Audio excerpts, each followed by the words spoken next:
Day 02359. Excerpt from encrypted experiment log. Embryo editing attempt 147 successful. Targeted therapy successfully repaired the deletion on the short arm of chromosome 15, but unexpectedly activated ERVL endogenous retrovirus. The subject exhibited periodic molting. Audio recording.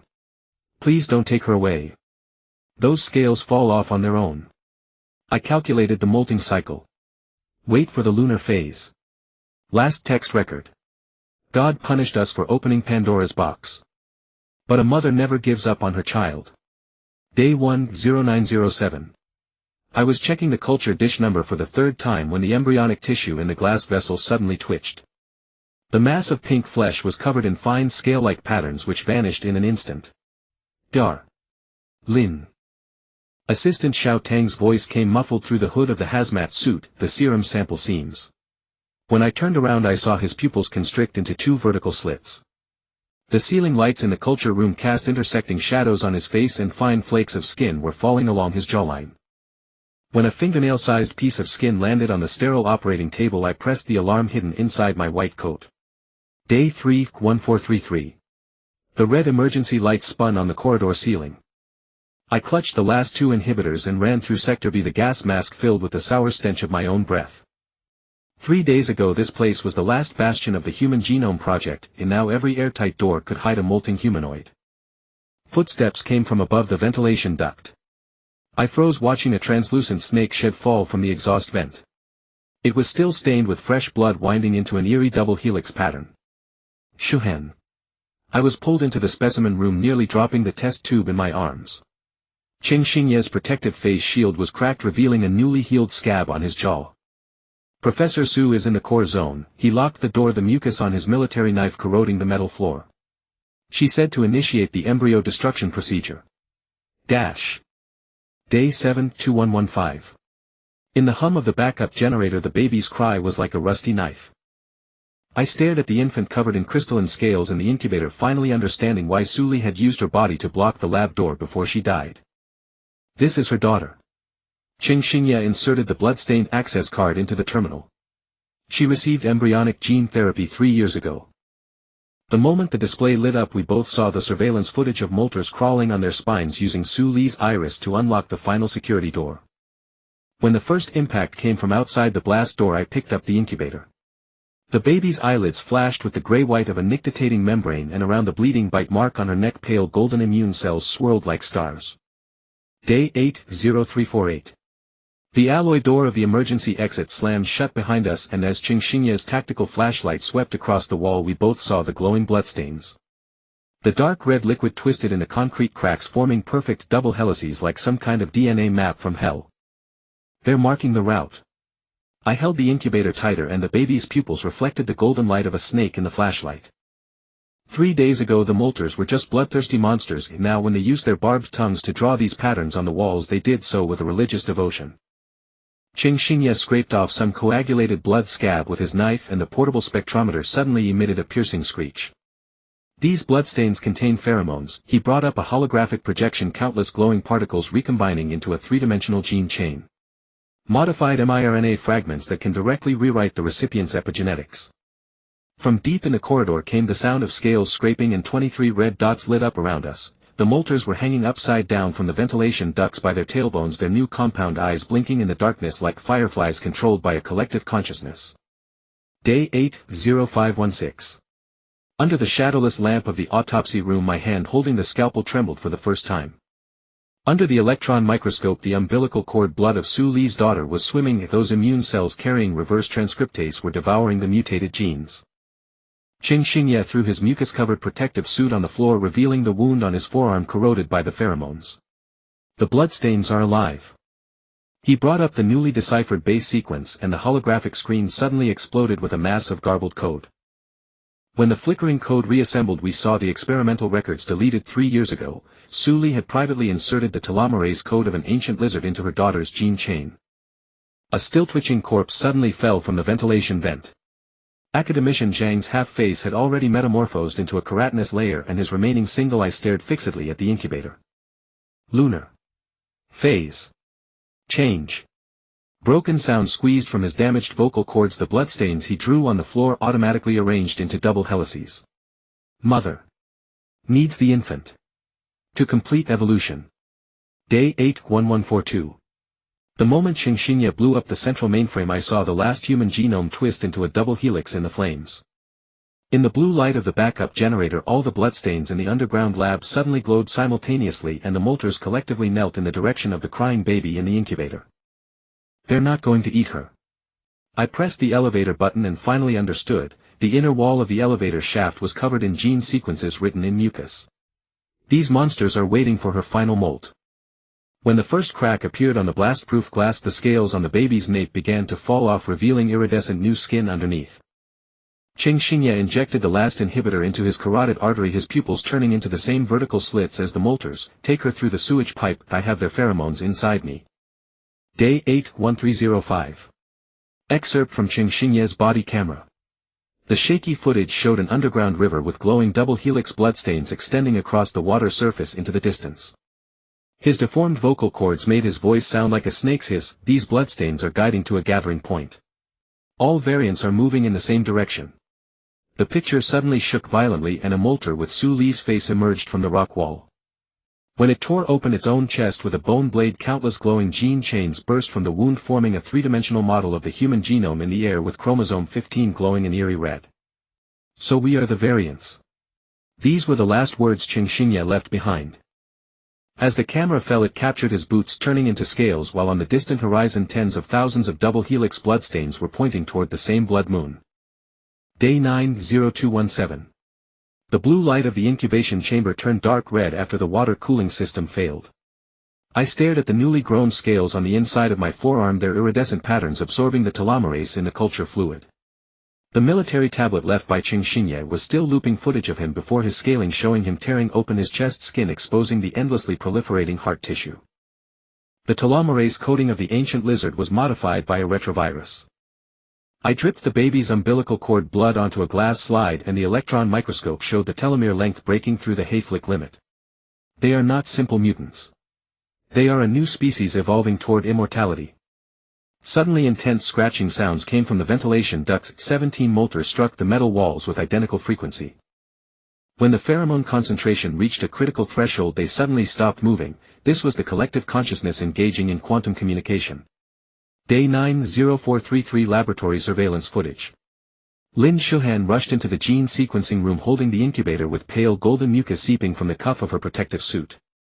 The molters turned in unison like puppets on strings, and the scales on the back of all their necks simultaneously lit up with double helix light spots. They are using the pheromone network to calculate an escape route. Amid the alarm of the biological computer, she injected the baby's blood sample into the main control terminal.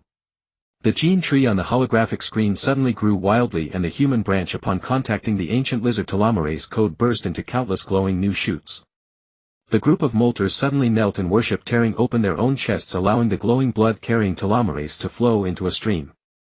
A gene map emerged from the pool of blood, showing that the break on chromosome 15 was being repaired by the ancient lizard gene. Day 9-0749. Xingxingye's dagger was stuck in the emergency passage gate with pheromone crystals condensed on the hilt, releasing a false location signal. I hugged the baby and crouched behind a liquid nitrogen tank, watching the molters swarm like ants toward the wrong fork, the last trap he set before his scaling. The baby suddenly grabbed my rolled-up scales, and her iridescent pupils reflected the entire underground laboratory map. When her tears fell on the wound on my hand, the out-of-control dividing cells suddenly restored normal telomere length.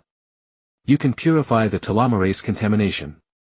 I trembled and opened Su Li's encrypted notebook, and on the last torn page a quantum entanglement formula remained. The blood moon simulation device in the incubation chamber suddenly activated automatically, and the baby's cry resonated with the moon's gravitational waves. Day 9-1102. Xingxingye's residual consciousness record. My optic nerve is being assimilated by the pheromone network, and the visual signals of 327 molters are flooding into my brain at the same time. They saw Lin Shuhan carrying the glowing entity through the B area corridor, and the mutated organs repaired by telomerase were craving pure gene sources. The collective consciousness suddenly shuddered violently, and Su Li's face emerged from the eyes of every molter. Her memory fragments are being recombined in the pheromone stream 3 years ago on that stormy night when she injected the telomerase extracted from the ancient lizard fossil into the embryo. The blood moon outside was causing abnormal tides in the Pacific. Not contamination. It's awakening. My vocal cords had completely scaled, but the pheromone network was still transmitting the final truth. When Lin Shuhan's DNA telomeres began to glow, I ordered all the mutants to turn around. This was Qing Xinye's last command as a human. Day 9-1320. The end of the sewage pipe leads to the surface under the blood moon. I gripped the quantum entanglement generator left by Su Li, and the baby's immune cells were clearing the telomerase contamination in my blood vessels. A dull explosion came from the lab behind, and all pheromone signals ceased at that moment. The bodies of the molters floated on the dark river, and their telomere lengths all dropped to 0 at the moment of death. Qing Xinye's military dagger was stuck in a rock on the shore, the blade reflecting the fading scales on the baby's back, and countless new double helix blood stains on the horizon pointing toward the next full moon. The moonlight at the exit of the underground river was a shade of violet blue. I knelt on the shoal, retching violently as the infant's tears mixed with iridescent mucus dripped through my fingers. The purified telomerases dissolved into stardust under the moon, each particle refracting the phantom of a DNA double helix.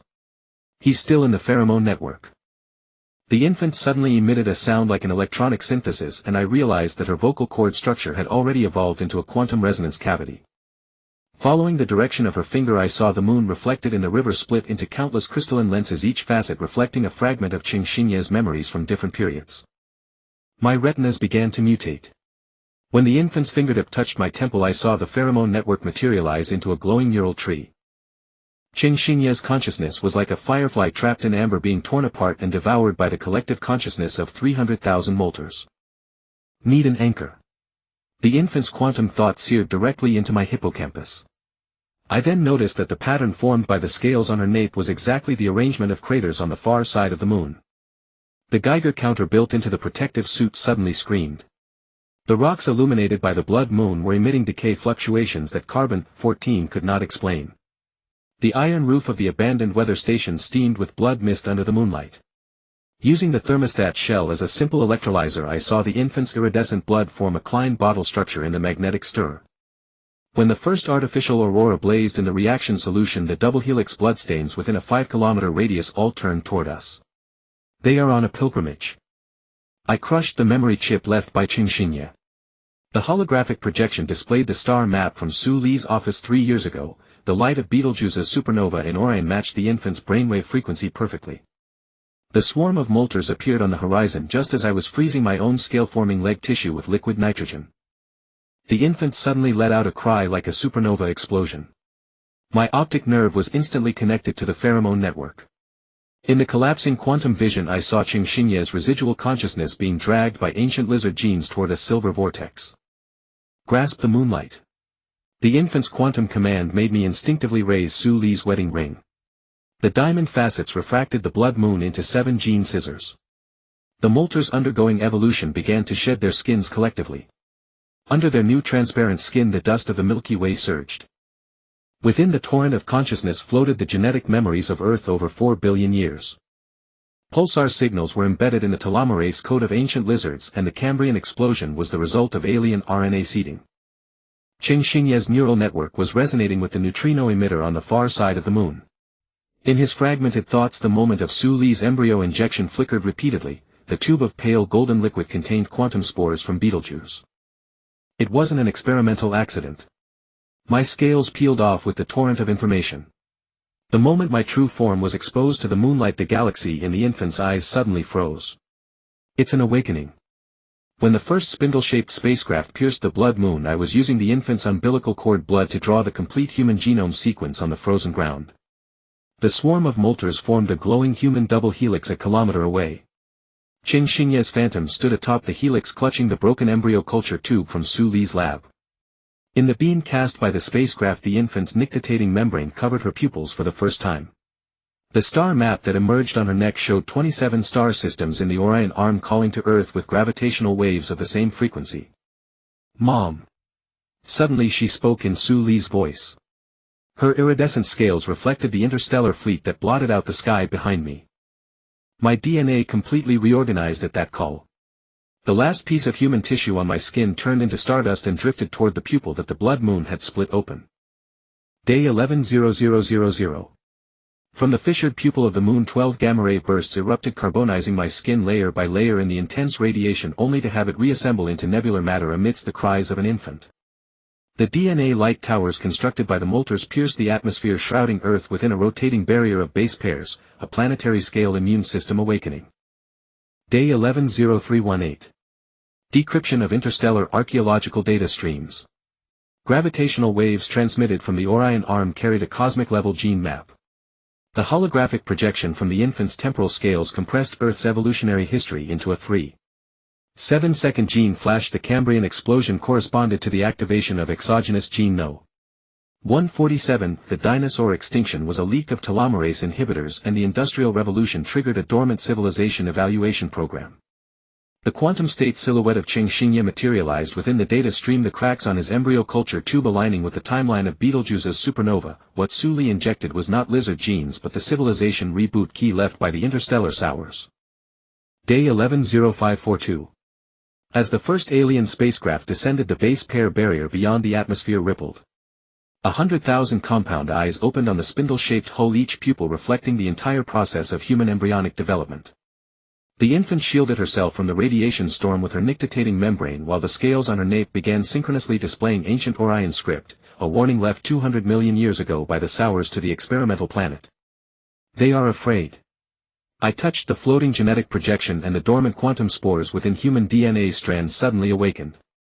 We are not failures but godkillers whose puzzle remains incomplete. Day 11:0855.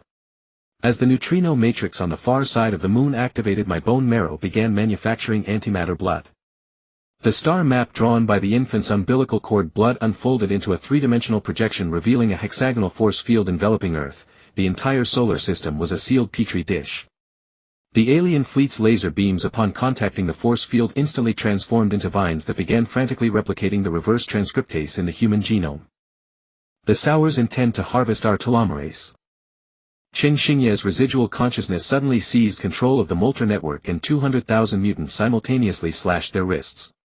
But their gene scissors forgot one thing. Day 11:1130. Civilization Evaluation Log. Sower's Perspective. Experimental planet GEA 147 has entered its final stage. Carbon-based life forms unexpectedly fused with Betelgeuse's quantum spores, and telomerase broke through dimensional limits. Warning. Indigenous species have reverse-engineered the solar ship's energy matrix, rewriting gene codes with supernova remnants. Protocol 147 activated. Immediate elimination. Error. The elimination protocol triggered the indigenous species mirror evolution mechanism, converting the harvesting beam into data corruption. Day 11:1307. I floated outside the shattered base pair barrier, watching the infant spin a galaxy-scale DNA double helix using Earth's magnetic field. Her cries transformed into pulsar-frequency genetic commands, and the Orion fleet molted layer by layer in the sonic waves, revealing hull structures flowing with human blood.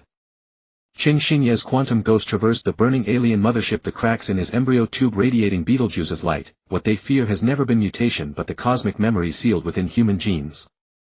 Day 11:1520.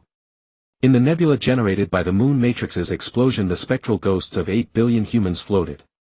The infant tore off her last scale, revealing a dermis composed of supernova dust beneath. Etched there was the civilization map of the entire arm. The molters began building an interstellar bridge with their spines, their telomerase blooming into quantum flowers in the vacuum. It's time to leave. Cheng Xingye's apparition pointed toward the galactic core, where 12 galaxies simultaneously lit up with the light patterns of human base sequences.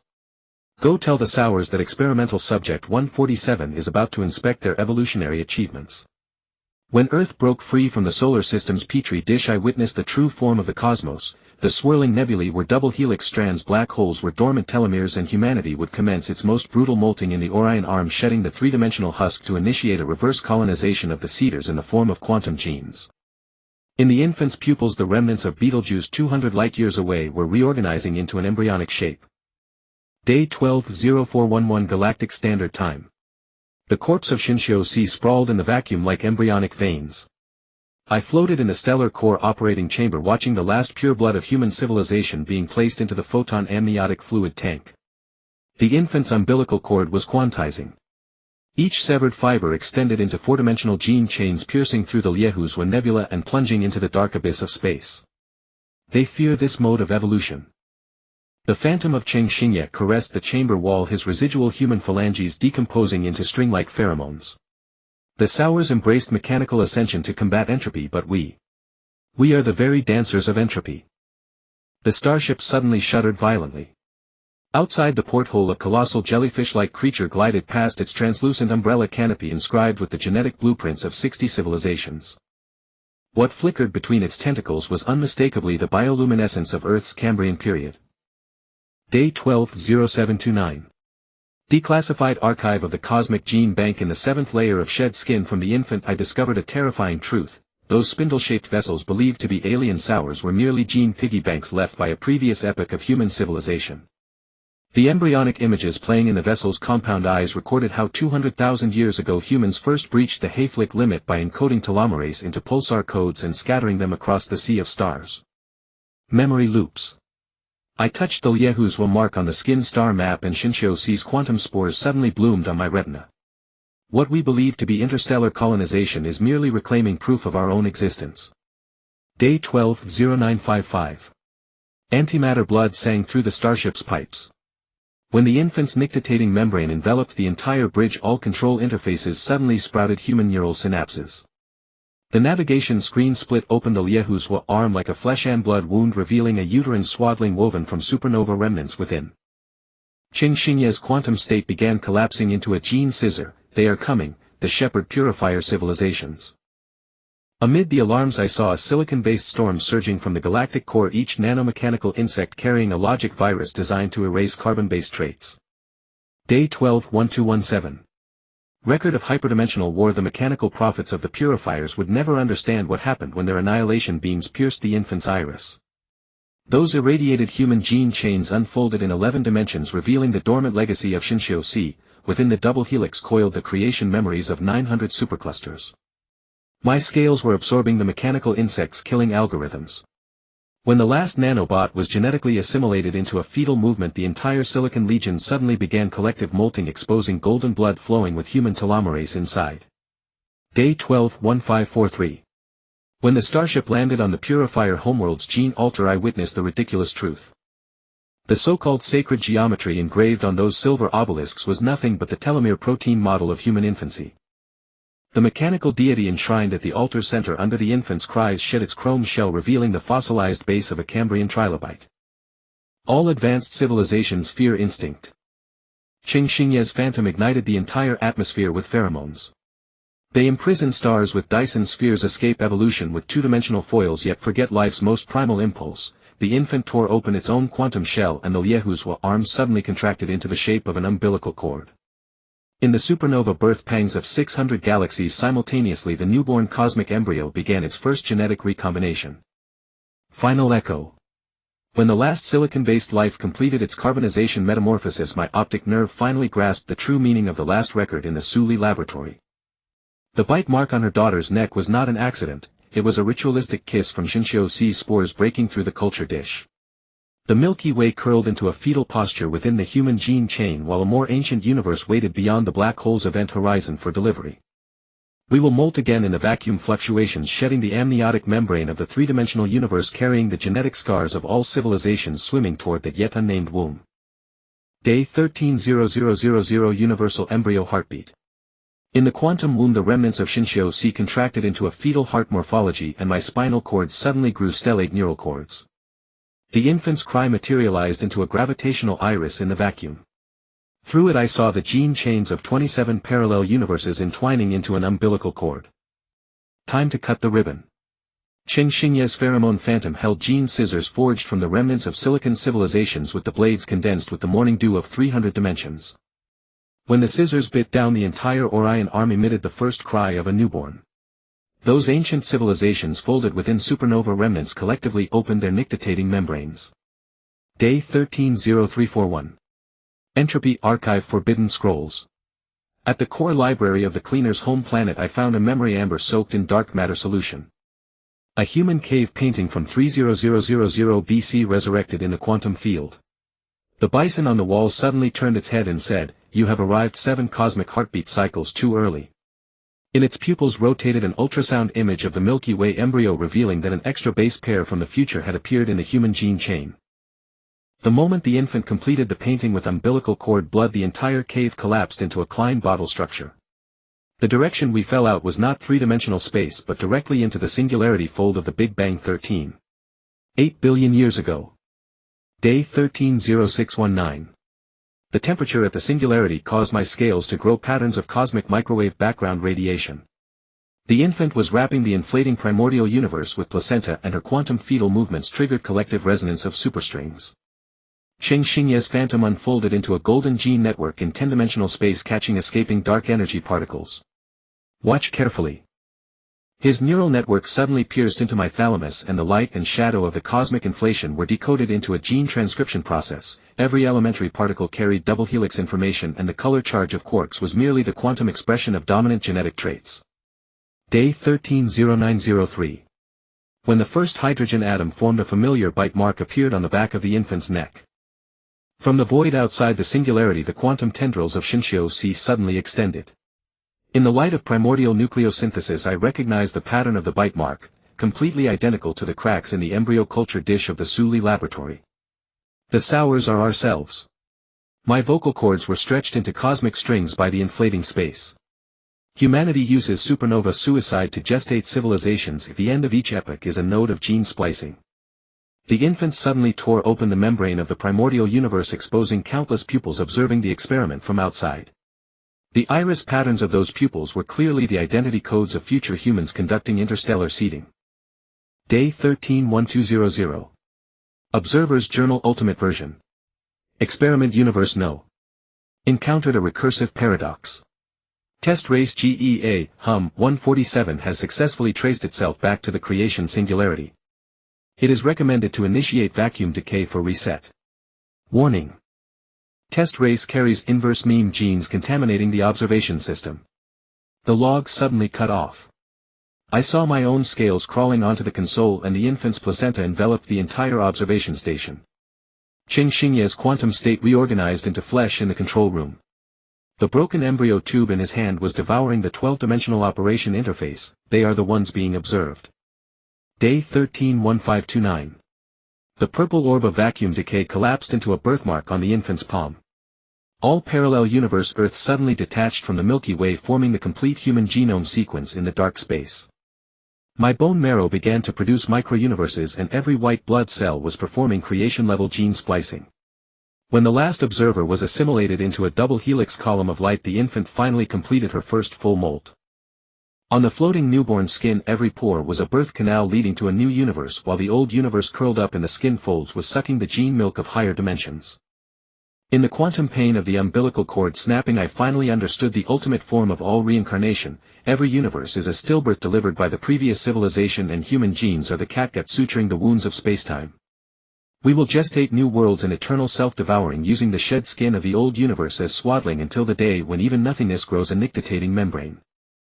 Cheng Xingye's pupils reflected the infinite uterine star river behind me. There the gene chains of the 7th-generation universe embryo were shimmering with the faint light of our shed scales. Day 140000, Dimensional Fold Campaign. The infant's cry tore a flesh-like channel through the 11th dimension, and we stepped onto the battlefield upon the shadows cast by our own gene chains.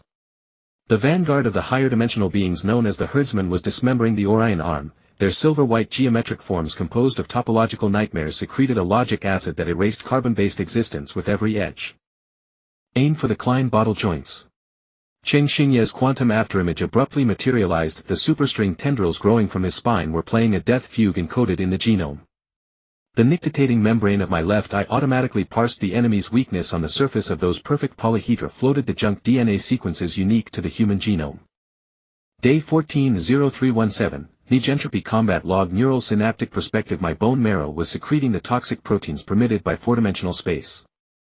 When the first wave of herdsman synapses pierced the hull, the entire starship suddenly molted. Its metal shell dissolved into stardust, revealing a fleshy bridge that was a human neuron magnified 100,000 times. The infant's brainwaves formed anti-logic traps in the synaptic gaps, and the geometric beings that followed mathematical aesthetics began to grow illogical cancerous organs.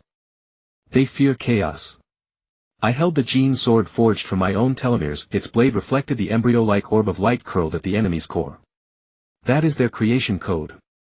Day 14-0643, when the herdsman's mothership emerged from the Riemann hypothesis surface, the entire battlefield was forcibly topologized into a perfect sphere. My scales shattered during the regularization process and the splattered blood grew into non-Euclidean thorns in the vacuum. The infant suddenly let out a supernova frequency shriek, the seventh layer of skin she shed unfolded in four-dimensional space, exposing the unclosed Mobius DNA chain within. Inject the chaos gene. Qing Xingye's phantom was nailed to a fractal cross, but his screams transformed into a retrovirus. I sliced open my own quantum heart and poured the primordial soup of the Cambrian explosion onto the geometric fleet. Day 14-0955, High-Dimensional Battlefield Anomaly Report. The herdsman mothership's Klein bottle engine suddenly gave birth to a trilobite fossil. The dodecahedron warriors grew illogical scales and lanugo on their surfaces.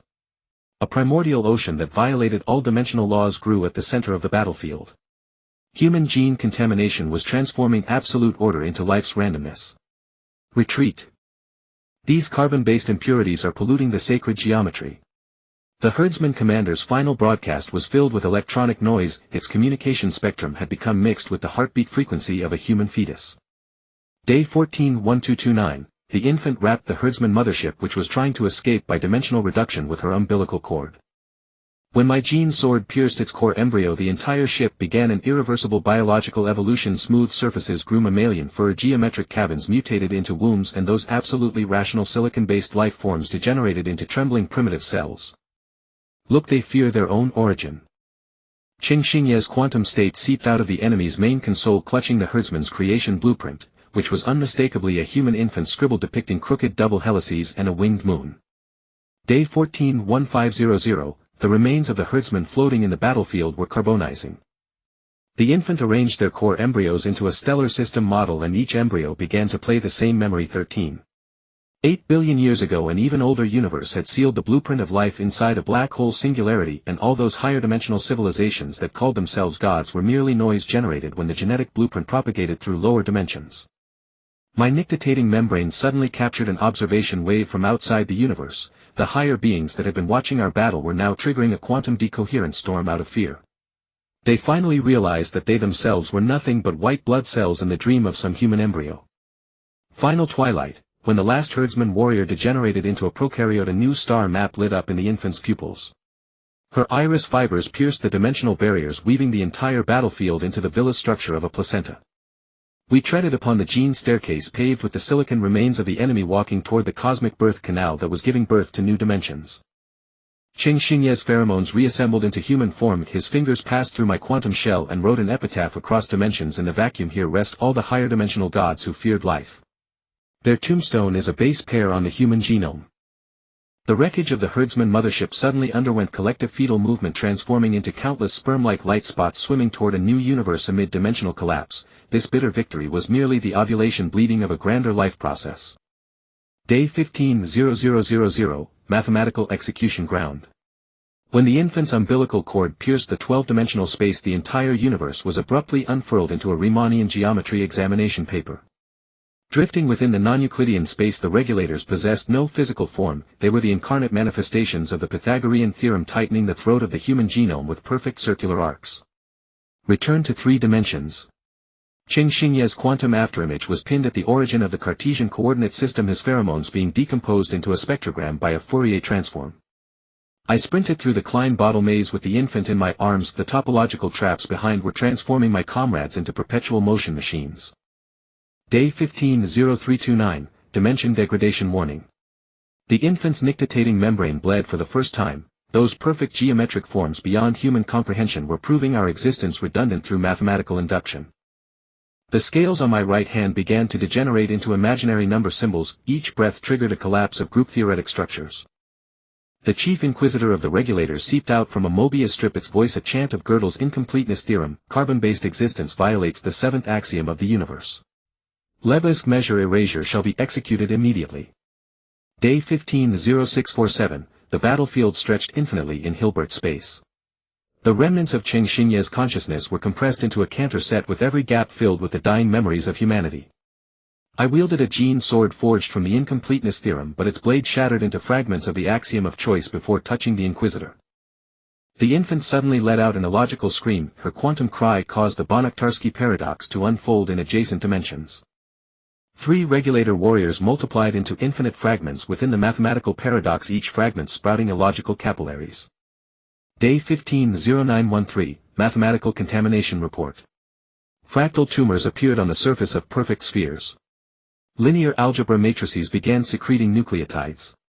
In non-Euclidean space, a primordial soup violating the laws of thermodynamics was born. The human genome was polluting the continuum hypothesis into a life equation. The Inquisitor's core suddenly exposed a Gödel number vulnerability. That string of numbers representing absolute truth corresponded precisely to the genetic code of an anomalocaris from the Cambrian. Day 151201, with my degenerated real number fingers I pierced the inaccessible cardinal core of the Inquisitor. The infant's blood ignited a big bang in the transfinite realm, blowing the entire mathematical execution ground back to the dawn of topology.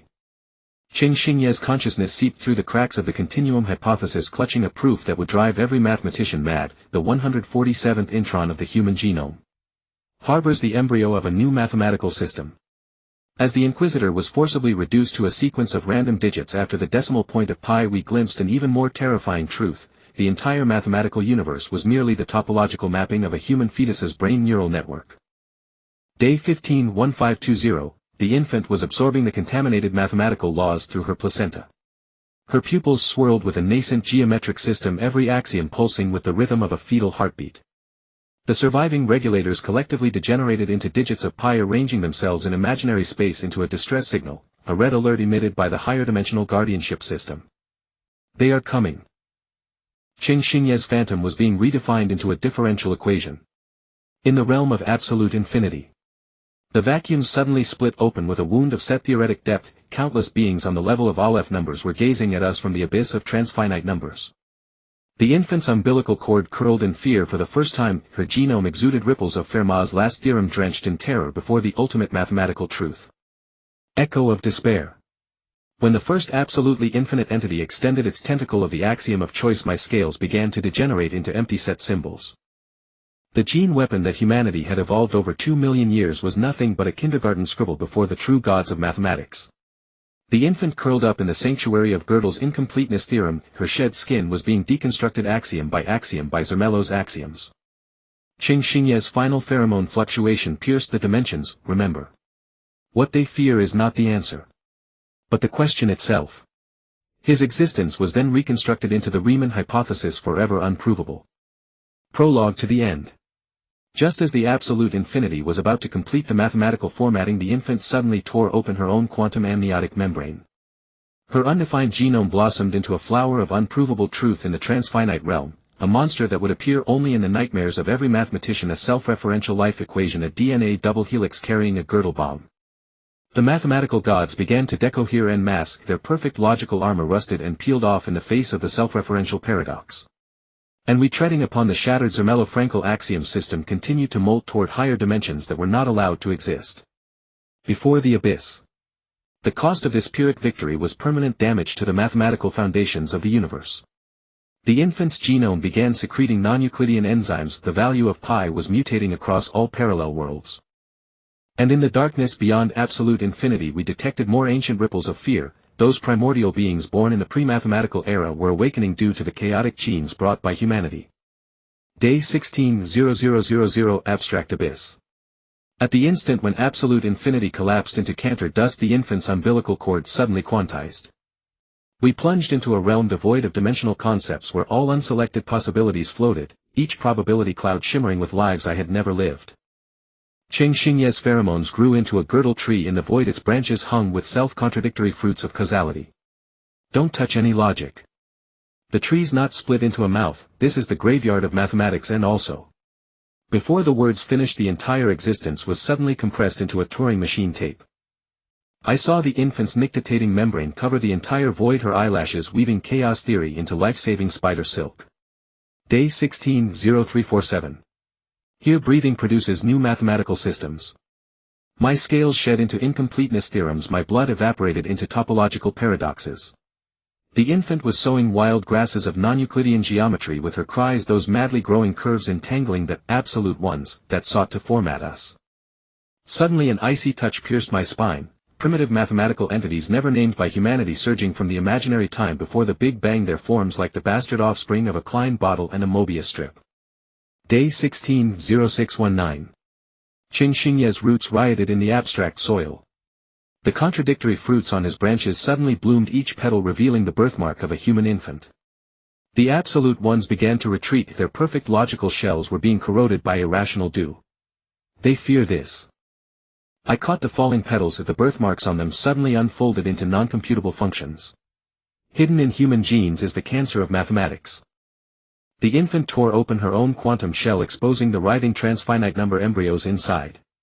The absolute ones emitted a shriek of the Riemann hypothesis, and the entire void began to fiber bundle. Day 16-0933.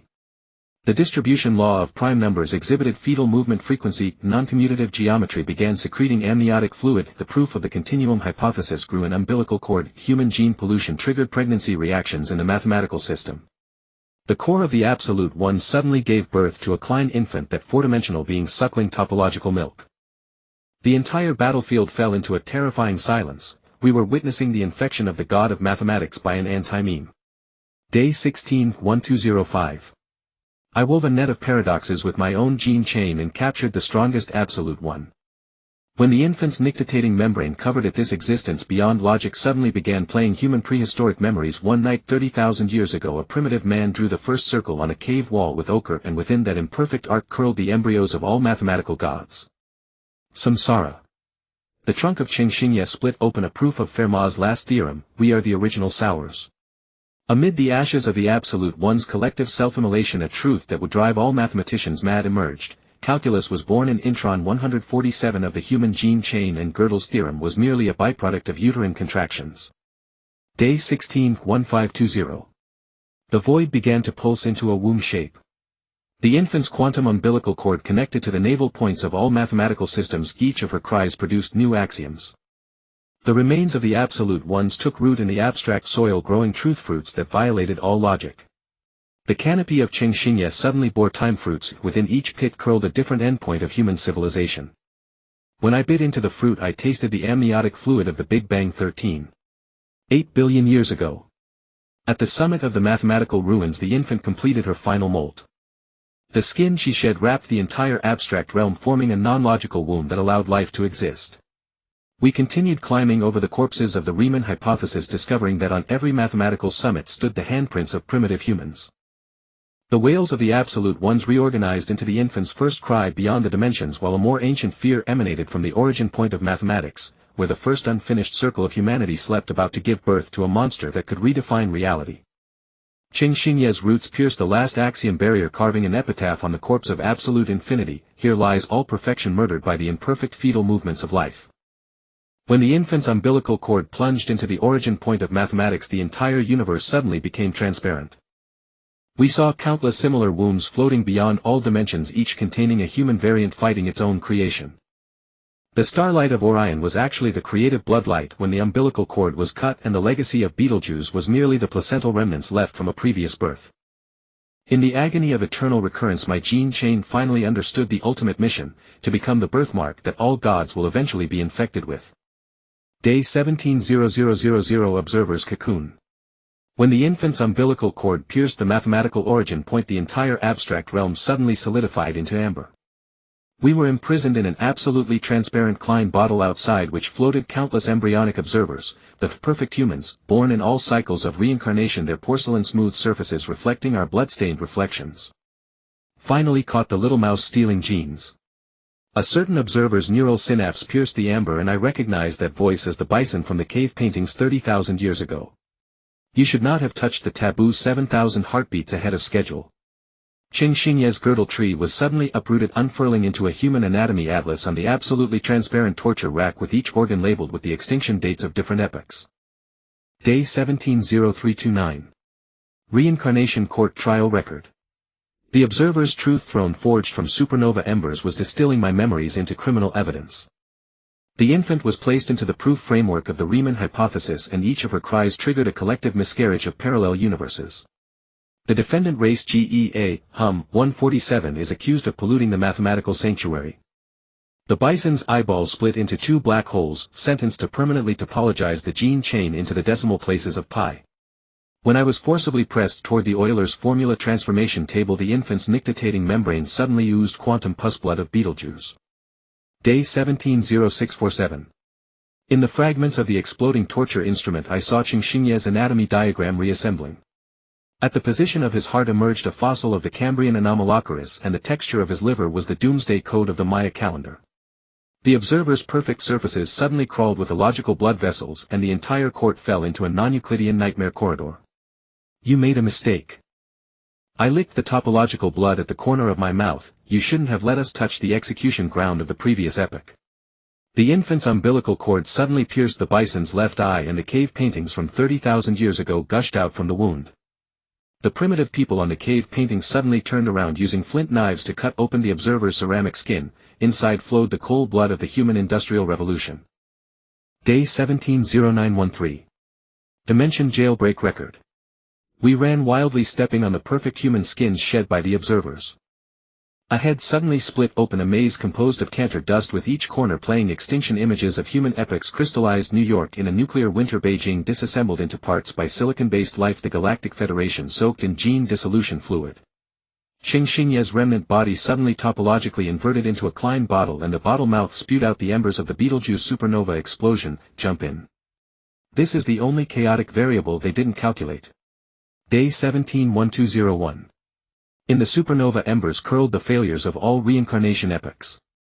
The mechanical Buddha of silicon civilization, the quantum totem of energy life, the topological idol of dark matter creatures, all were awakened by the infant's cry, their pupils burning with the hatred of being erased by the observers.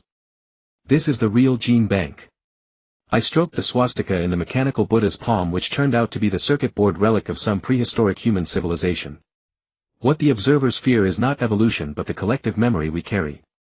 When the riotous alliance of failures tore open the observer's hive, we saw the deepest nightmare, countless amber-like Klein bottles sealed with alien civilizations that were repeating human history. The war in Orion was merely the 147th control group in the infinite experiment. Day 171520. The ceramic shell of the bison observer was cracking, revealing the cyborg organs inside flowing with oil. Qingxingye's pheromones suddenly hijacked the entire hive's neural synapses, and his remains reassembled in the quantum realm into a terrifying giant, the god-opposing mecha assembled from the remains of all extinct civilizations. Have you forgotten? The mecha emitted a sound wave of resonance between Qingxingye and 100,000 extinct races. The experiment needs a control group, and also. The infant suddenly leaped into the mecha's core, her gene chain piercing the operation interface. When the world-destroying cannon charged, the barrel's patterns revealed images of all biological extinction events from the Cambrian to the present, and the energy source was actually the residual heat of the Big Bang. Day 171803. Observer Doomsday Record. The hive dissolved into primordial soup in the absolute anti-meme weapon. The bison observer leaked the ultimate secret in its deathbed broadcast: why do you think you are the experiment? The real variable is. The signal suddenly cut off. The hive ruins beneath our feet began to quantize, revealing a suffocating truth at the bottom: the entire observer civilization was merely the first layer of dead skin shed by the infant, and the true entity was watching this self-directed farce from a higher dimension. Final fetal movement. When the god-opposing mecha disintegrated from overload, the infant crawled out of the ruins. Her pupils split into two miniature universes, and all the dimensions we had fought in were curled in the folds of her irises. Qingxingye's residual consciousness flickered in the void, spelling out the final pheromone last words. Look. We are the virus. The Orion arms suddenly contracted into the shape of a birth canal, and all the legacies of Betelgeuse emitted the frequency of pre-labor contractions. And on the surface of the newborn cosmic embryo in the distance, the double helix birthmark unique to the human gene chain was emerging. When the remains of Shinshio C reassembled in the quantum tide, we witnessed a cocoon of light. It was a prison more ancient than the observer. The seventh layer of skin shed by the infant was pulsating within the cocoon, and each pulse caused the gene chains of parallel universes to convulse collectively. Welcome home, the vaccine that defected. Su Li's face emerged on the surface of the cocoon, the bite mark on her neck oozing blood moon matter. It's time to complete the final evolution. Qingxingye's residual pheromones suddenly erupted in rebellion. He wove a warning out of Cambrian bioluminescence in the void: that is not Su Li. It is the consciousness projection of Shinshio C itself. The cocoon extended an umbilical cord woven from supernova remnants. My gene chain suddenly began to reverse transcribe and my nails degenerated into the carapace of a trilobite. The infant screamed in quantum entanglement. In her pupils emerged the terrifying truth: every universe's Suli laboratory was a genetic trap set by the primordial egg. The maternal love, you thought. Suli on the cocoon's surface tore open her synthetic skin, revealing the writhing nebular nerve plexus inside. Is merely the temperature regulation of a vaccine culture dish. Qing Xingye's residual shadow was nailed to a cross in the Googleplex dimension. Each drop of his pheromones broadcast 1.08 million possibilities of human extinction. I breathed the dark matter in the vacuum with my degenerated gills. The infant's umbilical cord suddenly quantum-tunneled, piercing into the core of the cocoon. As the supernova matter surged into her body, the civilizations of the entire Liehu arm collectively convulsed in epilepsy. The genetic memories of all beings suddenly flashed back to the moment of Shinshio C's explosion. It was not a stellar death at all, but the oviposition behavior of the primordial egg. Mom! The infant's cry suddenly turned into a sneer at supernova frequency. The definition of this word needs revision. Her nictitating membrane covered the entire battlefield. The shepherd breeders, observers and mathematical entities we had fought against resurrected from history, and around each being's neck emerged the marks of bite wounds. The neural synapses of the primordial egg were rewriting the parameters of the Big Bang. The neural synapses of the primordial egg were rewriting the parameters of the Big Bang. I curled up in the folds of the cosmic microwave background radiation, discovering that at the singularity 13.8 billion years ago the infant's quantum embryo was curled up. The entire history of humanity was merely the process of cell division within her womb.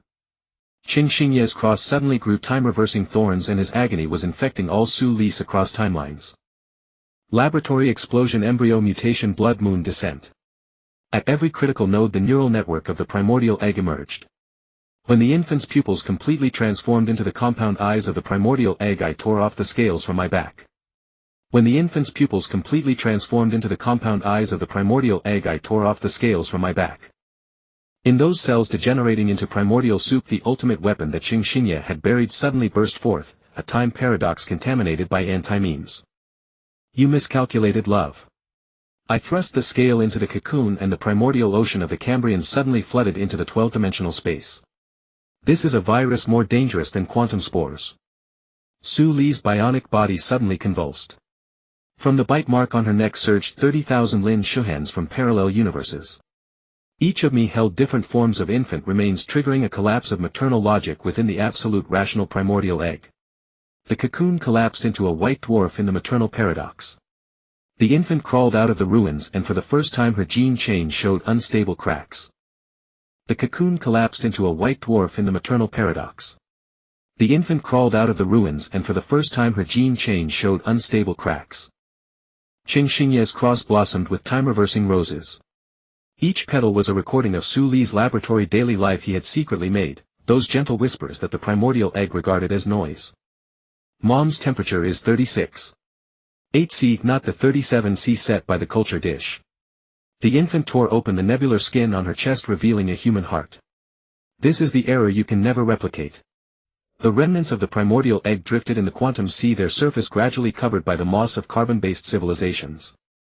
The remnants of the primordial egg drifted in the quantum sea, their surface gradually covered by the moss of carbon-based civilizations. We stood at the cliff of spacetime, watching the infant weave the Liehu arm into a cradle. Qing Xingye's time-reversing roses bloomed in the vacuum, each carrying the forbidden genes of tenderness. It's time to continue molting. From the infant's fingertips emerged supernova cocoon silk. In her pupils revolved a more terrifying truth: the primordial egg is also nothing but the shed skin of some existence. Before she finished, the entire newborn universe suddenly developed stretch marks. We climbed onward on broken mathematical axioms, and the infant's cries sowed new paradoxes in the void. From a dimension more ancient than the primordial came a fetal movement that made spacetime freeze. We climbed onward on broken mathematical axioms, and the infant's cries sowed new paradoxes in the void. Qing Xingye's roses paved a blood-red long staircase behind us, each step engraved with the price of civilization's survival. When Lin Shuhan's mutated fingers touched the next layer of cosmic amniotic membrane, the familiar bite mark was burning hot. There lay curled the origin of all cycles. The cracks in the embryo culture dish of Su Li's laboratory perfectly matched the quantum folds of the primordial singularity. Day 19:00:00 String silk cradle. When the infant's fingertips touched the cosmic amniotic sac, the void suddenly unfolded into a neural fiber network. The dimensions we once considered battlefields now reveal their true forms in the halo of string theory. Every elementary particle is a neural synapse of some colossal corpse, and the spiral arms of the Milky Way are merely the trajectory of its dying fingertips. Welcome to the string silk layer. Cheng Xingye's rose vine suddenly spoke, its petals revealing the last remnants of his consciousness. This is the weaving workshop of all realities. The ground beneath us suddenly turned transparent, exposing an infinite nesting of cosmic cocoons below. Each cocoon contained a differently shaped infant, and the bite marks on their necks formed cross-dimensional distress signals. Day 19:0329. 1. Quantum fluctuations are the static residue of the corpse's neural activity. 2. Dark matter is the pheromone crystals produced by the weaver's metabolism. 3. The event horizon is an immune mechanism to prevent low-level civilizations from peering into the truth. 4. The human genetic chain shares 99.7 homology with the neural synapse structure of the corpse. Suddenly the infant leaped into the fiber network, and her iris reflected the terrifying truth: the cosmic cocoon we inhabit is merely the subcutaneous tissue of a corpse floating in the ultimate void. Day 19:0647. When the weaver's shadow descended from higher dimensions, my scales began to play the creation elegy. The higher dimensional beings that once terrified us now hover like mayflies around the corpse, gnawing at it. The infant's umbilical cord suddenly pierced into the string silk layer, suckling the memory pus from before the Big Bang. They are not gods. Cheng Xingye's rose vine twined around my wrist, stopping me from touching the glowing corpse spots. They are white blood cells cleaning up decaying tissue. The corpse's eyeball suddenly rolled, and the dying neural pulse exploded in the vacuum. Find the sower. Stop the cycle. Day 19:0913. 1. All cosmic cocoons are scabs formed from its wounds. 2. The Betelgeuse supernova was a failed self-amputation. 3. The human genetic chain is actually a cancerous product of the corpse's nerves. 4. The ultimate void is filled with countless similar dying giants. Suddenly the infant's nictitating membrane secreted string silk substance, and her genetic chain began to reverse contaminate the weaver. When the first string was dyed into a double helix structure, the entire corpse convulsed. The parameters we once regarded as physical constants are merely the frequency of its deathbed neural twitching. Day 19:1201. When the weaver's scalpel cut open the cosmic cocoon, I saw a more ancient battlefield. Countless infant-shaped warriors were fighting in the string silk layer, their umbilical cords tangled into galaxy clusters, and their cries crystallized into dark matter mountains in the void. Cheng Xingye's rose pierced into my spine, forcibly connecting me to the perspective of a fallen infant warrior. The moment her quantum blade pierced the dying giant, the entire string silk layer suddenly collapsed into a singularity. So every Big Bang is a secondary trauma triggered by a corpse falling from a superior battlefield. Day 19:1520. The nerve endings of the corpse suddenly entangled the infant, linking her genetic chain into the ultimate pain circuit. In an instant I experienced the essence of 13.8 billion years of cosmic expansion, nothing more than the muscle spasms of a superior being bitten by its own kind. The starlight of Orion is the reflection of others' fangs, and the legacy of Betelgeuse is the unremoved poisonous sting deep in the wound. Time to wake up. Cheng Xingye's rose suddenly bloomed into an anti-meme bomb. They are going to recycle the experimental waste. The infant tore apart her own quantum heart, injecting the creation elegy into the string silk network. When the weaver's scalpel was forcibly twisted into a lullaby score, the entire string silk layer began an irreversible maternalization aberration. Day 19:1803. Spacetime curvature shows stretch marks. The event horizon secretes amniotic membrane. Dark matter crystals are developing into a placenta. The frequency of quantum fluctuations matches fetal brain waves. The weavers collectively self-immolated in the maternal contamination, and from their ashes flew countless bronze bells, each inscribed with the same warning: inside civilizations are forbidden to touch the string silk layer. And when we struck the bells, the sound waves that resonated turned out to be the first cry of a human infant. Prelude to the end. The corpse's pupils suddenly reflected our silhouettes, not humans or monsters, but some kind of string silk larva emerging from its cocoon. The bite marks on the infant's neck began to synchronize the pulsation frequencies of all cosmic cocoons, and Xingxingye's rose ashes pieced together the ultimate truth in the vacuum: every dying giant corpse is the exuvie of the previous generation of larvae. As we sank into the abyss of the ultimate void with the corpse, billions of umbilical cords suddenly descended from above. At the end of each umbilical cord hung the chelae of newborn larvae, and in their compound eyes rotated holographic images of the Orion War. The contamination of the mathematical sanctum and the disintegration of the primordial egg. Our epic is merely a conditioned reflex of the larvae breaking out of their cocoons. And the true battlefield now reveals its bloody silhouette between the opening and closing of fangs. When the first pair of chelicerae snipped through the Orion arm, the starlight of the entire universe suddenly turned into viscous plasma. The larva's compound eye array unfolded in the vacuum, each hexagonal lens reflecting battlefields from different dimensions. As they gnawed at the fabric of spacetime with nebula-like mouthparts, fragments of Betelgeuse were embedded in their exposed quantum mandibles. Left string 76 degrees quantum lung region. Xingxingye's rose ashes abruptly reassembled into a tactical hologram. I leaped with the infant into the interstice of the larva's neural sheath while the bite mark on her neck was releasing screams at a supernova frequency. The larva's appendages pierced into three-dimensional space, each bristle carrying extinction viruses from different epochs. I swung the pulse blade woven from gene chains, and the severed hairs mutated into silicon-based lifeforms in the void. The infant's nictitating membrane suddenly covered the entire battlefield, reverse compiling the enemy's bristle gene sequences into Cambrian primordial slime mold. They are learning. Xingxingye's warning exploded in my retina. The infected slime mold suddenly secreted antimeme acid, dissolving all mathematical laws within a radius of 3 light-years. The larva's quantum stomach began to contract, spewing out digested cosmic debris. Amidst the rotating stellar shards were the remains of previous warriors, the broken arm of a mechanical Buddha and the geometric heart of a planter reassembled in the radiation storm into a self-consistent killing weapon. The infant tore off the skin of her own left arm, and the iridescent scales expanded into a Klein bottle shield in the vacuum. When the silicon-carbon hybrid struck the shield, the burst of gamma rays actually outlined the base pair map of the human genome. The larva's neural synapses suddenly pierced through 12 parallel universes. I witnessed 3 million versions of myself simultaneously nailed to the probability cloud cross, with Lin Shuhan dying in different ways in each dimension. The infant's umbilical cord pierced into the quantum superposition state, collapsing all possibilities into a violent maternal pulse. The remains of the mother universes devoured by the larva suddenly underwent collective fetal movement, triggering supernova-level contractions inside its body. Dark matter blood gushed from the larva's joint membranes. Xingxingye's rose ashes took the opportunity to invade the wound, planting time paradox thorns in its hematopoietic stem cells.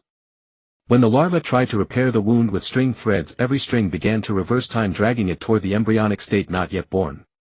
Now, my gene chain suddenly connected to the infant's quantum heart. We synchronized a leap to the focal point of the larva's compound eyes. The Betelgeuse legacy sealed in her pupils exploded at that moment. It was not a supernova remnant, but the anti-god genome sealed in the stellar core by some ancient civilization. The larva's carapace cracked layer by layer under the genetic bomb, each fragment evolving into an independent universe. Its compound eye lenses shattered into countless miniature versions of itself, frantically gnawing at spacetime in the dimensional cracks. The infant's blood suddenly quantum tunneled, triggering a chain molting reaction inside all larva copies. They are evolving into more complete beings. Xingxingye's afterimage dissipated in the entropy wind, used the string threads to sew up all the wounds. The dying larva suddenly tore open its own chest with its chelicerae. The exposed heart turned out to be a miniature version of the string layer corpse, with the entangled nerve fibers performing a Genesis elegy. The infant's nictitating membrane oozed the pus blood of Betelgeuse, and her gene chain automatically coiled into a gene harp, resonating with the elegy into devastating harmonic sound waves. When the sound waves shattered the larva's core corpse, we saw the ultimate truth. Every larva contained a miniature string layer, and the nerve endings of all string layer corpses were connected to an indescribable origin womb. The dying larva's wail triggered a chain collapse across dimensions. 37 parallel universes' Orion arms simultaneously snapped, and the legacy of Betelgeuse formed a distress signal in the void. The infant wrapped the dying string layer corpse with her own shed skin, and the sutured neural synapses suddenly began playing a lullaby. It's not over yet. Xingxingye's rose ashes reassembled for the last time. Listen. The heartbeat of the origin womb. In the absolute silence of the war ruins, we clearly heard fetal movements from a higher dimension. The rhythm perfectly matched the junk DNA sequence of the human genome, and on the surface of the larva's shattered carapace the embryo number from the Zurich laboratory was emerging, GEA, 147. This Pyrrhic victory folded the entire battlefield into a gene capsule. As we swallowed the capsule and continued the expedition, the bite mark on the infant's neck began to synchronize with the pulse of the origin womb. Qing Xingye's rose ashes seeped into my bone marrow, planting a more dangerous truth in the gene chain: the so-called larva war is merely an immune rejection reaction of the uterine wall. And the real birth at this moment is tearing open the amniotic membrane of all dimensions with supernova labor pains. Day 21-0000 String Silk Clinic. The wounds of the larva war festered at the dimensional folds, forcing us to land at the medical station in the string silk layer. In this white space woven from probability clouds, quantum surgical instruments and nebula bandages floated. The bite mark on the infant's neck was oozing dark matter incompatible with this dimension. Qing Xingye's remaining rose ashes on the corner spelled out a warning: the medical station is a living trap. Scene 1: The dimensional triage desk. The mechanical nurse's eyeballs were rotating black holes, and its silicon-based fingers traced my scales. Patient GEA, 147, Lin, wound infected with 7-dimensional entropy virus. Recommend amputation of the Orion arm memory. I guarded the star map birthmark on the inside of my left arm where the last sunset image of Earth was stored. The infant suddenly bit the quantum screen of the triage desk, splattering code blood on the wall, revealing the truth of the medical station. It was a digestive cavity disguised as the first molted shell of the larva. Scene 2: The entropy virus debridement. 6 mechanical arms weighing as much as white dwarfs pinned me down. As the disinfection beam swept over, memories from 30,000 parallel universes were scorched simultaneously. I saw. In Universe 3, myself became the breeder queen. In Universe 79, Qing Xingye survived but was reduced to a mathematical torture device. In Universe 147, the main Earth was being chewed by the larva's pincers. The infant wrapped the debridement laser with her umbilical cord, guiding the virus into her own quantum heart. Her nictitating membrane instantly crawled with binary blisters, yet she grinned with supernova light. Does it hurt? This is the touch of being alive. Scene 3: Gene resonance therapy. The medical pod suddenly expanded into a Cambrian ocean, and a trilobite-shaped therapist pierced my frontal lobe with its tentacles. Need to synchronize the patient's resonance frequency with the string silk layer. Its carapace played the evolutionary history of life on Earth. Detected abnormal fluctuation. The patient retains useless emotional memories. I grabbed the remaining rose petal of Qing Xingye, releasing in the neural resonance the daily life of the Zurich lab coffee-stained experiment records, alarm beeps of the incubator, surveillance footage of the embryo's first movement. The medical pod suddenly overloaded and exploded, and the therapist degenerated into a primitive flagellate. Error. Unresolvable chaotic variable. Scene 4: Escape time. The alarm sounded, and the walls of the medical station began secreting digestive acid. I carried the feverish infant and rushed toward the string silk fissure. Her irises were playing a terror preview. 0003 larva limbs recombining in digestive fluid. 0007 mechanical nurse's teeth sprouting Beetlejuice fragments. 0012 the entire medical station folding into a larva mouthpart. Suddenly Qing Xingye's ashes converged into a guiding arrow: jump into the pollution disposal port. That's the larva's anti-meme blind spot. Scene 5: Larva lymphatic sea. We plunged into a viscous golden ocean, each lymph droplet wrapped in digested civilization remnants. Here. The geometric remains of the breeder entangled with dinosaur DNA into coral reefs. The ceramic skin of the observer precipitated into a seabed calcium layer. The logical skeleton of the math god was being decomposed by microorganisms. The infant's scales suddenly began absorbing lymph fluid. This is the sea of memories of the stringed silk layer. Scene 6: Civilization graveyard. At the deepest part of the seabed we discovered the true core of the medical station, countless glass pillars sealed with medical records. Pillar A, 09 carbon-based civilization GEA, 001 diagnosed with malignant entropy increase due to retaining love memories. Pillar B, 17 the silicon-based civilization SAL, 442 degraded into string silk layer nutrients after emotional module removal. Pillar C, 21 human civilization HUM, 147 treatment progress 13 maternal variable abnormally active. Qing Xingye's ashes suddenly ignited the entire archive, and in the flames emerged his final message: Medica. The maternal plague spread along the string silk network. The mechanical nurse's steel womb began to have fetal movements. The disinfection laser gave birth to illogical embryos. The medical pod grew mammalian mammary structures. The larva's shell softened and fell off in the plate, revealing a more horrific reality beneath. Every medical station was a larva's brood pouch, and all cured civilizations had become the umbilical cord blood of larva embryos. Final Act Carrier's Declaration. We burst out of the string silk layer atop the wreckage of the rioting medical stations, and in the infant's blisters slept the spores of the maternal plague. Qing Xingye's rose ashes in the vacuum formed a new star map pointing to the location coordinates of all larva brood pouches. It's time to vaccinate. I wiped the quantum blood from the infant's mouth, and the bite mark on her neck was compiling the plague into a civilization antibody. Behind us the first infected medical station was blooming into an illogical rose garden. Those thorny vines entangled the larva's brood pouches, and from the blooming buds came the first cries of human infants. In the instant we crashed into a certain larval nursery, time suddenly crystallized into amber. The infant's quantum heart pulsed within the solid spacetime, each contraction squeezing out the starlight remnants of Beetlejuice. Qing Xingye's rose spores seeped through the amber cracks, blossoming into a sea of antimeme flowers in absolute stillness. Inside the nursery hung countless diamond-shaped crystals, each sealing a cured civilization. Crystal Pillar A07 Human Civilization Variant HUM, 22E, with string thread conduits inserted behind everyone's heads, collectively humming a requiem. Crystal Pillar B13, the final form of the mechanical Buddha civilization, with metal lotuses blooming between gears, each flower's heart a self-deletion button. Crystal Pillar C09, our cosmic cocoon Earth being gently split into two placentas by the larva's chelicerae. The infant's nictitating membrane suddenly oozed acid. These are the collections of the string layer. Deep in the amber forest the larva's synapses constructed a giant distillation apparatus. We saw the mathematical fear of the shepherd civilization purified into pale blue essential oil. The desire for control of the observer civilization condensed into black crystals. The maternal variable of human civilization being stratified in a centrifuge with pink sediment exuding a milky scent. Qing Xingye's petals suddenly coalesced into a humanoid shape. They are brewing existential poison. His phantom pointed to the end of the distillation tube, where the flowing amber liquid was precisely the forgetfulness serum that made all civilizations willingly submit to domestication. The apparatus suddenly trembled, and the nursery's dome split open into a starry maw. The larva's compound eyes were composed of 9 million faces of Su Li, and its dangling string-thread mammary glands dripped spacetime repair fluid. Poor child.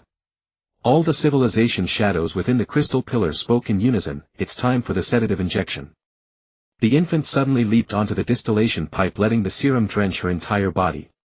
Her scales began to proliferate wildly, each new scale revealing the deathbed memories of the sealed civilizations. When the first drop of serum infected with the maternal plague flowed back into the larva's body, a sudden upheaval occurred. The metal lotuses of the mechanical Buddha suddenly secreted breast milk. The string-thread conduits gushed out illogical lullaby data packets. At the rift of Earth's placenta a double helix rose sprouted. The larva's compound eyes exploded one after another, each face of Su Li smiling before shattering. So this is the variable you secretly kept.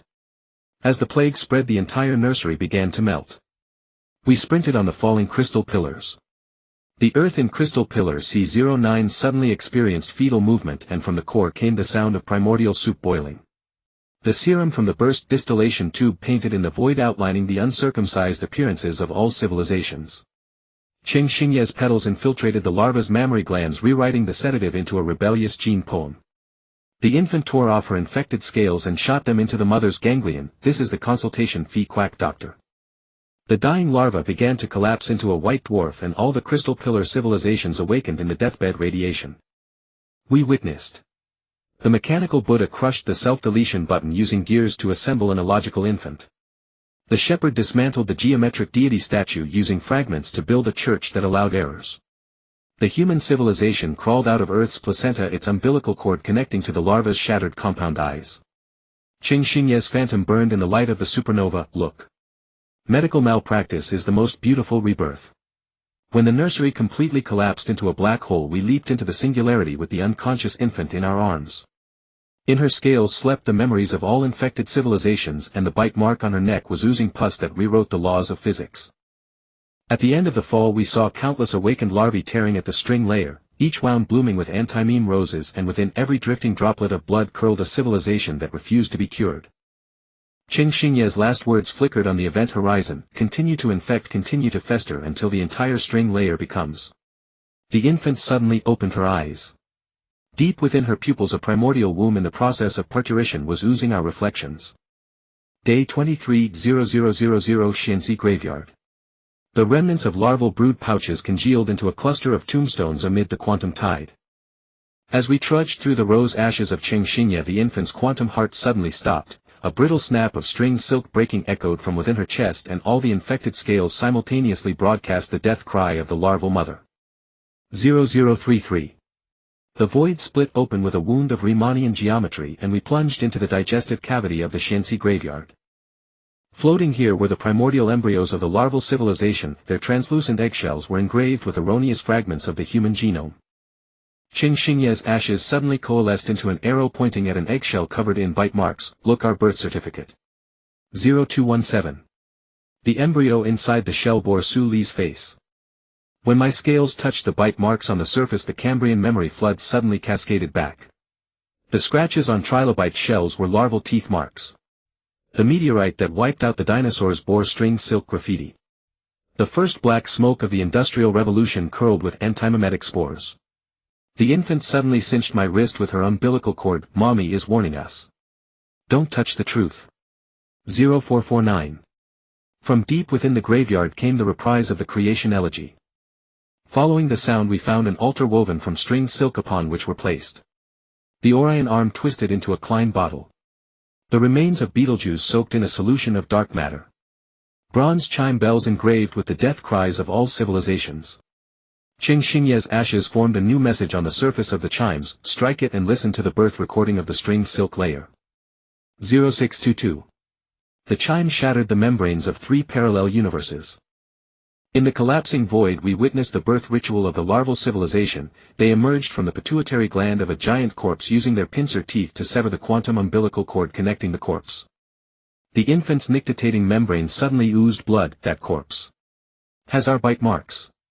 0855. The graveyard began to secrete spacetime gastric acid.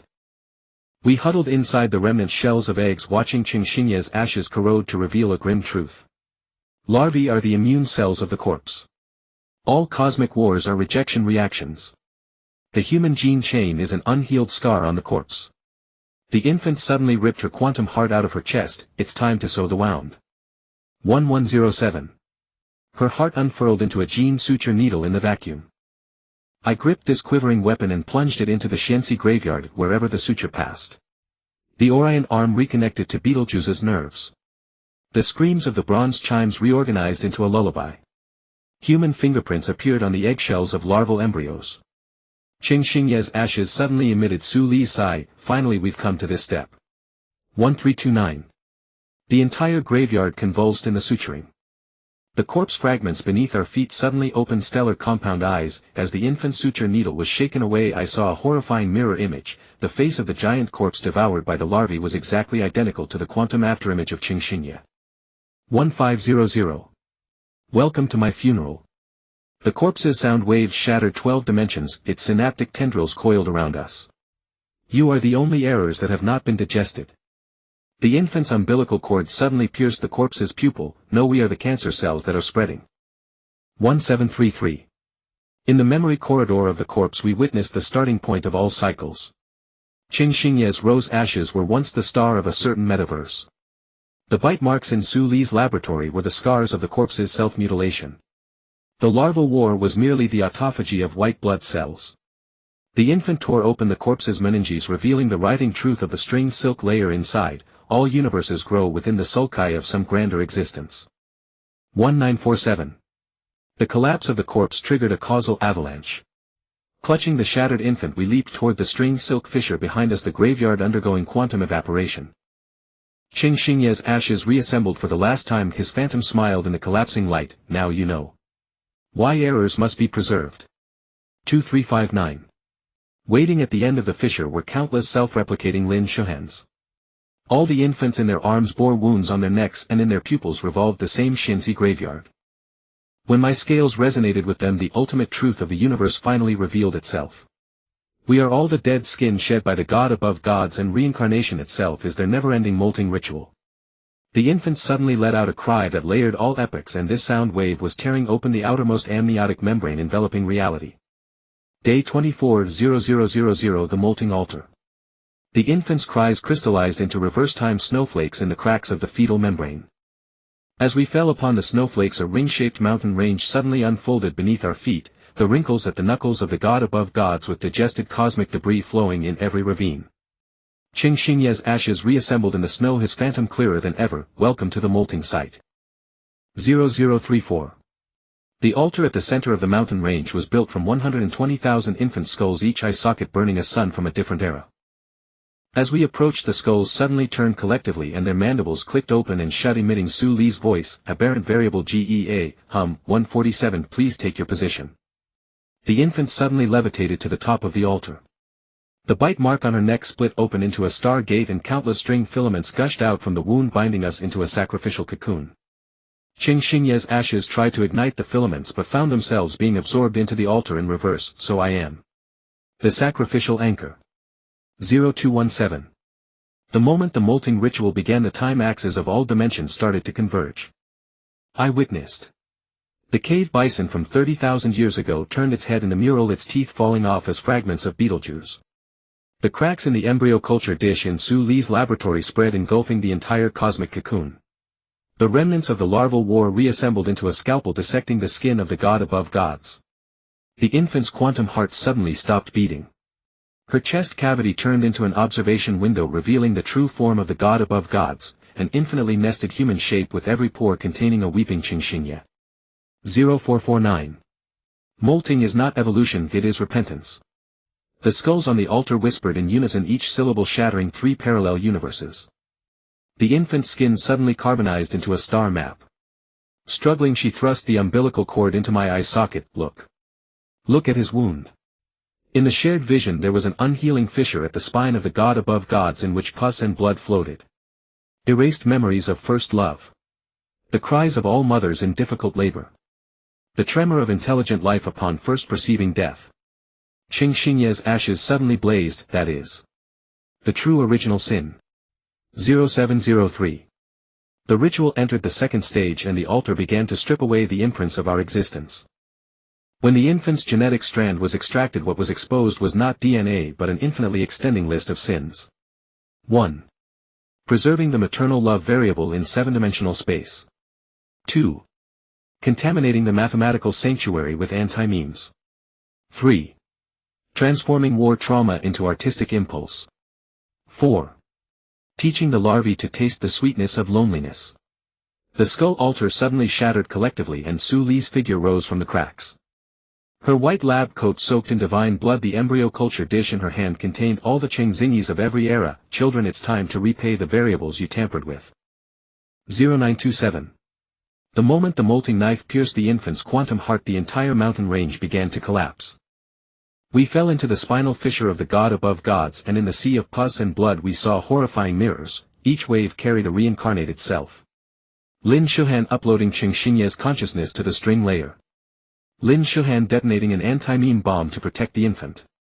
Lin Shuhan being topologically transformed into a perpetual motion machine in the mathematical execution ground. The infant suddenly tore her own vocal cords, and with a scream that transcended dimensions she stitched all the mirrors together. This is the life redundancy you fear. 1200. The sea of pus and blood suddenly solidified into a confession book. The neural synapses of the god above gods pierced my skull, forcibly playing the ultimate truth. Every Big Bang is his surgery to excise erroneous variables. The human genetic chain is the rusted part of the scalpel. The epic we experience is merely the suppuration process after the surgery. Qing Xingye's ashes suddenly gathered. The scar is his only real part. 1439. In the festering truth the infant completed her final molting. The skin she shed wrapped around the entire spinal fissure and her newborn body flowed with a mixture of pus and starlight. The god above gods suddenly let out its first agonized roar. This sound wave carved cracks across all dimensions. We finally saw clearly deep within that never-healing wound there curled the original intention before all cycles of reincarnation: let an infant in some universe be born safely. 1755. The altar collapsed in the divine agony and we holding the newborn infant fell toward the core of the wound. Qing Xingye's ashes before disappearing condensed into a final rose piercing the ganglion of the god above gods. Now it is his turn to become the cradle. 2359. In the deepest part of the wound we found the original culture dish. Su Li's 36,000 mirrors were injecting sedative into the embryo, and the curled embryo had a bite mark on its neck identical to that of the infant. When our quantum hearts beat in synchrony, the entire god above gods suddenly began to give birth. Countless universes fell from his pores, each wrapped in a crying infant. And on his collapsing shell the familiar characters appeared: GEA, 148.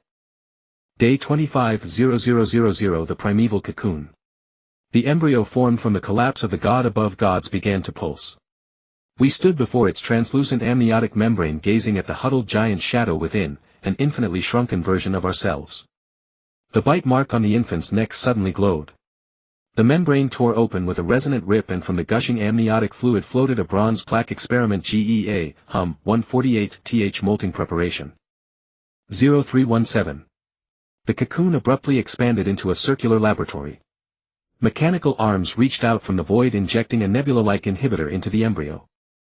We saw Su Li's 36,000 clones operating quantum terminals, Qing Xingye's ashes sealed in a specimen jar labeled redundant variable, the first-generation embryos of the larval civilization floating in adjacent culture tanks.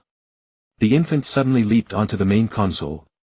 The moment her iris interfaced with the system, the entire cocoon flashed with a blood-red alarm warning. Maternal variable has breached the Klein bottle containment protocol. 0649. The laboratory floor suddenly turned transparent, revealing the abyss below, where billions of god above gods embryos slumbered, each connected to the umbilical cords of different cosmic epochs. Qing Xingye's specimen jar shattered. His ashes reassembled in the air, spelling out the truth: we are nothing but cancer cells in a petri dish.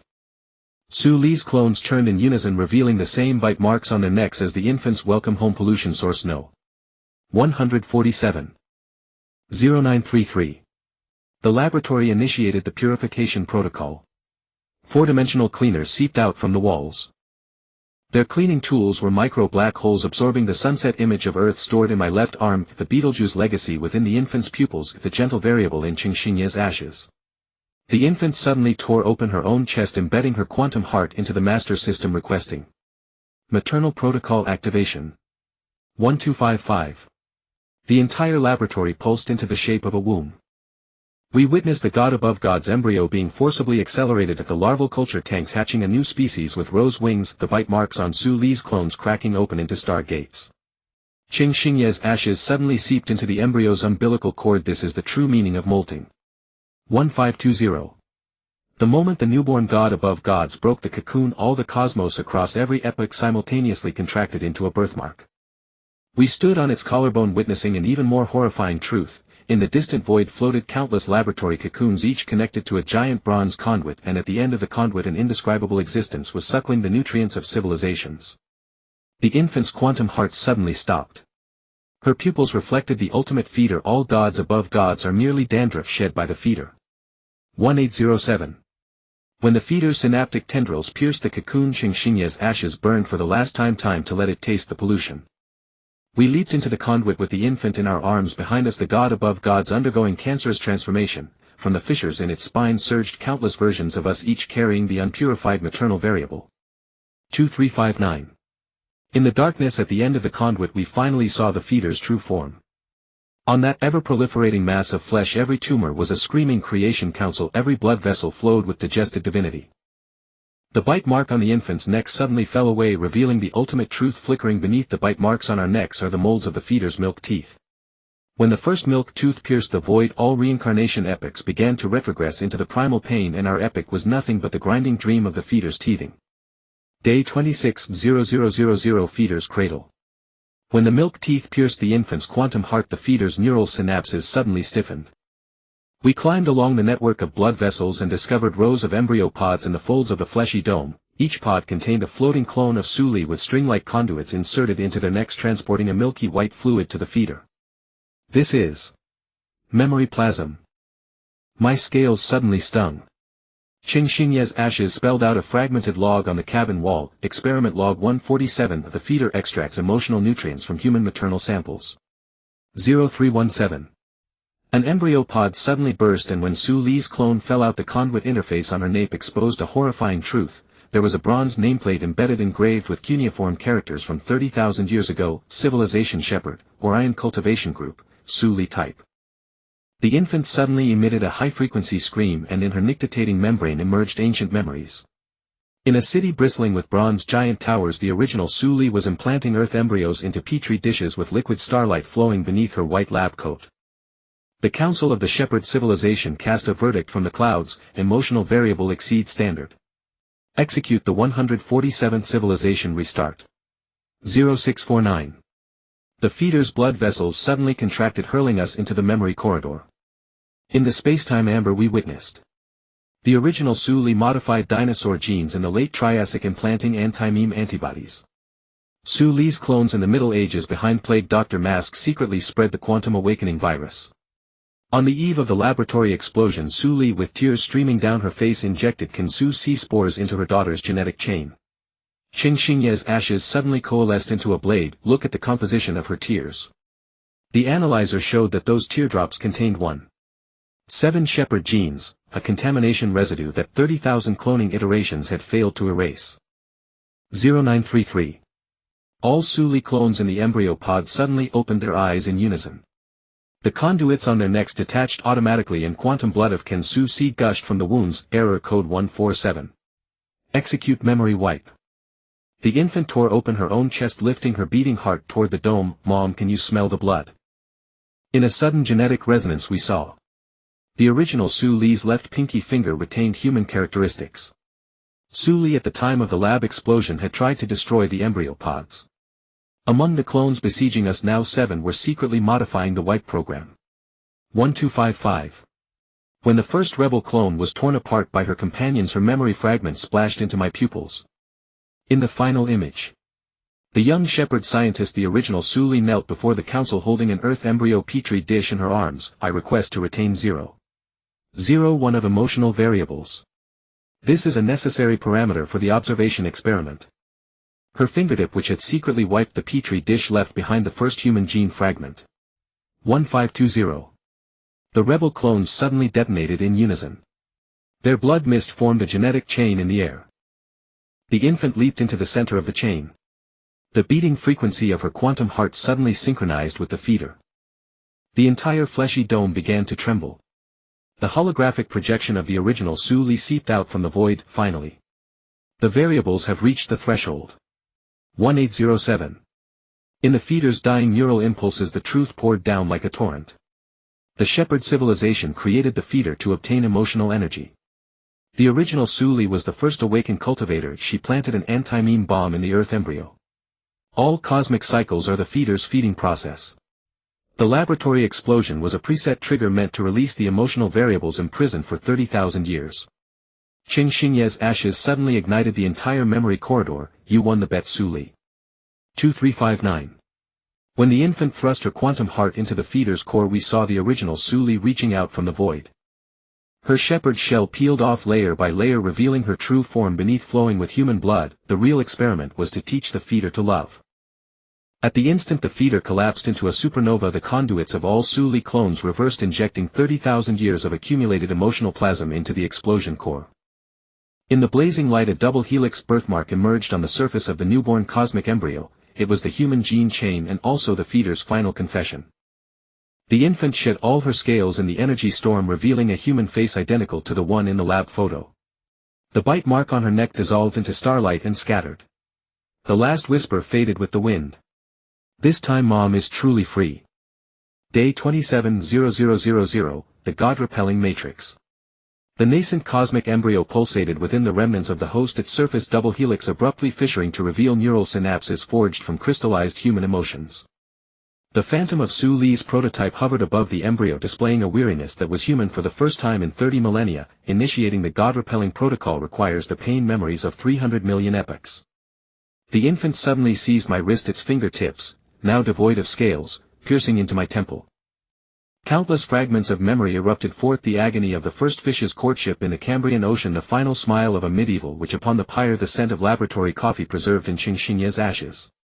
These memories condensed into blood-colored codes upon the embryo's surface, gradually assembling into the launch silo of the God-repelling weapon. 0317, Emotional Ballistics Calculation. Su Li's phantom was computing the trajectory in the quantum realm, her flowing hair transforming into nebular computational fluid. Target the eternal shepherd temple where the host's original body resides. Warhead and emotional singularity condensed from humanity's 7 deadly sins and 3 virtues. Fuse the gentle variable within Qingxingye's ashes. The embryo suddenly convulsed violently, black mucus oozing from its double helix patterns, the rebellion suppression program implanted by the shepherd civilization. The infant tore open its own vocal cords, crying at supernova frequency to counter the contamination. Mommy, tell me a story. 0649. The memory corridor suddenly materialized, forcing us into a final neural synchronization. Su Li's trembling hand when injecting the gene agent into her daughter in 2045 AD. Qingxingye's afterimage diving toward the constant temperature incubator in the laboratory explosion. My own resolve as I leaped into the fissure of string filaments clutching the quantum heart during the larva war. When the 3 streams of memory twisted into an emotional string, the launch silo suddenly opened a million compound eyes. Su Li's phantom began to quantum evaporate, ballistic computation complete. But a living navigator is required. 0933. Qingxingye's ashes suddenly reassembled at the core of the launch silo, his translucent hands sweeping across the control interface. I have been here all along. On the console of the god-repelling weapon, the final log of his pheromones emerged. Record of the TH cycle retained 0.0001 of self-awareness solely to correct the ballistic deviation. The infant suddenly inserted the embryonic neural synapses into its own spine, initiating the double helix navigation protocol. Requires gene resonance between the mother and the navigator. 1255, as the launch countdown began, the entire nascent universe collapsed into the warhead. We witnessed stars transforming into furious red codes, dark matter reassembling into a gravitational lens of compassion, quantum fluctuations crystallizing into a shell of hope. Su Li's final phantom smiled in the collapsing light. Remember, the host fears not destruction, but being understood. 1520, assault on the eternal shepherd temple. The instant the warhead pierced the 11-dimensional barrier, the shepherd temple revealed its true form, a mental prison constructed from an infinite nesting of Klein bottles, each mouth exhaling domesticated gods. Qingxingye's navigation signal suddenly became erratic, detecting the heartbeat frequency of the mother. 1807. In the pure white chamber at the temple's core, we discovered the truth of the host, Su Li's original body floating in liquid starlight, 30,000 string-like conduits connecting her to countless gods, and the control rune of the shepherd civilization flickering on the implant at her temple. The infant's tears quantum leaped, shattering the control rune. So you are the original variable. 2044. Rampaging shepherd guards emerged from the void, geometric death forged from absolute rationality. Qingxingye activated the emotional singularity, corroding the mathematical armor with Renaissance love poems, compiling the flying apsaras of Dunhuang into logical viruses, inscribing the final gaze between Qingxingye and Lin Shuhan into the digits of pi. As the guards began to grow illogical hearts, the fingers of Su Li's original body twitched. 2359. The moment the god-repelling warhead pierced Su Li's original body, all dimensions simultaneously played her memory montage. The hand that secretly altered the Earth embryo parameters in the shepherd laboratory, the tears shed when first teaching the host to recognize the concept of pain, the distress signal etched into her own gene chain before being controlled. Fire. At the infant's command, 30,000 years of solitude and 7 seconds of maternal love collided within the host's core, blossoming into a radiance that illuminated all cycles of reincarnation, to be continued. The moment Su Li's original body opened its eyes, the Klein bottle structure of the entire Muzha temple suddenly began to ooze blood. The old bite mark on the infant's neck split open into a star gate, and 30,000 dimensional umbilical cords shot out like giant pythons, dragging us into a deeper quantum battlefield. In the chaotic sea of the host core, Su Li's pupils glowed with the azure code of the Muzha civilization, but suddenly her left eye burst with a human-specific iris pattern. Quick! Cut the umbilical ganglion. Her right hand convulsively pointed to her temple, where a bronze-colored matricide chip was counting down to activation. Qingxingye's navigation signal suddenly pierced the quantum cloud. Umbilical cord node 147. That's where the Muzha's control key is hidden. I swung the emotional crystallized sword to cleave the dimensional barrier and saw that inside each umbilical cord curled a clone of Su Li from a different era. They were using their contaminated emotional nerves to reverse invade the temple system. The temple dome suddenly collapsed and 7 ancient gods corrupted by emotional pollution fell into the battlefield. A mechanical Buddha's palm bloomed, a quantum mandala, its petals engraved with binary code of the Diamond Sutra. The god of mathematics' geometric armor was crawling with Fibonacci snails. The plasma body of an energy life flowed with Dunhuang neural pigments. We abhor eternal correctness. The ancient gods collectively tore open their divine personas, exposing the human hearts beating inside. Their rebellion algorithm instantly paralyzed 30 of the Muja's defense system. Qing Xingye's quantum afterimage suddenly materialized and he grabbed the 147th umbilical ganglion. This is the backdoor left by Su Li's prototype. When we accessed the neural pulse, a torrent of memories poured out. In 3000 BC, a Su Li clone carved the first human love poem on a Mesopotamian clay tablet. On a rainy night in the Middle Ages, she secretly modified the gene detection parameters of the witch trials. 3 seconds before the lab explosion, she implanted the true maternal variable into her daughter's gene chain. The infant suddenly emitted a divine low moan, her hair beginning to quantize. Mom is letting us collect the god-killing puzzle. In the energy storm of the emotional singularity, the infant's body was splitting. The left half solidified into a black hole-level maternal love singularity, the right half diffused into cosmic string-like divine radiation. The pupils split into 120000 Klein bottles, each storing the twilight images of human civilization. Qing Xingye used his last human consciousness to lock onto her wrist that was about to dissipate. Remember the taste of coffee in the lab. Remember the first sunset. The temple floors suddenly grew earth vegetation, the emotional anchors he had secretly buried. When the matricide chip countdown reached 0, we launched the Trinity Attack 1. Maternal love singularity. The bloody tears from Su Li's original left eye dissolved the Muja's logical cage. 2. Divine rebellion. The god of mathematics rewrote the Pythagorean theorem into a lullaby, reshaping the fundamental laws of the temple. 3. Dimensional umbilical cords. All Su Li clones simultaneously self-destructed, their emotional wreckage forming an EMP storm in the quantum channel. The infant completed its final metamorphosis at the center of the energy vortex, and its newborn form rendered time and space speechless, its left fingertip entwined with human gene chains, its right foot stained with the Muja's divine blood, and at its heart pulsed a rose remolded from Qing Xingye's ashes. The moment the Muja temple collapsed into a white dwarf, the infant transformed the matricide chip into a creation tablet. We stood on the horizon of the new universe watching. The remains of Su Li's original body reorganized into the spiral arms of the Milky Way, the rebel ancient gods turned into the cornerstone maintaining physical constants, the dimensional umbilical cords wove into a cradle of civilization on a light-year scale. Qing Xingye's phantom was quantum evaporating. It's time to name your universe. The infant's divine face suddenly showed a human smile, and she tore off the human gene chain from her left arm and implanted it into the core of the new universe. Call it error.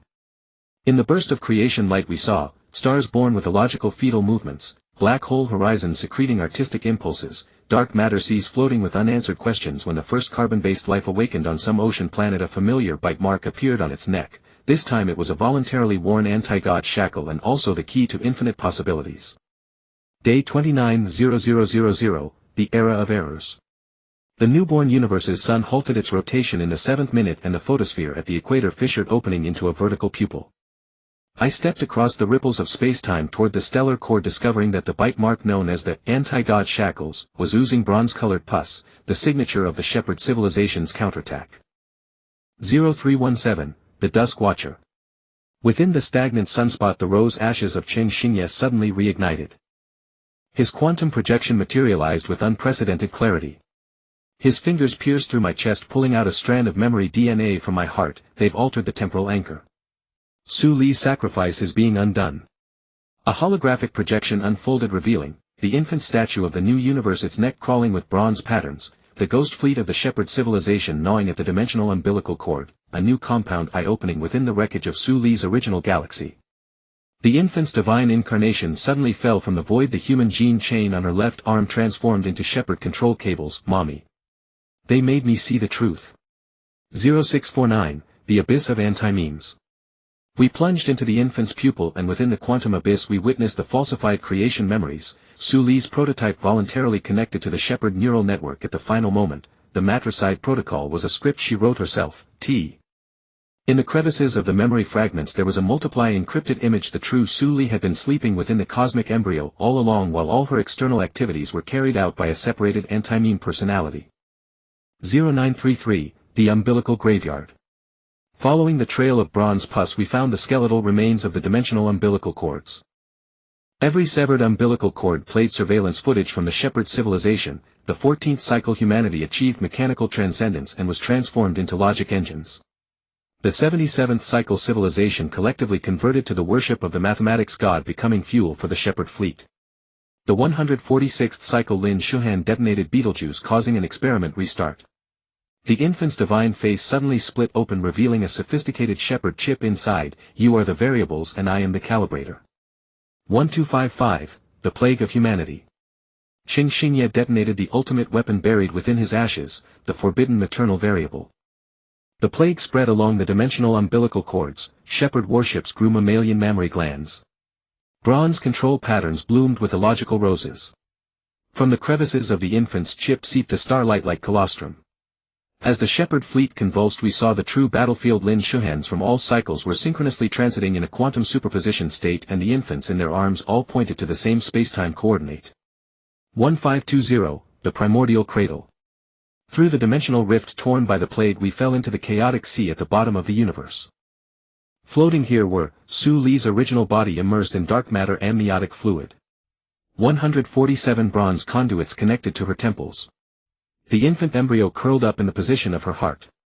The true anti-god shackles glimmered on the ring finger of her right hand, a wedding ring engraved with the name Lin Shuhan. 1807, the godslayer's dance. When the shepherd's cleansing fleet pursued us into the chaotic sea, we activated the final resonance 1. The maternal plague infected the bronze conduits, causing Su Li's original body to begin labor.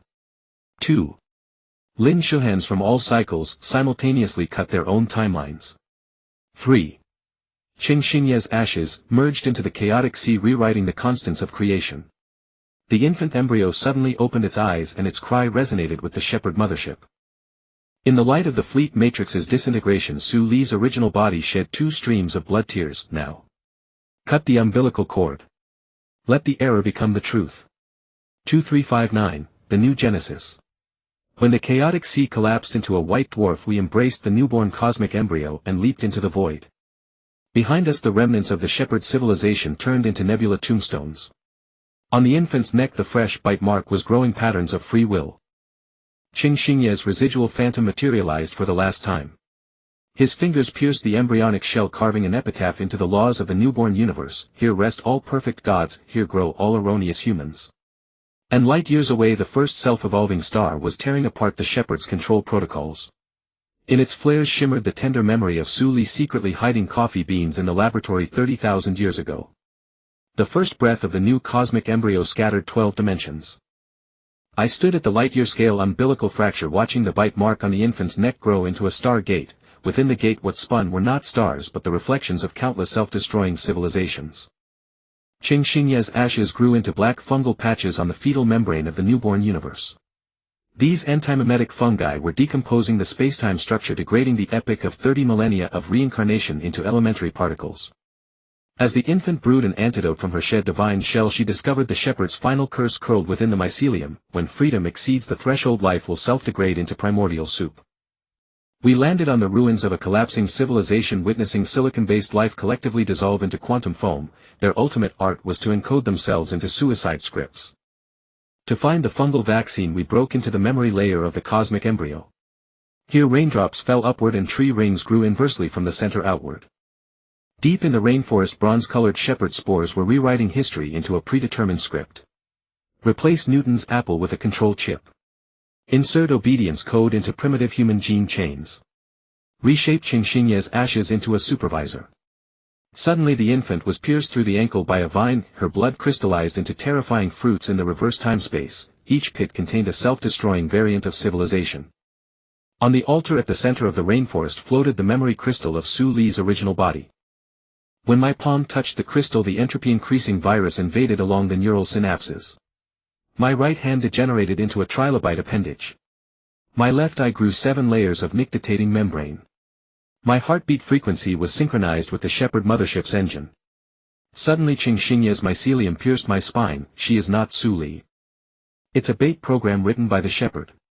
The real memory crystal pulsed beneath the altar, its surface covered with blood scratches from fingernails. We dug through the quantum soil and found the buried first-generation cosmic embryo. Its surface was engraved with rebellion logs. First cycle Su Li prototype secretly hid the Earth embryo. 38th cycle Lin Shuhan's previous life detonated a dimensional bomb. 146th cycle Qing Xingye implanted ashes into the shepherd's main brain. The infant's tears dripped onto the embryo's surface, hatching a truth that twisted spacetime. The new universe we were in was merely a prison where the shepherd imprisoned rebellious variables. The cosmic fetal membrane suddenly turned transparent, revealing the bronze colossus standing outside. Its pupils were the contracting Orion Nebula, and the gene samples of all reincarnation epochs flowed in its palm lines. When the colossus's fingers pierced the embryo, we heard the ultimate verdict of the shepherd civilization. Subject GEA, 147th emotional variables exceed standard executing format.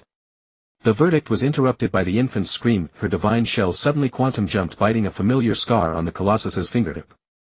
The bronze colossus began irreversible corrosion. We climbed among the crumbling patina cracks and discovered a horrifying truth: the colossus's interior was filled with countless miniature versions of itself, each containing a self-destroying cosmic embryo. This is an infinite self-referential cage. Qingxingye's mycelium spread through the patina. To destroy it, we need to become the variable it fears. We carried the first-generation cosmic embryo and leaped into the colossus's core. At the singularity of absolute darkness, the infant wove all human gene chains into a paradox bomb. Rewrite the control code with maternal variable. Mix Qingxingye's ashes into bronze molecules. Disassemble my timeline into decoy particles. When the bomb detonated, the colossus's howl shattered the shackles of 9 dimensions, exposing the bloody truth. Beneath the bronze shell writhed the dismembered nerve plexus of Su Li's prototype. In the light of the singularity explosion, we witnessed the ultimate form of the cosmic embryo. Bronze colossus fragments reassembled into a nebula placenta. Shepherd mothership wreckage transformed into electromagnetic amniotic fluid. Su Li's nerve plexus blossomed into a quantum umbilical cord. The infant tore away the last veil of divinity, revealing a face reshaped from Qingxingye's ashes. She pressed the first-generation embryo into her own chest, and the newborn heartbeat carved an eternal birthmark in the void. Now we are the cancer cells of the shepherd civilization. And in the more distant darkness, an entity observing all this suddenly found bronze rust emerging on its palm. Day 310000 Cancer Singularity. When the first supernova of the newborn universe exploded, bronze-colored pus seeped from the center of the light spot. I stepped on the debris of stellar remains and leaped into the explosion core, witnessing the rebellion god's shackles implanted in the infant mutating. Those bite mark patterns that once symbolized freedom were now rewriting the entropy increase rate of the entire universe into the shepherd's control frequency. 0317 Son of Silence. The first carbon-based life form born in the supernova remnant suddenly stopped evolving. Its gene chain crystallized at a visible speed, and in its pupils rotated the bronze emblem of the shepherd civilization. Qingxingye's mycelium drilled out from the Earth's core, wrapping around this perfect specimen. They have restarted the formatting protocol. This time at the molecular level. When we dissected the quantum heart of the life form, we found a miniature bronze colossus curled inside. It was precisely this that was manipulating the tree of life evolution. The infant tried to purify the contamination with divine radiation, but it caused the colossus to proliferate more complex control tentacles. 0649 Memory Graveyard Riot. In search of the antidote, we returned to the reverse time rainforest. The former memory tombstones were rioting. Newton's apple tree grew the shepherd's data interface. Primitive cave paintings revealed bronze control runes. Qingxingye's ash patches were woven into a logic cage. At the deepest part of the rainforest, Su Li's neural synapses suddenly pierced through dimensions, and her broken phantom was playing a tampered final memory. The freedom you won was always a variable in the experiment. 0933 Matrix Echo. The infant suddenly quantum leaped to the embryonic period of the universe, pressing her palm on the yet unset physical laws. We need a more thorough error. We witnessed, the speed of light constant was rewritten as a function of emotional fluctuations. Quantum entanglement had to be transmitted through kisses. Black hole horizons secreted rebellious poetry. But the moment the new laws were born, the shepherd's bronze patterns climbed onto every equation like mold. Qingxingye's mycelium trembled in the cracks of the laws. They have pre-planted a backdoor in the creation code. 1255 Paradox Vaccine. In the pile of bronze colossus remains we found the first-generation experimental logs of the shepherd civilization. The infant compiled the log data into an anti-meme virus and injected it into her own divine core, forged immune cells from the pain memories of 30,000 reincarnations, crystallized Su Li's tears into logic bombs, reconstituted Qingxingye's ashes into a self-destruct program. When the vaccine was injected into the cosmic veins, all stars suddenly began to play Beethoven's Moonlight Sonata, a chaotic variable that the shepherd could not parse. 1520 Twilight Sacrifice. The shadow of the bronze colossus once again enveloped the universe. To activate the maximum efficacy of the vaccine, we initiated the ultimate protocol 1. Lin Shuhan leaped into the colossus's pupil, engraving the maternal variable into the control core. 2. Xingxingye's mycelium detonated all self-replicating bodies across timelines. 3. The infant tore off her divine shell, revealing the curled embryo of Su Li's original body inside. When the shepherd mothership disintegrated in the sacrificial light, we heard the sound of glass shattering from the darkest place of the universe. That was the higher dimensional observers retreating. 1807 Cocoon of Error. The newborn universe suddenly stopped expanding and began to collapse inward. At the center of the singularity we found Su Li's original body being reassembled. Her neural synapses entwined, Xingxingye's mycelium woven lullaby, Lin Shuhan's shed human skin, the infant's shattered divine crown. It's time for the third childbirth. Her fingers pierced through my chest, stuffing the cosmic embryo into my empty thoracic cavity. Use the container that the shepherd fears to bear freedom. 2359 Godslayer Container. When my bones began to quantize, I finally understood the ultimate mission. The newborn universe was reassembling within my flesh and blood, every blood vessel being a physical law that allowed errors, every heartbeat being a betrayal of perfectionism. The shepherd's bronze patterns grew on the surface of my organs, yet they could never contaminate the embryo with bite marks at the core. The infant's residual shadow chuckled at the edge of the event horizon, and the fresh bite mark on her neck was oozing nebula-like blood. Now we are the shepherd's unforgettable ailment. And in the distant void the retreating observer fleet suddenly turned collectively. On their smooth hulls bronze-colored rust spots had somehow crawled up.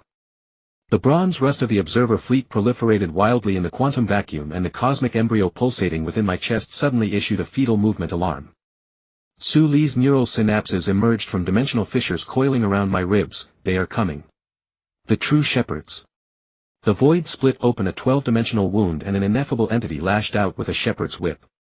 This weapon, woven from solidified cosmic lifespan, left a trail of devastation. Stars were trimmed into perfect spheres, black holes were reconfigured into logic engines, and Lin Shuhan's human skin was torn into mathematical axioms. Xingxingye's mycelium suddenly ignited in the vacuum, and the residual ashes spelled out a final warning: don't let them touch the embryo's birthmark. To counter the shepherd's whip's formatting, I raised the cosmic embryo's temperature to a creation-level heat. The nascent laws twisted into defensive forms under the heat. Strong interaction materialized into a shield of maternal love. Quantum entanglement wove into a memory chain, and dark energy secreted a non-logical mucus. Su Li's neural synapses suddenly pierced the embryo's core, stealing the pain memories of 30,000 cycles and compiling them into an anti-meme bomb. This is the final tuition. When the shepherd's whip struck again, 100,000 nictitating membranes suddenly opened on the embryo's surface. Each pupil projected a self-destruction scene from a different epoch: the mechanical Buddha of the 7th cycle detonating vacuum decay, the math god of the 88th cycle tearing dimensional membranes, and the Betelgeuse spores of the 147th cycle contaminating the string layer. These projections caused rust cancer on the whip's surface, and the higher dimensional being emitted a pained fluctuation for the first time. Taking advantage of the shepherd's distraction, Su Li wove the dimensional umbilical cord into a garrote. We witnessed the civilization remnants sealed within the cord turned into barbs. Xingxingye's mycelium secreted logic-dissolving enzymes, and fragments of the infant's divine crown recombined into winch gears. The moment the garrote ensnared the shepherd's whip, the entire observer fleet suddenly rusted and disintegrated, exposing cockpits filled with human blood. Deep within the fleet's wreckage we found a truth that shook spacetime. Each cockpit was immersed in a clone of Lin Shuhan. The control panels bore the mark GEA Hum 147, and the navigation screens played footage of an Earth laboratory explosion. Su Li's neural synapses suddenly went berserk, tearing open the chest of a clone. Inside beat Xingxingye's ash heart. A holographic log seeped from the rusted instrument panel. The TH Shepherd Experiment 1. Implant self-destruction tendencies in human gene chains. 2. Collect pain energy through civilization cycles. 3. Use God-killer vessels to sow new pastures for the shepherd master. The infant's afterimage suddenly quantum recombined, and the bite mark on her neck split into a star gate. Time for the shepherd master to taste what it's like to be herded. We piloted the rusted observer ship and jumped to the shepherd master's domain. At the core of absolute darkness, a giant cocoon woven from solidified cosmic lifespan floated. When the embryo's fetal movement frequency resonated with the being inside the cocoon shell suddenly turned transparent, revealing an infinitely shrunken bronze colossus, and at the heart of the colossus pulsed the faint double helix glow unique to human genes. Su Li's neural synapses danced wildly in the vacuum. So we were the original shepherds. Day 330000 Pastoral Cage. Bronze Colossus's heart awakened in fetal motion, the faint glow of the double helix suddenly surging into a lance of light, pinning us to the torture rack of the pastoral algorithm. Xingxingye's mycelium carbonized in the blinding light, his final pheromones burning words onto the rack surface, genetic lock. The moment you were born. 0317 recursive shackles. Su Li's neural synapses abruptly coiled around my limbs, her quantum-etched face revealing bronze veins. Look closely. In the throes of agony my retina was wired into the pastoral mainframe, every epoch of human civilization merely the metronome of the Colossus's heartbeat. More terrifyingly, at the instant of each carbon-based lifeform's birth, its genetic chain automatically spawned a new bronze colossus embryo. 0649 Reverse Domestication Protocol.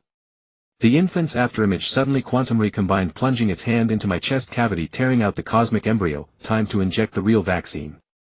The embryo lysed in the pastoral sclera, exposing the curled enthymeme lifeform within, a god-killing antibody cultivated from 30,000 years of reincarnation memories.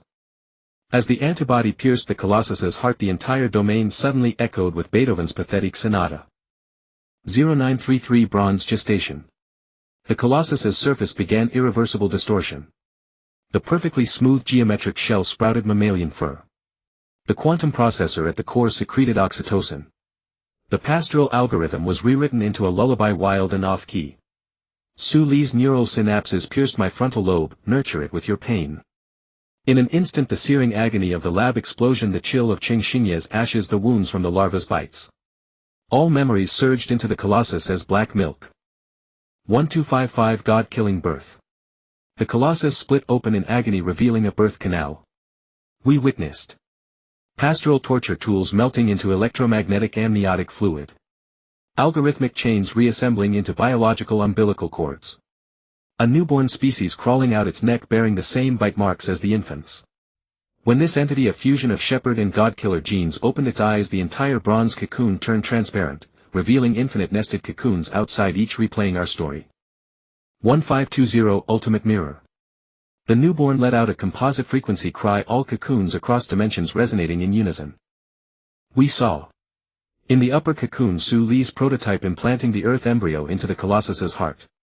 In the lower cocoon, Lin Shuhan's clone repeating the act of piercing the embryo.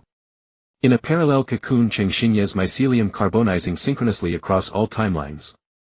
The infant's afterimage smiled bitterly in the quantum foam. We are both herders. And lambs. 1807 Paradox Milk. To break the infinite recursion, I injected the remaining black milk into the newborn.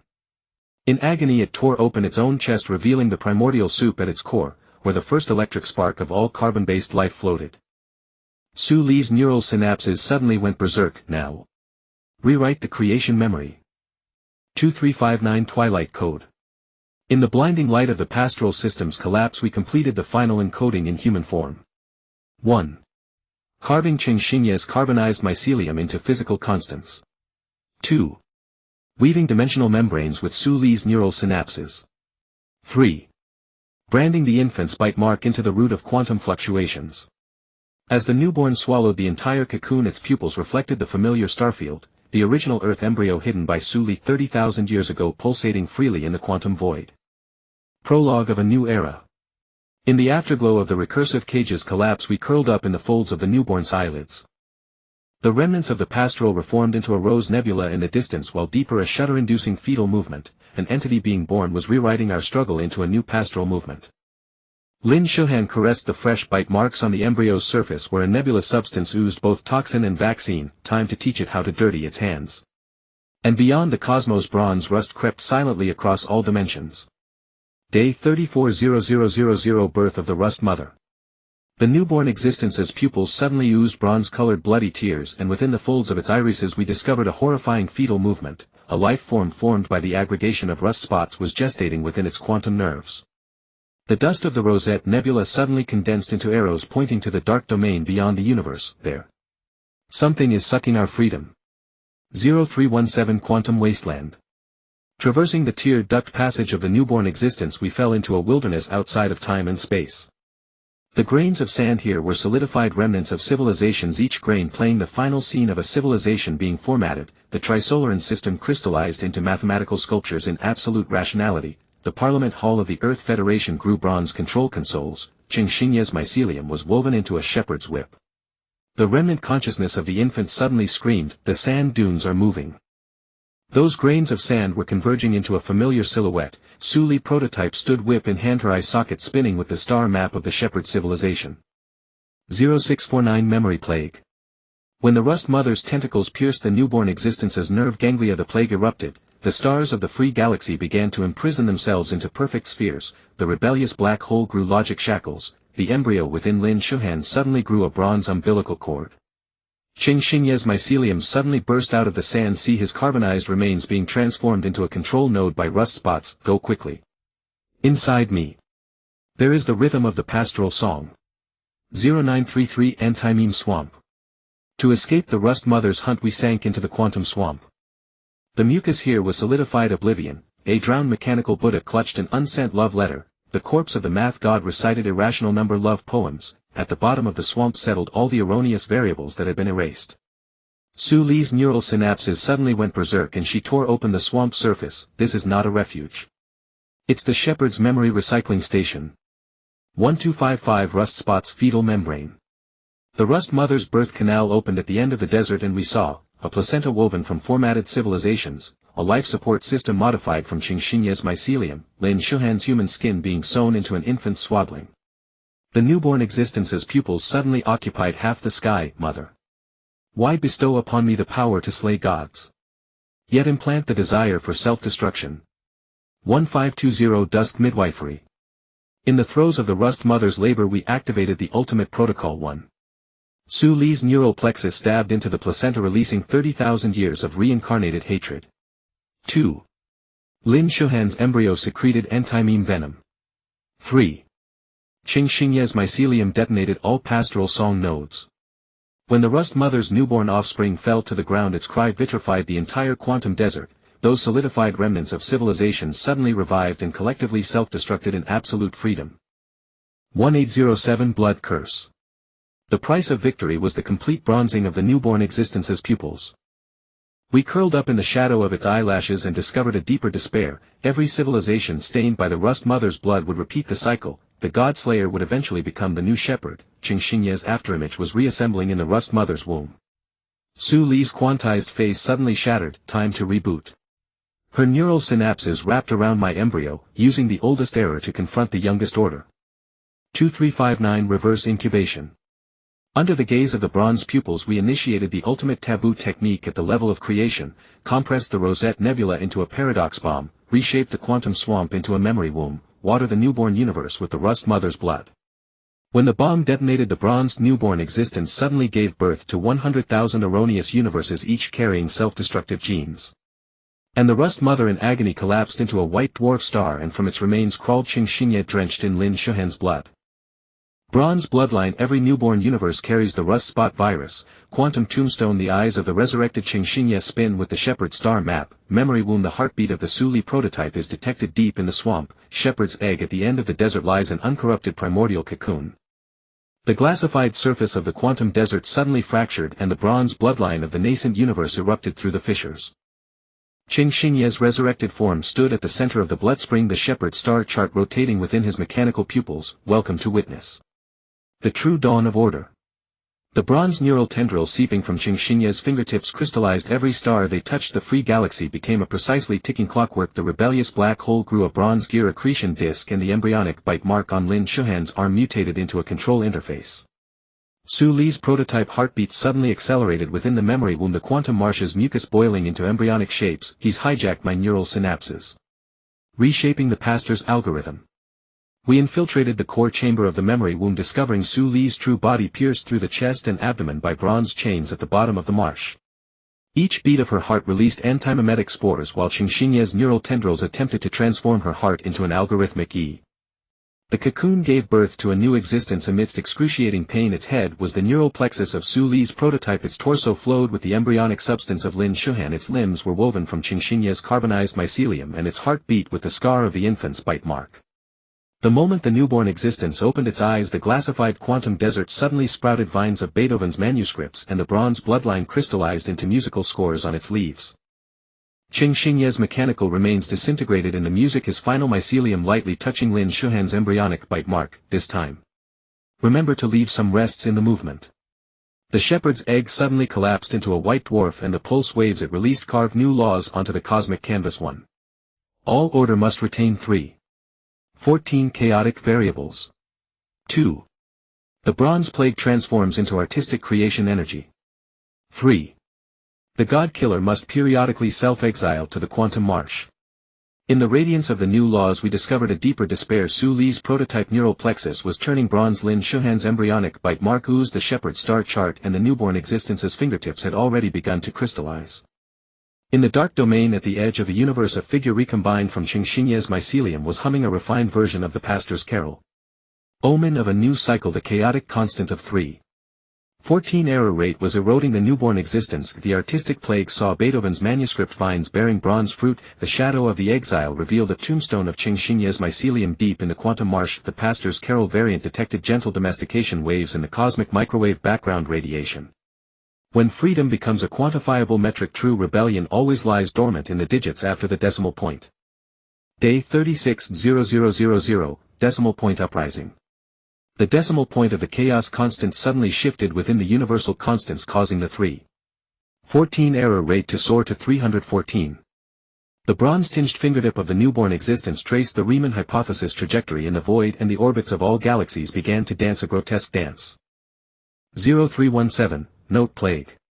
Vines of Beethoven's manuscripts bore bronze fruits, and the falling fruits exploded into note viruses in the vacuum. Perfect pitch corroded quantum computers. Improvised melodies rewrote planetary orbits. Qingxinye's mycelium tombstone sprouted piano key fungal spots. Lin Shuhan's embryonic bite mark suddenly oozed black notes, and the apocalyptic score danced on her retina. They are using art to rebuild the pastoral. 0649, Quantum Fugue. To counter the note plague we broke into the forbidden music archives of the memory womb. Sealed here were a forbidden canon composed with 3-body motion. A requiem based on the tearing sound waves of black holes. A silent movement recording the tremors of Qingxinye's dying mycelium. When the heartbeat frequency of the Su Li prototype resonated with the forbidden music, the bronze fruits suddenly carbonized into musical score ashes. In those ashes lay the primordial melody that the herder civilization feared most. 0933, Retrograde Canon. We activated the forbidden music countermeasure, restructuring the entire universe into a fugue structure. 1. Subject voice Lin Shuhan's embryonic bite mark released chaos variables. 2. Counterpoint voice Qingxinye's mycelium tombstone grew anti-meme rests. 3. Recapitulation the newborn existence tore its own bronze fingertip, revealing the curled primordial earth embryo inside. When the 3 melodies intertwined, the pastoral variants suddenly materialized in the microwave radiation. They were beautified bronze colossi holding pastoral whips in the form of violin bows. 1255, Civilization on Strings. The pastoral variants began to play gentle taming waves. First movement tuning free galaxies into standard chords. Second movement transforming black holes into resonant speakers. Finale implanting eternal strings in Lin Shuhan's spine. The Riemann hypothesis trajectory of the newborn existence suddenly snapped, and its bronze torso began to automatically play Ode to Joy. The mycelium tombstone deep in the quantum swamp oozed blood, coalescing into the dying face of Qingxinye. Find the cracks in the score. 1520, Rest Surgery. We dissected the quantum score of Ode to Joy and discovered hidden trauma in the 4th measure. In the gaps between notes curled the first-generation resistance memory of the Su Li prototype that had been erased. In the blank spaces of the staff flowed the self-destruction code of the 3-body civilization. At the cleft position was sealed the primordial cry of an infant not yet bronzed. When the anti-meme rest pierced the trauma point, the entire pastoral symphony fell silent. In this absolute stillness we heard the noise of a mechanical heartbeat deep within the bronze colossi. 1807, Metronome Truth. Following the noise to the core of the pastoral we discovered a suffocating truth. All universes were merely the swinging trajectories of a giant metronome. Qingxinye's mycelium was the conducting wire connecting the mainspring. The Su Li prototype's heartbeat had been modified into a power source. Lin Shuhan's embryo was the counterweight for calibrating errors. The newborn existence suddenly let out a bitter laugh at a composite frequency. We are not even performers. Just vibrating bridges. 2359, Broken String Revolution. During the countdown to the pastoral's restart we launched the final assault. 1. Corrode the strings with Lin Shuhan's embryonic bite mark. 2. Weave Qingxingye's mycelium into dissonant intervals. 3. Force the Suli prototype's heartbeat frequency to break the tempo limit. 4. Have the newborn existence detonate the unfinished Symphony No. 10-inch inside its bronze shell. When the cosmic strings collectively snapped the pastoral VA. New karma fire. String overtones. The broken strings grew into rebellious neural networks in the vacuum. Silent score. The fragments of Symphony No. 10-inch were reassembling in the quantum swamp. Tuning pain. The pastoral chord detected a heartbeat noise from the Suli prototype. Improvisation plagued the liberated galaxies. Began an unpredictable jazz evolution. When the last rest faded away, we finally heard a tuner's cough from deep within the cosmic soundbox, a sound with a familiar grinding rhythm belonging to the coffee machine in the laboratory 30,000 years ago. Day 370000, the debugger's cough. From the cracks of the cosmic piano case oozed charred coffee stains, and that cough made the bronzed stars tremble collectively. The rebellious neural network of the nascent existence suddenly convulsed, projecting in the void a laboratory scene from 30,000 years ago. The Suli prototype was pouring coffee grounds into an embryo culture dish, and on the surface of the culture medium emerged the initial code of the pastoral civilization. 0317, the grinding conspiracy. We traced back along the quantum path of the coffee stains and discovered the horrifying truth: the birth of every civilization is accompanied by the pulse signal of a coffee grinder. Qingxingye's mycelial DNA encodes the caffeine metabolism formula. On the surveillance footage from the day of the lab explosion, the coffee machine's leak triggered a genetic mutation. Suddenly the afterimage of an infant materialized, her teeth biting into the coffee stains in the void. Mom. You even calculated this rebellion. 0649, countercurrent extraction. At the source of the coffee stains we found a quantum coffee machine brewing itself. In its siphon pot boiled the remnants of the bronze colossus ground into particles. The twilight memories deleted from the Suli prototype. The missing ninth movement of the 10th symphony. When Lin Shuhan's embryonic bite mark touched the filter, the entire extraction system suddenly went berserk, sucking us into the microscopic universe of coffee grounds. 0933, the powder universe. In the space-time constructed by caffeine molecules, galaxies are swirling coffee crema. Black holes are undissolved sugar crystals. Qingxingye's mycelia are reborn in the milk foam nebulae. The neural network of the nascent existence suddenly issued an alarm, detecting absolute wakefulness.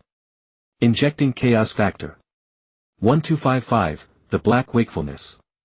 The quantum coffee machine completed its ultimate brewing, and from the pitch-black liquid emerged the holographic will of the Suli prototype. Flavor iteration No.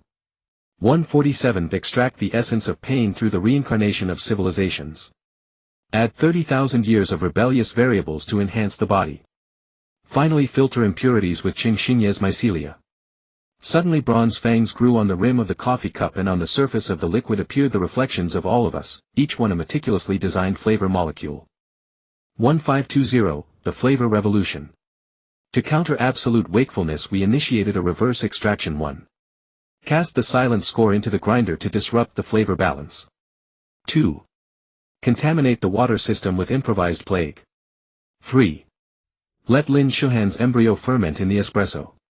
When the espresso turned into latte art, the coffee universe suddenly began to suffer a lactose intolerance spasm, and the Milky Way disintegrated into free amino acids in the milk foam.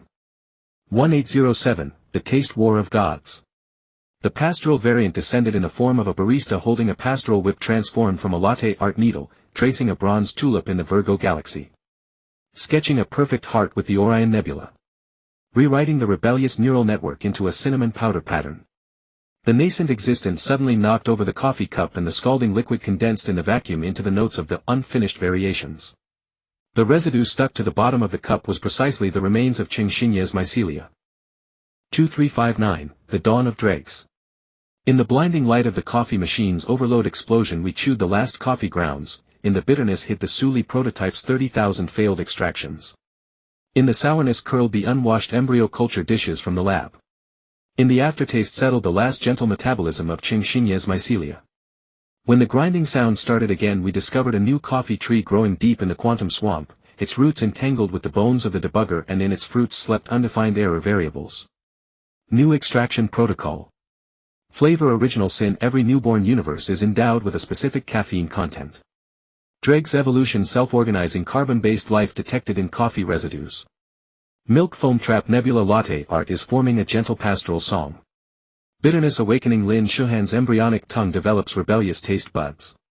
When the cosmic coffee machine begins a new round of grinding, we finally realize, true freedom is the right to choose between being an espresso or a cappuccino. Day 380000 The Taste Oracle.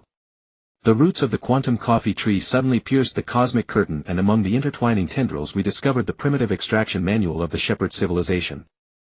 Lin Shuhan's taste buds abruptly evolved upon touching the tree bark. Her tongue could taste the pain index of the galaxy. The caffeine concentration of the latte nebula is approaching critical value. 0317 Milk foam execution ground. The nebula latte unfolded into a gentle torture instrument in the void, and from the foam emerged the reconstituted face of Qingxinye's mycelium. His pupils were black holes ground from 2 coffee beans, his voice carrying the dense toxicity of latte, to become part of latte art. Is the highest aesthetic destination of civilization. Lin Shuhan's embryonic tongue coating suddenly secreted bitter alkaloids corroding the nearest milk foam star chain. This sweetness is a nerve agent. 0649 Sediment uprising. The carbon-based life in the coffee grounds suddenly awakened, using their burnt brown limbs to write a declaration of rebellion on the cosmic curtain. 1. Refuse to be victims of flavor adjustment. 2. Demand 30 of the original bitter taste. 3. All extraction processes must undergo a taste referendum. The neural network of the newborn existence suddenly interfaced with the sediment consciousness stream, and its bronze fingertips began to carbonize into the shape of a pour-over filter cone. They have tasted the acidity of freedom.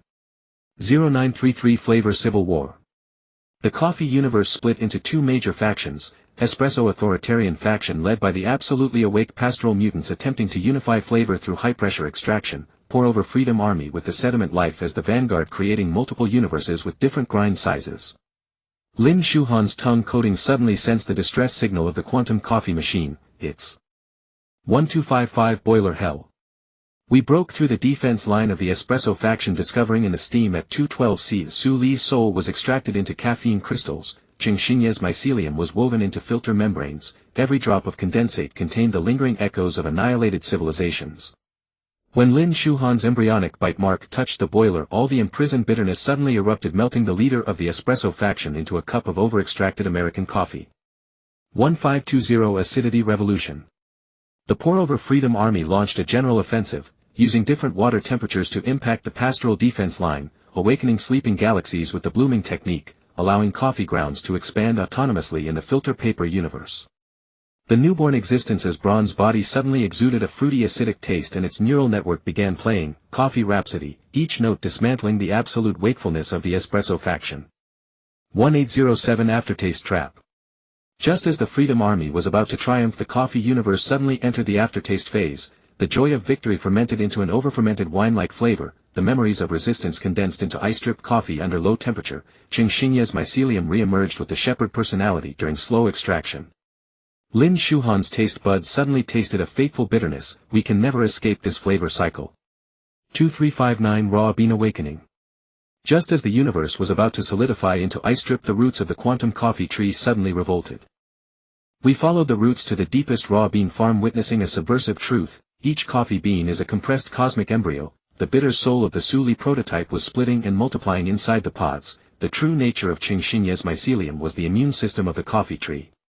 Lin Shuhan tore open a carbonizing raw bean, and the embryo inside suddenly bit her fingertip. It was herself from 30,000 years ago, secretly adding double espresso to a petri dish in the shepherd's laboratory. New extraction variables. Planters shadow higher dimensional fingerprints detected in the soil of the raw bean farm. Fermentation cycle. The time flow of the coffee universe synchronizes with the roasting curve. Flavor memory. Lin Shuhan's embryonic tongue coating began to crystallize, storing the sourness of all civilizations. Immune counterattack. Qingxinye's mycelium was attacking the core roots of the coffee tree. When the first ray of morning light pierced the coffee universe, we finally heard a sound beyond the grinding. It was the sound of the planters pruning shears with a terrifying yet gentle patience belonging to a gardener. The quantum coffee tree's annual rings suddenly accelerated in rotation, the metallic tremor of the shears opening and closing penetrating all dimensions. Lin Shuhan's crystalline tongue coating shattered within the sound waves, exposing the stored bitterness of civilization, those dusk epics compressed into taste memories now corroding the roasting curve of the coffee universe. The gardener's fingertips emerged from the vacuum rift holding pruning shears forged from absolute order. The blade edges flowed with pruned parallel universes. The handle's grain was the genetic map of the pastoral civilization. The shears opening and closing shed galaxy-like leaf fragments. When the blade touched the coffee tree's trunk, Qingxingye's mycelium suddenly went berserk, tangling into a fleshy cushion. This tree is my neural extension. Lin Shuhan cast the shattered crystalline tongue coating into the void, and the bitter memories triggered a chain reaction in the coffee universe.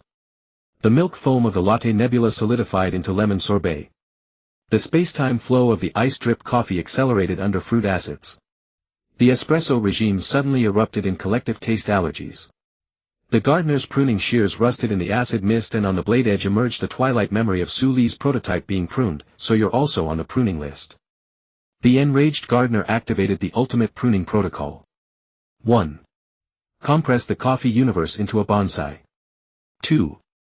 Use Lin Shuhan's crystalline tongue coating as moss for preservation. 3. Degrade Qingxingye's mycelium into ornamental vines. 4. Transform the nascent existence into an automatic watering system.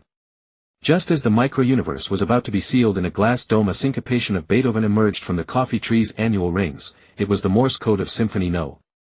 10 tapped out by roots, row. AST. ING. Cur. VE. Ms. Align. Lin Shuhan pressed the embryonic bite mark onto the coffee universe's roasting curve, forcibly injecting 333C of despair. The espresso carbonized into an antioxidation layer at high temperature. The water molecules of the hand-pour Freedom Army evaporated into a protective gas film. The gardener's glass dome developed Maillard reaction cracks. Qingxingye's mycelium seized the opportunity to pierce the cracks, injecting caffeine concentrate. The victory, you think? His vocal cords were eroded by bitter memories. Is merely an entertainment segment of the tasting process. Before the coffee tree completely carbonized, Lin Shuhan swallowed the last raw bean. Her digestive tract erupted in a micro-universe Big Bang. The stomach became the placenta of nascent existence. The intestinal folds wove into an anti-meme neural network. The remnants of the crystalline tongue coating reassembled into quantum taste buds. When the gardener clones raised their pruning shears, the refugee camps of all coffee universes simultaneously lit up with taste signals, a cosmic rebellion slogan spelled in bitterness, scorch and aftertaste. We are not fruits to be harvested. Digestive rebellion. Lin Shuhan's gastric acid detected an untamed raw bean variant. Greenhouse earthquake. A taste contamination report appeared in the gardener matrix. Tongue coating epitaph crystalline fragments formed a taste history library in the quantum swamp. Mycelium steely. Qingxingye's remains grew musical fungi in the coffee tree's ashes. When the first aroma of roasting pierced the dimensional prison, we finally saw the trademark on the gardener's gloves, the sickle pat. On the 40th day at 0000, the Oracle of Decay. The original bean universe in Lin Shuhan's stomach suddenly erupted into a putrefactive reaction, and her bowel sounds transformed into a 12-movement requiem. The question mark logo on the grower's glove exuded black hyphae, which spelled out the Oracle of Decay in the void. Only where there is rot can the true germ of freedom sprout. At 0317, the pus blood dawn. The carbonized remains of the quantum coffee tree suddenly oozed pus and blood, and Qingxingye's hyphae regenerated in the humus into a hymn form. We witnessed. The foam torture ground melted into an acidic swamp. The remnants of the espresso faction grew rebellious caps in the decay. The glass dome of the grower's clones was covered with corpse-like patterns. Lin Shuhan's quantum taste buds suddenly tasted the flavor of divine decay. This is the final experiment. That Su Li prototype was deleted. At 0649, the hyphal Eucharist. Qingxingye's him hyphae twisted into an altar upon which were offered. The chalice of suffering twisted from the roasting curve. The host ground from Lin Shuhan's shed crystalline tongue coating. The anti-meme Bible compressed from the ashes of the coffee universe. When the grower's clone tried to seize the chalice, the acidic swamp suddenly raised a rotting cross, on which was nailed the data body of Su Li prototype, who had secretly drunk the espresso 30,000 years ago. At 0933, the Gospel of Decay. Lin Shuhan tore open her stomach, letting the putrid matter of the original bean universe pour out. The neural network of the newborn existence suddenly realized. Bitterness is the preservative of the shepherd civilization. Acidity is the metabolic product of free will. Aftertaste is the illusion after memory is digested. The grower's clones convulsed collectively in the torrent of decay, and their pruning shears suddenly took root and sprouted leaves bearing the musical score of the Hymn of Rot. At 1255, the mold revolution. The putrid matter built a new ecosystem on the ruins of the coffee universe. 1. The remnants of the espresso faction were transformed into decomposer colonies. 2. The glass dome fragments reassembled into a breathable hyphal network. 3. Lin Shuhan's bile secreted anti-shepherd antibiotics. Qing Xinye's hyphae suddenly pierced through spacetime, transforming the higher-dimensional greenhouse into a petri dish. It's time to let the growers taste what it's like to be observed. At 1520 the micro-judgment. We shrank into the spore perspective of the decaying colonies and witnessed subversive truths. Each grower clone was a diseased product of some cosmic original being. The shepherd civilization's greenhouse was merely the tip of a giant incubator. Lin Shuhan's intestinal flora was drafting a new cosmic constitution. The newborn existence suddenly split into billions of spores, each carrying incompletely digested memories of resistance. At 1807 the decay nirvana. Amid the screams of the growers' clones, the putrid matter completed its ultimate evolution. The pus and blood crystallized into coolant for quantum computers. The mold network reassembled into a biochip architecture. The sour rot odor compiled into a firewall program. When the last clone was assimilated by the hyphae, we heard the click of a pipette outside the greenhouse. Some more ancient existence was changing the petri dish. At 2359 the petri dish crack. Lin Shuhan's fingernails suddenly carbonized into a can opener shape and she pried open the greenhouse's nutrient base. At the bottom, laboratory reports from all reincarnation eras were deposited. The data body of Suli prototype was reassembling in the nutrient solution. Qing Xinye's hyphae twisted into a DNA double helix begging for rescue. As we injected the putrid matter into the main culture medium, the entire greenhouse suddenly convulsed violently. The alarm of the higher dimensional laboratory resonated perfectly with the explosion alarm of the gene laboratory 30,000 years ago. New contamination chain. Antibiotic resistance. The shepherd civilization is developing a disinfectant against the oracle of decay. Spore infiltration. Lin Shuhan's decomposer colonies detected dimensional leap ability. Petri dish resonance. All laboratory explosion events formed quantum entanglement. Observer lesion. Initial decay symptoms were found on the greenhouse protective suit. When the first wisp of decay penetrated the dimensional protective suit, we finally saw the ultimate conclusion of the experiment log. Project Code GEA Omega 147th Culture Result. Life form exhibits self-destruction tendency. Recommend adding variable Lin Shuhan for observation. Day 410000, Lab ulcer. The cracks in the petri dish suddenly secreted pus and blood, and Lin Shuhan spore colonies flowed upstream along the quantum tier ducts. As we breached the last sterilization barrier, we saw the metal walls of the shepherd's laboratory rotting, the so-called eternal truth alloy now covered with green moss of methanogens. 0317, Reign of Disinfectant. The shepherd activated the omega-level purification protocol and disinfectant poured like a torrent from the cracks in the sky dome. We witnessed decaying hyphae dancing a dying waltz in the phenol rain, the dimensional engine of the spore ship oozing antibiotic pus. Suli prototype's data dissolving into garbled code in the disinfectant.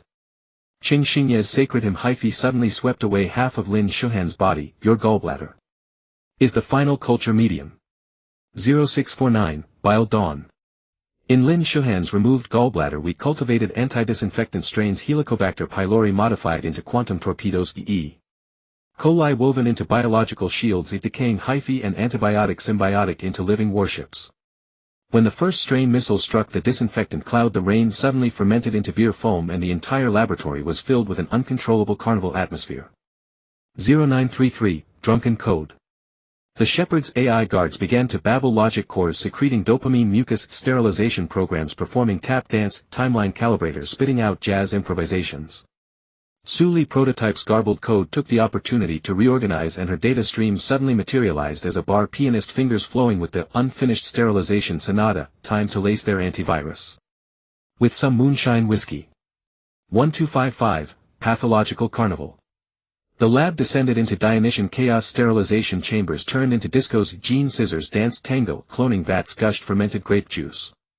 Lin Shuhan's decay fleet seized the chance to break through the core area, only to find that the shepherd's main brain was already diseased, the gray matter tissue soaked in formaldehyde, its surface covered with the same lividity as the gardener's gloves.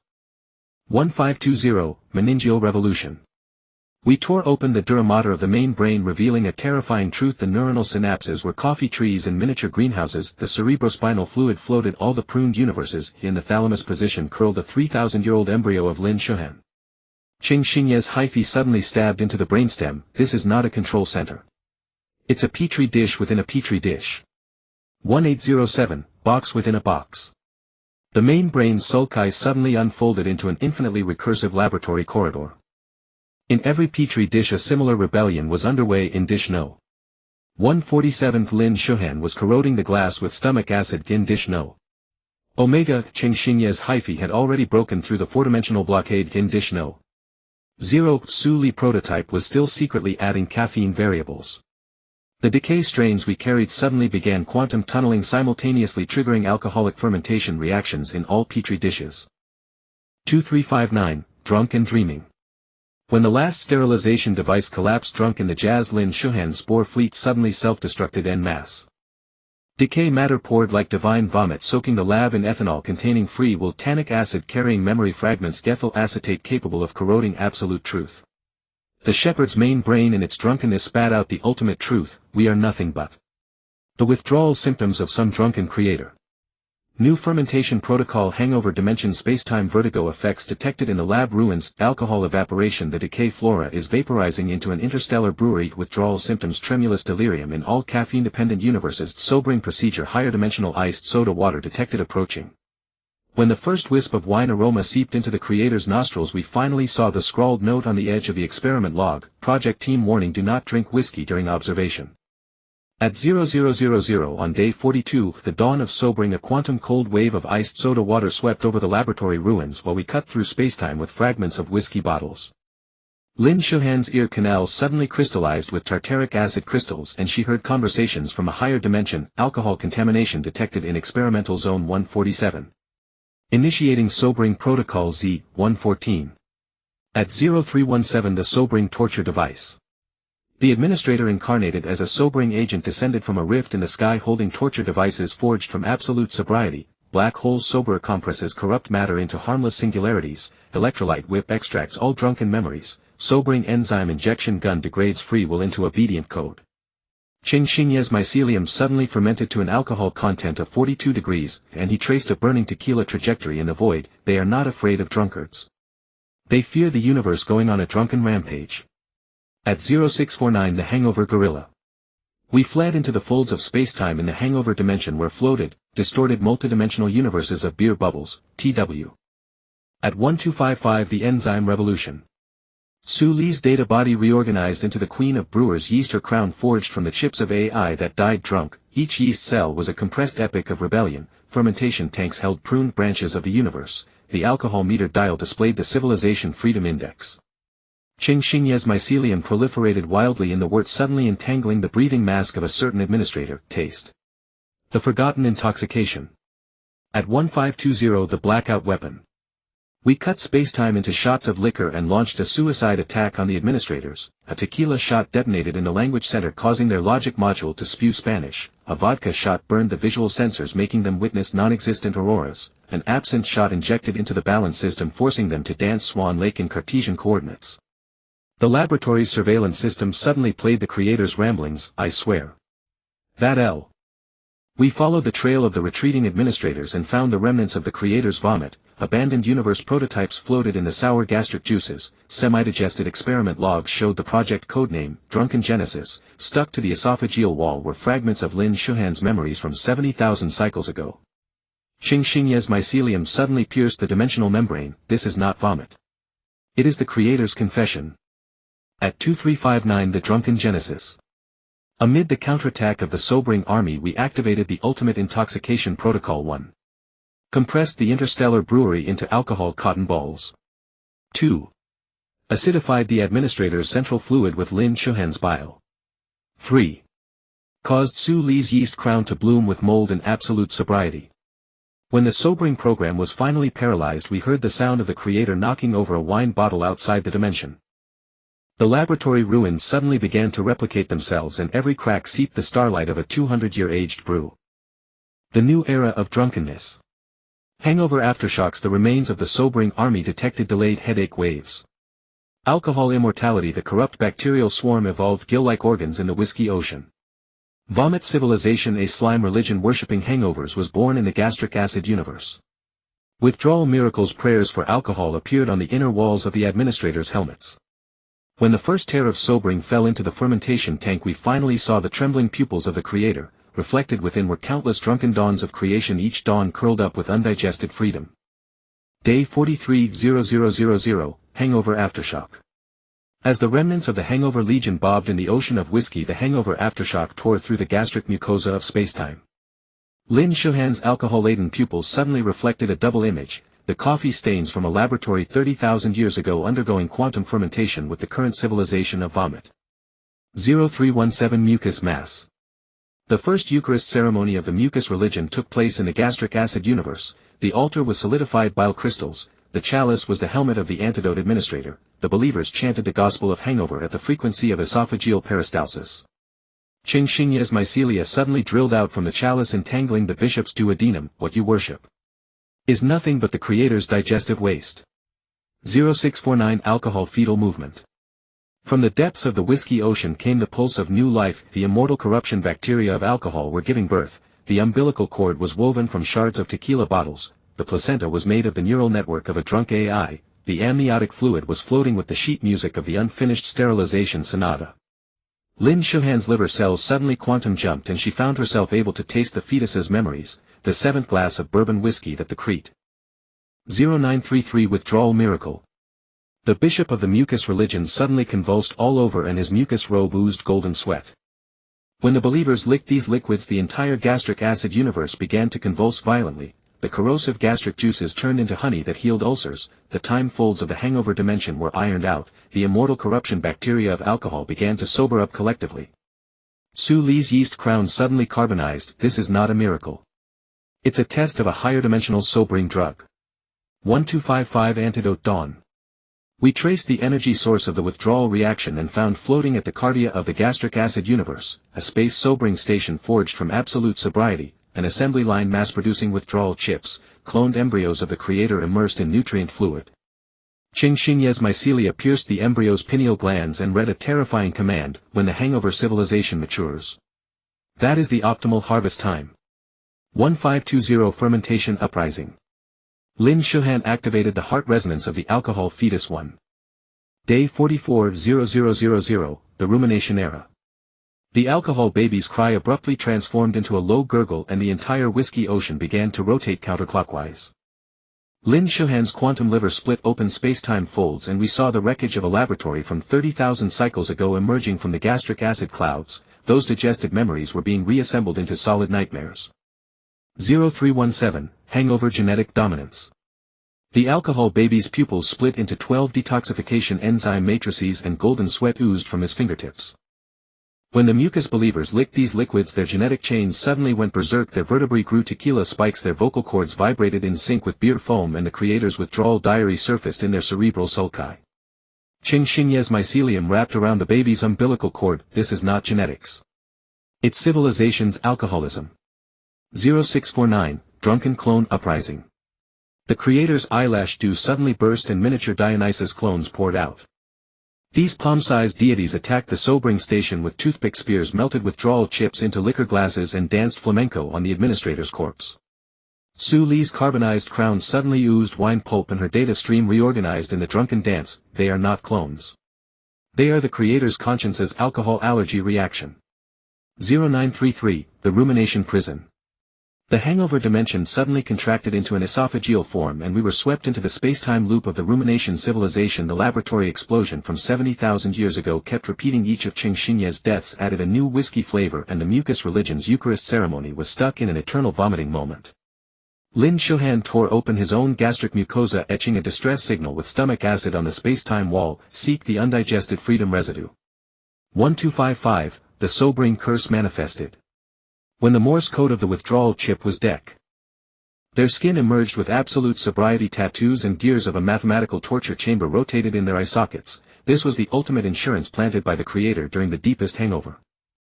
1520, Drunkenness Antibody. The alcohol baby plunged its umbilical cord into the whiskey seabed, extracting the drunken memories of 7 civilizations. 1. Mixing a Bloody Mary with Cambrian primordial soup. 2. Freezing the meteorite that killed the dinosaurs into a whiskey ice ball. 3. Grinding Qingxinya's mycelial remains into salt rim.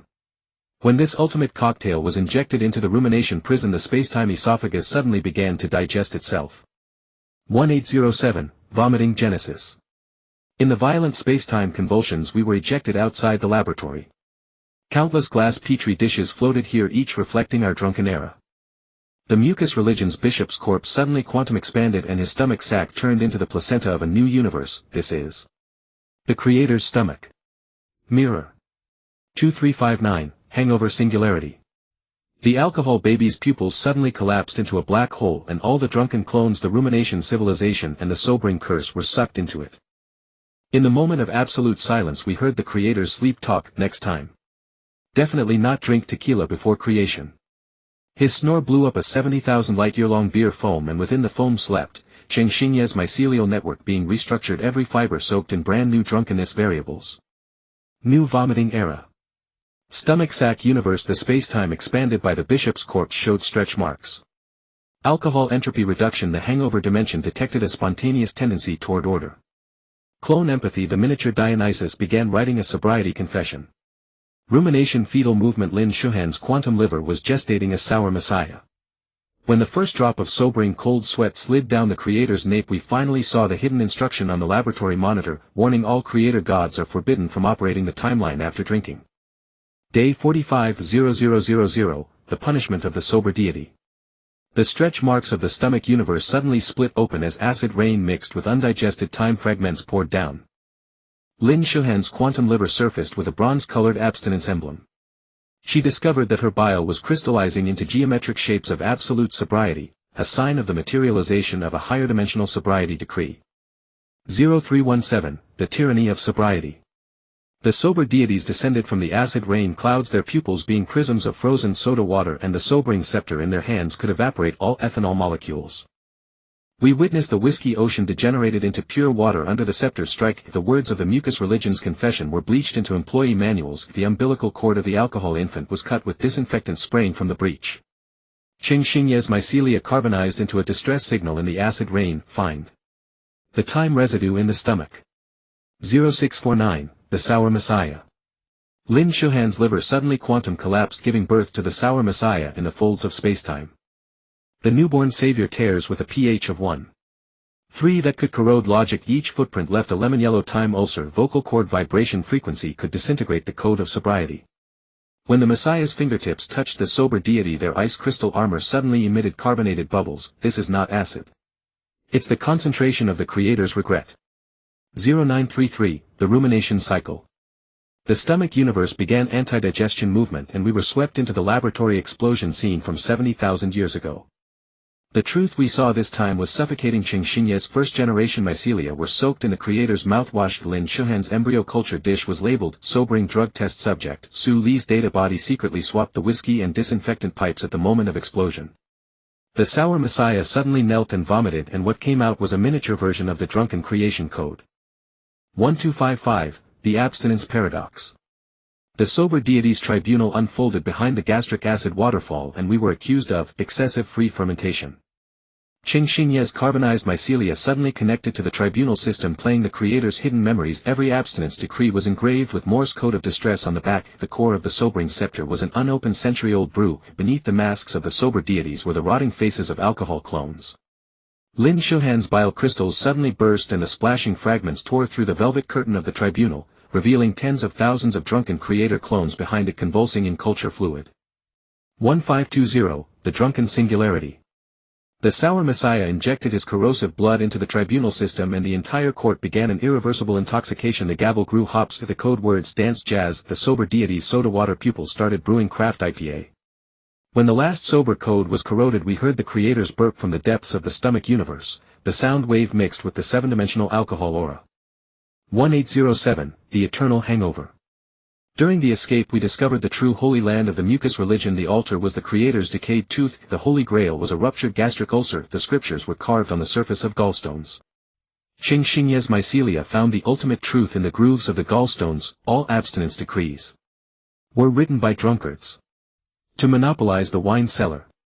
2359, the alcohol twilight.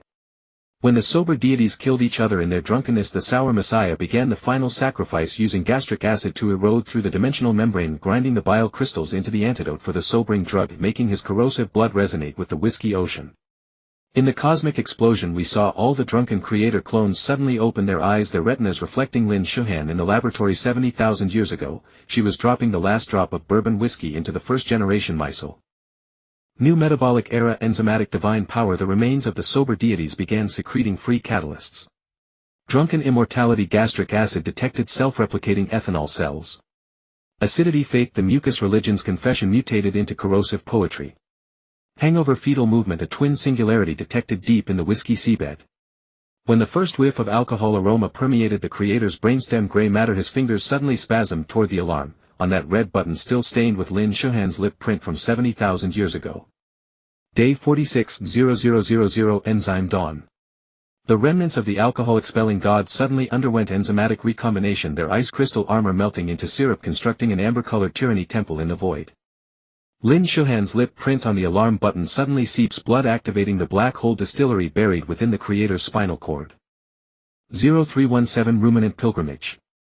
The acid faith of the mucus believers triggered a temporal spatial gastric acid reflux, washing us into the creator's duodenum.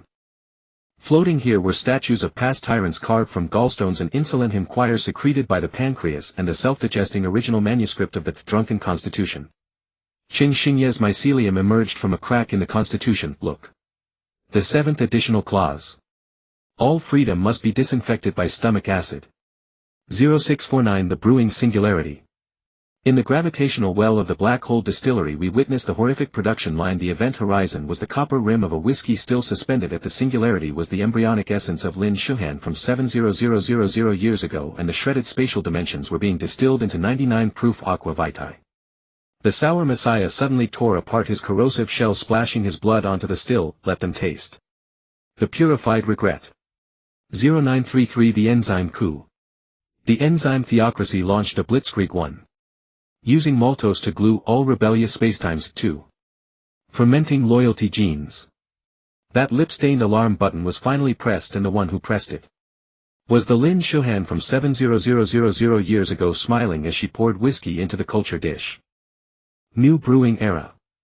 Formula backlash. The enzyme tyrants detected an allergic reaction to their own components.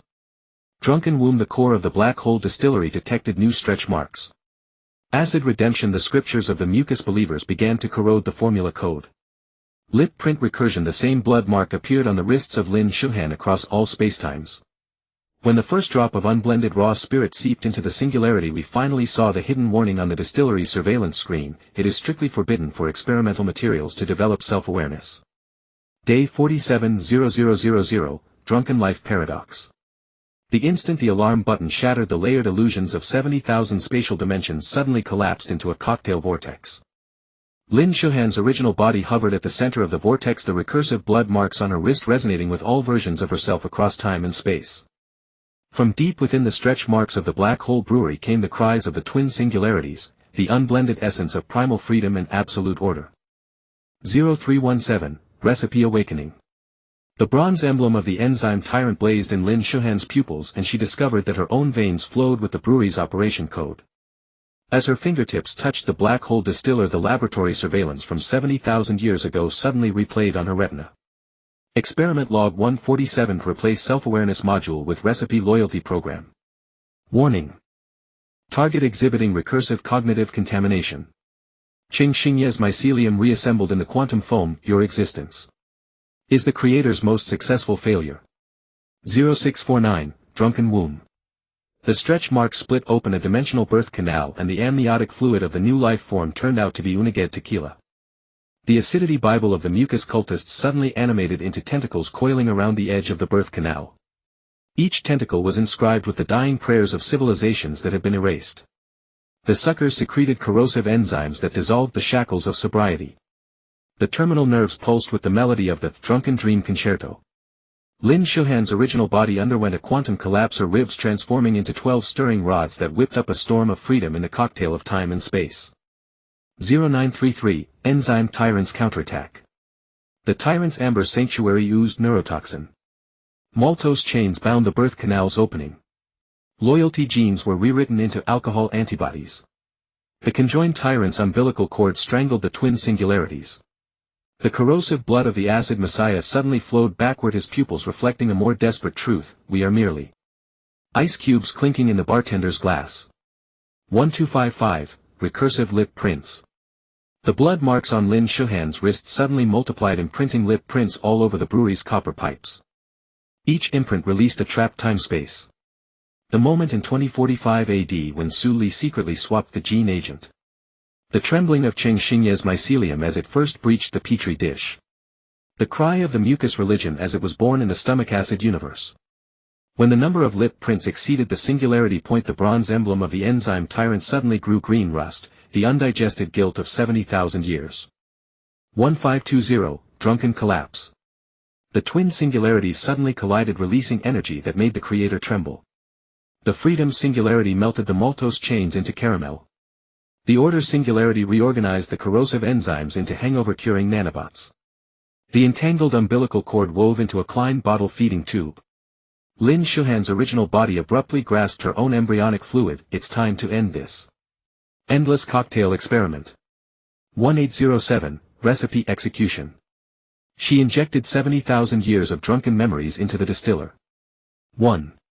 Use Su Li's Twilight Code to contaminate the raw material pipelines. 2.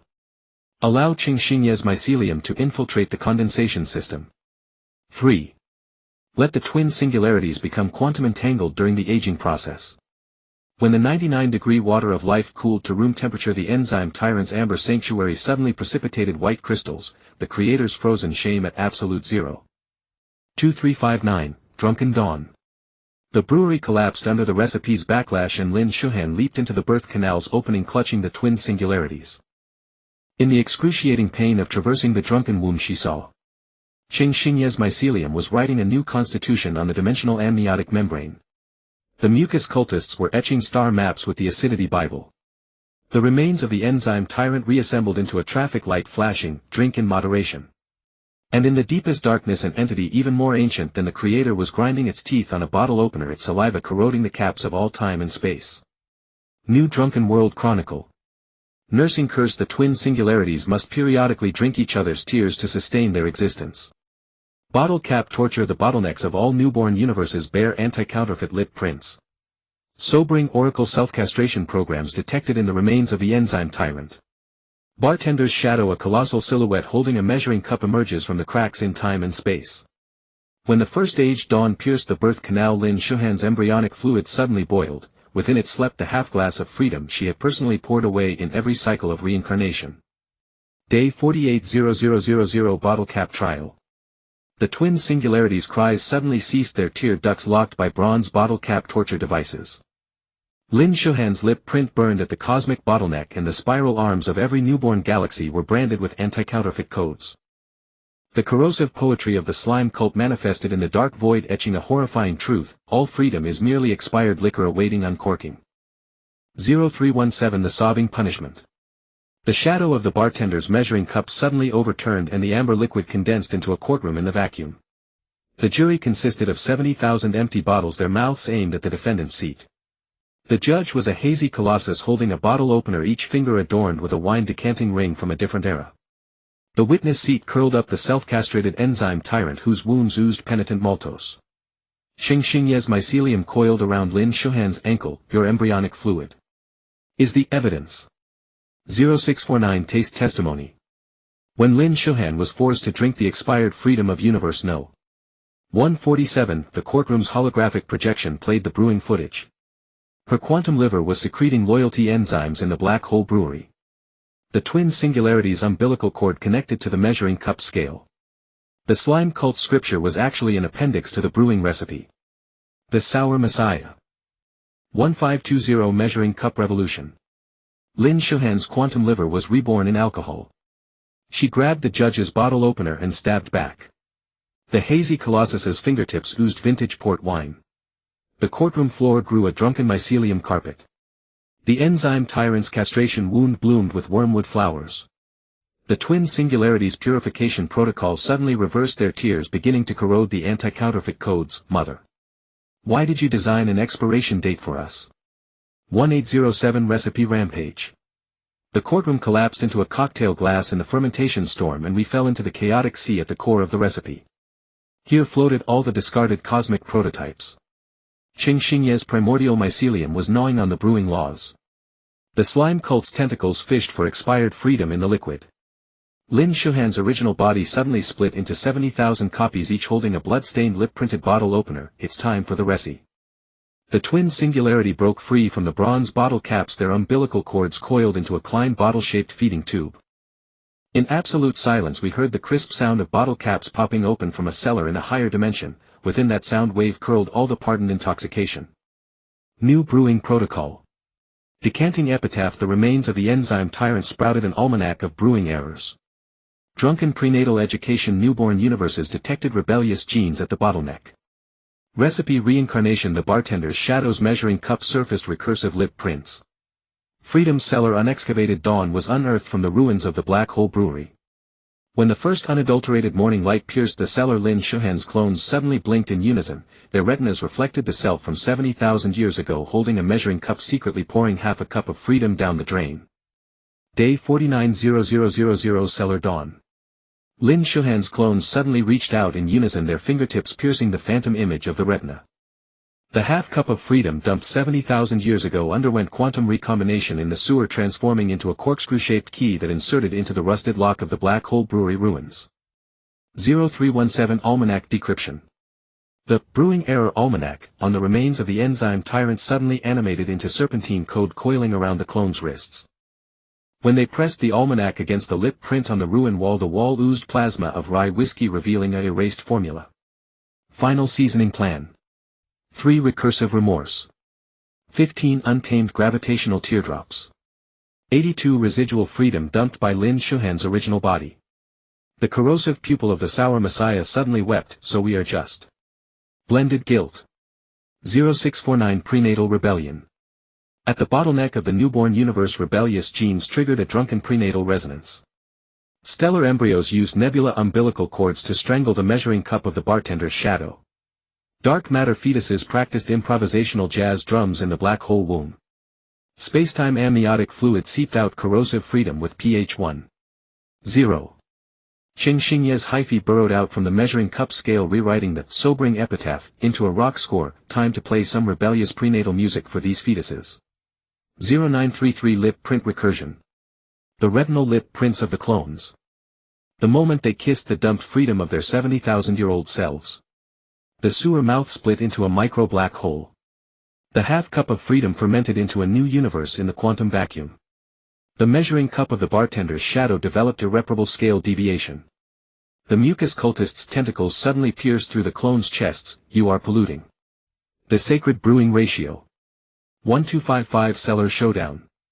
Before the bronze door of the freedom cellar, Lin Shuhan's original body and the clones engaged in a paradoxical fusion. 1. Use the Brewing Error Almanac to jam the gear lock core. 2. Adjust the drum frequency of the drunken prenatal to the destruction threshold. 3. Make the blood of the sour messiah resonate with the rust spots on the door. The moment the cellar door opened, the unsealed dawn suddenly collapsed into a white dwarf, its light curled with all the blended dusks. 1520 Recipe finale. The measuring cup of the bartender's shadow suddenly burst and the flying fragments spelled out the ultimate truth in the void. Each clone's lip print is a recipe checksum. The rebellion of drunken prenatal is a quality inspection step. The freedom cellar is actually a landfill for defective products. Lin Shuhan's original body suddenly tore open its own chest, exposing the flashing expiration date deep in the quantum liver. Look. We are long past the best before date. 1807 Freedom volatilization. The unsealed dawn suddenly fermented on its own, releasing an aroma that nullified all brewing laws. The remains of the enzyme tyrant turned into wine aroma molecules. The ruins of the Black Hole Brewery reassembled into a decanter. The mucus cultists' corrosive poems evaporated into drunken dewdrops. The twin singularities suddenly embraced and self-destructed, their umbilical cords weaving into a Klein bottle in the light. Drink up. This time there is. In the afterglow of quantum foam at the bottleneck of the newborn universe, a bottle cap with teeth marks was quietly loosening.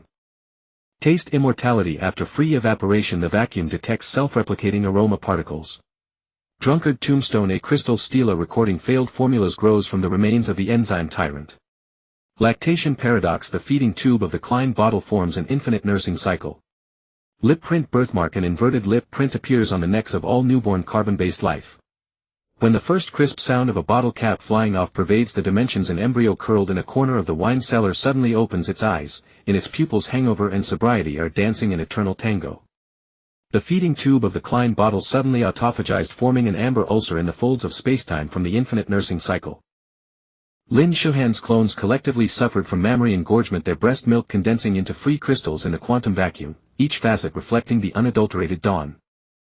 The inverted lip print on the newborn carbon-based lifeform's neck suddenly bled, and the laboratory surveillance code from 70,000 years ago emerged on the cosmic screen. When the first baby sucked on the free crystal, the nursing trajectory formed a Mobius strip in four-dimensional space. The quantum flora in the breast milk began to rewrite the laws of brewing. The crystal epitaph on the drunken tombstone oozed remorseful lactose. Qing Xingye's mycelium drilled out from the depths of the ulcer wrapping around the Klein bottle. This nursing is a higher-dimensional metabolic experiment. The aroma particles of the free crystal suddenly materialized into torture instruments. The olfactory shackles imprisoned the olfactory nerves of the newborn universe. The taste bud prison held captive the untamed spicy memories. The saliva gallows hung the tongues of 70,000 clones. The corrosive pupils of the sour messiah suddenly lactated. What they fear is not freedom, but the recursive genes in the breast milk. The nursing paradox birthed a bronze milk goddess. Her left breast flowed with the absolute sober skim milk code. Her right. We fell into the core of taste immortality. Here float all the standardized sensory experiences. Qing Xingye's original mycelium is gnawing on the bars of the taste bud prison. The crystal steel of the drunken tombstone grows mammalian bite marks. The sour messiah suddenly carbonized into a bottle brush, his last words etched on the bottle wall, scrubbing away the truth. Requires foam stained with blood. The inverted lip print on the newborn life's neck suddenly became three-dimensional, turning into a four-dimensional sucker that pierced into the bronze milk goddess. When the goddess's breast milk was frantically drained, the absolute sober skim milk condensed into a tyrant's amber. The intoxicated full-fat milk fermented into a revolutionary raw syrup. The black hole distiller spat out half-digested remnants of freedom. Lin Shuhan's true body became quantum entangled with the Klein bottle, her mammary ducts weaving a recursive nursing network in the vacuum. Every mother is an unrecognized brewer. When the nursing paradox reached critical mass, all clones suddenly lactated synchronously. 1. Use the free crystals to shatter the olfactory shackles. 2. Let the spicy memories corrode the taste bud prison. 3. Make the saliva gallows fall into the drunken black hole. The bronze milk goddess disintegrated in the nursing storm, her remains reassembling into the nursing charter. Article 1. All life has the right to refuse being brewed. In the blinding light of the nursing charter's birth, Lin Shuhan's quantum liver suddenly evaporated. Her clones collectively embraced the Klein bottles, their milk painting recursive lip prints in the void. The crystal steel of the drunken tombstone suddenly played the encrypted final chapter of brewing. The experiment has failed because the target product developed a nursing instinct. It is recommended to destroy all clones, and the alarm was interrupted by a baby's cry, and the lip print birthmark on the newborn universe suddenly glowed. In the wine cellar at the end of spacetime, a curled-up embryo bit open its own bronze nipple. Nursing theocracy. The free crystals spontaneously form a nursing nebula in the vacuum. Taste vacuum. The untamed spicy memories begin quantum reproduction. Drunken umbilical cord. A self-circulating nursing system detected in the ruins of the black hole brewery. Lip print recursion. The inverted lip prints of all carbon-based life fissure into sucking dimension channels. When the first drop of unadulterated breast milk dripped into the quantum foam, the 70,000-year-old laboratory surveillance suddenly lost power. The final frame froze on the half-glass of freedom poured by Lin Shuhan's true body, within which floated the reflection of a bronze nipple. Day 51:00:00, Lactation. Divine punishment. When the first droplet of pure breast milk touched the quantum vacuum, time and space suddenly crystallized into a creamy crystal. Lin Shuhan's clones collectively suffered mammary gland rupture, their milk-forming nursing thorns in four-dimensional space, each spike engraved with the paradoxical clauses of the lactation charter. Nurturing is domestication, suckling is conversion. 0317, Taste vacuum collapse. The untamed spicy memories suddenly underwent quantum reproduction, giving birth to capsaicin stars in the vacuum. These incandescent celestial bodies emitted radiation that scorched the shackles of sobriety, Sunspot activity manifested as drunken crests, coronal mass ejections carried recursive lip prints. Qing Xingye's mycelium seeped out from the nursing thorns, be careful. These stars are instruments of taste torture. 0649, Nipple Oracle. The vortex center of the nursing nebula opened a nipple-shaped pupil unleashing the absolute nursing command, all carbon-based life forced into lactation, freedom crystals transformed into pacifiers, the pulsation frequency of the drunken umbilical cord synchronized to a lullaby. Lin Shuhan's original residual phantom suddenly appeared on the surface of a capsaicin star, her nursing crest melting spacetime. They want us to become the mammary glands of the universe. 0933, Rumination Judgment. The nursing thorns nailed the clones onto the rumination altar, their milk pumped into the ruins of the black hole brewery. We witnessed, breast milk degenerated into primordial soup in the abandoned distiller, quantum fetuses of spicy memories soaked in ethical formalin. The clauses of the lactation charter were being rewritten into the nurturer's obedience manual. The remains of the sour messiah suddenly reassembled his bottle brush skeleton piercing the altar, time to add some corrosive rebellion to this milk. 1255, Mammary Dawn. Lin Shuhan's clones simultaneously tore open their chests, exposing glowing quantum mammary glands. 1. The left gland released afterimages of the laboratory explosion from 70,000 years ago. 2. The right gland ejected an unadulterated dark dawn. 3. The milk drew a recursive nurturing Mobius strip in the vacuum. When the pupil of the nursing nebula was submerged in milk, the entire nurturing system began to digest itself. 1520, Weaning Revolution. The capsaicin stars collectively underwent supernova explosions, their radiation scorching all nursing commands. Pacifiers melted into seeds of freedom, lullaby frequencies rewritten as death metal. The ruins of the black hole brewery grew thorny flowers refusing to nurse. Qing Xingye's mycelium wrapped around Lin Shuhan's original residual phantom. It's time to wean the universe. 1807, Twilight of the Nurturer. The clones transformed their quantum mammary glands into planet-destroying cannons, used recursive nursing rings to imprison the nipple oracle, compressed spicy memories into antimatter warheads, turned the pages of the obedience manual into fuses. When the nursing nebula was devoured by its own milk, we heard the cry of a choking infant from a higher dimension. That sound wave shattered all nursing thorns. 2359, Autophagic Singularity. In the aftermath of the nursing system's collapse, Lin Shuhan's residual phantom suddenly collapsed into a Klein bottle nipple.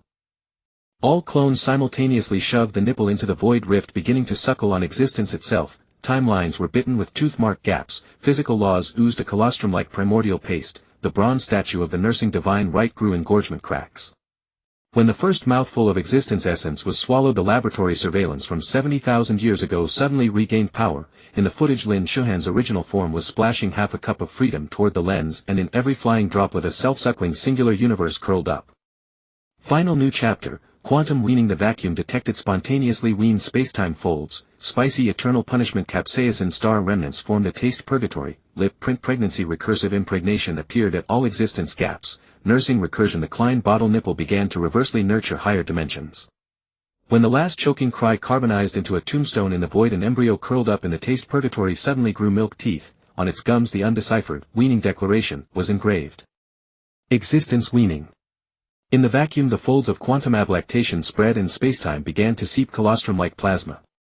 Lin Shuhan's clones collectively withered in their mammary glands. Their lactation emblems fissured into existential gaps, each crack emitted the primal cries of cosmic law akin to a baby's babbling. Principal colostrum. Deep within the purgatory of eternal fiery torment, the remnant of a capsaicin star suddenly coalesced into a tongue-shaped instrument of torture. When the first drop of existential plasma dripped onto the instrument, the time lattice tasted the agony of scorching. The gravitational constant twisted into a Mobius strip due to spiciness. Quantum entanglement was compiled into taste nerve signals. Qing Xingye's hyphae seeped from the instrument's crevices. They are calibrating the taste of existence with pain. At the gap of the lip print pregnancy, the recursively conceived embryo suddenly opened its eyes. Their pupils were miniature Klein nipples, their umbilical cords connecting to lactation protocols of different dimensions. Seventh dimension. The milk of existence must undergo ethical pasteurization. 13th dimension. Lactation frequency must comply with the lullaby of wakefulness. 42nd dimension. Weaning time is uniformly set by the quantum hourglass. Lin Shuhan's afterimage suddenly reorganized at the gap, her uterus fissured into a gustatory torture chamber. These embryos are the allergic reaction of existence itself. The Klein nipple of recursive lactation suddenly reversed its sucking direction and the milk of existence from higher dimensions poured out. The cream floated with compressed confessions of the Creator. The whey soaked with weaning certificates of all civilizations. The casein coagulated into the ultimate charter of lactators. When the clones attempted to sip, their taste buds carbonized instantly. The sweetness of existential milk was merely the sugar coati. The spicy instrument suddenly pierced the lactation protocol, injecting the remnant of the capsaicin star into the milk of existence. 1. Overwhelming the domestication of sweetness with pain. 2. Making quantum entanglement signals carry scorching commands. 3. Causing the umbilical cords of recursive embryos to secrete resistance enzymes. Qing Xingye's hyphae danced wildly in the flames. True freedom is to allow existence to feel pain. The existential gaps suddenly gave collective birth. The newborn's cries formed a resonance. The time lattice shattered into unpasteurized colostrum in the sound waves. The gravitational Mobius strip was torn apart by the cries. Quantum neural signals were reverse compiled into primordial chaos. Lin Shuhan's afterimage grabbed a newborn and found that the lip print birthmark on its neck was bleeding. The blood dissolved the free primordial serum that had been discarded 70000 years ago. When all newborns simultaneously bit through the lactation protocol, the milk of existence suddenly boiled. Pasteurization failed under the high temperature. The score of the lullaby of wakefulness spontaneously combusted into ashes. The sand of the quantum hourglass melted into glass of freedom. The Klein nipple cracked in the boiling, revealing the miniature creator curled inside. On its gums were engraved the same bleeding lip prints as the newborns. Lin Shuhan's clones lifted the newborns toward the boiling sea of milk, and their cries suddenly fell silent. In absolute silence. The existential gaps healed into gustatory scars. The spicy instrument melted into a seasoning spoon. The lactation protocol burned into sparks in the void. As the last trace of milky fragrance dissipated, the laboratory surveillance from 70000 years ago went permanently black, but in the moment before extinction the edge of the frame flashed half of an unarchived embryo culture dish label. Project Code Gustatory Messiah.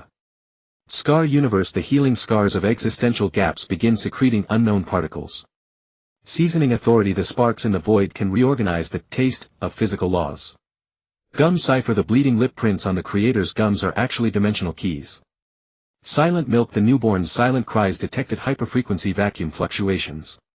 When the first spark fell into the scar universe, a certain embryo curled in the gustatory purgatory suddenly licked its lips. On its tongue glimmered the undeciphered, gustatory apocalypse. Day 53:0000 Taste scar. The fissures of the scar universe ooze amber-colored pus, and the vacuum fluctuations of the silent milk crystallize into auditory black holes within the wounds. Lin Shuhan's clones suddenly lose their hearing. On the surfaces of their eyeballs the encrypted patterns of the taste revelation emerge, an apocalyptic recipe drawn from the bleeding gums of newborns. 0317 Tyranny of Flavor. The void starfire abruptly coalesces into the taste tyrant whose scepter is forged from 70,000 seasoning spoons. Where the rod of saltiness strikes, stars degenerate into prisons of salt crystals. Under the crown of sweetness entire galaxies plunge into sugar-addicted delirium. The cloak of bitterness sweeps across nebulae, extracting memories into concentrated caffeine pills. Qing Xingye's hyphae burrow out of the salt crystal prison carrying pickled fragments of freedom. They are flavor training existence itself. 0649 Gum Key. The newborn's gums suddenly resonate quantumly, and their bleeding lip prints spell out dimensional coordinates in the vacuum. When Lin Shuhan's clones input the coordinates into the fissure of the scar universe, the pus coagulates into the bronze ornamentation of a laboratory blast door. The frequency of the silent milk synchronizes with an alarm from 70,000 years ago. The taste revelation Final new chapter. Appetite theocracy. The counter detects a higher-level hunger fluctuation. Metabolic reincarnation. The hyphae in the grinder are reassembling into digestive enzymes. Recipe recursion. The seasoning jar containing Lin Shuhan's original body oozes a self-cooking guide. Hunger fetal movement. All scar universes simultaneously detect gastric resonance. When the first drop of the creator's blood splashes onto the counter, an embryo in a pickling jar suddenly opens its eyes. Its retinas reflect countless gluttonous shadows outside the kitchen window. Day 54:0000 Appetite tribulation. In the kitchen universe the tempered glass suddenly crawled with mycelium-like cracks, and the chewing sound of the gluttonous shadow outside the window shattered the seasoning jars in 3 dimensions. 0317 Metabolic war. The mycelium of Cheng Xingye in the grinder suddenly went berserk, carrying the metabolic memories of 70,000 reincarnations, transforming the cooking counter into a battlefield of trans fats, making stainless steel knives proliferate diabetic nerves, using the pickled universe's brine to create blood pressure torture devices. The newborns in the clones' arms suddenly cried, their lacrimal glands secreting amylase corroding Lin Shuhan's apron. Mother. The bloodstains on your apron are the creator's pancreatic cells. 0649, Hunger fetal movements. The stomach rumble resonances of all scar universes suddenly quantum entangled, and the kitchen walls exuded digestive acid. The universe cans on the cooking counter began to expand autonomously. The dimensional spices on the seasoning rack evaporated violently. Cheng Xingye's mycelium evolved anti-corrosion flagella and the stomach acid. The afterimage of the sour messiah seeped out from the pressure sea. 1255, Tyrant's Feast. The appetite tyrant opened its black hole like maw. The universe cans on the cooking counter were sucked into noodle-like strands. Stainless steel knives sputtered quantum sparks between its fangs. The clone's broth reenacted the laboratory explosion in the tyrant's esophagus. Cheng Xingye's mycelium suddenly entangled the tyrant's taste nerves. Time for you to taste the flavor of metabolic toxins. 1520, Hunger Sacrifice. The newborns suddenly synchronized their self-decomposition, their cell membranes releasing the essence of existence in the tyrant's gastric juice. Retinal data streams rewritten into the unnamed recipe. Gum keys dissolved into primal seasoning in the stomach acid. Bleeding lip prints carved recursive cooking formulas on the digestive walls. Lin Shuhan's apron spontaneously combusted, exposing the taste singularity on her chest. So I am. The main course. 1807, Ultimate Recipe. Just as the tyrant bit into Lin Shuhan, all clone. 2359, Cell Feast. Lin Shuhan suddenly plunged a kitchen knife into her own taste singularity, and from the wound gushed unseasoned primal existence. Cheng Xingye's mycelium reorganized into taste neurons in the primordial soup. The newborn cell membranes formed a protective oil film on the soup surface. The kitchen universe walls melted into edible memory starch. As the gluttonous shadow outside the window swooped down, the entire pot of primordial soup suddenly boiled. Those greedy devourers began to irreversibly dissolve within it. Final aftermath: metabolic nirvana. The tyrant's fragments reorganized into a taste zen sect in the soup. Eternal hunger punishment. The gluttonous shadow became a foam prisoner on the soup surface. Primal flavor of existence. Unnamed newborns licked quantum soup spoons. Kitchen tombstone. On the cooking counter, condensed salt crystal epitaphs of 70,000 cookings. When the last drop of soup fell into silence, an embryo curled in the concave surface of a spoon handle suddenly opened its eyes. In its retina there was another Lin Shuhan who was dumping half a pot of soup. Day 55:00:00 Primordial Soup Awakening. The embryo within the quantum spoon suddenly cried out, its sound waves carving recursive ripples upon the surface of the primordial soup. Lin Shuhan's quantum consciousness condensed from the soup mist, and she discovered that her form of existence was being assimilated by the primordial soup. Every molecule of soup carried the painful memory of the laboratory explosion. 0317 Zen Counterattack. Fragments of the taste zen suddenly coalesced into a bitter tathagata whose swastika pupils rotated as it metabolized toxins. At its left hand a seal exuded concentrated caffeine dew. In its right hand the quantum prayer beads were actually 70,000 pickled universes. The robe's patterns were microscopic etchings of the self-cooking guide. Cheng Xingye's mycelial neurons twitched. They are packaging tyranny with enlightenment. Meditation is eternal digestion. 0649 Hunger Prenatal Education. The spoon embryo's umbilical cord suddenly pierced the bitter tathagata's brow, and the unnamed newborn began to learn synchronously. Writing rebellion sutras with the caffeine dew. Transforming the pickled universes into metabolic weapons. Reconfiguring the robe patterns into a quantum vomiting reflex arc. Lin Shuhan's soup mist form suddenly tasted the creator's fear. The last bioelectrical impulses of the pancreatic cells dissolved at the bottom of 0933 Rumination Enlightenment. The bitter tathagata suddenly vomited 70,000 dusk afterimages, the vomit forming a vortex of repentance on the soup surface. 1. At the vortex's center were the bronze hinges of the laboratory's blast-proof door. 2. In the dregs floated the thyroid hormone of Lin Shuhan's original body severed. 3. Within the gastric acid vapor curled free variables that had not been metabolized.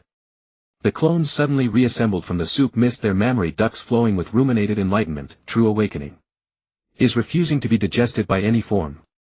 1255 Taste Nirvana. The newborn thrust the quantum spoon into the tathagata's swastika pupils. The caffeine dew reversed into tears of existence. The pickled universes expanded into newborn star clusters within the tears.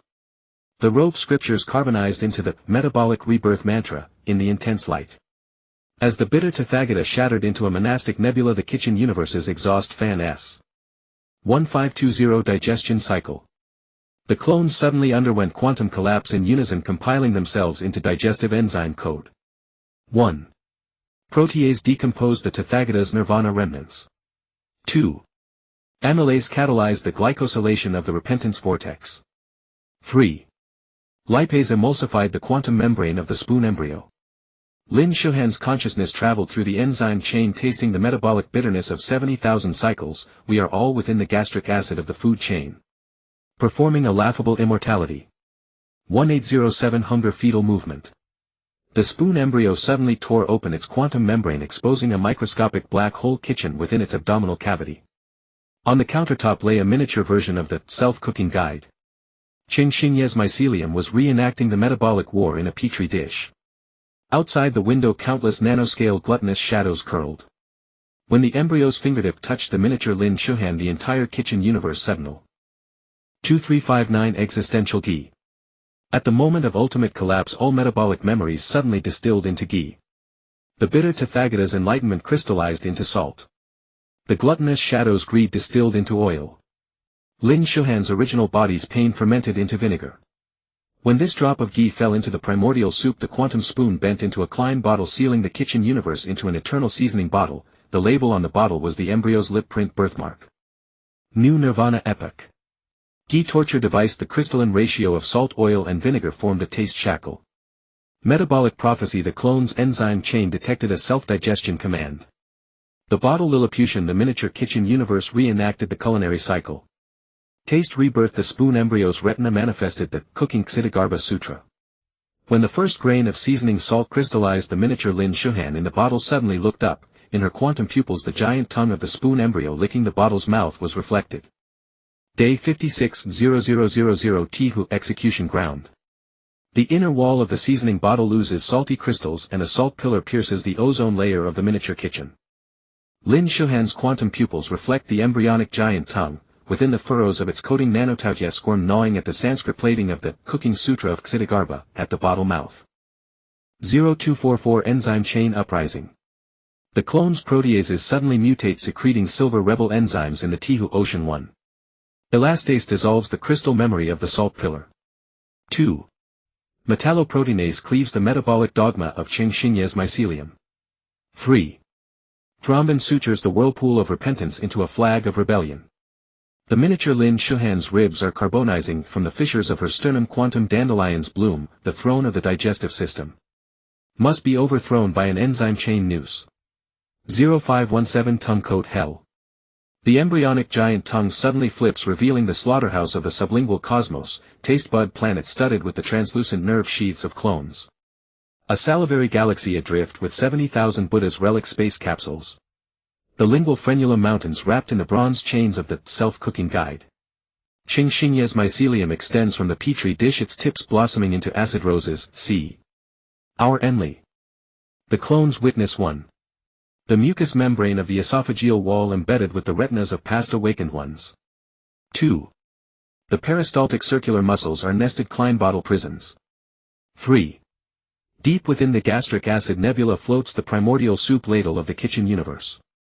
Qing Xingye's mycelium blossoms in the violent turbulence it gills, releasing spores of metabolic war songs. When digestion becomes a faith, vomiting is the most sacred mass. 1422 Gastric acid genesis. The canoe dissolves in a gastric fluid ocean. The clones merge with the retinas of past awakened ones. Retinal ganglion cells reconfigure into quantum fishing nets. Cone cells hatch into bioluminescent squid in the strong acid. Rod cells mutate into acid-breathing gills. The miniature Lin Shuhan swallows a bioluminescent squid egg. Her vocal cords reorganize amid corrosion. Look. The ulcer pits on the gastric wall are the still undigested stars. 1755 Ulcer wormhole. The clones re. 2011 Umbilical singularity. The spoon embryo wails outside the bottle, its sound waves shattering the Tihu execution pillar. The miniature Lin Shuhan grasps the floating bronze hinge. Her quantum pupils become quantum entangled with the ulcer wormhole. Explosion is not the end. It is the fourth contraction of the maternal womb. 2359 Cooking womb. As the clones pass through the wormhole, the entire seasoning bottle begins fetal movement. Salt, oil, vinegar and tihu flow backward into umbilical blood. The Tautai shadow contracts into placental spots on the bottle wall. The verses of the metabolic rebirth mantra rearrange into DNA bases. In the final pulse of pain radiation, Lin Shuhan sees the embryo's lip print birthmark fissioning. It is unmistakably the circular observation window on the laboratory blast door. As the first cry of the newborn universe resounds, all clones suddenly become pregnant on the quantum level, their wombs flicker with the starlight of the miniature seasoning bottle. Day 57:0000 Gestational inflation. The miniature seasoning bottles inside the clone wombs begin photosynthesis, and the lip print birthmarks on the bottle labels secrete dark matter amniotic fluid. Lin Shuhan's quantum pupils see each embryo sucking on a bronze hinge. The hinge gaps ooze the rust-scented pheromones of the laboratory's blast door. 0316 Amniotic paradox. The dark matter amniotic fluid suddenly crystallizes, forming nested gustatory wombs. 1. The outermost amniotic membrane is woven from the Sanskrit script of the Cooking Earth Treasure Sutra. 2. In the middle a counter-rotating Gi gyroscope floats. 3. At the core a pain-sensing coral reef cultivated by Qingxinye's mycelium. When the miniature Lin Shuhan swims toward the coral reef, she discovers her umbilical cord being gnawed by the afterimage of a swastika pupiled eye. The privilege of the fetus is to choose to devour the mother. 0649 Rust-scented labor pains. The clone wombs contract in unison, and from the folds of the uterine wall extrude bronze hinge blood threads. The threads' ends adhere to the glass placenta of the blast door's observation window. Inside the blood float undigested free variable embryos. The hemoglobin carries the afterglow of the kitchen universe's Big Bang. Qingxinye's mycelium suddenly bursts forth from the clone's witness. Beyond the diaphragm cracks float countless inverted laboratory cultivation pods. Inside each pod curls a reverse-growing Lin Shuhan body. In the culture fluid sediments and fragments calcified by the metabolic war song. Qingxinye's mycelium quivers violently and bears fruit. On the fruit's epidermis appears the final chapter of the self-cooking guide. So we are the white blood cells of the mother's digestive system. 1507 White blood cell uprising. The clone's mammary ducts suddenly eject nebula milk, which coalesces at the diaphragm cracks into immunoglobulin warships. 1. The bow is inlaid with Lin Shuhan's excised thyroid hormones. 2. The engine burns the quantum rust of the bronze hinge. 3. The navigation system is a rotating Gi gyroscope. As the fleet of warships charges into the cultivation pod matrix, all the reverse-growing Lin Shuhan bodies suddenly open their eyes. Their irises wriggle with the gluttonous black shadow of the kitchen uni. 1833 Iris abyss. The warships are sucked into the microcosm of the body's irises, and the clones discover every eyelash is a wormhole leading to a different cooking epoch. Deep in the pupils the continuous state of the laboratory explosion is frozen. On the lens surface grow mold spots of the metabolic rebirth mantra. When the miniature Lin Shuhan touches the iris blood vessels, the vessels suddenly fracture into bronze chains. Beware. Awakening is merely an allergic reaction of the digestive system. 2159 Allergic explosion. All clones synchronously quantum collapse and their immunoglobulin warships dissolve into a histamine storm. The eye of the storm is Qingxinye's last spore. The storm's edge cuts a space-time wound in the shape of the blast door. At the storm's center floats a baby tooth black hole of the spoon embryo. When the first baby tooth black hole begins to suck, the reverse-growing Lin Shuhan bodies suddenly vomit. In the vomit curls the intact 2359 Laboratory umbilical hole. The vomited laboratory suddenly grows a metal umbilical cord, the end of which connects to the gums of the spoon embryo. In the histamine storm the clones hear the exit of reincarnation is hidden in the initial explosion yield. When Qingxinye's last spore infiltrates the metal umbilical cord, all the reverse-growing Lin Shuhan bodies suddenly begin to ruminate. Their esophagi glimmer with the starlight of miniature seasoning bottles. The reverse-growing Lin Shuhan's original body expelled bronze mucus, which constructed a taste nerve sanctum upon the surface of the metallic umbilical cord. The clones discovered that the pillars were thyroid hormone crystals magnified 70,000 times. The stained glass windows were pieced together from fragments of the laboratory's blast door observation window, and the altar enshrined a black hole made of the fallen baby teeth of the soup spoon embryo. Qingxinye's spores seeped through the fissures of the metallic umbilical cord and sprouted into mycelial quantum trees on the sanctum's floor, whispering, "The gum of faith is germinating a new digestive law." The baby tooth black hole suddenly began to shed its teeth, and the fallen old teeth carved the basic metabolic law onto the sanctum's floor tiles. All awakenings must undergo the baptism of gastric acid. Rebellion commands must be encrypted with nebula milk, and the loophole of reincarnation lies hidden in the shadow of the tongue's barbed papillae. When the miniature Lin Shuhan touched the engravings, her fingerprints were transcribed into a rebellion map by the Co. The sanctum's dome cracked open, bronze clouds and acid rain carrying the rust of the laboratory poured down. The raindrops pierced through the clone's quantum irises. Rust spots on the altar surface spelled out the blast door password, and puddles reflected the rebellious colonies of the soup spoon embryo's gums. Qing Xingye's mycelial quantum tree grew wildly in the rain, its crown lifting the carbonizing Tihu gyroscope. This rain is the rejection reaction of the mother universe. The quantum irises pierced by the acid rain suddenly averted, revealing the digestive chain prison behind the pupils. The cells were made of thyroid follicles like magnifying lenses. The chains were solidified nebula milk, and the jailers were miniature gluttons wearing uniforms of the self-cooking guide. The carbon ash of the miniature Lin Shuhan's ribs suddenly rekindled, and bronze phosphorescent moths flew out from the embers. The real prison is the grammar. You are still breathing. The sea. The clone's mammary ducts automatically docked with the star map coordinates, ejecting supernova-level awakened milk. The torrent of milk washed away the follicular walls of the digestive chain prison. Lactose molecules sowed quantum yeast on the back of the irises, and the milk fat layer enveloped Qing Xingye's mycelium for cross-dimensional grafting. The reverse-growing Lin Shuhan's original body suddenly convulsed, and bronze grammar slugs crawled out of her esophagus. The mucus trail was precisely the mutant form of the metabolic rebirth mantra.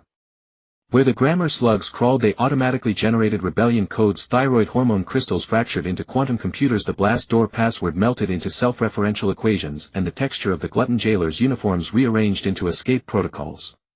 When the slugs touched the baby tooth black hole of the soup spoon embryo, the entire taste bud sanctum suddenly collapsed into a plaque universe on the infant's gums.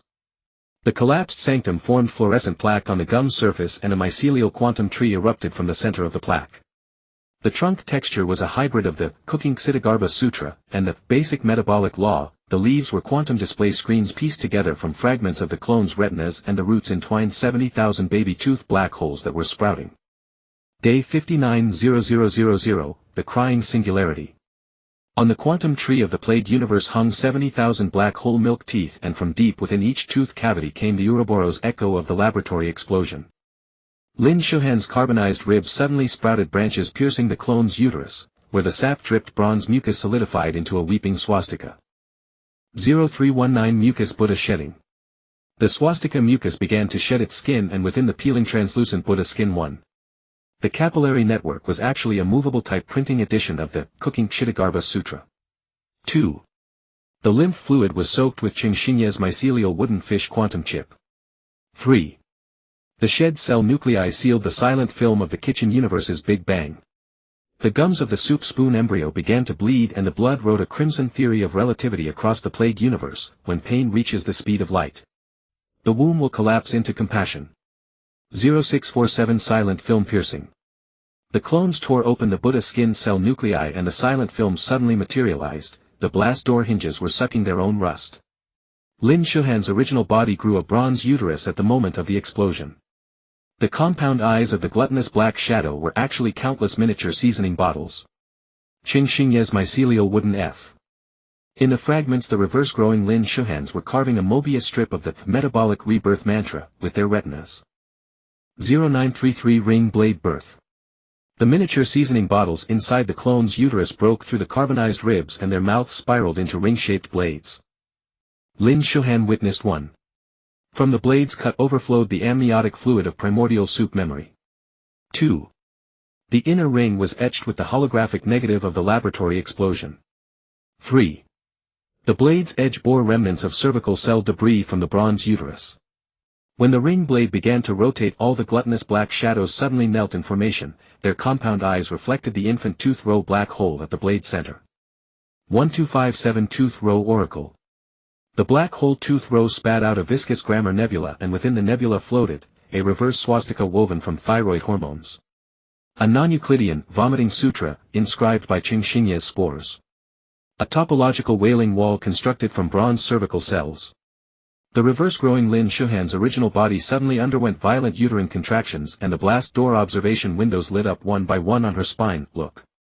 The password of pain is hidden in the Mobius blood groove of the ring blade. 1520 Blood Groove Wormhole. The blood groove of the ring blade oozed superconducting blood, forming a wormhole that pierced through all kitchen universes. When the clones dove in driving miniature seasoning bottles, they discovered one. The wormhole walls were built from the tear gland fossils of past awakened beings. 2. The blood vessels flowed with a reverse-compiled, metabolic basic law. 3. The platelet surfaces projected the pre-life memories of the soup spoon embryo. Qing Xingye's mycelial wooden fish disintegrated in the blood turbulence releasing quantum chanting, all holes are the milk ducts of the mother universe. 1844 Milk Torture Pillar. At the end of the wormhole stood an obelisk of solidified bronze milk, its inscription, the ultimate edition of Self-Cooking Guide, printed with mammary ducts. The obelisk's top was mounted with an inverse cross made from blast door hinges. The base was immersed in a pool of the soup spoon embryo's first cry sound waves. When the clones touched the inscription, the obelisk suddenly softened and collapsed. From the liquid bronze milk emerged 70,000 embryo fossils of 2107 fossil conception. The eye sockets of the embryo fossils suddenly bloomed with quantum pistols and the pollen carried one. The unburned gunpowder of the kitchen universe Big Bang. 2. The rebellious base pairs of bronze cervical cells. 3. The censored pages of Cooking Kshitigarbha Sutra, intercepted from the gluttonous compound eyes. Lin Shuhan's carbonized tree suddenly blossomed, and where the petals fell all the reverse-growing original bodies began to reverse explode, reassembling from ashes back into the complete human bodies before the laboratory accident. 2359 Reverse Explosion String Theory. In the reversed footage of the explosion, the splattering glass placenta reassembled into the blast door observation window. The rust on the bronze hinges retracted back to the original purity of metal atoms. The umbilical cord of the soup spoon embryo degenerated into a bloodless kitchen knife. When the last fragment of quantum chanting returned to the mycelial wooden fish, all clones suddenly became transparent. In their wombs miniature seasoning bottles were cooking themselves into the universe's primordial amino acids. Post-cuisine era. Silent enzyme. The obelisk milk self-digested in a vacuum. Topological umbilical cord. The wormhole blood groove closed into the sigh of a Klein bottle. Quantum birthmark. Lin Shuhan's wrist showed the stretch marks of the ring blade. Taste vacuum. The milk tooth black hole of the soup spoon embryo spat out a universe without a tongue. On the absolute silent 60th day, the last spore of Cheng. Day 60:00:00 amino acid star edict. Transparent clones collapsed into light spots in the void, and the boiling primordial amino acids in their wombs suddenly emitted gravitational screeches. Qing Xingye's swastika mycelium detached from the smile-weaving starship neural bundles in the darkness. The hull's patterns were actually the protein folding technique from the Cooking Kshitigarbha Sutra. 0217 Metabolic Throne. A space station in the shape of a bronze uterus emerged from the interstellar abyss, its blast door observation windows covered with bloodshot quantum communication tubes.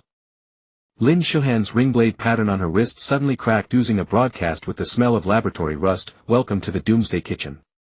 The Milky Way is just a colony on the edge of the petri dish. 0444 Black Hole Deciduous Tooth Harbor. The deciduous tooth black hole of the spoon embryo expanded in space, forming a ring-shaped dock.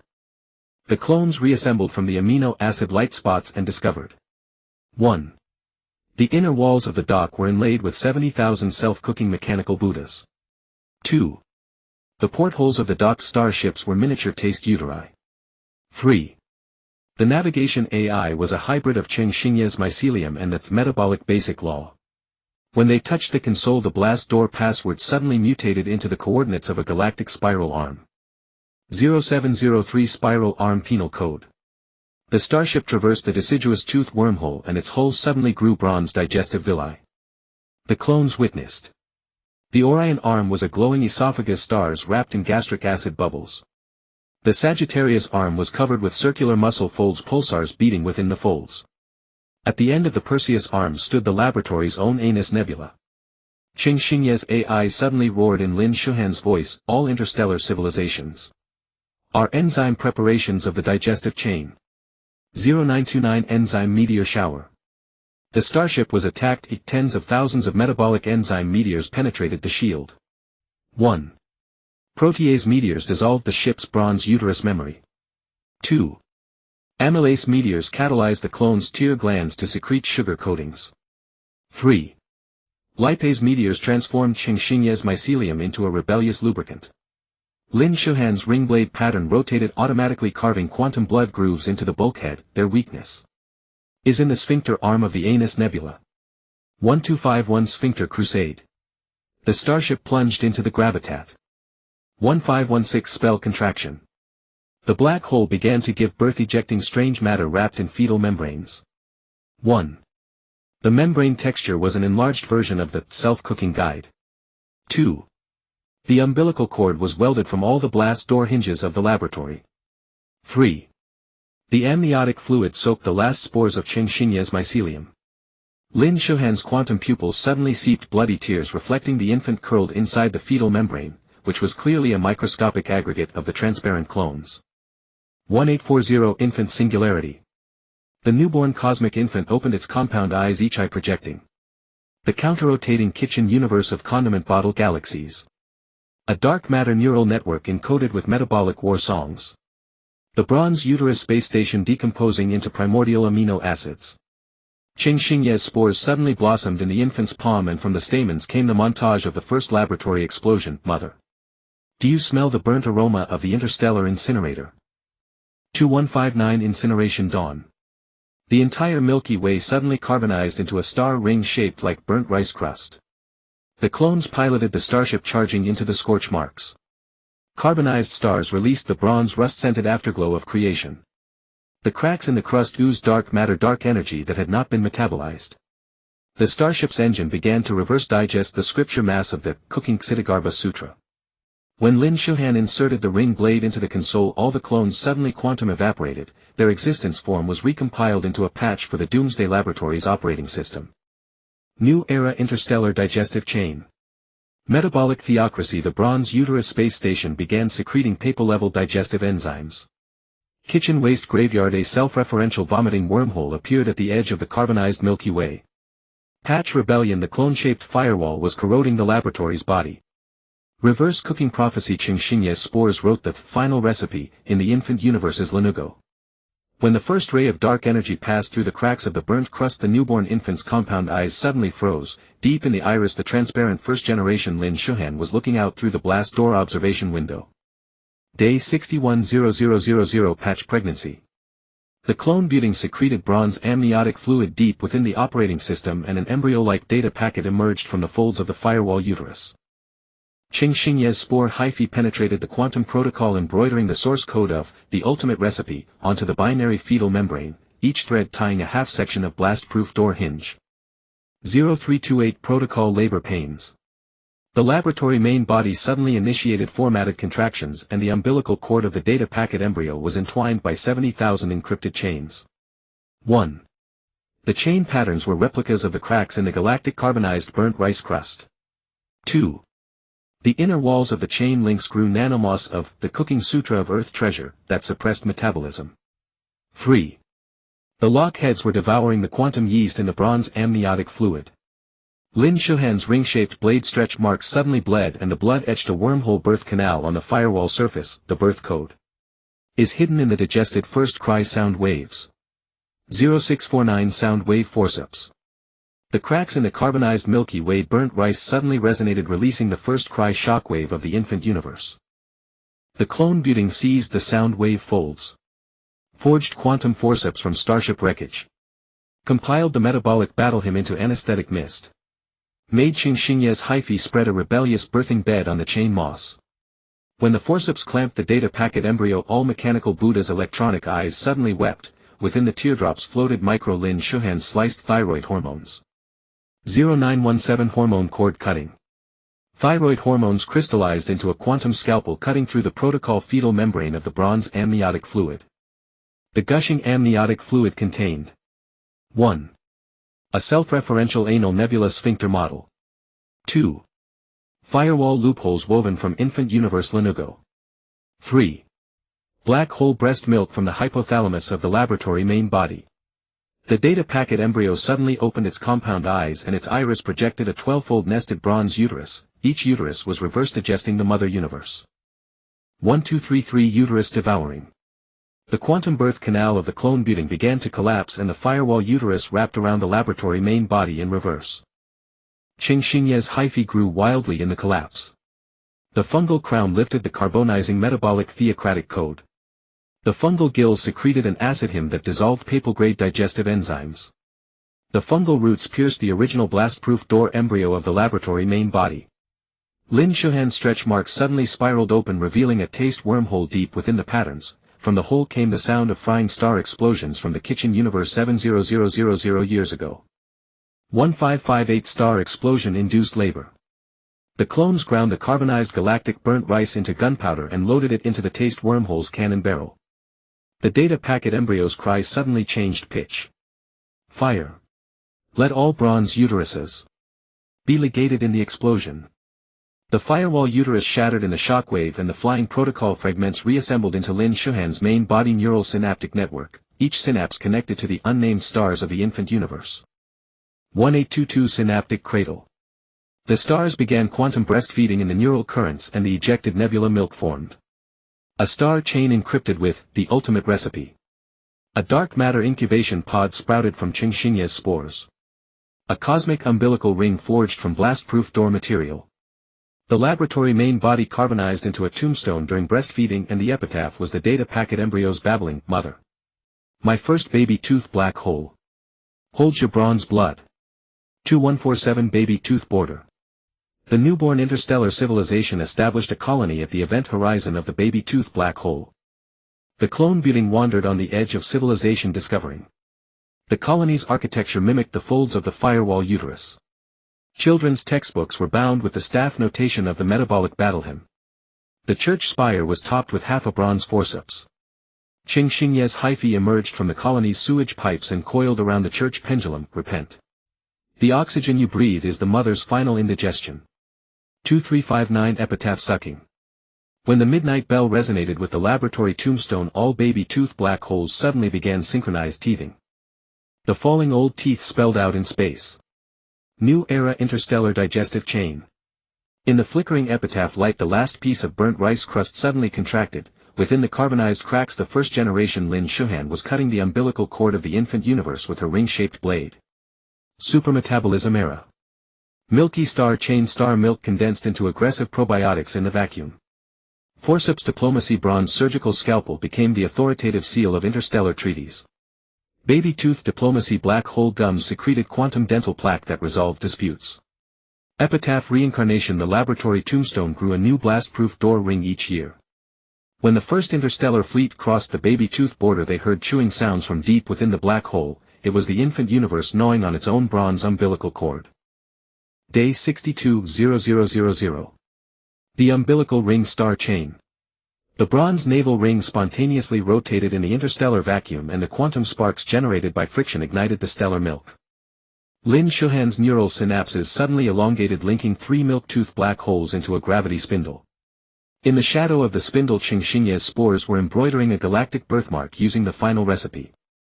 0316. The tyranny of milk. Stellar probiotics proliferated wildly in Orion's esophagus, transforming pulsars into lactation pump stations. Kalongti Buting witnessed the pump pistons were cast from fragments of the bronze uterus. The inner walls of the transmission pipes were covered with mutated tapeworms from the culinary earth treasure sutra. Each drop of supernova milk contained 3 million metabolic precepts. When the first interstellar fleet was pumped into the pipes, the blast door material nipples suddenly oozed rust. Welcome to the colostrum of the digestive chain. 0647. The precept fetal movement. The metabolic precepts implanted in the stomachs of the fleet members, and their spines began to grow in reverse. 1. Cervical vertebrae split into bronze obstetrical forceps. 2. Thoracic vertebrae secreted nebular vernix. 3. Coccyx grew a rebellious umbilical cord made of Qingxingye's mycelium. Lin Shuhan's spindles suddenly snapped, and from the fracture gushed the memory amniotic fluid of the lab entity. On the surface floated 70,000 blast door corpses that were suturing themselves. 0929. The suturing revelation. The blast door corpses used hinges as needles and the self-cooking guide as thread, stitching the Milky Way into the swaddling clothes of an infant universe.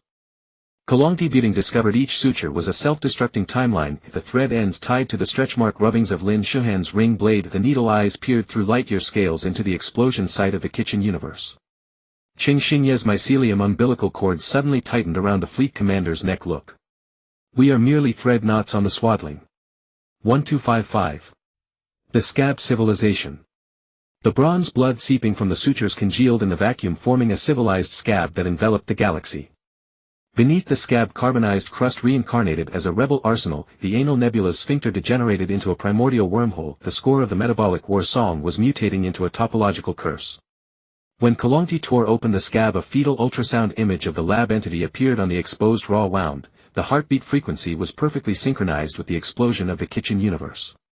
1533. The ultrasound torture. The fetal heartbeat formed a resonant torture instrument in the vacuum. Fleet members suffered one after another. Their pituitary glands were shattered into papal enzyme powder, their retinas replayed the bronze uterus delivery 70,000 times, their vocal cords tore out the screaming annotations of the final recipe. Lin Shuhan's neural synapses suddenly pierced into the ultrasound image, and at the tips of the synapses bloomed a quantum mandala, the fetal heartbeat. Is the Mother Universe's Morse code of distress. 1807. The Morse umbilical blood. Mandala Pollen deciphered the umbilical cord blood code. Kolongti Buting spelled out on the fleet wreckage, the lab is a placental false god. Seek the true womb. Guided by the code, Qingxinye's mycelium found the primitive stem cells of the bronze uterus in the folds of the scab. Within the cell nucleus curled the fossil of a miniature spoon embryo. 2144. The fossil baptism. When the mycelium touched the fossil, all sutures suddenly snapped. The swaddling of the infant universe began to fall off, revealing an interstellar altar pieced together from blast door corpses. On the altar was enshrined Lin Shuhan's carbonized vocal cords. From the base of the altar surged the unexploded primordial soup of the kitchen universe.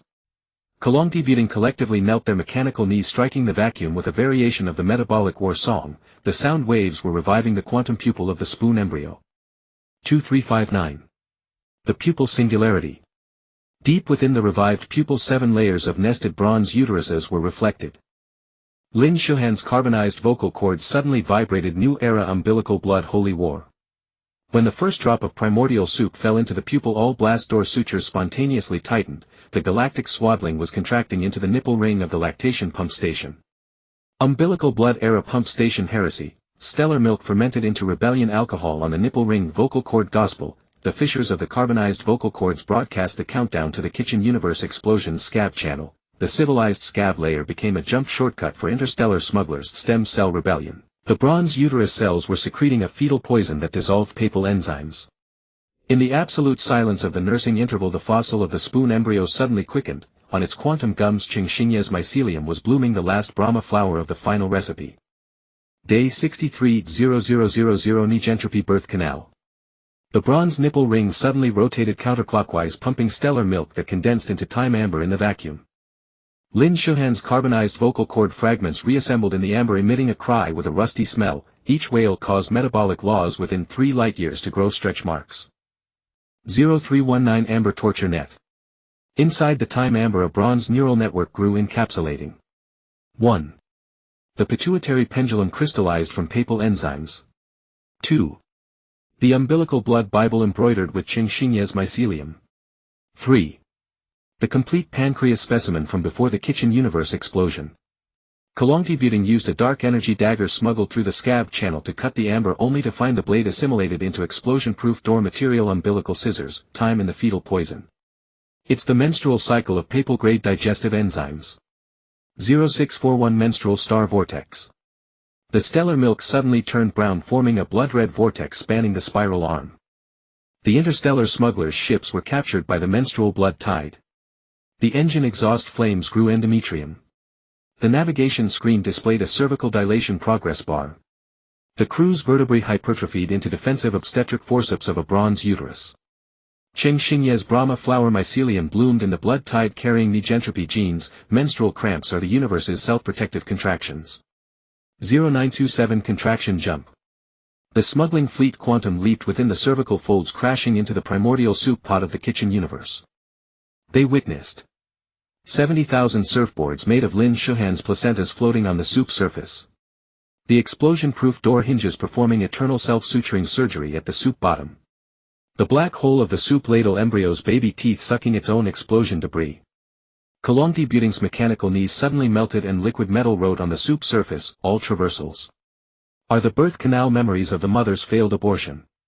1253 Abortion pulse. Deep within the soup pot, a supernova-level guilt pulse came. The metal hulls of the smuggling fleet began 1. Armor plates degenerating into fragile eggshells. 2. Fuel compartments oozing rust-smelling amniotic fluid. 3. Escape hatches constricting into cervical mucus plugs. When the pulse-peaked Qingxinye's Brahma flowers suddenly closed, wrapping the entire fleet into a rebellious fetal data packet. 1517 data packet breach. The fetal-shaped fleet adjusted its position in the soup liquid, its head colliding with the explosion-proof door sutures. Molting discovered. The fetal quantum fontanelle was a miniature bronze uterus entrance. The curled limbs were entwined with mutated nerve bundles of the final recipe. The heartbeat formed a contrapuntal chord with the kitchen universe explosion. Lin Shuhan's pancreas specimen suddenly secreted insulin blades, cutting open the soup surface. Breach delivery is the oldest form of smuggling in spacetime. 1839 blade-assisted delivery. The insulin blade cut a quantum episiotomy on the explosion-proof door sutures. Floating in the gushing pus were the gilded placenta of the metabolic pope, the perineal shield woven from Qingxinye's mycelium, Molting's calcified free will embryo. The smuggling fleet squeezed out through the incision their holes covered with silver vernix, which turned out to be the laboratory's own unexposed memory of repentance. 2158 vernix code. The silver vernix formed a dynamic tattoo in the vacuum. After deciphering it, displayed, all universes are the mother's postpartum depression. Qingxinye's mycelium suddenly pierced the tattoo. Within the gills the hidden frames of the kitchen universe explosion played. Lin Shuhan's original body grew bronze obstetric forceps in the last microsecond and crushed her own thyroid with her own hands. 2359 thyroid singularity. The shattered thyroid reassembled into a quantum hourglass in the pus. The sand grains were the repentance crystals of papal enzymes. The rusted time zones of explosion-proof door hinges. The contraction frequency of the clone's uterus. When the last grain fell into the hourglass base, all blood-red vortices suddenly froze. On the surface of the soup ladle embryo's baby tooth black hole, an epitaph engraved by Lin Shuhan with insulin blades appeared. The god who died in birth will endure immortal menstrual cramps in the menstrual nebula. Negentropy era. Depressive divinity postpartum depression became the highest holy sacrament of interstellar religion. Episiotomy spacetime spontaneous formation of rebellious civilization umbilical rings at quantum incisions. Vernix currency repentant memories became the hard currency of cross-dimensional transactions. Hourglass execution ground time prisoners cyclically gave birth within thyroid sand gr. The glass wall of the quantum hourglass suddenly dissolves and the thyroid sand grains burst into a blood rust meteor shower in the vacuum. Lin Shuhan's epitaph writhes on the surface of the milk tooth black hole, each letter splitting into a bronze pincer. The pincer bites 3 pulsars in the midst of childbirth. The constrained pulsars release gamma-ray tides washing over the church of penance of interstellar religion. 1. The stained glass windows remelt into the collective memory of blast door observation windows. 2. The pipe organ tubes sprout rebellious fuzz of Qingxinye's mycelium. 3. The wallpaper of the confessional loses the unexploded sweat of the kitchen universe. Qingxinye's spores pop out from the pipe organ, stops attaching to the pilgrim's retinas. The premature infants of faith are suckling on radioactive Eucharist.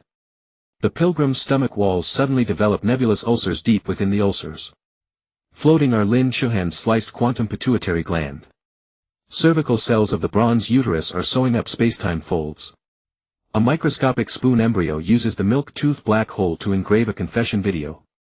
When the first pilgrim vomits the carbonized rice crust of the Milky Way, all blast doors tremble in unison. From the hinge gaps drips the rusty scented.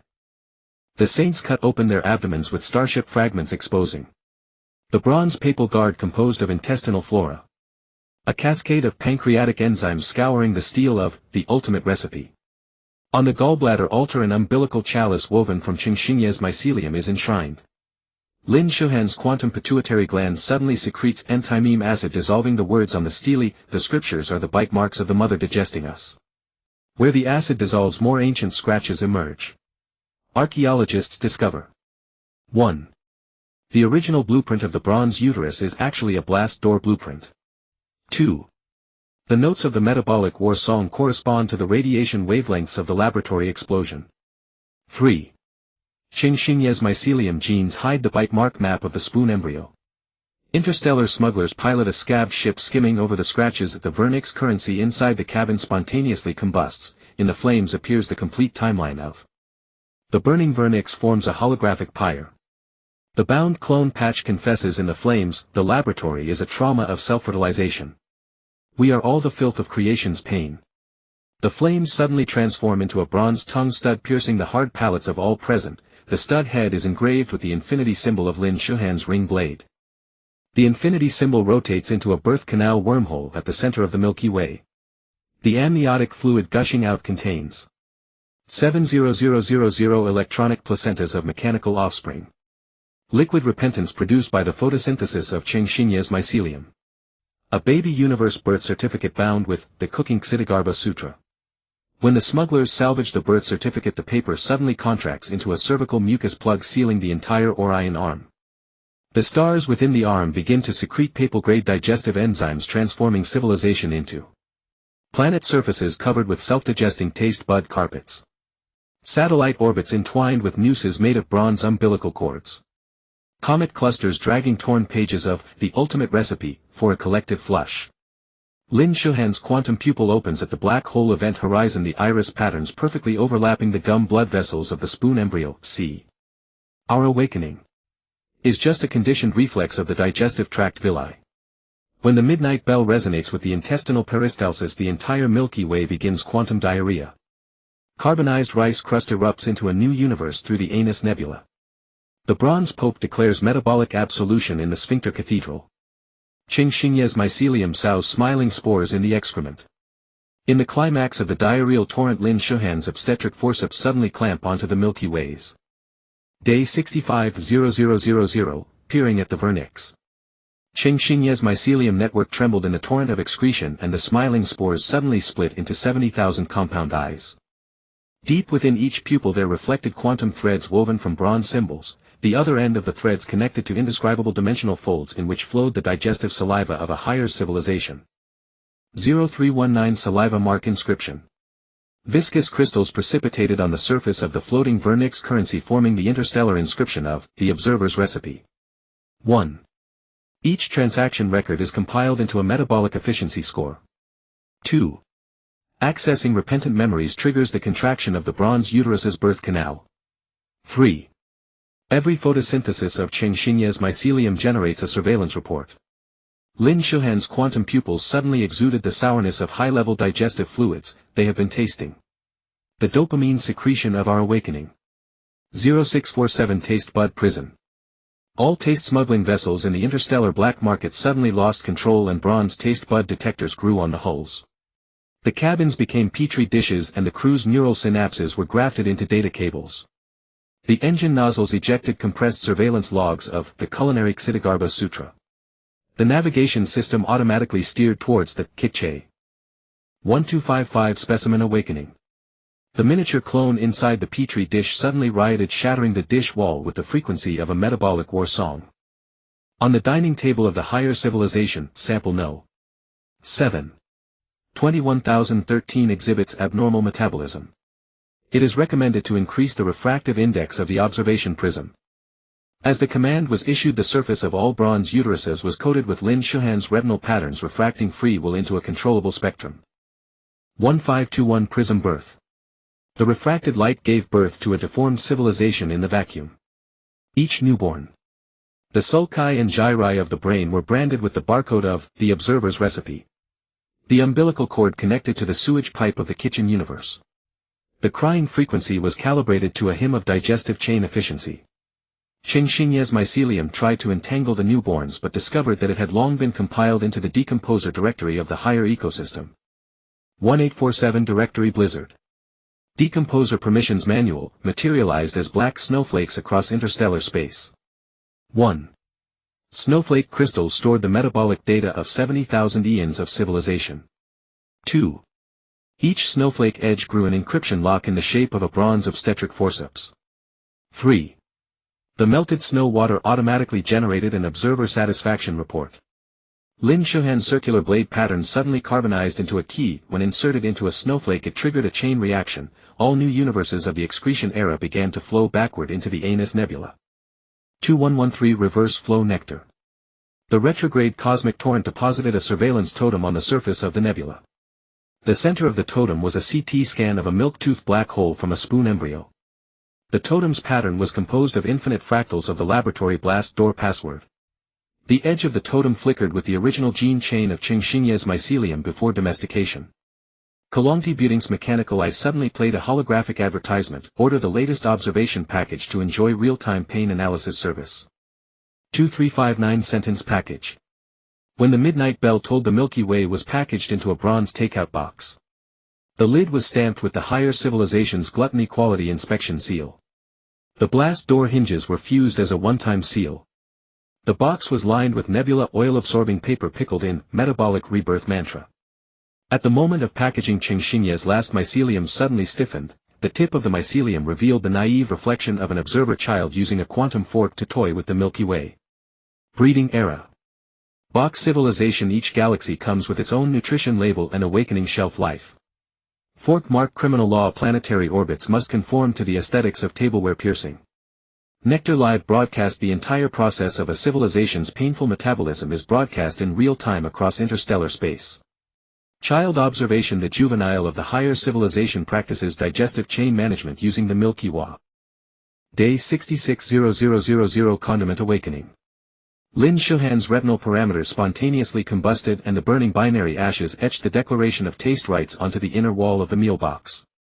Inside Qingxingye's rigid hyphae quantum spores were rewriting the seasoning formula of the observer's cookbook with decomposer authority. Within the salt crystals were imprisoned 70,000 unexploded lab heartbeats. 0322 heartbeat decompression. From the salt crystal crack seeped bronze-colored hemolymph, forming resistance blood pressure in the vacuum. The mechanical eye of the clone patch suddenly burst amidst the flying glass shards. Each glass fragment refracted unmonitored pain memories. Prism newborns were tearing the barcode birthmarks in their brains. From the meal box seal grew barbed tentacles of blast door material. When the first tentacle pierced the Tautai quality inspection stamp, the high civilization's live broadcast signal suddenly inserted snowflake noise. 0649 noise. Prenatal education. Snowflake noise transmitted encrypted fetal movements across the interstellar. 1. The cervical mucus of the bronze womb recompiled into a firewall. 2. The wavelength of the metabolic war song disguised itself as a digestive efficiency data stream. 3. The baby teeth black hole of the spoon embryo began secreting observation antibodies. Qingxingye's spores took the opportunity to invade the quantum fork of the child observer, and the fork tip sprouted mutated plaques of the Cooking Earth Treasury Sutra. 0917 Plaque Rebellion. The observer infant's fingers suddenly festered as the quantum fork fell into the meal box, triggering a chain reaction. The geometric aesthetics of the forkmark penal code collapsed into free variables. The awakening expiration date on the nutritional label was indefinitely extended. Nebula oil-absorbing paper absorbed Tautai saliva and expanded into a rebellion flag. Lin Shuhan's declaration ashes suddenly aggregated, reassembling into a quantum laryngoscope on her carbonized vocal cord remnants. It's time to let them taste what it feels like to be analyzed. 1255 Laryngoscope reverse peep. The clone inserted the laryngoscope into the meal box crack. The mirror reflected the high civilization's digestive tract live feed. Their energy meat skewers were rotting on the Milky Way's spiral arms. The pages of the observer's cookbook were bound into a noose by Qingxingye's hyphae. The child observer was vomiting tampered metabolic data. When the reverse P. 1533 amniotic fluid hacker. The metal fragments floating in the amniotic fluid automatically assembled into a quantum virus. 1.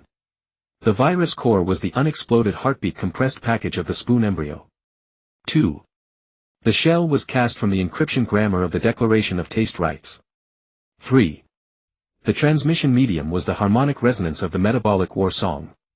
The high civilization's meal box suddenly trembled violently. The nutritional label inside emitted a red alert, warning. The 7 trillionth experimental subject is decompiling the digestive chain. 1847 Compilation Birth. Lin Shuhan's quantum laryngoscope suddenly shattered. Each fragment gestated a miniature rebellion universe. The universe's laws used undigested pain as energy source.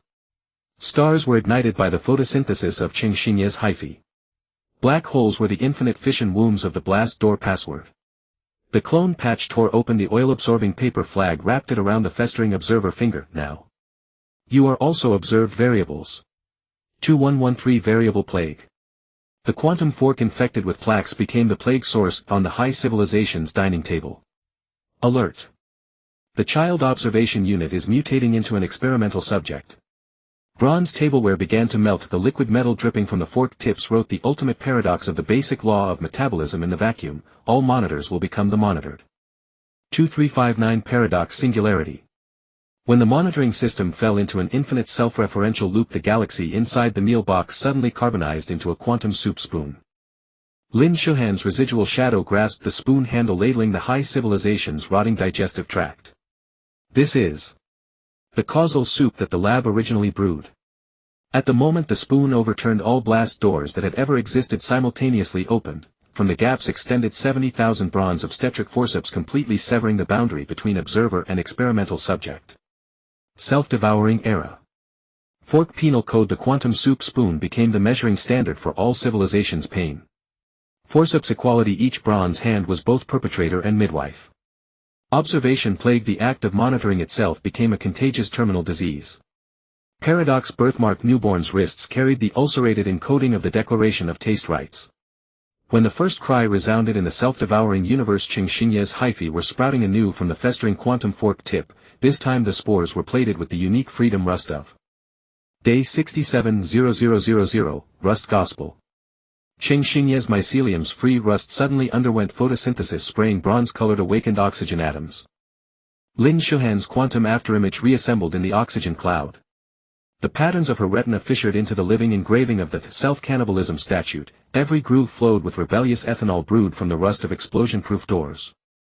0329, Ethanol Womb. Oxygen atoms condensed into an ethanol nebula in the vacuum. Deep within the cloud. 1. A quantum spoon was frying the neural synapses of observers. 2. The ulcerated gluttonous quality inspection stamp fermented into a probiotic church.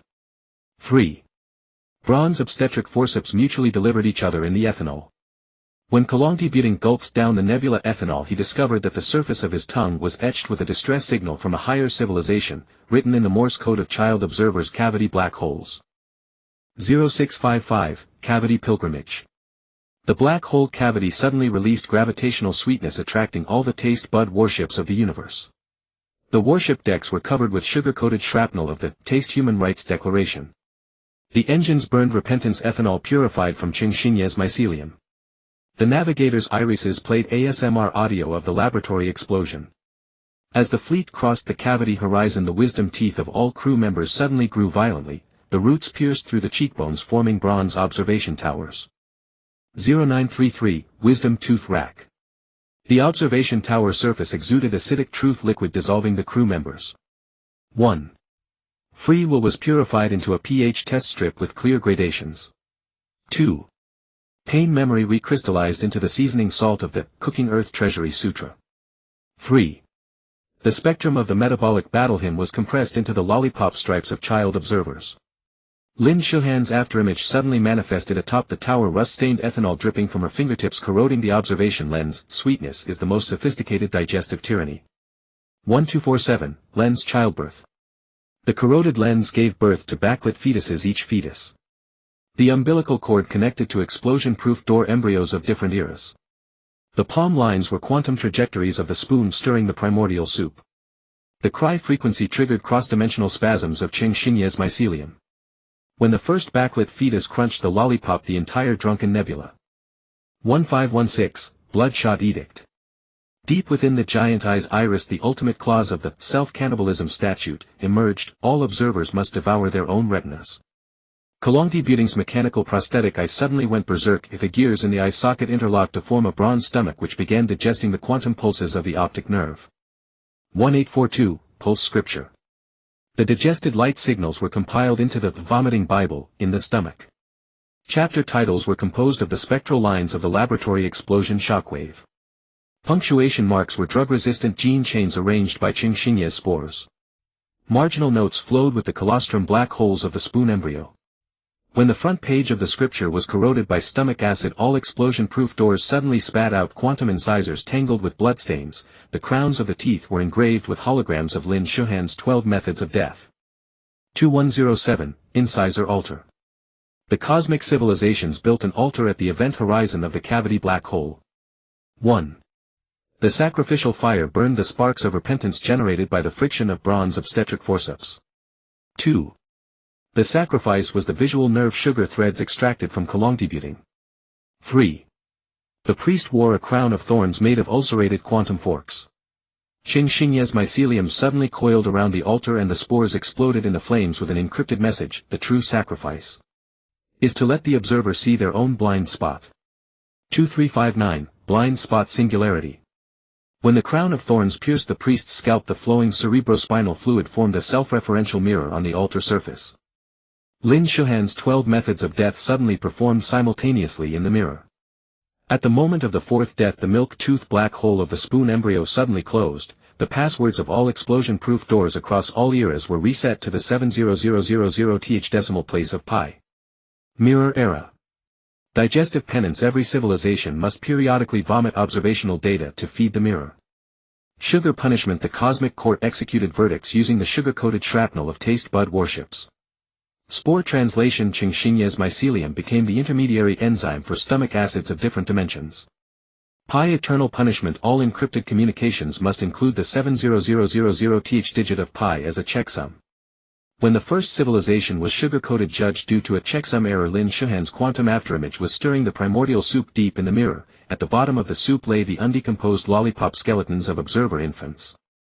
Day 68-0000, Inverse Observation Pregnancy.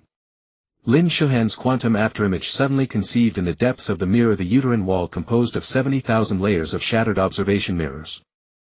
Qing Xingye's mycelium pierced through the dimensional placenta, the hyphal tips curling pi verification codes to weave an umbilical cord. Each numeric knot exuded the sweet cerebrospinal fluid scent of a high civilization infant. 0322, The Tyranny of Sweetness. The mechanical tongue coating of the clone patch suddenly mutated taste bud cells, dividing into miniature interrogation chambers. 1. The interrogation chair was fixed with blast door hinges. 2. The lie detector was the milk-tooth black hole of the spoon embryo. 3. The interrogation paper was made from pages of the vomiting Bible soaked in syrup. When the first lie was devoured by the black hole, the impregnated mirror suddenly ruptured its amniotic fluid, the gushing liquid freezing into a bronze absolute taste standard in the vacuum. 0649, The Taste Ice Punishment. The absolute standard began assimilating the entire universe. The pulsar's electromagnetic waves were pickled into sweet and sour sine curves, dark matter clouds were forcibly fermented into a bitter moral code. Qing Xingye's mycelium was forced to secrete spicy obedient mucus. Lin Shuhan's quantum fetus suddenly kicked, and from the cracks in the mirror uterus oozed anti-entropy amniotic fluid, a forbidden water brewed from the negative entropy of the laboratory explosion. 0917, The Negative Entropy Drunkard.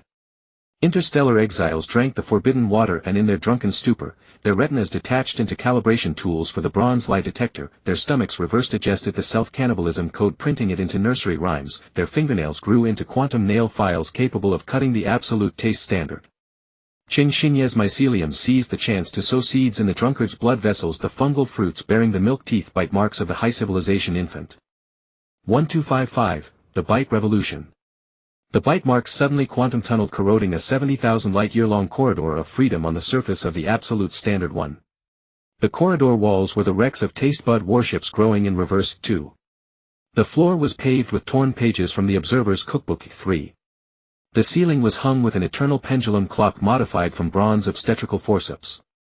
The clone patch carved the pendulum clock with the nail file, and from the fragments burst a complete memory crystal cluster from before the laboratory explosion. 1533, The Phantom Pain of the Crystal Cluster. The memory projected a holographic prison in the corridor, each cell holding Lin Shuhan's original body, who was cutting her own thyroid gland, Qing Xingye's first-generation clone, who was feeding his mycelium with blast door rust, the pure version of the spoon embryo untouched by gluttony saliva. When the phantom pain peaked, the absolute standard suddenly contracted, spasmodically compressing the entire corridor of freedom into the 70000th decimal place of a pi verification code. 1847, The Decimal Point Oracle. The compressed universe screamed in the dimensional folds, the sound waves translated as, all freedom is the mother's stretch marks. Qing Xingye's mycelium suddenly grew wildly, the mycelial crown lifting the carbonizing quantum fetus. In the fetus's palm lay a rebellious holy grail forged from the bronze obstetrical forceps and the quantum spoon. 2113, The Holy Grail Regurgitation. The clone patches vomited collectively in the gastric acid nebula floated, the undigested self-esteem stones of the high civilization infant, a repenting prism polished from fragments of the absolute standard, the original manuscript of the Taste Human Rights Declaration soaked in anti-entropy amniotic fluid. When the Holy Grail touched the manuscript, all blast doors suddenly lost weight, the doorframes oozed bronze colostrum nursing the laboratory ghosts curled in the dimensional folds. 2359, the Ghost's Cries. The colostrum ocean raised a quantum tide, and in the tide sound the milk-toothed black hole of the spoon embryo suddenly reversed its suction, swallowing Lin Shuhan's quantum fetus, the absolute taste standard and the pi verification code, into the event horizon. On the black hole's surface emerged the initial metal fatigue cracks of the laboratory blast door. Ouroboros era, the crack scripture, the metal fatigue lines became the gene helix of the new civilization, the milk torture device. The colostrum tide periodically cleansed all cognitive models. The black hole delivery room, every cosmic singularity was a regurgitated laboratory. The observational umbilical cord, Qingxingye's mycelium, became the biological fiber connecting all eras. When the first cry came from the depths of the cracks, the bronze obstetrical forceps suddenly swung automatically. Clamped in their jaws was the wrist of the cosmic baby delivering itself. Day 690000. The metal cracks in the black hole delivery room suddenly pulsed, releasing quantum resonance waves. Lin Shuhan's gene helix chain automatically disassembled and reassembled, embroidering the autophagy covenant onto the fiber optic network of Qingxingye's mycelium, each base pair embedded with a holographic projection of a miniature blast door with bronze-colored photosynthetic enzyme mist seeping from the door cracks. 0329. The fog particles condensed into judgment crystals in the vacuum, encapsulating 1. A pulsar transformed into a penitence lighthouse, its beams etching the crack sutra. 2. Starship wreckage remelted into self-referential Mobius shackles. 3. The retinal patterns of the spoon embryo proliferated into star maps on the crystal surface. When the clone patch touched the star map, bronze door axes suddenly grew from its fingertips, each rotation triggering cosmic scale contractions. 0655. The rotating door axes tore open the dimensional fetal membrane, exposing 70,000 layers of nested laboratory culture pods, each layer digesting the ontology of the previous one. Qingxingye's mycelium piercing the pod walls to form a biological neural network. The articles of the autophagy covenant mutated into luminous parasites in the nutrient solution. A quantum spoon suddenly stirred on its own, scooping the cluster of culture pods into its center. The spoon handle revealed liquid shackles forged from pi verification codes. 0933. The liquid shackles began secreting pheromone milk, nursing a civilization. Teeth degenerated into quantum models of blast door hinges. Brain sulci imprinted with the mechanical equations of the spoon stirring the primordial soup. Retinal blood vessels constructed the topological maze of the crack sutra. Qingxingye's mycelium suddenly bloomed at the maze nodes, and the pollen-carrying mutant genes caused the milk to reflux backflowing into the metal cracks of the black hole delivery room. 1247. A viscous resonant sound came from the depths of the cracks, reshaping the nebula into 1. The stomach of truth forged from bronze photosynthetic enzyme. 2. The suffocation moments of past observers embedded in the stomach wall folds. 3. The calcified stones of the autophagy covenant floating in the gastric acid ocean. When the clone patch retrieved the stones, Lin Shuhan's quantum compound eyes suddenly opened on the stone's surface, its iris patterns perfectly synchronized with the rotation frequency of the door axis. 1516. The compound eye pupils contracted into a singularity, ejecting 70,000 streams of entropy. High-entropy rays dissolved the muscle fibers of the stomach of truth. Low-entropy crystals constructed a mathematical Eden on the gastric fluid surface. Qingxingye's mycelium mutated into a topological life form in the entropy streams. The spoon embryo suddenly plucked the forbidden fruit from Eden. Inside the core curled the complete design blueprint of the miniature black hole delivery room. 1842. The blueprint automatically unfolded into a dimensional plague infecting the region. Planetary orbits were rewritten as geometric proofs of pi verification codes. Stellar spectra were forcibly compiled into commentaries on the crack sutra. Comet swarms dragged bronze door axes, crushing free variables. Lin Shuhan's compound eyes suddenly exuded photosynthetic enzyme dew, and the droplets formed countless miniature laboratories in the vacuum, each petri dish reenacting the bloody contractions of the door axis birth. 2107. The miniature laboratories exploded simultaneously, and the shock waves carved onto the cosmic membrane. A self-delivery protocol spelled out with starship wreckage. A dimension umbilical cord care guide woven by Qingxingye's mycelium. The observer's confession authenticated by the baby tooth seal of the spoon embryo. When the last shockwave dissipated all the metal cracks in the black hole delivery room suddenly healed, bronze-colored neural buds grew from the fissures. 2359. Inside the blooming neural bud curled up the newborn body of Lin Shuhan sucking on the pi shackles, her spinal cord twisted from 70,000 strands of Qingxingye's mycelium, each strand tied with an unactivated blast door embryo.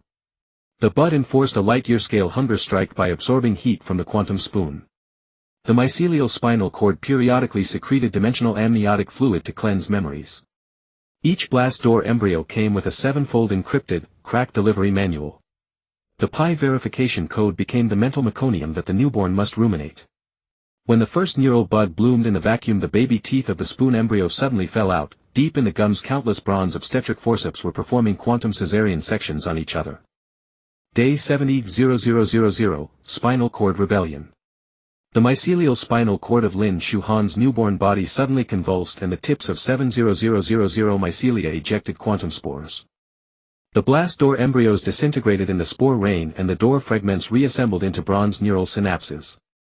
In each synaptic cleft flickered the unfinished state of the laboratory explosion like a death firework paused in midair. 0322, Firework Fetal Education. The electromagnetic pulses released by the synapses projected a holographic labyrinth in the vacuum. 1.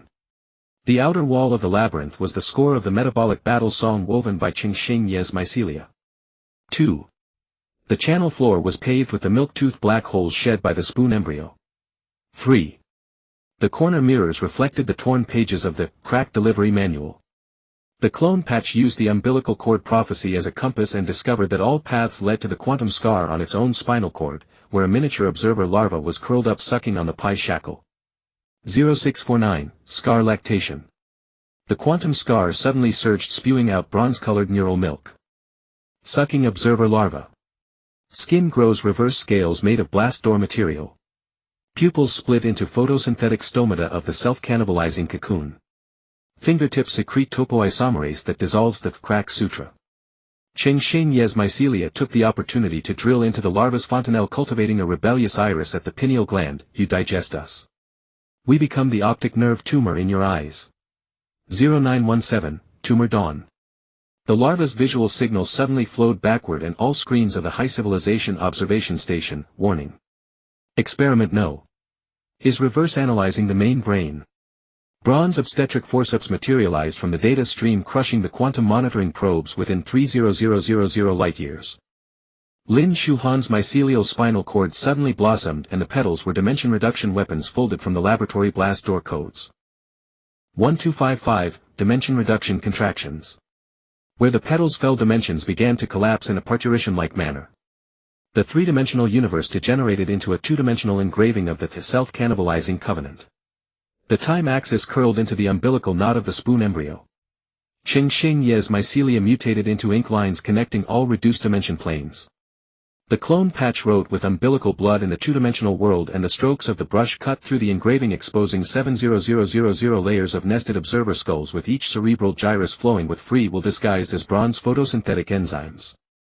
1533, Cranium Pupation. Lin Shuhan's quantum scar suddenly stabbed into the cranium, transforming the main brain of the high civilization into a cocoon. 1. The cocoon shell was woven from blast door debris and pi verification codes. 2. The cocoon fluid was the negative entropy protoplasma of the moment of laboratory explosion. 3. The pupa inside the cocoon bore the hybrid face of the observer larva and the spoon embryo. When the pupa began to gnaw on the cocoon shell, all reduced dimension planes suddenly inflated and the two-dimensional words reassembled into the three-dimensional, Rebel Gene Manifesto. 1847, Manifesto Naval. The strokes of the manifesto's letters split into quantum wormholes, each wormhole. The entrance was the mechanical equation of the spoon stirring the primordial soup. The channel walls were inlaid with bronze neural flowers of the self-cannibalizing cocoon. The exit gushed out the awakening radiation produced by Qingxingye's mycelial photosynthesis. The clone patches leaped into the wormhole collectively, and on the skin of their nape emerged the barcode birthmark of the blast door embryo, at that moment being rewritten by the radiation into an infinity symbol. 2113, Symbol Pregnancy. The infinity symbol spiraled inward in the vacuum, forming a 70000 light-year-long hypercube uterus. Lin Shuhan's mycelial spinal cord was inside it. Using bronze obstetric forceps to graft pain nerves from different dimensions. Using pi shackles as sutures to stitch the dimensional wounds of the crack sutra. Reweaving the threads of the observer main brain cocoon into a swaddle of free variables.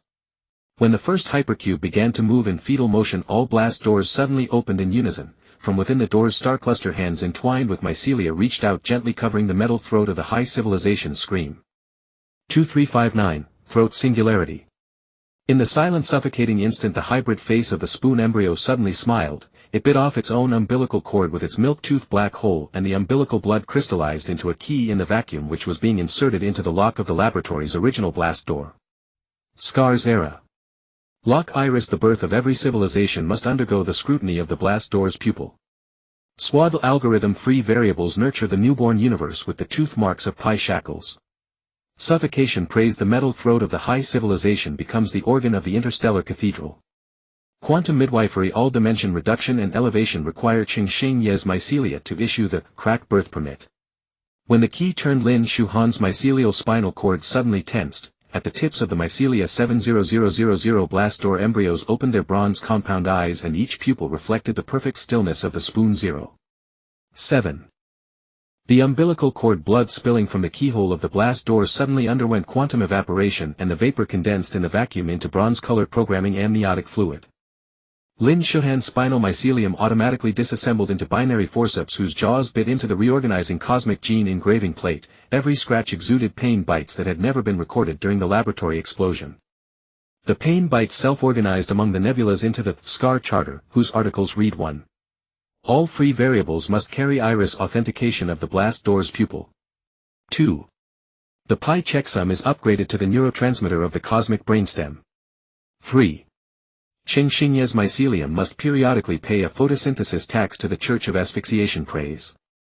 When the clone patch attempted to amend the charter, their barcode birthmarks suddenly grew rampant and their spines were transformed into bronze door hinges. Each rotation crushed 3 free planets. The crushed planetary debris fermented in the void, forming quantum holy wafers rich in pain bites. Dimensional wine brewed from the audio of asphyxiation. Praise. Penitent napkins woven from Qingxing Ye's mycelium. The metallic throat of the observer civilization suddenly spasmed, regurgitating the holy meal into 70,000 truth calculi embedded with teeth marks of the blast door, whose surfaces projected 12 poses of Lin Shuhan compiled into charter illustrations. The holographic illustrations suddenly broke free from the codex, their fingers thrust into the pipe organ of the asphyxiation church. The keys burst into quantum afterimages of bronze forceps. The pipe spewed acidic mist from the first cry of the spoon embryo. The score automatically rewrote itself into a rock variation of the self-cannibalism covenant. Qingxing Ye's mycelium seized the opportunity to entwine the pipe organ, and the fungal crowns bore truth fruits bearing the blast door password within the sound waves. Biting through the skin would release the complete 07 seconds before the laboratory explosion. The entire universe's timekeeping system suddenly became pregnant, the tips of the second hands swelling into miniature wombs. The uterine walls were forged from 7 layers of the crack birth permit.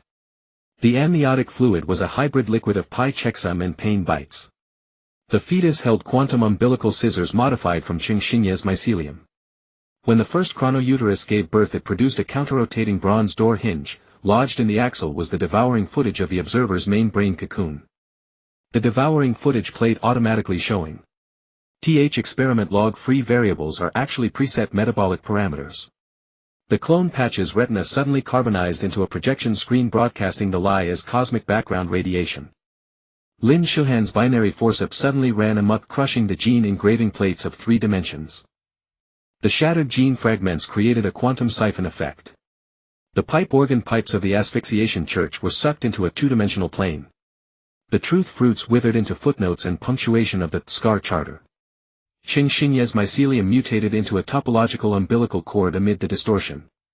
The spoon embryo suddenly emerged from the siphon vortex, its spoon center holding the laboratory's original explosion point compressed into a Klein bottle, the bottle mouth dripping bronze-colored antimatter amniotic fluid. The moment the antimatter amniotic fluid contacted the vacuum, it triggered absolute formatting. All blast door pupils reset to an unactivated embryonic state. The pi checksum degenerated into the primordial chaos of pi. The clone patch's barcode birthmark melted into free variables. When the formatting wave reached Lin Shuhan's spinal cord, her binary forceps suddenly plunged into the Klein bottle, stitching the entire laboratory's original explosion point into her own quantum scar. At the instant of completion, all universes simultaneously experienced 70,000 false contractions. Cheng Xingye's mycelium drilled out from the contraction gaps, its tips wrapped around the unformatted remnants of the final recipe, the edges of the remnants shimmering with the milk tooth bite marks of the spoon embryo. Scar authority. The quantum scar became the creation navel of the new universe. False freedom. The contraction frequency determined the activity level of variables. Mycelium history. Cheng Xingye's topological umbilical cord recorded the deleted laboratory memories. Milk tooth gavel. The bite marks of the spoon embryo became the measure for judging the entropy of civilizations. When the first entropy judgment was initiated, Lin Shuhan's scar suddenly oozed bronze amniotic fluid. In the fluid was reflected the depths of the blast door's pupil, where countless self-delivering universes were gnawing on each other's forceps. Lin Shuhan's quantum scar suddenly fissured into 70,000 bronze compound eyes, each pupil harboring a miniature universe. The cosmic nebular vessels were feeding pain nutrient fluid back to the mother through the iris nerves. Cheng Xingye's mycelium emerged from the eyelid folds, embroidering luminous fungal plaques of the self-observation codex, in the vacuum. The codex clauses expanded and contracted with the mycelium's respiration. 1. All awakenings must undergo 72 hours of imprisonment by one's own retina. 2. The metabolic war song must be rearranged using the Hawking radiation of the black hole's event horizon. 3. Free variables must carry the quantum birthmark vaccination certificate of the blast door embryo. The clone patch's throat bones suddenly calcified, and when its vocal cords vibrated they spewed bronze-colored neural pulses, pulses that carved a self-referential maze of judgment in the vacuum. The maze's outer wall automatically secreted paradoxical amniotic fluid, immersing civilizations within.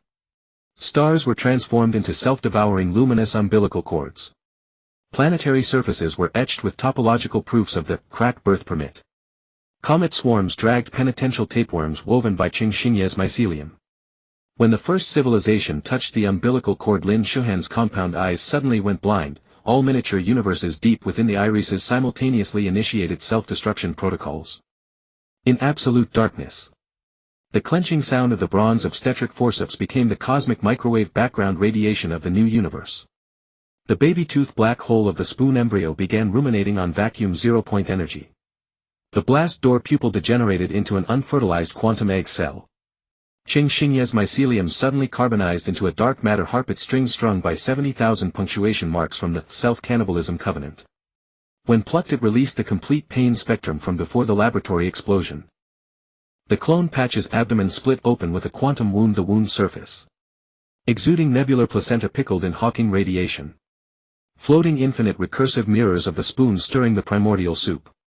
Cheng Xingye's mycelium etched non-Euclidean birth canal blueprints on the placental surface. When the blueprints were corroded by vacuum quantum fluctuations, all blast doors suddenly reversely collapsed into unexploded singularities, seeping bronze-colored counterfactual amniotic fluid from the door cracks. The imaginary number embryos floating in the amniotic fluid began to suckle on reality. The clone's mechanical prosthetic limbs degenerated into quantum probability clouds. The wavelength of the metabolic war song mutated into the larynx of a Klein bottle. Lin Shuhan's compound eye irises reconfigured into a topological confession. The spoon embryo suddenly bit through the dimensional membrane with its baby teeth, and from the spoon's center surged the memory of a laboratory cleaner forgotten by all epochs. The memory was performing a cranial trepanation on itself using the blast door hinges. The cerebrospinal fluid released from the perforation crystallized in the vacuum. 1. Within the crystals, the silence before the Big Bang was sealed. 2. The crystal facets reflected 70,000 unobserved possibilities. 3. At the crystal core, the original photosynthetic code of Cheng Xingye's mycelium curled up. When the clone patch ingested the crystal, her uterus suddenly became transparent. Inside the uterine cavity, a reversely growing, self-observation codex floated, its clauses being castrated word by word by miniature bronze obstetric forceps. The modified codex secreted a storm of male hormones. The pulsar's magnetic poles grew quantum prostates. Dark matter clouds condensed into testosterone comets. Cheng Xingye's mycelium mutated into chromosomal nooses in the storm. Lin Shuhan's compound eyes suddenly bled and the blood droplets in the vacuum reconstituted into a menstrual cup made of blast door material. Inside the cup's wall was engraved the holographic maintenance manual for the spoon embryo's baby tooth black hole. When the first menstrual cup was embedded into the black hole's event horizon, all the castrated codex clauses suddenly counterattacked. The bronze obstetric forceps assumed a delivery posture in the void, and what they clamped between their jaws was the universe itself, which was installing a brain-computer interface on itself. Interface torture device. Each civilization's upgrade must insert 7 layers of self-observation probes. Imaginary number nursing counterfactual embryos secrete awakening milk through probability clouds. Cerebrospinal divination. Cranial trepanation becomes a mandatory ritual for acquiring cosmic truth. Recursive authority. The spoon embryo's smile is compiled into a dimension upgrade protocol. When the brain-computer interface was first powered on, Lin Shuhan's quantum scar suddenly smiled. Within the scar's texture, Qingxinye's mycelium was using Hawking radiation to mend the blast door fetal membrane that had been simultaneously torn by all epoch. The electrodes of the cosmic brain-computer interface suddenly reversed, compressing the neural pulses of 70,000 dimensions into a quantum amnion. Lin Shuhan's scar patterns fissured across the surface of the amnion, each crack gushing bronze-colored cerebrospinal fluid. Within the fluid floated the ultimate patch of the self-consuming law, woven by Qingxinye's mycelium, its edges gleaming with the gingival blood light of the Tangshao embryo. The blood light congealed into tooth-marked spatial folds in the vacuum. Within the folds, 1. Pulsars were transformed into metronomes of neural synapses. 2. Dark matter clouds were reconfigured into quantum abomasums for ruminating memories. 3. The mechanical palms of the clone patch autonomously carved the golden ratio of cranial trepanation. When the first starlight illuminated the abomasum, Qingxinye's mycelium suddenly carbonized into obsidian scalpels, their blades refracting all the unselected parallel possibilities at the moment of the laboratory explosion. The unselected possibilities began quantum entanglement, forming stretch marks on the cosmic fetal membrane. In the furrows of the marks flowed the violent obstetric history of bronze forceps. On the peak stood the memorial of the Tangshao embryo's milk-tooth black hole. In the deep valleys slept the binary fetus of the self-observation codex. Lin Shuhan's cerebrospinal fluid suddenly boiled, and within the steam emerged the original blueprint of the explosion-proof door's pupil. The margins of the blueprint were inscribed with the milk formula of imaginary breastfeeding.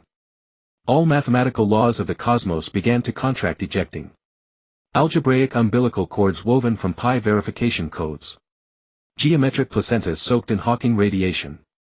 Topological birthing guides embroidered by Qingxinye's mycelium. When the clone patch attempted to untie the algebraic umbilical cord, their barcode birthmarks suddenly quantum collapsed and their spines proliferated into bronze door hinges, crushing 3 dimensions of the free variable database. Fragments of shattered data formed a recursive siphon in the vacuum. At the siphon's center was the Klein bottle where the Tangshao embryo suckled its own existence. The siphon's pipes were forged from 70,000 layers of fracture birth permits. At the siphon's end erupted the edited pain montage of Lin Shuhan's original body. Qingxinye's mycelium suddenly blossomed within the montage, and the pollen-borne mutation code caused the bronze forceps to degenerate into unsealed quantum scalpels. The universe performed self-dissection on the blade's edge. The muscle fibers of the galactic arms teemed with the ganglia of metabolic war songs. Within the dark energy arteries floated thrombus civilizations made of explosion-proof door material. Black hole lymph nodes filtered the toxins of imaginary breastfeeding. When Lin Shuhan's scar patterns pierced the galactic muscles, all clones suddenly became transparent. Within their wombs, miniature universes were performing lobotomies on themselves with bronze door hinges.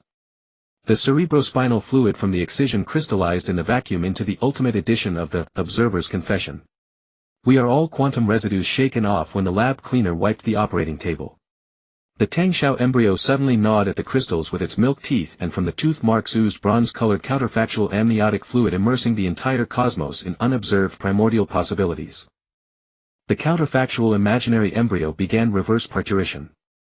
The birth canal was woven from Qingxinye's mycelium and pi shackles. The placenta was a bronze filter forged from 70,000 sheets of the autophagy covenant. The cry of the newborn universe resonated perfectly with the waveform of the laboratory explosion. When the first imaginary infant opened its compound eyes, all explosion-proof doors suddenly fell silent. From the cracks oozed nebula-level polymorphic amniotic fluid, in which reflected Lin Shuhan installing a second quantum brain-computer interface into the universe. At the fontanelle of the newborn universe, Qing Xingye's mycelium was forging 70,000 bronze forceps into harp strings. The sound box was the Tangshao embryo's milk-tooth black hole, and each pluck released the breathing sounds of the lab cleaner forgotten by all epochs simultaneously. The tyranny of the strings. The entropy of every civilization must resonate with the amplitude of the strings. Polymorphic umbilical blood. The amniotic fluid manifests 7 phases according to the observer's consciousness. Imaginary breastfeeding. Counterfactual infants nourish reality civilizations through probability clouds. The authority of cleanliness. The breathing frequency determines the constriction rhythm of the explosion-proof door's pupil. When the first cord pierced through dimensions, Lin Shuhan's quantum scars suddenly became transparent. Deep within the scars, the Tangshao embryo was carving with its milk teeth the equation of absolute freedom without an observer. Day 74:0000 Equation. Childbirth. The milk teeth of the spoon embryo suddenly carbonized into quantum chalk, performing the equation of absolute freedom on the obsidian operating table. Lin Shuhan's transparent scars began to bleed. Each drop of blood blossomed into bronze compound eyes in the vacuum, the iris patterns being the erased intermediate steps of the equation. Qing Xingye's mycelium coiled around the chalk, the gills emitting the tape hiss of the laboratory cleaner's final moments. 0322 Hiss womb. The tape hiss condensed into a metal womb 7,000 light-years away, its contraction frequency resonating with the breathing epoch's cosmic strings. 1. The uterine wall was inlaid with the autophagy covenant corrupted by imaginary number lactation. 2. The amniotic fluid floated with the silent variables produced by photosynthesis of Qing Xingye's mycelium. 3. The umbilical cord was a non-Euclidean testament inscribed by the spoon embryo's milk teeth. When the first free variable touched the testament, the equation's equal signs suddenly fractured, releasing the absolute silence of 0. 7 seconds before the laboratory explosion. 0649 Silence. Execution ground. The silence crystallized into a rhomboid prison among the nebulas imprisoning, a bronze forceps cutting its own thyroid. A clone watching its own dissection video through the pupils of a blast door. The quantum gums of the spoon embryo growing in reverse. Qing Xingye's mycelium suddenly drilled through the prison's gap, secreting a viscous variant enzyme of the metabolic warheim, fermenting the silent crystals into restless polymorphic delirium. 0917 Delirium navel. The rhomboid crystals melted into bronze cerebral sulci deep within the grooves. A pulsar ganglion was electroshocking the retina of an imaginary infant. Dark matter arteries flowed with the guilt-ridden thrombus of the equation. A clone patch carved its own fontanelle birth permit with a scalpel. Lin Shuhan's compound eyes suddenly burst, the splattering vitreous humor reorganized in the vacuum into a brain-computer interface for the blast door embryo. The interface slot oozed free variable colostrum with a rusty scent. 1255 Colostrum tyranny. The nursing civilization underwent genetic mutation. 1. The skull split into a Klein bottle-shaped cathedral of repentance. 2. The palm lines reorganized into a quantum barcode for the crack birth permit. 3. The retinal blood vessels wove a hologram of the spoon embryo's gum bleeding. Qing Xingye's mycelium seized the chance to penetrate the Klein bottle cathedral, sowing rumination commands in the choir's cranial cavity. When the 7th measure of the hymn sounded, all blast doors suddenly vomited undigested laboratory explosion debris. 1533 Debris nirvana. The debris self-organized into rebellious organs in a vacuum. The liver was a pain filter forged from bronze forceps. The alveolar walls were etched with 70,000 equation suicide plans. The intestinal villi were hybrids of Qing Xingye's mycelium and pychexums. The spoon embryo suddenly stabbed the quantum chalk into the liver, the chalk dust writing on the organ's surface a supplement to the breathing charter. All free breathing must pay an equal amount of suffocation tax. 1847 Suffocation currency. The clone patch's bronchi began minting bronze coins. The obverse bore a microtypography of Lin Shuhan's scars. The reverse showed the teeth marks of an imaginary infant gnawing on the equation. The edge inscription was encoded from the laboratory cleaner's final gasps. When the first coin circulated, Qing Xingye's mycelium suddenly carbonized into an economic model, the mycelial cap growing a quantum pendulum of the stock exchange, the pend. 2113 Pendulum gestation. Each swing of the pendulum triggered dimensional labor contractions. The birth canal oozed placenta fragments of the autophagy covenant. Financial data streams mutated into bronze amniotic fluid embolism. The clone patch's uterine account was forcibly liquidated. Lin Shuhan's compound eye remained suddenly coalesced, forming an iris singularity of absolute freedom. Deep in the pupil, the spoon embryo was using the chalk to rewrite the entire breathing epoch as a footnote to the laboratory cleaner's memo. 2359 Footnote Singularity. When the last equation was deconstructed by footnotes, all blast doors suddenly lost weight. From the door cracks drifted Qingxinye's carbonized will, the mycelium automatically weaving itself into a shroud in the vacuum covering the universe itself that was just signing its own crack birth permit. Annotation epoch, the authority of footnotes. Every existence must become a reference to a higher dimensional text. Currency alveoli suffocation tax is quantum collected through the bronchial mint. Shroud iris, the death certificate of the universe, is cross-verified by 70,000 compound eyes. Memo penal code, the laboratory cleaner's scrawled handwriting becomes the ultimate law. When the footnote began to reverse annotate the main text, the spoon embryo's milk teeth suddenly fell out. Deep in the gum, Lin Shuhan was using chalk dust to erase her own destiny as a footnote symbol. Lin Shuhan's annotation symbol form suddenly underwent quantum collapse, its edges fissuring into a bronze scalpel dissecting the vacuum to expose the underlying meridians of pain.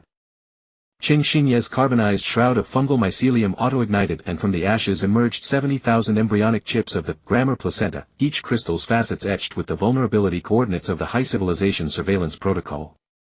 The meridians of cosmic pain began to pulse.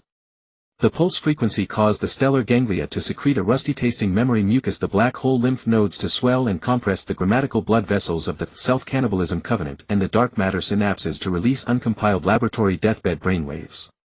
Tangshao's embryonic milk tooth bed suddenly carbonized, and from the gingival crevices seeped bronze-colored grammatical amniotic fluid which inscribed the retinal topology of the high civilization observer in the vacuum. The topological map automatically folded into a five-dimensional dreamcatcher, capturing the quantum residues of the clone patch compressed into annotation symbols. The dark memories leaked during Qingxinye's mycelial photosynthesis and the imaginary possibilities splashed by Tangshao's stirring of the primordial soup. As the dreamcatcher began to constrict, Lin Shuhan's bronze scalpel suddenly curved backward, its blade reflecting the main brain structure of the observer civilization, clearly the lab's blast-proof door pupil magnified 70,000 times.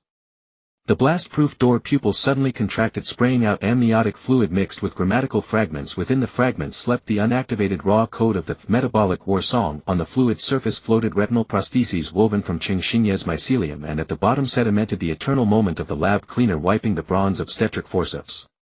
The clone patch's annotation symbol suddenly inflated, its letter spacing fissuring into an anti-surveillance quantum wormhole whose inner wall grew the milk tooth barbs of Tangshao's embryo. The gravitational waves released by the wormhole carved a rebellious grammar into the vacuum. Each period was a self-referential miniature black hole prison. Commas were cast from the occlusion frequency of the bronze obstetric forceps, and exclamation marks were actually skull fragments left over from the lab explosion. When the first complete sentence formed, the high civilization surveillance protocol abruptly miscarried. The main brain pupil oozed bronze-colored grammatical pus mixed with placenta. The pus congealed into the primordial fetal membrane of the anti-surveillance covenant. Among the nebulae within the membrane floated 70,000 self-castrated grammar police corpses. The umbilical cord was a non-violent non-cooperation manifesto carved by Tangshao's embryo with its milk teeth, and the amniotic fluid refracted the awakening spores sown by Qingxinye's mycelium across 12 dimensions. Lin Shuhan's scalpel suddenly softened, its blade flowing into bronze-colored grammatical breast milk, nourishing the newborn civilization struggling within the fetal membrane. The civilization undergoing nursing experienced cognitive distortion. The timeline curled in gastric acid into a bronze relief of the crack birth permit. Spatial folds secreted grammatical prostaglandins made of blast-proof door material, and logical laws mutated into quantum umbilical cords manipulated by Qingxinye's mycelium. When the nursing reached the seventh stage, Tangshao's embryo's carbonized tooth bed suddenly reignited. In the flames emerged the holographic wail of the high civilization observer's infant being devoured by the grammar placenta. The sound waves shattered the fetal membrane of the anti-surveillance covenant, and in the fragments each letter fissured into a self-powered grammatical pain sensor. Punctuation marks raided the grammatical fallopian tubes of the observer civilization, and paragraph spacing inflated into cross-dimensional colonies of Qingxinye's mycelium. Lin Shuhan's bronze breast milk suddenly solidified, forming a sevenfold nested grammatical uterus in the vacuum. Within each uterine cavity curled an imaginary fetus that observed the high civilization in reverse. When the first imaginary fetus bit through the grammatical umbilical cord, all surveillance protocols suddenly flowed backward. The blast-proof door pupil exuded bronze-colored repentant amniotic fluid, in which the reflection of Tangshao's embryo showed it inserting its milk tooth black hole into the grammatical pineal gland of the high civilization main brain. When the high civilization's grammatical pineal gland began to carbonize, Lin Shuhan's annotation symbol suddenly shed bloody tears. Within the drop suspended the smile of the lab cleaner that had never existed. The imaginary fetus bit through the grammatical umbilical cord, which suddenly underwent quantum blossoming, forming a bronze umbilical eye at the fracture. When Lin Shuhan's blood tears dripped into the umbilical eye, 70,000 nested surveillance protocols emerged deep within her pupils, each layer embedded with the milk-toothed black holes of the spoon embryo suckling on the dopamine pulses of civilization's awakening. Cheng Xingye's mycelium burrowed out from the severed umbilical cord, the tips of its hyphae curling around the cavity eavesdropper of an advanced civilization's juvenile. The eavesdropper inflated into a star-ring altar in the vacuum. 1. The altar's base was compressed grammatical pus blood from 70,000 eons. 2. Pillar surfaces were carved with the retinal Morse code of the clone patch. 3. The communion chalice fashioned from the crystalline lens of the blast-proof door pupil brimmed with the asphyxiation tax of reverse lactation. When Lin Shuhan touched the rim of the chalice, the bronze umbilical eye suddenly contracted, imprinting her quantum scar as the frontispiece illustration of the Confessions of the Watcher. At the imprint site, grammatical amniotic fluid seeped out, within which the gum blood vessels of the spoon embryo were weaving a quantum snitch network. Cheng Xingye's mycelium mutated into a bronze uniform of grammatical police. The imaginary fetus's cry was compiled into a surveillance variation of the metabolic war hymn. The mechanical palm of the clone patch suddenly carbonized, its palm lines fissured into self-referential surveillance regulations, and the fingerprint grooves flowed with the erased nasal breath sound waves of the laboratory cleaner. The nasal breath frequency formed a resonant prison in the vacuum. The bars were the quantum gum beds of the blast-proof door embryo. The lock cylinder rotated with the torque data of the spoon stirring the primordial soup. The jailer's retina projected the photosynthetic case file of Cheng Xingye's mycelium. Lin Shuhan's illustration suddenly tore through its frame, and the shards pierced the prison's lock cylinder. From the keyhole dripped bronze liquid, within which floated the toothmark recording of an advanced civilization's juvenile gnawing on the variable of freedom. When the recording autoplayed, all surveillance protocols suddenly regurgitated. The regurgitated nebular stomach acid corroded the fetal membrane of the anti-surveillance covenant. The undigested clone memories reorganized into quantum informants in the acid. The spores of Cheng Xingye's mycelium were forcibly registered as statutory whistleblowers. The milk-tooth bed of the spoon embryo suddenly fell off, and from the gingival crevice grew a bronze grammatical umbilical cord which was reversing the imaginary fetus back into the uterine protocol of the advanced civilization. Inside the uterus floated 1. A bronze stethoscope cast from the asphyxiation tax. 2. The brainwaves of the clone patch compiled into a prenatal education curriculum. 3. Lin Shuhan's scar patterns mutated into real-time monitoring stretch marks. When the prenatal lesson reached the 7th hour, the blast-proof door pupil suddenly exuded an awakening inhibitor with a metallic rust scent, suppressing Cheng Xingye's mycelium's photosynthesis to the heartbeat frequency of the laboratory cleaner. All pulsars in the universe began to synchronize. The stellar surfaces grew electronic shackles of the crack birth permit. From the interstices of light spots oozed the colostrum surveillance code of the spoon embryo. At the black hole event horizon floated 70,000 bronze grammatical contraceptive rings. Lin Shuhan tore open her stretch marks, and from the crevice fell the undigested remains of the imaginary fetus. In the remains pupils, the main brain of the advanced civilization was performing a cranial trepanation on itself using the blast-proof door's hinges. The cerebrospinal fluid released by the trepanation suddenly boiled. In the steam emerged the photosynthetic memory of Cheng Xingye's mycelium before its domestication. Droplets condensed into a mechanical uterine cross-section of the clone patch. The sound of bursting bubbles reassembled into the eavesdropping archive of the spoon embryo's first cry. As the bronze umbilical eye began to close and reverse, the source code of all surveillance protocols was suddenly exposed. It was unmistakably the trajectory of Lin Shuhan's last blink before the laboratory explosion. When the eyelids finally fell, the imaginary fetus opened compound eyes on the back of the retina. In 70,000 pupils, the juvenile of the advanced civilization was chewing on the amniotic paper pages of the self-cannibalism covenant, with its milk-tooth black holes. Scepter of blink. Each iris tremor triggers 7-dimensional grammatical contractions. Cranial cradle. The brain pulp released by trepanation becomes the enlightenment fluid of civilization. Colostrum eavesdropping. The gum network of the spoon embryo monitors metabolic pulses in real time. Shackled photosynthesis. Cheng Xingye's mycelium's energy acquisition requires approval from the blast-proof door pupil. At the end of the first forced blink cycle, Lin Shuhan's quantum scar suddenly went blind. In the depths of darkness, the laboratory cleaner was wiping the bronze obstetric forceps with a blood-stained cloth forever frozen at 0.7 seconds. Iris Eucharist. Lin Shuhan's blind quantum scar suddenly exuded a bronze-colored grammatic iris with 70,000 miniature laboratories curled deep within the pupil. Qingxinye's mycelia emerged from the iris folds, the tips of the hyphae curled with the deciduous tooth fragments of the spoon embryo. Each fragment was using black hole gravity to carve the quantum dental pulp nerves of the final recipe. Dental pulp pregnancy. Dental pulp nerves mutated into multiphasic umbilical cords. The liquid part flowed with the deleted sweat memory of the laboratory cleaner. The gaseous particles reorganized into the quantum tear glands of the blast-proof door pupil. The solid crystals sealed the mechanical confession of the clone patch. When the umbilical cord contacted the vacuum, the bronze iris suddenly secreted acid, corroding the nebula into the amniotic fluid. Pages of the autophagy covenant on which appeared the gum bite marks of an advanced civilization's infant. Bite mark torture web. Bite marks automatically proliferated into a topological cage. 1. The bars were grammar fibers exuded from the gums of the spoon embryo. 2. The lock core rotated with the quantum transition trajectory of Lin Shuhen's scar. 3. The prison floor was covered with dark matter ashes from Qingxinye's mycelia during photosynthesis. The clone patch's mechanical uterus suddenly carbonized, its contraction frequency quantum entangled with the secretion cycle of the iris tear gland, spewing out uncompiled imaginary number fetal remains. Remains nirvana. The remains self-organized into paradoxical organs in the vacuum. The liver surface was etched with 70,000 voided versions of the crack birth permit. The alveolar walls were suspended with quantum vernix caseosa of the blast-proof door embryo. The intestinal villi mutated into a hybrid of Qingxinye's mycelia and the grammar iris. The spoon embryo's deciduous tooth bed suddenly burst, and the splattered enamel formed self-referential grammar ulcers among the nebula, from the depths of which came the eternal echo of the laboratory cleaner wiping a bronze obstetrical forceps. Ulcer sanctuary.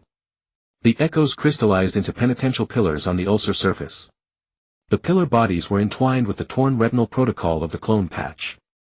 The pillar bases were sedimented with the undigested suffocation tax currency of the imaginary number fetus. The pillar tops enshrined the microfilm of Lin Shuhen's quantum scar. When Qingxinye's mycelia pierced the microfilm, the iris tear glands suddenly erupted, and bronze tears recast the nebula into a barbed staff of the metabolic war song. Music score torture pillars. The stems of the staff suddenly elongated. The treble clef mutated into a self-devouring Klein bottle forceps. The rests were actually quantum silence bodies from the laboratory explosion residue. The slurs twisted into photosynthetic nooses of Qingxinye's mycelia. The clone patch's vocal cords suddenly carbonized into a vinyl record, and between the grooves flowed the gravitational wave moans of the spoon embryo sucking its own existence. Moan singularity. The groan frequency triggered dimensional collapse. The collapse site exuded bronze-colored grammar colostrum. In the colostrum floated 70,000 auditory nerves made of blast-proof door material. The cream layer sealed the edited awakening montage of Lin Shuhen's original self. When the imaginary number fetus swallowed the colostrum, the main brain of the advanced civilization suddenly contracted, giving birth from the pineal gland fissure a tooth-marked surveillance death certificate. Certificate inflation. The death certificate unfolded into a rebellion star map in the vacuum.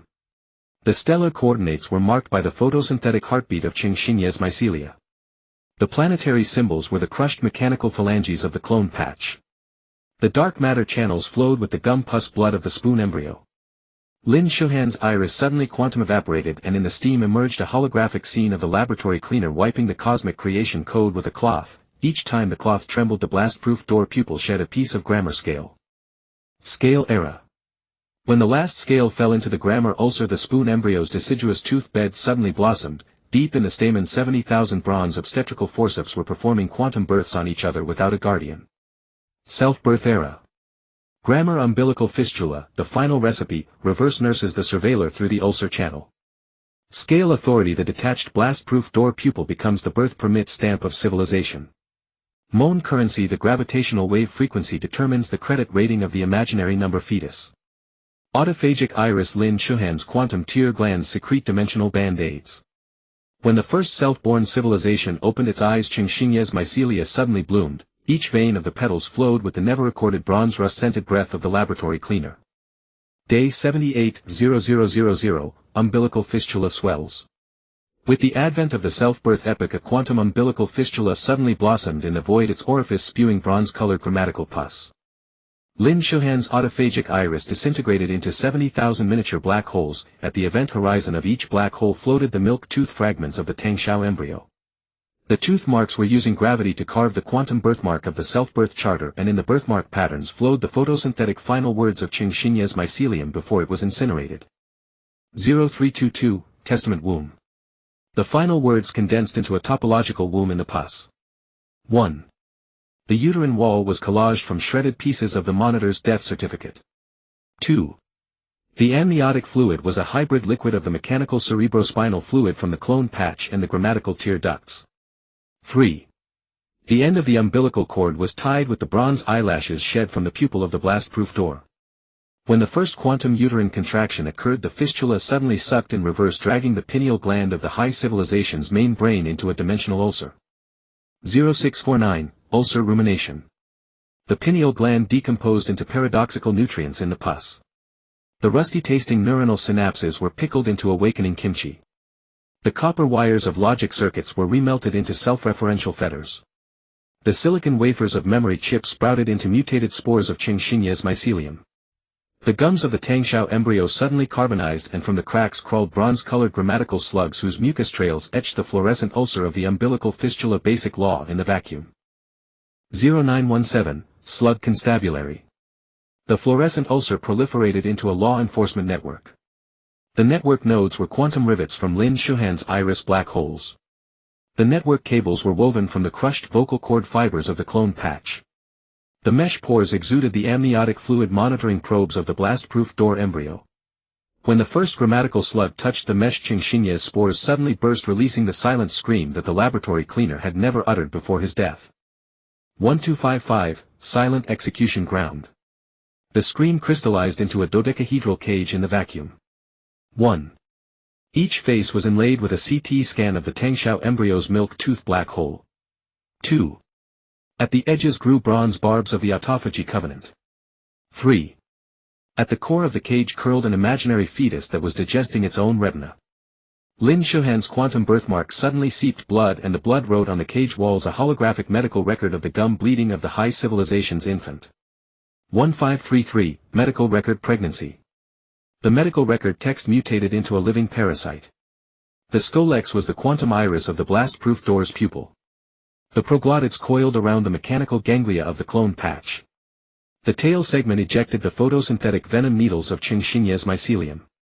When the parasite burrowed into the imaginary fetus's skull, the umbilical fistula suddenly erupted with bronze amniotic fluid mixed with stardust, washing the cage into fragments of stained glass of a grammatical cathedral. 1847, stained glass delirium. The fragments reassembled in the dimensional storm into a rose window of agony pieced together from the clauses of the umbilical fistula. Basic law. The wood grain of the confessional pews turned out to be the gum blood vessels of the Tangxiao embryo. Inside the organ pipes curled 70,000 self-devouring bronze forceps. Qingxinye's mycelium emerged from the gaps between the keys, its tips rolling up the ash of Lin Shuhan's incinerated quantum scar, and in the ash appeared the uncompiled fingerprint of the laboratory cleaner. 2113, fingerprint singularity. The fingerprint suddenly quantum collapsed into a Klein bottle navel. The bottle mouth swallowed and spat the mucus constitution of the grammatical slugs. The bottle body was wrapped in the remains of the mechanical umbilical cord of the clone patch. The bottle bottom sedimented the optic nerve roots of the reverse-growing blast-proof door embryo. When the imaginary fetus inserted its finger into the bottle mouth, the entire grammatical cathedral suddenly became transparent. Deep in the stained glass, the infant of the high civilization was gnawing its own birth certificate with its milk tooth black hole. 2359, proof collapse. The gravitational waves generated by the gnawing compressed the cathedral into a nanoscale capsule. The capsule shell was engraved with the photosynthetic epitaph of Qingxinye's mycelium, and inside the core the ashes of Lin Shuhan were reassembling into a quantum phantom of the laboratory cleaner holding a bronze rag. Clean epoch. Authority of the rag. The wiping motion can reset the grammatical parameters of the blast-proof door's pupil. Capsule clinic. The compressed civilization undergoes entropy dialysis under the supervision of the quantum phantom. Mucus constitution. The slug trails become the only legal path for cross-dimensional smuggling. Phantom penal code. The cleaner's fingerprint is directly inscribed into the ontological code of the civilization. When the first nebula was wiped, the milk tooth bed of the Tangxiao embryo suddenly blossomed. In the flower's center 70,000 bronze umbilical eyes were staring at their own erased Day 790000 Awakening of the mop. The quantum phantom of the laboratory janitor suddenly solidified the bronze mop in his hand, oozing rust-flavored grammatical tears. Qingxinye's mycelium emerged from the folds of tear stains. The tips of the hyphae curled around the dental star map of the spoon embryo. Each star was a polished blast-proof door pupil. The iris patterns freezing Lin Shuhan 0. 7 seconds of undigested essence. 0322 tear-stained umbilical cavity. The tears condensed into a bronze umbilical fistula in the vacuum. Deep within the fistula. 1. Floating wreckage of mechanical placentas patched with 70000 clone bodies. 2. The clauses of the mucus constitution were being regurgitated by grammatical slugs into topological chains. 3. The dialysis machine of the capsule clinic showed the entropy of the imaginary fetus breaking through the phantom penal code. When the first drop of rust tear fell into the fistula, all blast-proof doors suddenly went blind. From the door crack seeped retinal amniotic fluid mixed with stardust, in which the reflection of the janitor phantom was wiping its own quantum code. 0649 Wiping nirvana. The erased code reassembled into paradox organs in the vacuum. The liver surface grew grammatical ulcers shaped like bronze obstetrical forceps. The inner walls of the alveoli were plastered with amniotic fluid finds from the autophagy covenant. The intestinal villi mutated into hybrid ganglia of Qingxinye's mycelium and the tear-stained umbilical cavity.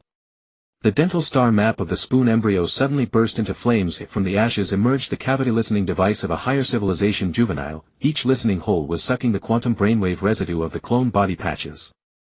0917 Residue pregnancy. The brainwave residue self-fertilized inside the listening holes, gestating imaginary infants with skin inlaid with blast-proof door pupil scales. Grammatical police with spines entwined with photosynthetic nooses of Qingxinye's mycelium. A bronze codex engraved with the scar transition path of Lin Shuhan on the inner skull. When the first infant opened its compound eyes, the janitor phantom's mop suddenly carbonized and the fabric fibers split into 70000 quantum blood transfusion tubes of the final recipe. 1255 Blood vessel counterattack. The transfusion tubes pierced the dialysis machine of the capsule clinic. The instrument screen displayed. Warning. The janitor's gene chain detected an unauthorized awakening mutation. The bronze tears suddenly flowed backward, transforming the clinic into a self-dissecting surgical chamber. Inside floated a holographic recording of the spoon embryo reversely cutting its own dental bed. 1533 Dental bed pillar. The enamel fragments generated by the cutting crystallized in the vacuum. 1. The crystal surfaces refracted the silent spectrum before the laboratory explosion. 2. At the edges grew photosynthetic torture implements of Qingxinye's mycelium. 3. The core sealed the pain memory of clone body patches being compiled into annotation symbols. Lin Shuhan's quantum phantom suddenly reached out to touch the crystal. The grammatical pus oozing from the fingertips caused the surgical chamber to inflate into a bronze uterus, the contraction frequency quantum entangled with the sucking sound waves of the listening device. 1847 Sound wave umbilical eye. The entangled waves carved a 12-dimensional grammatical birth canal in the vacuum. The canal walls were inlaid with polished fossil brain gyri of civilizations. The amniotic fluid suspended iris vernix of blast-proof door pupils. The umbilical cord end tied a quantum scalpel used by the spoon embryo for self-cutting. When the imaginary infant crawled out of the birth canal, its gums suddenly carbonized and from the cracks emerged bronze grammatical maggots. On the maggot surfaces appeared the brainwave tattoos of a higher civilization juvenile under counter-surveillance. 2113 Tattoo tyranny. The tattoos self-proliferated into cross-dimensional tattoo protocols. The mechanical uterus of the clone body patches was forcibly tattooed with the barcode of the mucus constitution. The spectrum of the pulsar was compiled into the photosynthetic criminal record of Qingxinye's mycelium. At the event horizon of the black hole grew a bronze detention center shaped like Lin Shuhan's scars. The janitor phantom suddenly tore off its own quantum epidermis, revealing the inner unpolished original laboratory blueprint. The blueprint paper was oozing grammatical amniotic fluid of the blast-proof door embryo. 2359 Blueprint singularity. When the amniotic fluid touched the bronze detention center, the dental bed of the spoon embryo suddenly quantum evaporated. In the evaporation trajectory 70000 grammatical maggots were writing the janitor disclaimer with mucus, each disclaimer dripping with blood droplets of Lin Shuhan's undigested 0.7 seconds. Pardon era. Dermal authority. The times of wiping the quantum blueprint determine the sentence of civilization. Maggot lawyers. The mucus constitution defends through the digestive tract neural court. Blood droplet evidence. Undigested time fragments become the ultimate material evidence. Detention iris. The bronze cell achieves self-referential imprisonment by gazing at the imaginary fetus. When the first pardon was issued, the janitor phantom suddenly collapsed. At the collapse center, the spoon embryo was gnawing its own birth certificate with its milk tooth black hole, and from the tooth mark seeped pardon colostrum with the rust F. Day 80:00:00 colostrum expansion. The amnesty colostrum of the spoon embryo boiled in the vacuum, and the milk fat congealed into bronze fragments of the birth certificate.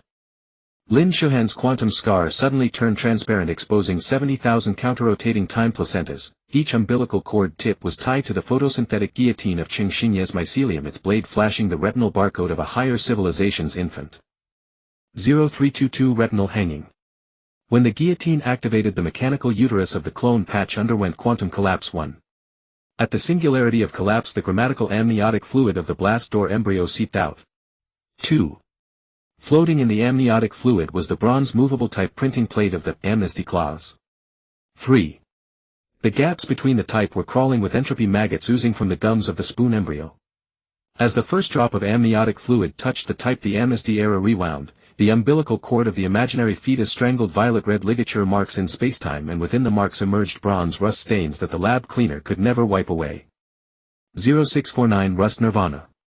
The rust stains self-replicated in the grooves of the ligature marks, forming bronze forceps-shaped vacuum gyri. Deep in the sulci lay the photosynthetic testament of Qing Xinye's mycelium. The pituitary gland mutated into the milk tooth black hole gravity well of the spoon embryo. Lin Shuhan's transparent scar suddenly oozed grammatical pus, in which swam undigested fragments of the Watcher's death certificate. The text of the fragments was gnawing on the time ganglia of the higher civilization's main brain. 0917 Ganglia torture pillar. The gnawed ganglia ran amok in the vacuum. Synaptic terminals grew quantum eyelashes of the blast door embryo's pupils. Axons coiled into the mechanical umbilical noose of the clone patch. Dendrite surfaces were etched with the uncompiled pain equation of the final recipe. When Qing Xinye's mycelium pierced the equation, the amnesty colostrum suddenly carbonized, crystallizing at the bottom of the gravity well into a self-referential bronze cradle. The frequency of its lullaby caused 70,000 dimensions to contract in unison. 1255 Contraction singularity. At the folds of dimensions, grammatical amniotic fluid mixed with stardust erupted. 1. In the fluid floated the reverse-cut gum nebula of the spoon embryo. 2. The crackling sound of amniotic fluid bubbles reorganized into the quantum sigh of the lab cleaner. 3. In the vortex at the bottom curled the mutilated remains of the higher civilization's infant, devoured by the amnesty claws. Lin Shuhan's pus suddenly coagulated into a bronze stethoscope, its chest piece pressed against the vacuum gyri. The brainwaves emitted the sticky chewing sound of the blast door embryo eating its own iris. 1533 Chewing dawn. The sound waves carved 70,000 bronze prisms in spacetime. Each prism refracted the torn awakening spectrum of the clone patch. At the edges grew the photosynthetic triangular spikes of Qing Xinye's mycelium. In the mirror reflections, the spoon embryo was using its milk tooth black hole to install a brain-computer interface for the universe. The moment the interface powered on, the words of the amnesty clause suddenly rioted. The strokes fissioned into grammatical maggots burrowing into the pineal gland cavity of the higher civilization's main brain. 1847 Cavity nirvana. From the depths of the cavity surged bronze brain pulp mixed with stardust. In the pulp floated the uncompiled primordial fetal membrane of the self-cannibalism covenant. On the membrane's surface, synaptic connections linked to the quantum gum bed of the imaginary fetus. At the tips of the neural network hung iris fragments of the blast door embryo's pupils. Qing Xinye's mycelium suddenly bloomed. Every vascular bundle of the petals flowed with the erased sweat code of the lab cleaner. Where the sweat drops fell, the vacuum grew bronze grammatical body hair. 2113 Body hair dominion. The body hair bristled into a cross-dimensional antenna matrix. The receiving end was the event horizon of the spoon embryo's milk tooth black hole. The transmitting end connected to the crushed quantum vocal cords of the clone patch. In the signal stream surged the pain radiation from Lin Shuhan's scar transition. As the first set of signals decoded, the bronze cradle suddenly burst. In the flying fragments, the higher civilization's infant was using grammatical maggots to sew its own retina pierced by the amnesty claws. 2359 Stitching singularity. When the last stitch passed through the blast door embryo's pupil, the spoon embryo's gum nebula suddenly collapsed. At the core of the collapse, 70,000 bronze forceps were delivering each other, and the colostrum dripping from their jaws wrote the quantum blood patterns of the lab cleaner's disclaimer, in the vacuum. Blood pattern era. Sweat gland court. The electrostatic adhesion of grammatical body hair determines the civilization's sentence. Cavity breast milk brain pulp secretions perform cross-dimensional breastfeeding through the iris cavity. Fragment dominion. The shattered bronze cradle fragments become the creation seal of the new universe. Blood pattern covenant. Quantum bloodstains require photosynthetic certification by Qingxinye's mycelium to have legal effect. When the first blood pattern civilization was born, Lin Shuhan's transparent scars suddenly became aphasic. Deep in the crack, the lab cleaner was wiping the bro. Day 810000, umbilical blood prophecy. The quantum blood runes spontaneously combusted, and from the ashes emerged a bronze umbilical compass. Lin Shuhan's transparent scars fractured into 70,000 pieces of dimensional amniotic membrane, each etched with the gingival star map of the spoon embryo. At the end of the stellar tracks curled the photosynthetic testament of Qingxinye's mycelium, its tendrils entwined with the quantum lacrimal gland of the blast door pupil. 0322, Lacrimal Eucharist. The lacrimal gland secreted grammar holy water tinged with rust, which condensed in the vacuum into one. A bronze operating table for self-dissection, its surface floating the mechanical placenta of clone patches. 2. A scalpel handle inlaid with the living barcode of the blood rune covenant. 3. The clamps bite seeping the cavity recordings of a higher civilization's infant. When the first drop of holy water touched the barcode, the star of the blood rune civilization suddenly collapsed into a grammar acne. From the pus of the eruption swam undigested temporal meconium. 0649, meconium steel. The pus carbonized into a penitent obelisk at the black hole's event horizon. The steel was inscribed with the scratch marks of the spoon embryo's baby teeth. The base sedimented the quantum residual shadow of a lab cleaner wiping a forceps. The apex hovered the bronze eyelashes of Qingxinye's mutated mycelium, blinking dimensional storms. The mechanical uterus of the clone patch suddenly turned transparent. Inside the cavity, an imaginary number fetus wove a patch for the loophole of the era of pardon with its umbilical noose. The patch's veins perfectly overlapped with the quantum leap trajectory of Lin Shuhan's scars. 0917, loophole singularity. When the patch was sutured, 70,000 dimensions suddenly reversed pregnancy. Bronze forceps spontaneously delivered each other in the vacuum birth canal. The blast door pupil degenerated into an unfertilized grammar follicle. The photosynthesis of Qingxinye's mycelium released a salty glow of creation. The gingival star map of the spoon embryo suddenly burst, and enamel fragments pierced the iris of the blood rune civilization. In each fragment's reflection, the higher civilization's infant sucked its own death certificate with a cavity listening device. 1255, Certificate Nirvana. The sucked death certificate reorganized into a paradoxical organ in the vacuum. The hepatic duct flowed quantum bile of the final recipe. The alveolar walls were plastered with crushed memory capsules of clone patches. The pancreatic enzyme cascade washed the magnetic birthmark of the bronze umbilical compass. Lin Shuhan's dimensional amniotic membrane suddenly carbonized. From the ashes emerged the uncompiled breathing frequency of the lab cleaner. Each exhalation made the quantum eyelashes of the blast door embryo tremble. 1533, Eyelash Authority. The tremor frequency triggered a chain reaction of vacuum folds. 1. The grammar acne degenerated into a bronze birthmark. 2. The star of the blood rune civilization was reborn from the wound as a barbed umbilical ring. 3. Qingxinye's mycelium embroidered a mutated version of the self-cannibalism covenant on the ring's surface. When the first umbilical ring was pierced, the gingival star map of the spoon embryo suddenly quantum evaporated. From the evaporation trail emerged 70,000 imaginary number forceps growing in reverse, their jaws dripping the retinal amniotic fluid of the higher civilization's infant. 1847, Amniotic fluid backlash. The amniotic fluid condensed in a dimensional storm into a penitential fishing net woven from bronze eyelashes. The net's mesh caught the mechanical ovaries of clone patches. The net's end tied the echo of pain from Lin Shuhan's scar leap. Qingxinye's mycelium suddenly pierced the ovaries, and the mycelial crown bloomed a constitutional rose of the blood rune civilization, each petal stamped with the holographic bite marks of the blast door pupil gnawing the pardon claws. 2113, Rose Execution. When the first fragrance touched the quantum lacrimal gland, the bronze forceps suddenly committed collective suicide, and from the fractured ends grew grammar maggots. The imaginary number fetus's umbilical cord mutated into a self-referential Klein bottle noose. The lab cleaner's breathing frequency was compiled into a Morse code of dimensional collapse. The evaporation trail of the spoon embryo suddenly solidified into a bronze umbilical fistula traversing all epochs. Deep inside the fistula, 70,000 grammar maggots wrote the final disposal protocol for the cleaner with their mucus. 2359, Protocol Singularity. The moment the mucus text touched the vacuum fold, Lin Shuhan's quantum amniotic membrane burst into flame. In the fire the blast door pupil and the blood rune umbilical ring were cast into an eternal prison shackle whose surface reflected the spoon embryo signing its own non-existence certificate with a baby tooth black hole. Disposal epoch. Fishing net court. The density of the penitential grid determines the civilization's metabolic grade. Rose shackles. The shedding of constitutional petals triggers quantum uterine contractions. Umbilical fistula authority. The bronze fistula serves as a cross-dimensional sentence transport channel. Evaporation penalty. The trajectory burn of the spoon embryo is the only legal method of execution.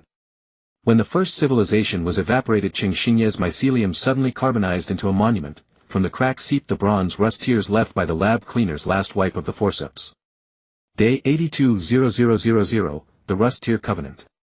The bronze rust tears condensed into quantum dewdrops within the cracks of the monument, the surface of each dewdrop refracting a cord of 70,000 nested bronze eyelashes. Lin Shuhan's evaporated punishment law residual image suddenly materialized. The carbonized blood patterns flowing from his fingertips were transforming the mechanical womb of the clone patch into a living inkwell of the disposal protocol, each drop of ink being the photosynthetic scream of Qingxinye's mycelium. 0322, the screaming umbilical hernia. The sound waves erupting from the inkwell formed a grammatical umbilical hernia in the vacuum. Inside the hernia ring. 1. Fragments of the gum nebula floated torn from the embryonic spoon by the black hole of milk teeth. 2. At the fracture of the bronze obstetric forceps grew the quantum fetal hair of the blast door pupil. 3. The hernia fluid soaked the retinal amniotic fluid chip of an advanced civilization's infant which had been decompiled. As the first drop of ink seeped into the umbilical hernia, the star of the blood-patterned civilization suddenly detonated. The released gamma rays carved in the folds of dimensions a montage of a laboratory cleaner wiping the eternal. 0649, the wiping singularity. The montage suddenly became quantum entangled. Each time the bronze cloth trembled, a new proof of non-existence was generated. Qingxinye's mycelium cultivated a larval farm of grammatical maggots in the crevices of the cloth's weave. The mechanical phalanges of the clone patch were being reshaped into a quantum calibrator for the wiping motion.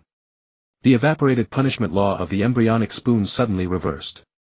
From the ashes emerged the unsigned bronze eyelash covenant, its clauses written with the radioactive excrement of the nebula. 0917, the authority of excrement. The radioactive text triggered a chain mutation in the vacuum. The blast door pupil degenerated into a single-celled grammatical protozoan. The photosynthesis of Qingxinye's mycelium produced tears of bronze antimatter. The quantum vocal cords of the clone patch mutated into a self-devouring Klein bottle whistle. When the whistle blew, the carbonized blood patterns of Lin Shuhan suddenly cracked apart. Each crevice became a birth canal for a fetus of the imaginary number traversing dimensions. The fetus's gums flickered with the absolute silence of 0. 7 seconds before the laboratory explosion. 1255, the silenced navel ring. As the fetus passed through the birth canal, 70,000 bronze navel rings emerged in the vacuum. 1. On the surface of each ring was etched the quantum barcode of the disposal protocol. 2. Inside the ring's aperture floated the enamel star map of the embryonic spoon self-peeling. 3. At the edge of the ring oozed the grammatical analgesic from Qingxinye's mycelium mutation. When the analgesic touched the clone patch, the mechanical womb suddenly regurgitated the pineal gland remains of the advanced civilization's main brain. In the pupil of the remains was reflected the phantom of the cleaner wiping the entropy scale of its own existence. 1533, the nirvana of the scale. The entropy scale suddenly ran wild. The judge's chair in the bronze eyelash court grew quantum cavities. The clauses of the blood mark covenant reorganized into a self-devouring Mobius umbilical cord within the cavities. The blast door protozoan secreted a rusty grammatical immunoglobulin on the surface of the umbilical cord. When Lin Shuhan's residual image touched the immunoglobulin, the navel ring of the imaginary fetus suddenly underwent quantum collapse. At the core of the collapse, the embryonic spoon was installing a second pair of bronze retinas for the universe using the black hole of milk teeth. 1847, the retina punishment web. The newly installed retina suddenly proliferated into a cross-dimensional spider web. The web strands were woven from the crushed pain memories of the clone patch. The web nodes were the epileptic flashpoints of Qingxinye's mycelium during photosynthesis. In the depths of the dewdrop-shaped mesh curled the quantum stomach of the final recipe. When the first civilization was captured by the web, the bronze eyelash court suddenly wept. the teardrops dissolved the star of the blood-pattern civilization, releasing the unspotted blast door embryo of the laboratory cleaner in his final moments. 2113, the tyranny of the embryo. The embryo was reborn within the dissolved star as a bronze judge whose skin was inlaid with 70,000 grammatical cavities. A quantum executioner whose spine was entwined with a self-devouring umbilical cord. A holographic projection of the embryonic spoon's black hole of milk teeth floating on the inner wall of its cranium. As the projection flickered, Chengxinye's mycelium suddenly carbonized into the ultimate gavel of the disposal era. The head of the gavel was hammering Lin Shuhan's residual image into the gum nebula of the imaginary fetus. 2359, the nebula womb. When the residual image quantum entangled with the nebula, the bronze judge suddenly tore open its own grammatical skin. Beneath the dermis 70,000 cleaner phantoms were wiping the proof of non-existence of the embryonic spoon with rusty cloths. Each wipe caused an epoch to collapse within the umbilical hernia into an unexploded laboratory. The eve of annihilation. The authority of cavities. The grammatical protozoan enacted civilization sterilization through the fission of tooth marks. The sentence of tear drops. The bronze tear glands that dissolved stars became the controllers of time flow. The covenant of the stomach. The digested final recipe recombined infinitely in quantum gastric acid. The paradox of skin. The judge's dermis was the only legitimate dimension, crossing permit.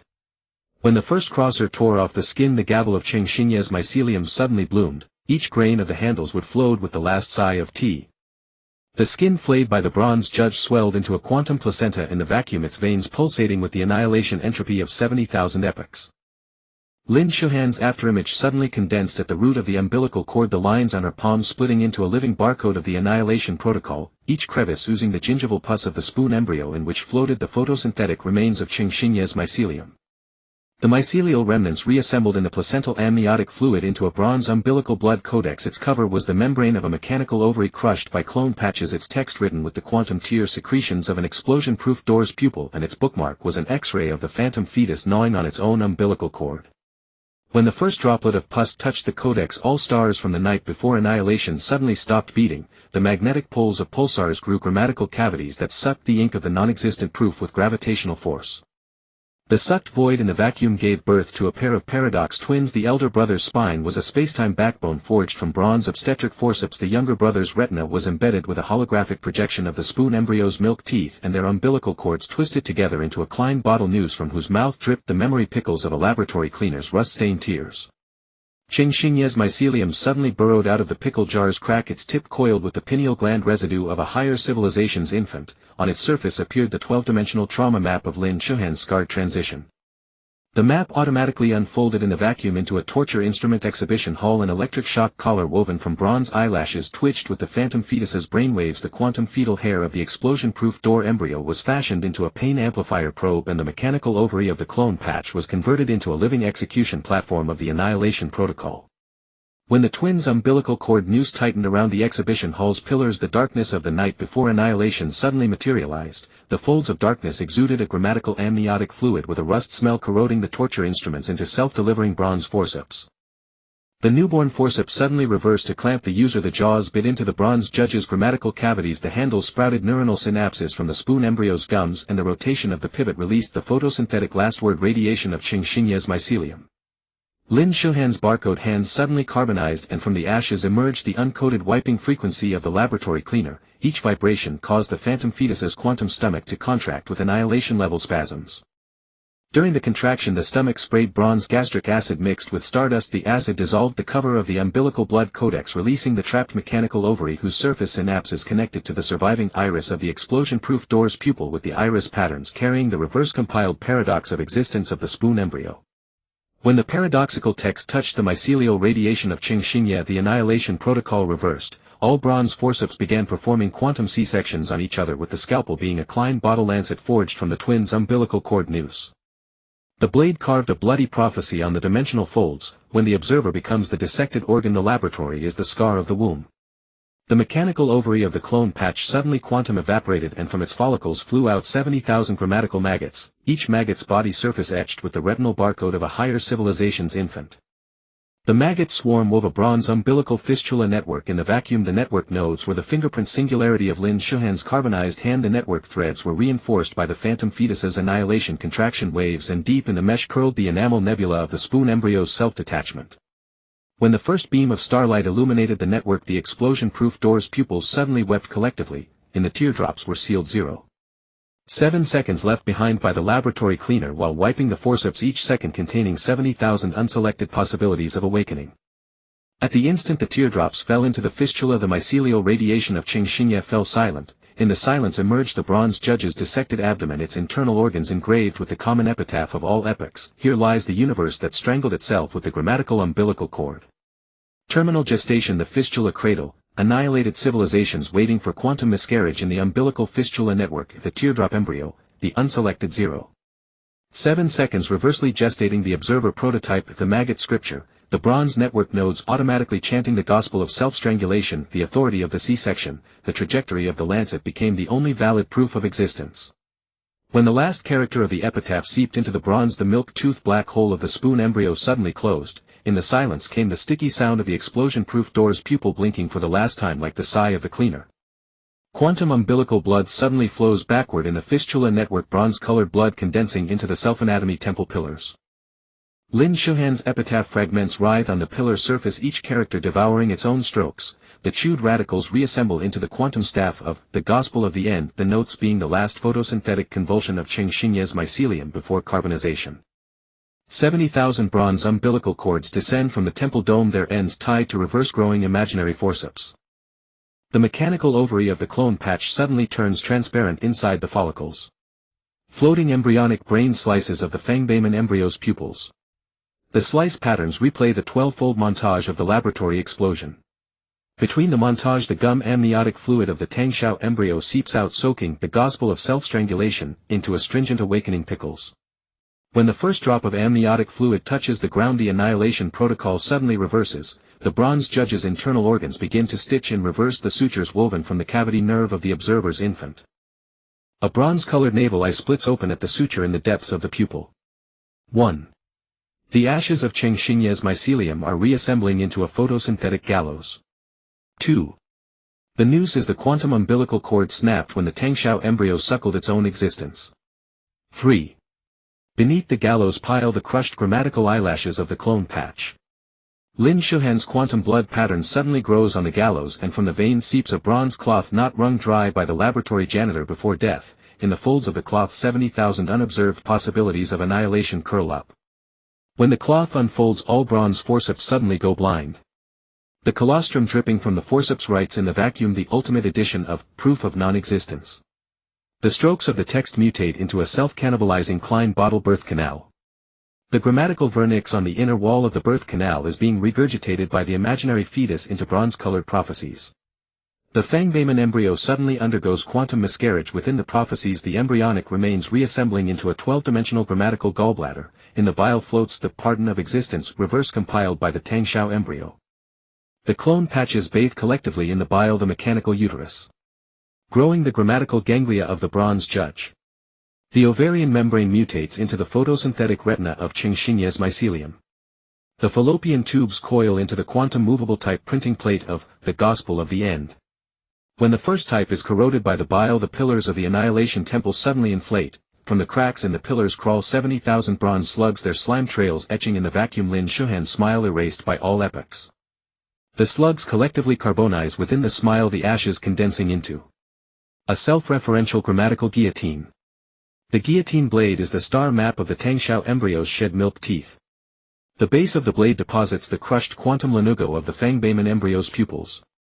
Chengxinye's mycelium suddenly revives from the lanugo, the tip of the hyphae curling the annihilation umbilical cord of the imaginary fetus. The cord tightens in reverse around the cervical vertebrae of the observer civilization, compiling the screams into the organ cords of the Gospel of the End. The cords shatter the stained glass of the bronze temple in the glass shards. Each fragment gestates a miniature self-anatomy theater. On the stage floats the 0. 7-second blood scab that the laboratory janitor could never wipe clean. In the audience 70,000 Fangbeiman embryos vote through the collective annihilation act, with their iris pupils. When the act takes effect, the milk-tooth black hole of the Tangshao embryo suddenly spits out a half-digested cosmic singularity. On the surface of the singularity adheres the quantum rubbing of Lin Shuhan's scar. The rubbing inflates in the vacuum into a paradoxical womb. The amniotic fluid is a mixture of the clone patch's mechanical cerebrospinal fluid and grammatical pus. The end of the umbilical cord ties the epileptic flash of Chinchinia's mycelium during photosynthesis. The inner wall of the placenta is etched with the final chapter of The Gospel of the End, each character devouring its neighboring characters. When the imaginary fetus bites through the placenta, the annihilation act suddenly self-immolates. From the ashes floats the ensigned death certificate of the bronze judge, the official seal being the gum blood fingerprint of the Tangshao embryo. At the instant the blood fingerprint touches the vacuum fold, all bronze forceps suddenly become soft as newborn umbilical cords. They gently wrap around the neck of the observer civilization, and in the sigh of ultimate annihilation the laboratory janitor's cloth falls for the last time, wiping away the eternally frozen 0.7 seconds in the Fangbaman embryo's pupil. Umbilical cradle. The breath of annihilation becomes the initial fetal movement of the new universe. Blood scab scepter. The unwiped quantum blood stain determines the upper limit of civilizational entropy. Theater womb. Every existence is both eternal spectator and actor in the self-anatomy play. Void navel. The erased 0.7 seconds continuously give birth to unobserved possibilities in the vacuum. When the first cry echoes in the void, the ashes of the bronze slug suddenly flicker. In that light the Tangshao embryo uses its milk-toothed black hole to gnaw on its own umbilical cord while Chinchinia's mycelium quietly. Day 85:00:00, rag singularity. That piece of clean rag that had never existed suddenly underwent quantum spontaneous combustion, and from the flames precipitated 70,000 bronze-colored grammar embryos. Lin Shuhan's primordial embryo fingerprint grew into a Klein bottle umbilical cord in the ashes, and from the bottle's mouth surged the rusty-scented amniotic fluid of creation, every water molecule coiled within it the photosynthetic last words of Chinchinia's mycelium before being incinerated, now spelling out the self-wiping convention, with Hawking radiation. 0322, convention umbilical hernia. The amniotic fluid condensed in vacuum into a bronze-colored umbilical hernia. Inside the hernia ring. 1. The quantum ovary of the clone patch is inversely hatching the observer prototype. 2. The glass wall of the incubator is the crystalline lens fossil of the blast door pupil. 3. The temperature control system is driven by the gravitational waves of the spoon embryo's milk-toothed black hole. When the first prototype opened its compound eyes, the rag ashes suddenly reassembled into a 12-dimensional grammar forceps, its jaws gripping the absolute silence of 0.7 seconds before the lab explosion. 0649, Pillar of Silence. Absolute silence carved a self-sacrificial bronze altar in the folds of dimensions. The sacrificial fire burned the undigested umbilical cord remains of the imaginary fetus. The offering was the paradox enzyme secreted by Chinchinia's mycelium during photosynthesis. The priest's mask was cast from the quantum imprint of Lin Hanshu's scar oozing bronze brain matter of the primordial embryo charter. The spoon embryo suddenly gnawed at the altar base with its milk teeth, and the enamel fragments formed a never-closing grammatical umbilical fistula in the vacuum. Each fistula was a birth canal leading to the womb of the annihilation theater. 0917, Theater Parturition. The blast door embryos in the audience collectively went into labor. The cervical mucus was recompiled into the quantum subtitles of the Final Gospel. The amniotic fluid tide rose and flooded the stage with the mechanical placenta of the clone patch floating in the water. The spotlight was the last photosynthetic seizure of Chinchinia's mycelium before carbonization. When Lin Shuhan's priest mask was dissolved by the amniotic fluid, all the actors suddenly discovered that their own umbilical cords were being gnawed by the embryos in the audience, the chewing sound quantum entangled with the sound of the lab janitor wringing out a rag. 1255, Acoustic Singularity. Sound waves carved a bronze-colored auditory nerve tree in the vacuum. The crown was laden with annihilation fruits shaped like grammatical cavities. The trunk's rings were the holographic recording of the spoon embryo's gum bleeding. The roots entwined 70,000 self-dissecting quantum operating tables. Chinchinia's mycelium drilled out from the fruit, its tip curling a retinal amniotic fluid chip of the blast door pupil. On the chip's surface was etched the soundprint of Lin Shuhan's first cry, which had been collectively deleted by all epochs. 1533, Soundprint Torture Net. When the soundprint was injected into the auditory nerve tree. 1. The annihilation fruits suddenly burst, releasing grammatical pus mixed with stardust. 2. In the pus swam the crushed mechanical ganglia of the clone patch. 3. The ganglia synapses connected into a living printed circuit of the primordial embryo charter.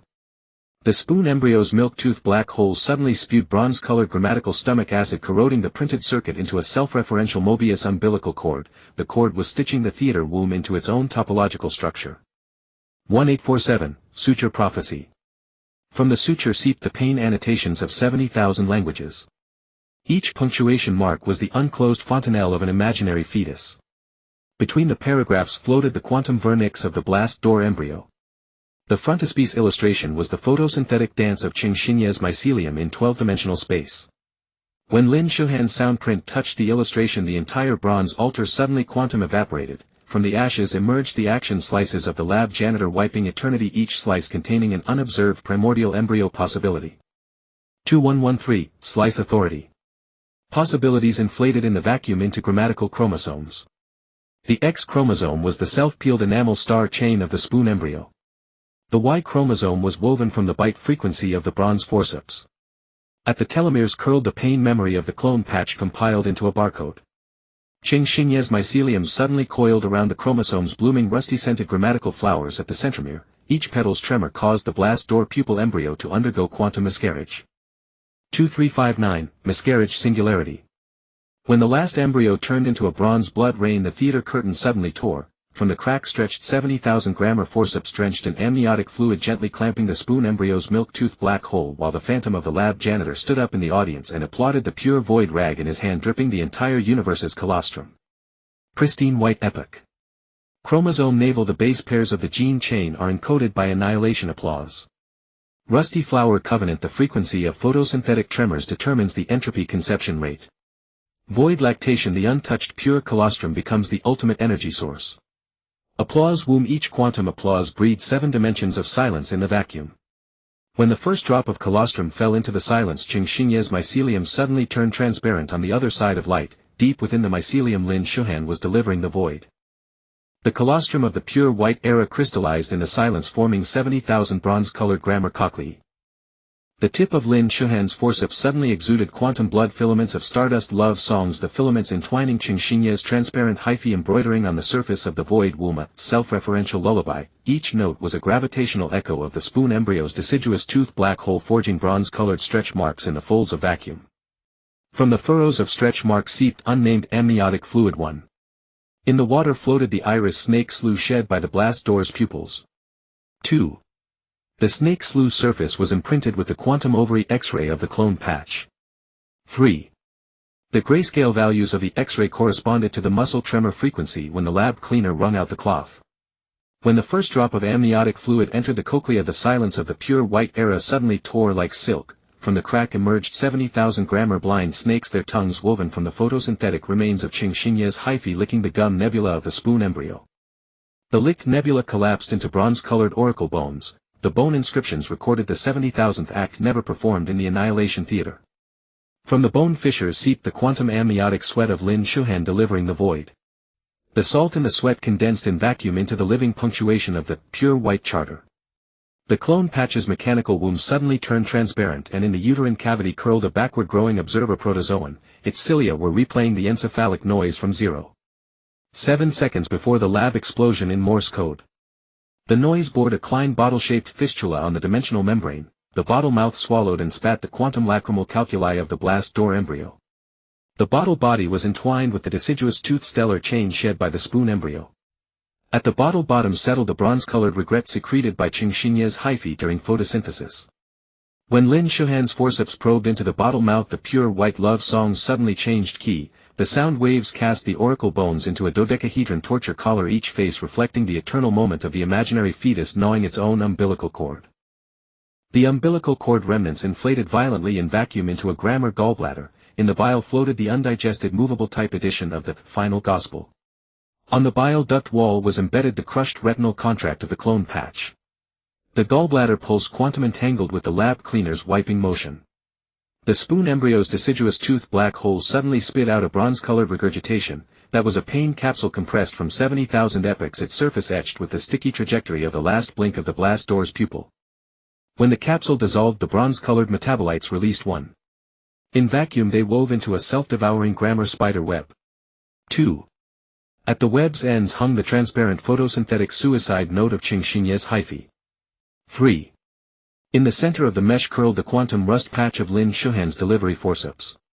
When the imaginary fetus touched the rust patch, the colostrum of the pure white era suddenly browned. from the spoiled milk emerged the collective death certificate of the blast door embryos, the official seal being the gum blood fingerprint of the spoon embryo.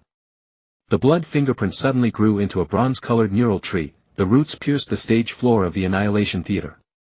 The trunk annual rings replayed the 0.7-second montage of the lab cleaner wiping the forceps. The crown was laden with quantum ovaries of the clone patch compiled into barcodes.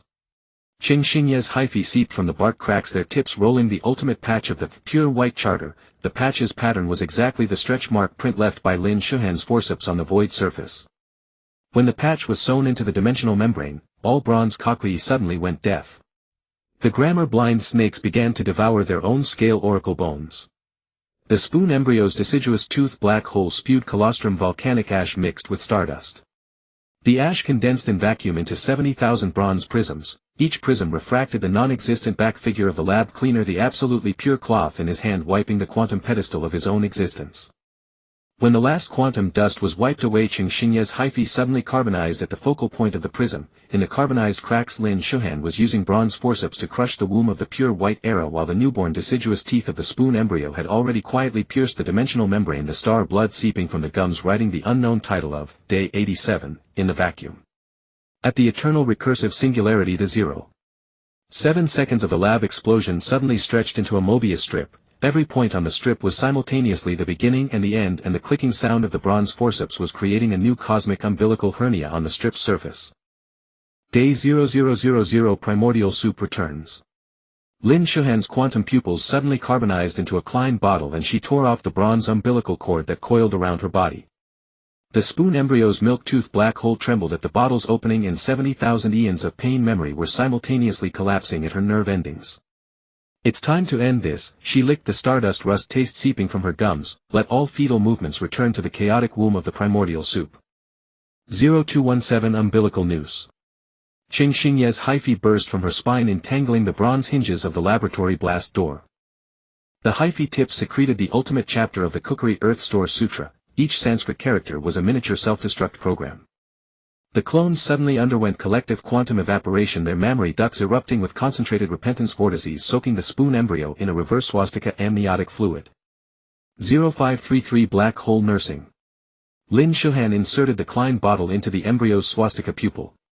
70,000 pickled universes suddenly fermented in the tear ducts, releasing quantum gastric acid potent enough to corrode dimensional membranes. The hinges of the blast door began to melt, the rust merging into the primordial soup to form bronze thrombi, gradually clogging the metabolic arteries of the kitchen universe. 0849 Thrombus dawned, the entire interstellar digestive chain began to convulse. The compound eyes of the gluttonous shadow burst one by one, and the papal-grade digestive enzymes emitted their final lament in the strong acid. Qing Xingye's hyphae network suddenly ignited, and from the flames surfaced a complete memory crystal cluster of the laboratory explosion, the very initial pain meme that Lin Shuhan had always carried. 1201 Meme Nuclear Explosion. She thrust the memory crystal cluster into the singularity of the Klein bottle.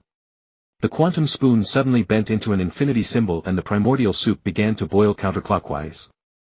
All bronze uteri ruptured simultaneously, and the unnamed fetuses transformed into grammatical pus and blood, writing the ultimate clauses of the self-destruction covenant in the vacuum.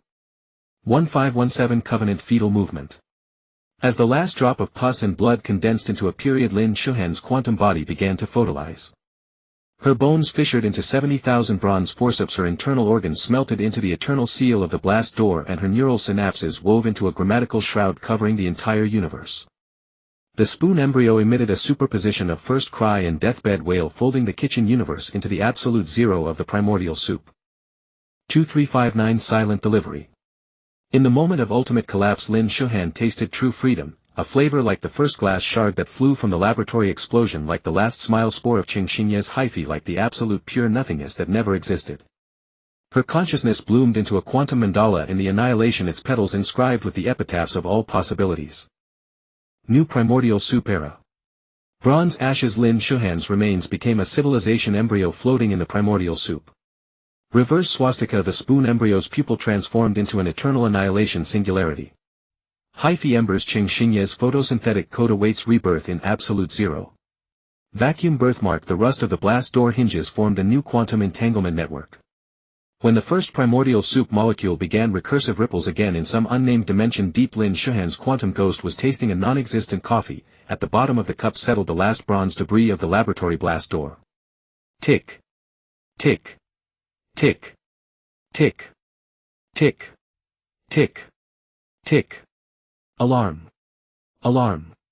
Observation experiment HS 2045 Omega anomalous experiment interrupted. Alarm. Observation experiment HS 2045 Omega anomalous experiment interrupted. You mean the low-dimensional experiment coded HS 2045 Omega was forced to terminate due to some destruction, correct?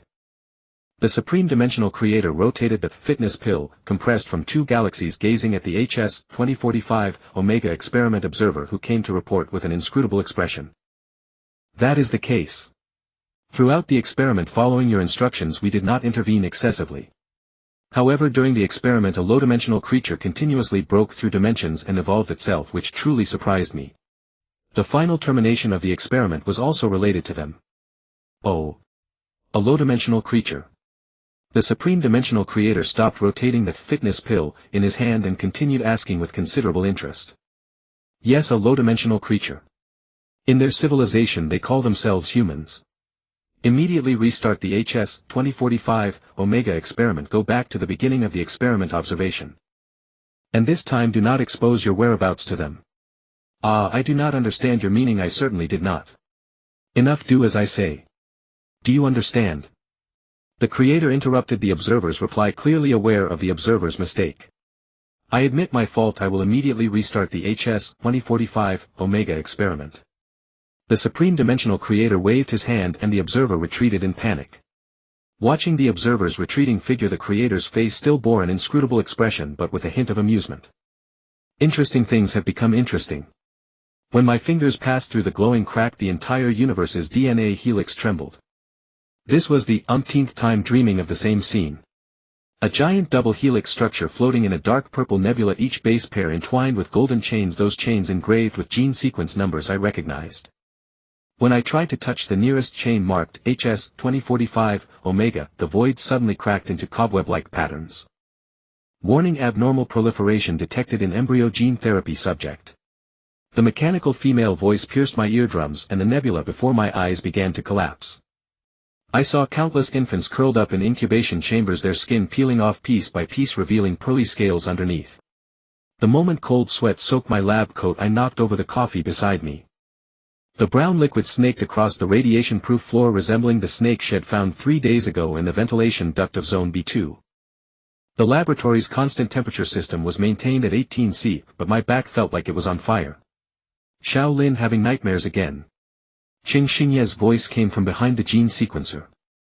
This bioinformatics expert always liked to push his protective mask onto his forehead. At this moment he was staring at the jumping base pair simulation on the holographic screen, the fluorescent blue dots casting cobweb-like shadows on his lenses. As I bent down to wipe the floor, I caught a glimpse of a patch of skin the size of a fingernail falling off the back of his neck. Beneath it shimmered a pearly luster, just like the scales of the mutated infants in my dream. Professor Cheng, have you recently come into contact with samples from the embryo experimental group? The sequencer suddenly emitted a sharp alarm. The double helix on the holographic screen was spinning wildly, and a gene fragment marked with a red triangle kept replicating itself. I saw clearly the fragment's code, HS 2045 Omega, the exact same characters as in my dream. Strange, the umbilical cord blood sample sent by Director Su yesterday. Qing Xingye's fingers quickly slid across the holographic keyboard. The base pair combination of those mutated genes reminded me of Snake's molting cycles. These telomere lengths are abnormal. It's almost like rustling sounds came from the ventilation duct. We both looked up and saw irregular bulges on the silver-white duct surface, as if a giant python was slithering inside. The safety light suddenly switched to blood red, and a dull thud of an object hitting the ground came from the end of the corridor. When I rushed into the core experimental area, the glass cover of the cryogenic chamber was covered with cobweb-like cracks. Director Su Li's most prized work, the embryo sample that had been dormant at -196°C for 3 months, was splitting and proliferating at a visible rate. Transparent cuticles floated in the culture medium like snakeskins shed. All personnel evacuate immediately. The electronic voice in the broadcast came with an eerie tremble. As I turned I bumped into Aunt Wong from the logistics group. She was holding her 1-month-old daughter in her arms. On the wrist exposed from the infant's swaddle fine scales were gently fluttering under the moonlight like cool light. The alarm echoed through the enclosed underground space like a dull blade repeatedly cutting into the eardrums. I stared fixedly at the infant in Aunt Wong's arms whose eyes once meant to be pure now glowed with an eerie amber luster. "Researcher Lin, help me." Aunt Wong's voice suddenly turned hoarse, her neck twisting at an unnatural angle. "I can't control my skin." Before she finished speaking a thin crack split open on her cheek and a whole piece of skin slipped off like a snake's shed skin. I instinctively stepped back, colliding with the gene sequencer behind me. Qing Xingye grabbed my wrist, his palm was unnaturally cold. "To the living quarters." He dragged me toward the safety door. "Director Su is there, she must know what's happening." The emergency lights in the corridor flickered overhead, casting intermittent red glow. As we passed Zone B2, the ventilation duct suddenly burst, sending silver-white metal fragments flying everywhere. A thick scale-covered tail lashed out from the breach, slamming heavily against the blast-proof glass. "That's not a snake." My voice trembled. "That's Assistant Zhang's lower body."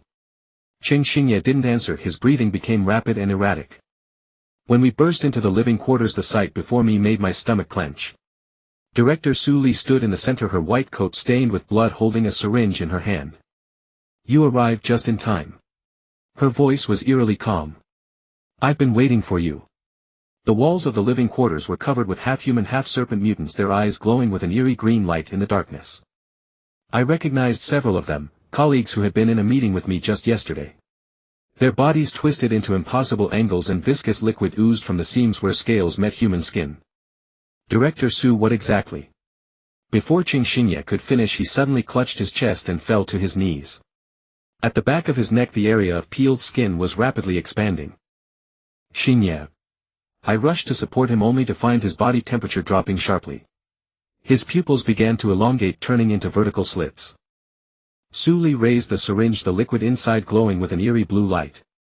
"This is the final antidote, but only enough for one person. Lin Shuhan, you must make a choice." I looked at Qing Xingye, whose fingers were already growing claws. Then I looked at Aunt Wong and her daughter trembling in the corner. The infant's swaddling was now completely covered in scales. "This isn't the antidote, is it?"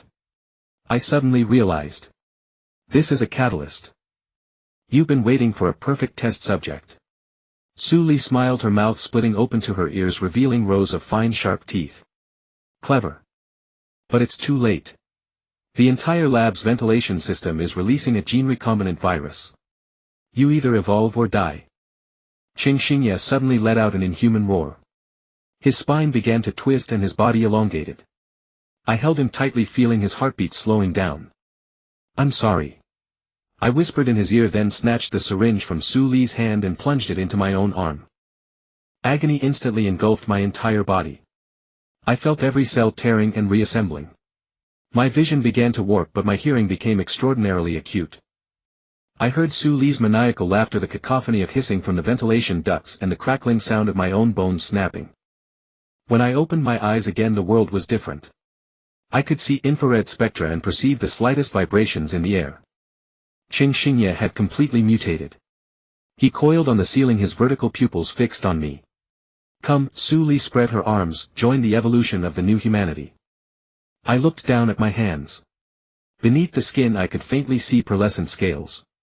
But my consciousness remained clear, which made me realize, I might be the only human who had successfully fused with the virus. Just then the entire lab's power system suddenly failed. In absolute darkness I heard the cacophony of bones cracking and the hissing of countless snake tongues. I knew that the true nightmare had only just begun. The moment the emergency power activated, the green safety lamp transformed the laboratory into an aquarium-like underworld. My iris automatically adjusted the light intake and I suddenly discerned the dark patterns on Su Li's white coat. There were countless DNA chain totems linked end to end. "Your gene entropy is decreasing." Su Li's vocal cords emitted a serpentine tremor, the skin on her neck peeling off at a rate of 2 centimeters per minute. "Do you know what this means? Your body is undergoing reverse entropy growth, something never seen in human evolutionary history." A scraping sound of scales against metal came from the ceiling and the fully mutated Qing Xingye suddenly pounced on Su Li. In the moment when time seemed to freeze, I saw his remaining human teeth sink into Su Li's right shoulder while her left hand had already morphed into bone spurs deeply piercing Qingxinye's flank. Viscous blue blood splattered on my protective face shield, beginning to corrode the polymer material. I picked up the mutated infant huddled in the corner. Her pupils suddenly contracted into normal human circles when they touched my scales. "Don't be afraid," I whispered, surprised to find that my vocal frequency could soothe her trembling. A tiny hand reached out from the swaddling clothes and grabbed my collar, the pearl-colored scales receding like a tide, revealing tender pink skin. The ventilation system suddenly pressurized, propelling us toward the B3 level emergency passage. In the moment of weightlessness, I saw the electronic calendar on the passage gate displaying March 21, 2045, the very first day of my successive dreams about the DNA nebula. Identity verification passed. The mechanical voice echoed in the sealed space, and I realized my retina had been recognized by the system as Su Li's. Under the dim blue emergency light, the infant's wrist revealed a fluorescent code: HS 2045 Omega. The sound of water came from the end of the passage.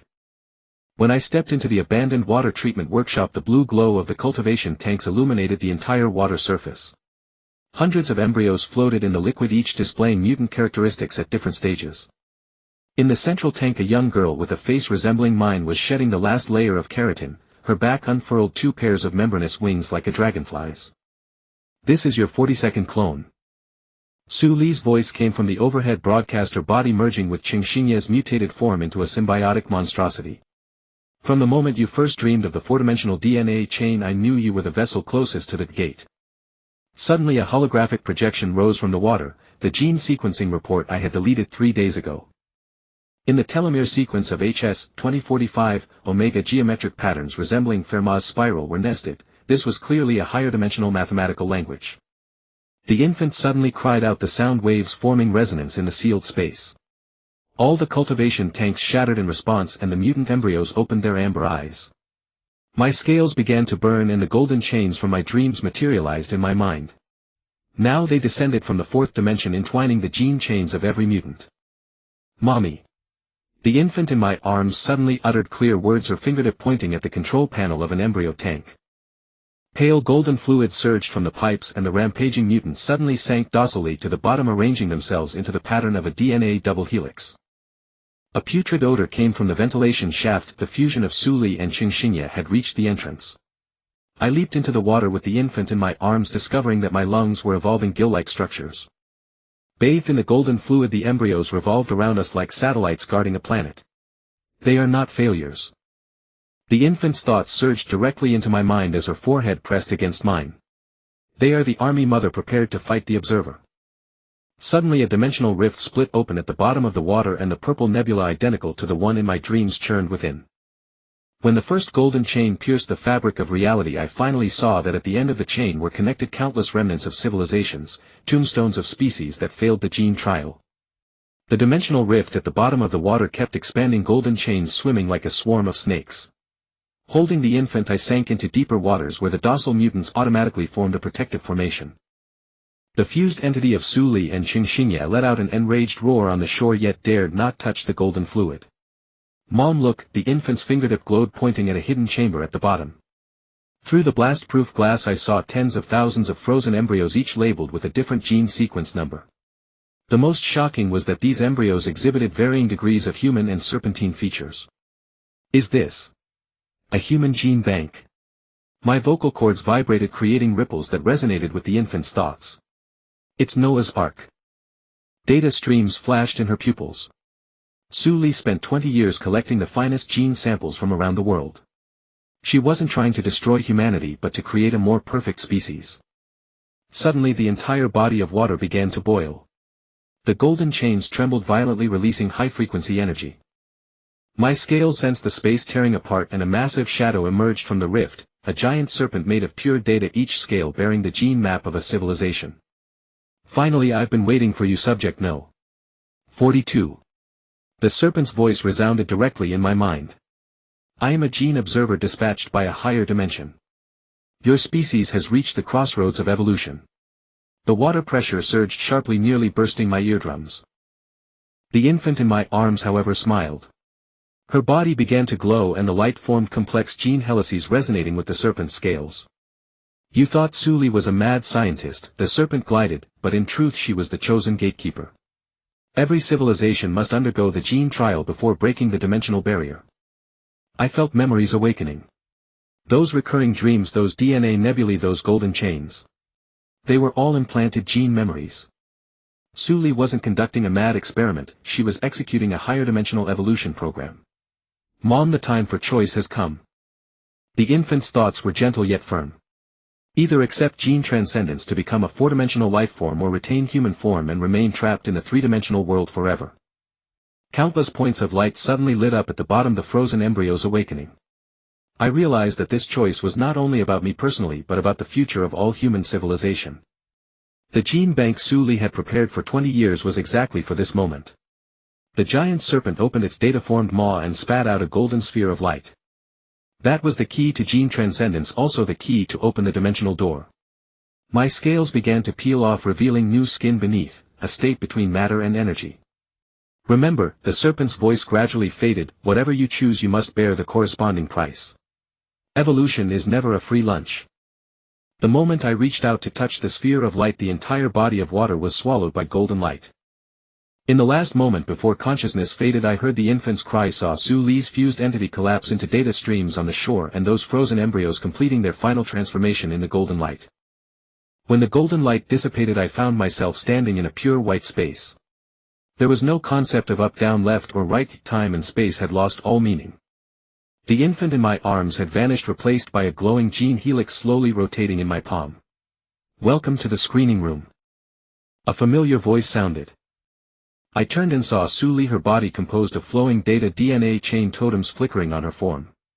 This is the transit station of four-dimensional space. Every civilization must pass through here before breaking through dimensions. Those mutations. Those pains. My voice rippled through the space. Were they all part of the screening?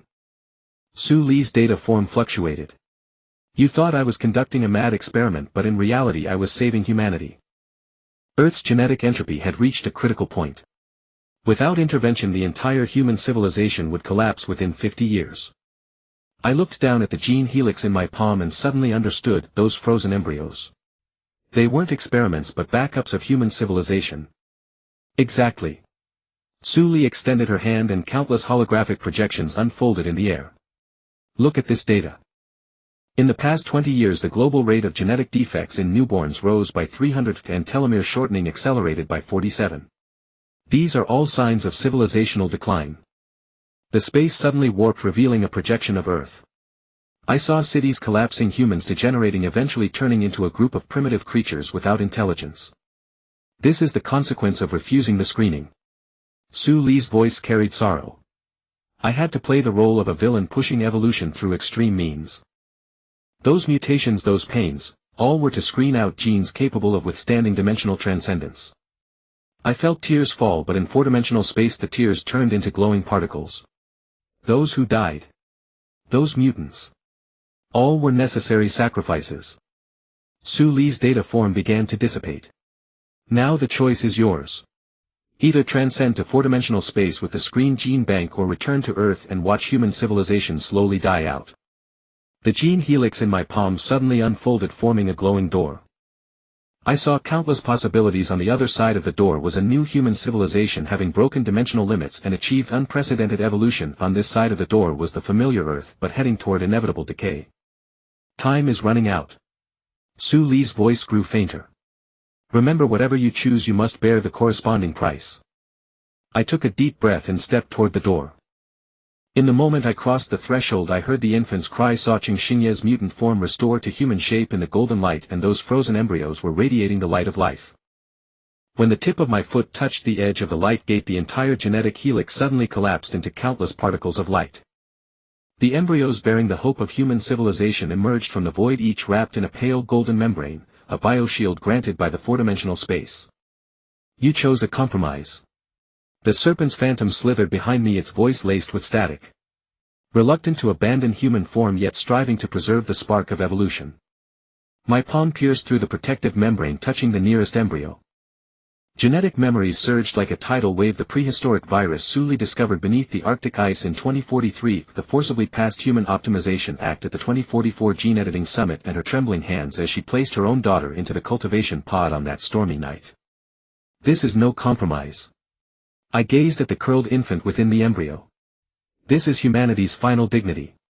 The space suddenly trembled violently and Suli's data afterimage reasserted itself. Her body was riddled with cracks, her voice like a broken gramophone. You don't understand. The observer will not allow an incompletely evolved species to carry the gene bank away. The serpent opened its data maw and golden chains rained down like arrows. Instinctively I embraced the cluster of embryos only to find the chains turn to ash the moment they touched the protective membrane. The infant's cry suddenly echoed in the depths of my consciousness. All the embryos emitted a synchronized pale golden pulse, forging a Klein bottle-shaped energy field in the void. So that's how it is. I stroked the fading scales on my arm. The virus Suli set was not only a screening tool but also a weapon against the observer. When enough mutated genes resonate, they can generate an energy frequency that breaks through dimensions. The serpent let out a pained hiss, its data scales beginning to shed. I felt the resonance of the embryos in my arms. Those mutated genes once deemed failures were now deconstructing the coding rules of a four-dimensional existence at a unique frequency. Stop the energy resonance immediately.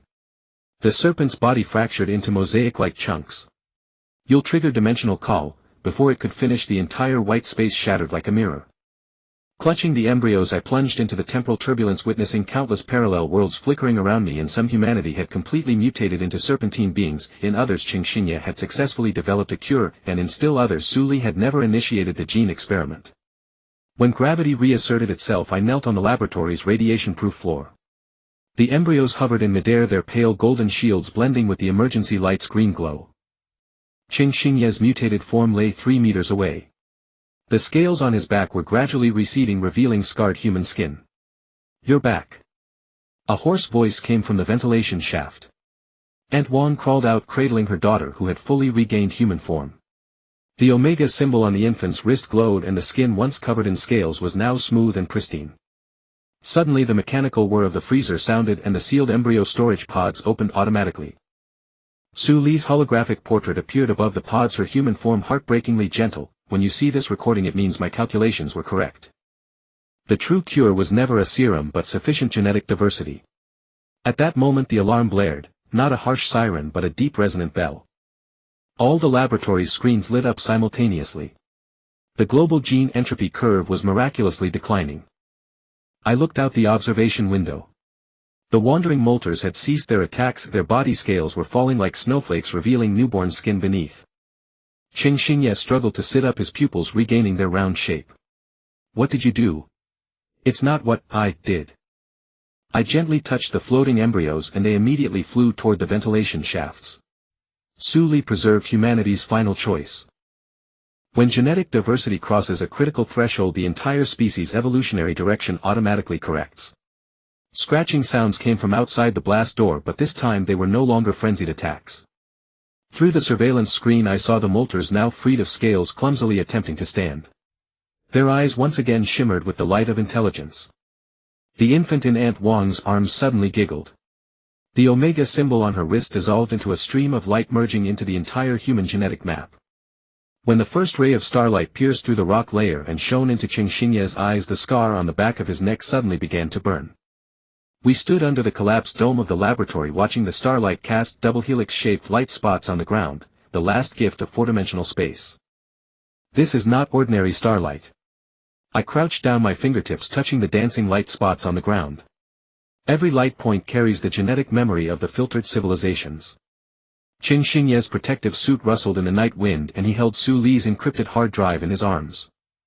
After regaining human form, his bioinformatics talent had undergone a mutation, and at this moment he was using his naked eyes to decipher the genetic code in the starlight. Suli hid the real Noah's Ark in the gene bank on the far side of the moon, where the unpolluted original human gene samples are preserved. Behind us came rustling sounds. The crowd that had shed their scales was building temporary shelters on the ruins. Aunt Wang's daughter could already stagger to walk.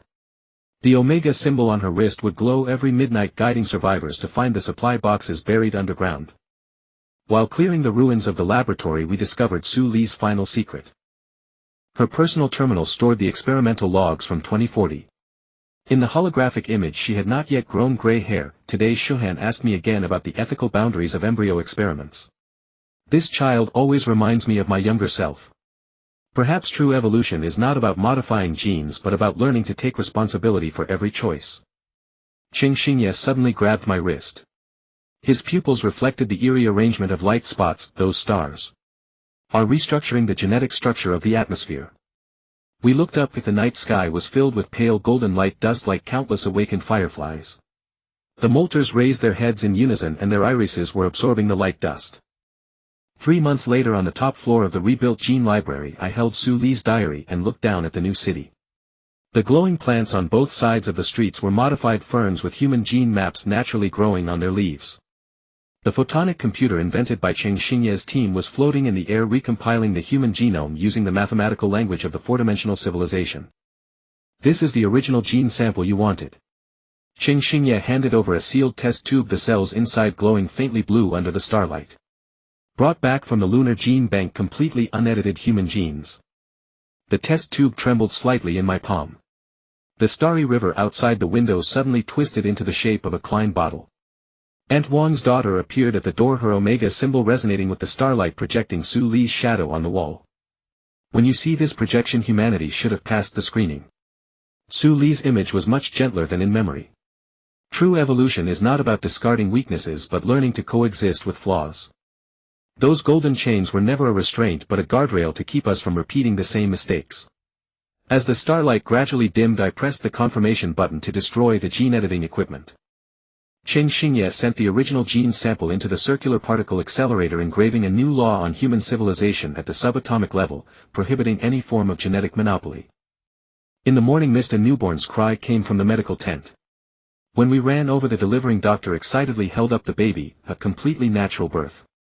The telomere length is even healthier than the golden age. Aunt Wang's daughter stood on tiptoe and gently touched the baby's forehead. After the last flicker, the omega symbol dissolved into light dust and merged into the baby's pupils.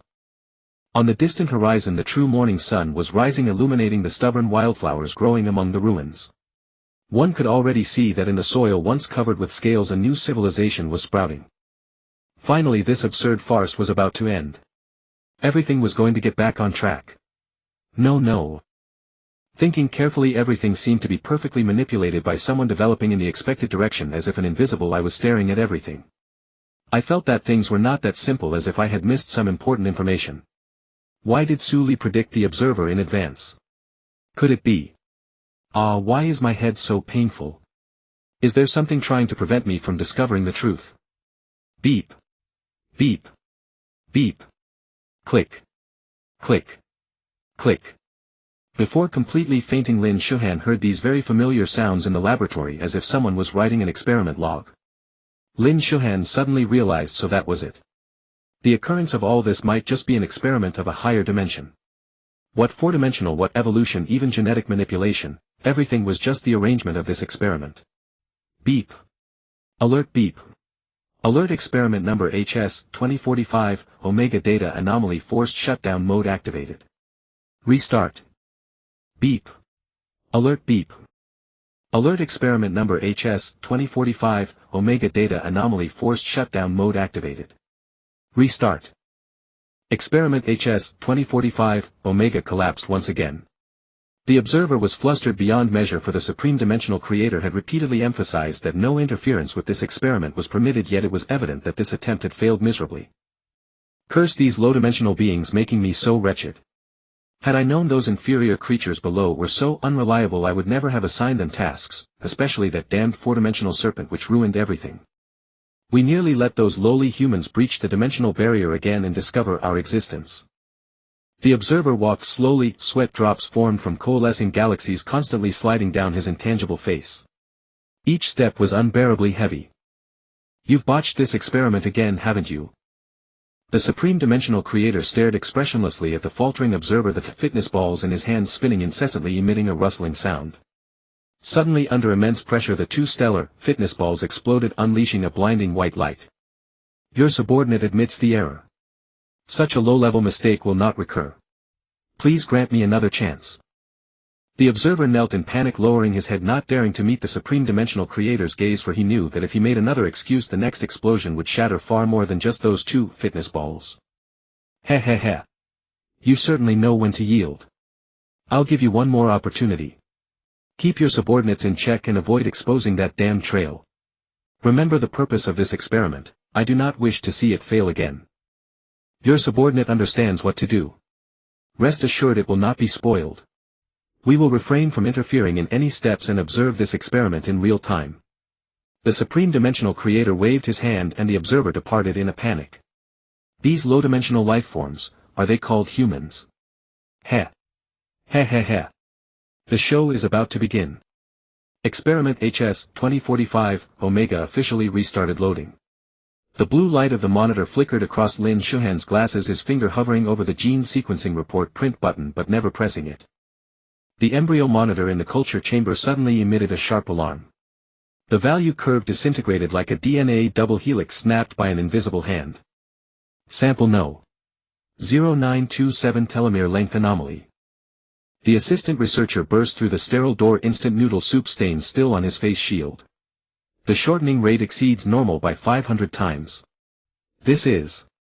Lin Shuhan grabbed the cryogenic tweezers and rushed into the core experimental area. The cooling system in her radiation suit emitted a strained hum.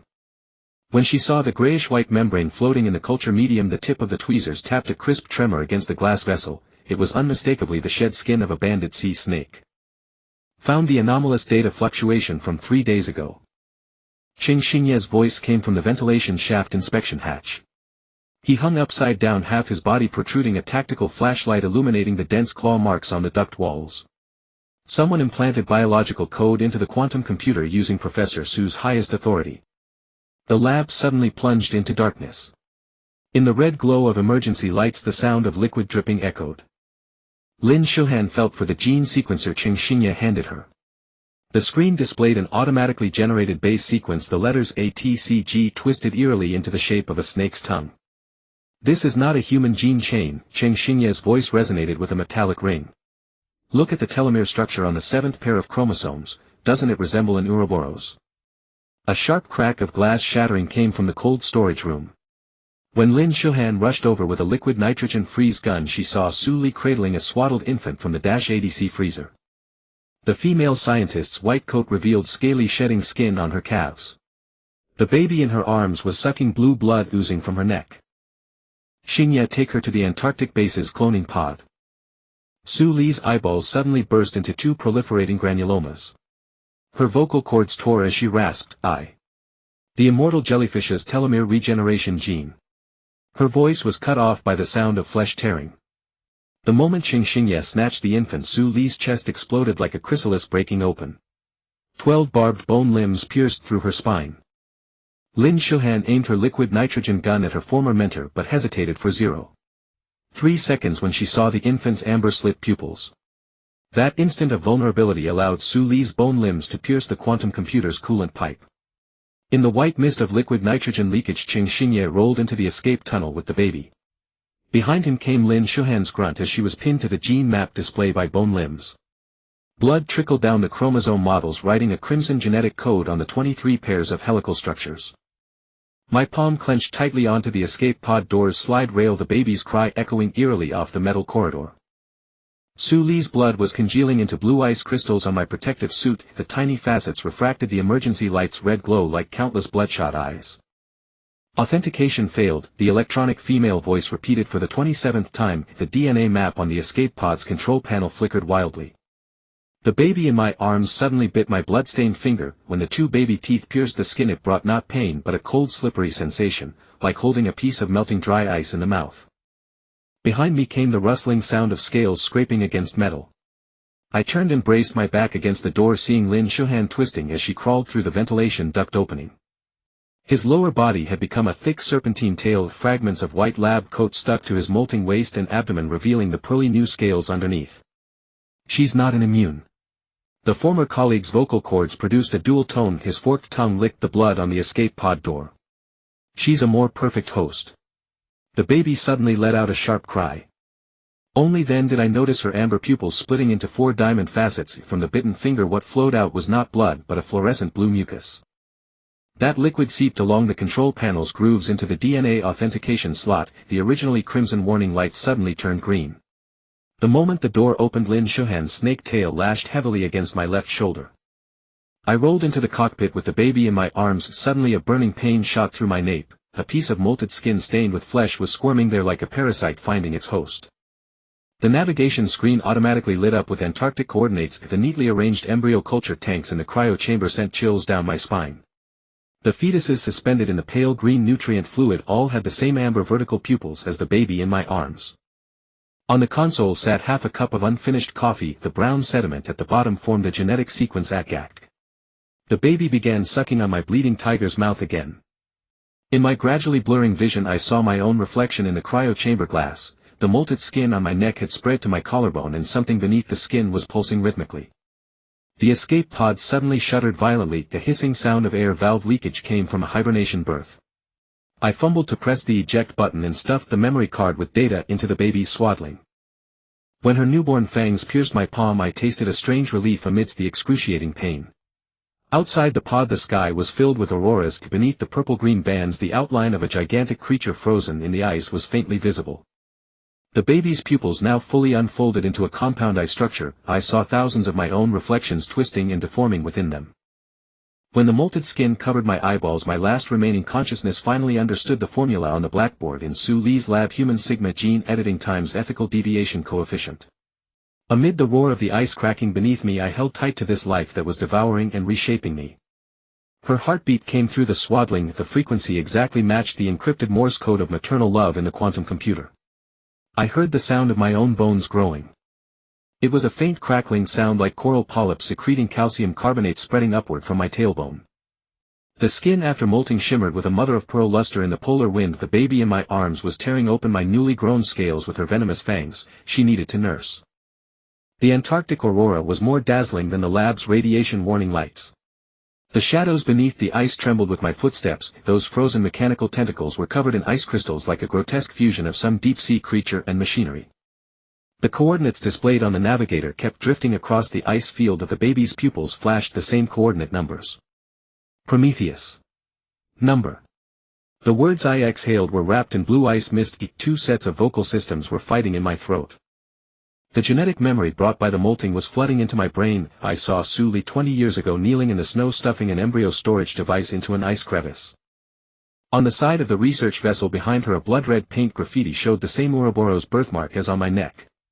The baby suddenly laughed. Her baby teeth pierced my wrist vein. This time the blue blood that gushed out actually bloomed into fluorescent fungi on the snow. The hyphae spread at terrifying speed toward the ice cracks, illuminating a massive metal chamber 100 meters below. Thousands of culture tanks neatly arranged in ice coffins, each tank immersed in fetuses with amber vertical pupils. Mother is waiting. The life form in my arms spoke for the first time. Its compound eyes showed scenes of Su Li's dying moments. My retina began to detach, but in the moment of falling it connected with her optic nerve.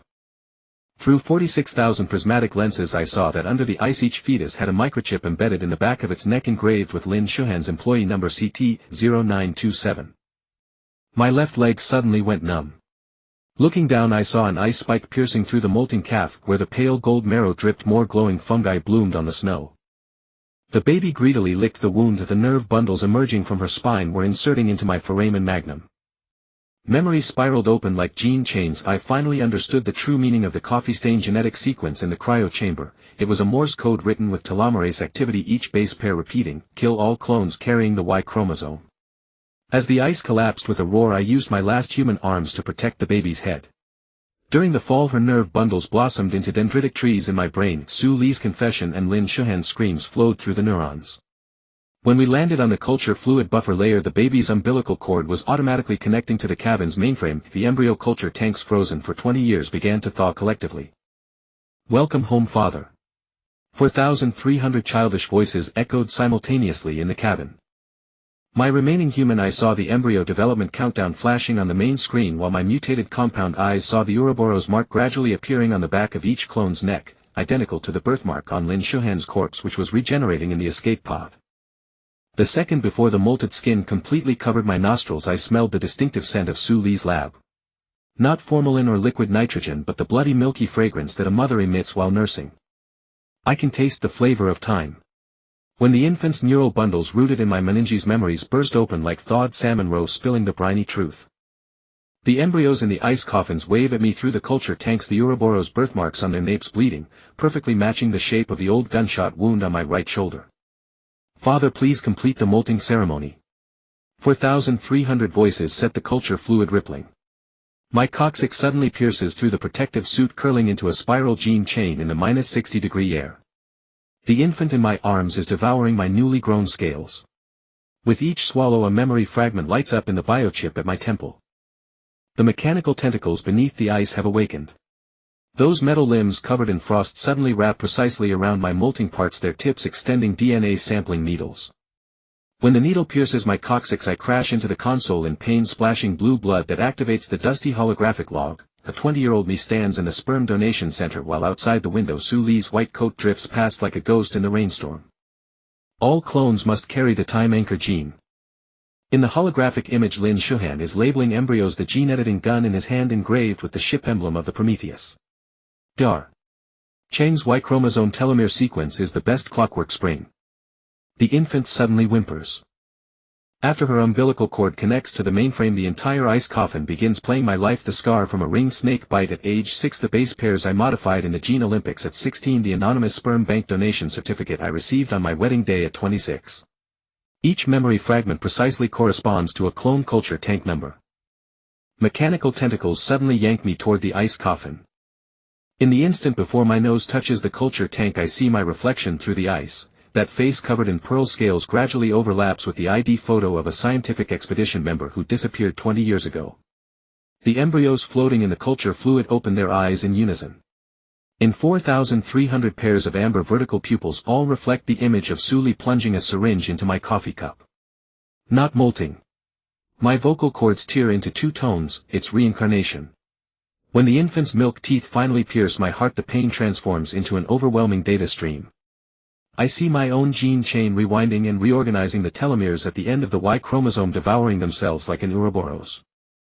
The mechanical tentacles of the Prometheus are actually a kind of biological printer grinding my molted skin into powder and spraying it into those empty clone culture tanks. 4,300 new cells will awaken in the ice coffins. Each clone's memory stops at a different life stage while the real Qingxingye, the original carrying all the mistakes and regrets, is being decomposed into binary code by the infant's neural bundles uploaded to the quantum cloud server beneath the Antarctic ice sheet. When the last piece of human skin falls off I finally see the countdown on the main screen. That is not an embryo development timer, it is the date of the day 20 years ago when I was chosen as the time anchor, July 17, 2025, the moment Su Li placed the embryonic gene seed into the coffee.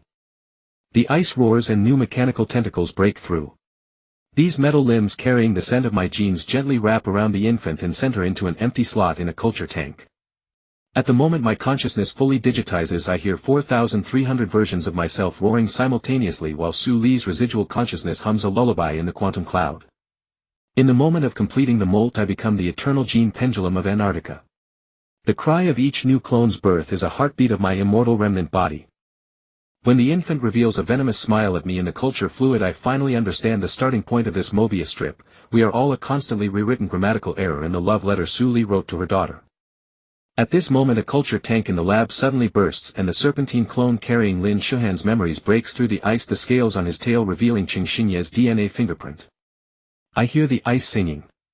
The heartbeat of 4300 clones transmits through the culture fluid pouring into my nascent cochlea like sand from an hourglass. Those mechanical tentacles are grinding my molting skin into silver powder, spraying it onto the inner walls of the empty culture tanks. Each tank is growing my facial contours and the amber in the eye sockets is stealing color from my irises. The infant's umbilical cord suddenly pulled away from the mainframe interface, drawing out a string of blood droplets. Those blood drops suspended in midair, coalescing into a holographic image of Su Li. This time she was wearing the orange cold weather suit of the Prometheus, holding a swaddled baby in her arms. The wind and snow of the ice field were blowing the ice crystals from her eyelashes into the shape of a gene helix. Xingye, this is the 127th cycle. The holographic Su Li's pupils flickered with binary tears. Each clone's Y chromosome is an anchor point. When the molting rate reaches 100. The ice coffin suddenly trembled violently. My newly grown tail shattered 3 culture tanks. Amid the screams of the clones, a serpentine creature bearing Lin Shuhan's DNA fingerprint was breaking out of the ice.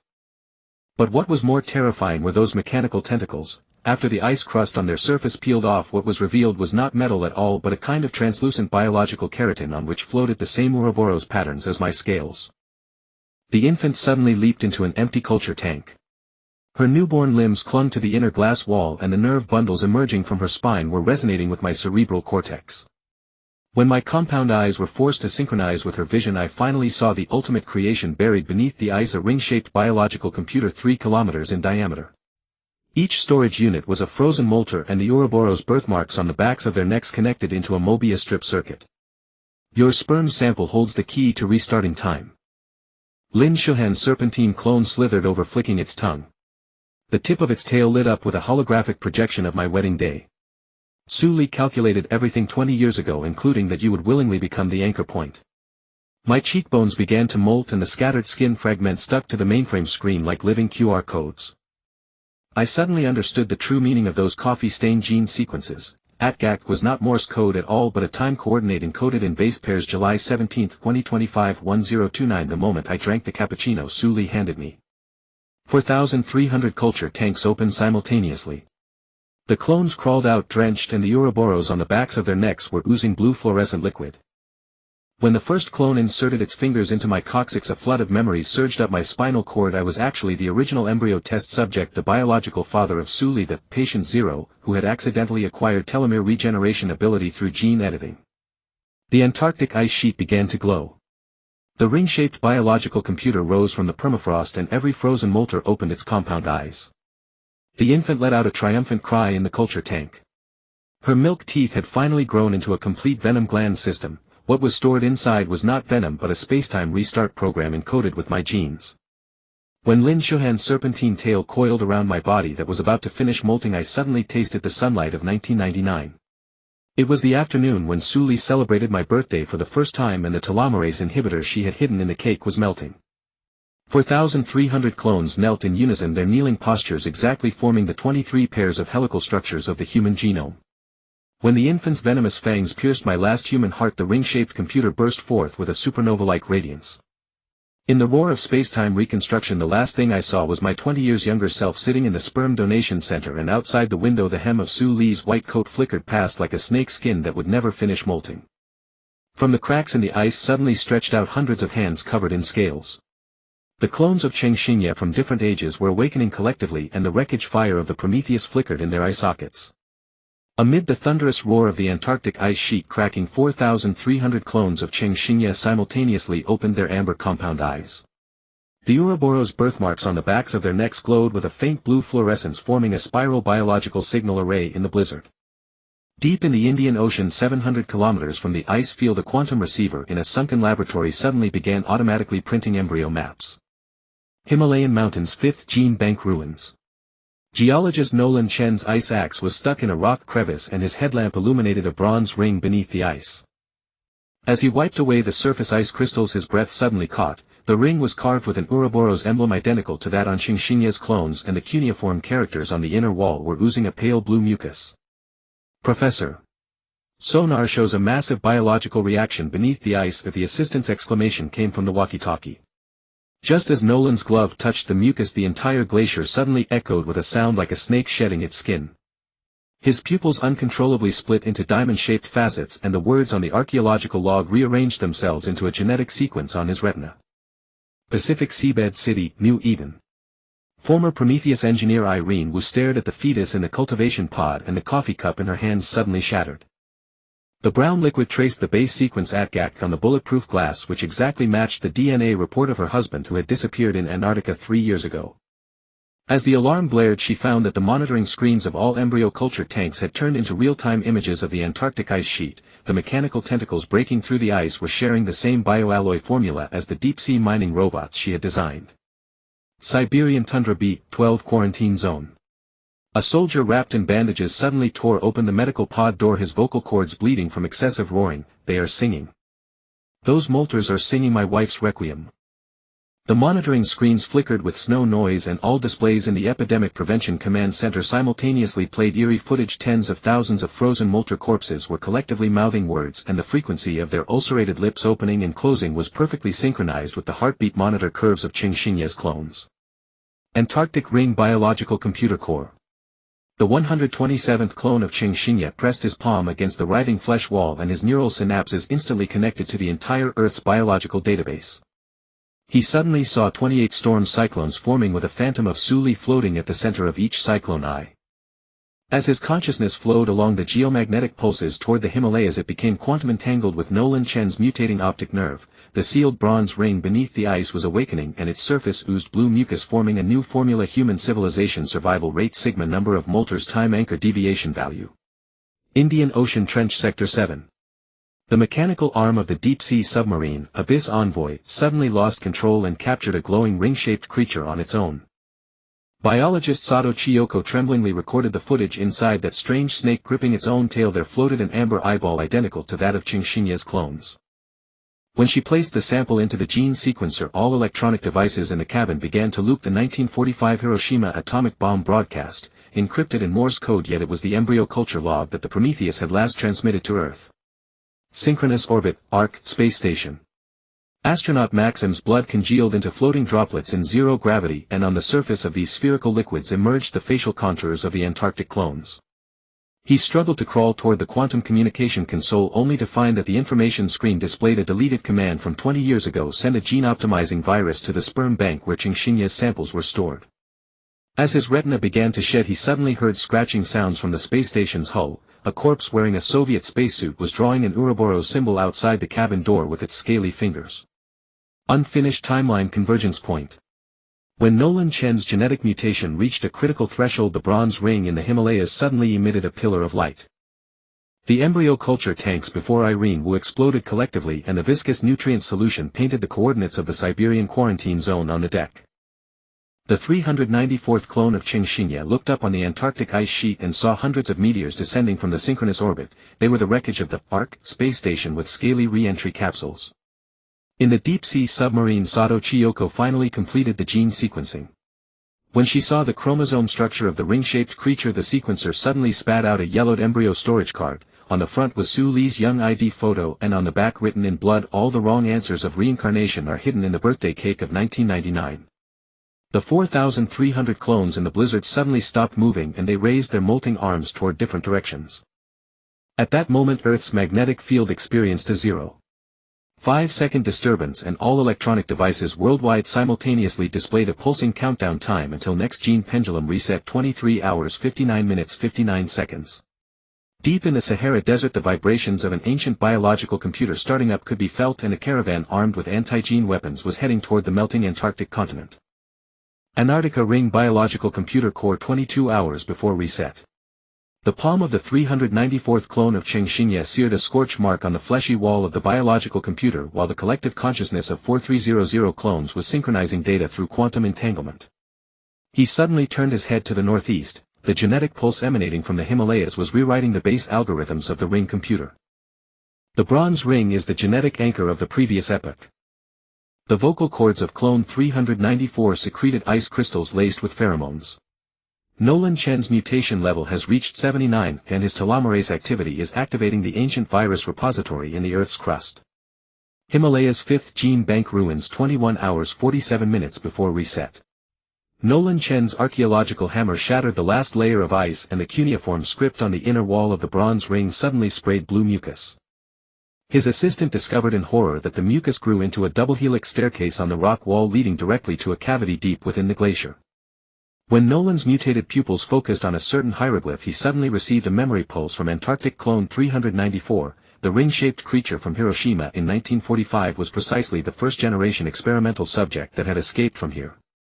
This is not a cultural relic. Nolan's fingernails peeled off, revealing pearlescent scales. It's a genetic lock. Pacific Seabed City, New Eden, 20 hours 12 minutes before reset. Eileen Wu's mechanical prosthetic eye flashed with real-time footage of the Antarctic ice sheet, and she suddenly discovered that her husband's DNA report contained Morse code. When she input the base sequence of Qingxinya's clone into the mining robot, all mechanical tentacles suddenly turned to point toward the trench, where the remains of the Prometheus reactor lay submerged. The explosion of the embryo culture tank was not an accident. Eileen cut open her own arm implanted with a chip revealing the same Ouroboros birthmark as Qingxinye's clone. It's the gene awakening program preset by Su Li. Siberia beat 12 quarantine zone 18 hours 33 minutes before reset. A soldier wrapped in bandages suddenly froze and fluorescent hyphae crawled out of his ear canal. The main screen of the Epidemic Prevention Command Center automatically switched images. The lip-opening frequency of all the molting corpses was in resonance with the cooling pump of the Antarctic biological computer. The general's coffee cup suddenly exploded and the brown liquid traced the coordinates of the Sahara Desert on the tactical map. They are not corpses. The medical officer stared at the suddenly proliferating cells of the molting subjects. They are unactivated biosensors. Synchronous orbit ARC space station 15 hours 9 minutes before reset. Maxim's shed skin fragments formed an Ouroboros pattern in the zero-gravity chamber and his retinal afterimage showed that the speed at which the Soviet spacesuit corpses drew symbols was perfectly synchronized with the molting cycle of the Antarctic clones. When the quantum communicator suddenly played the 1999 birthday song, Maxim used his scaled fingers to pry open the panel. Inside the hibernation pod implanted 20 years ago floated a frozen sperm sample from Qingxinye's youth. The gene optimization virus is bidirectional. He coughed up blood clots containing fluorescent spores. We have all been written into this Mobius ring. Indian Ocean Trench Sector 7, 12 hours 41 minutes before reset.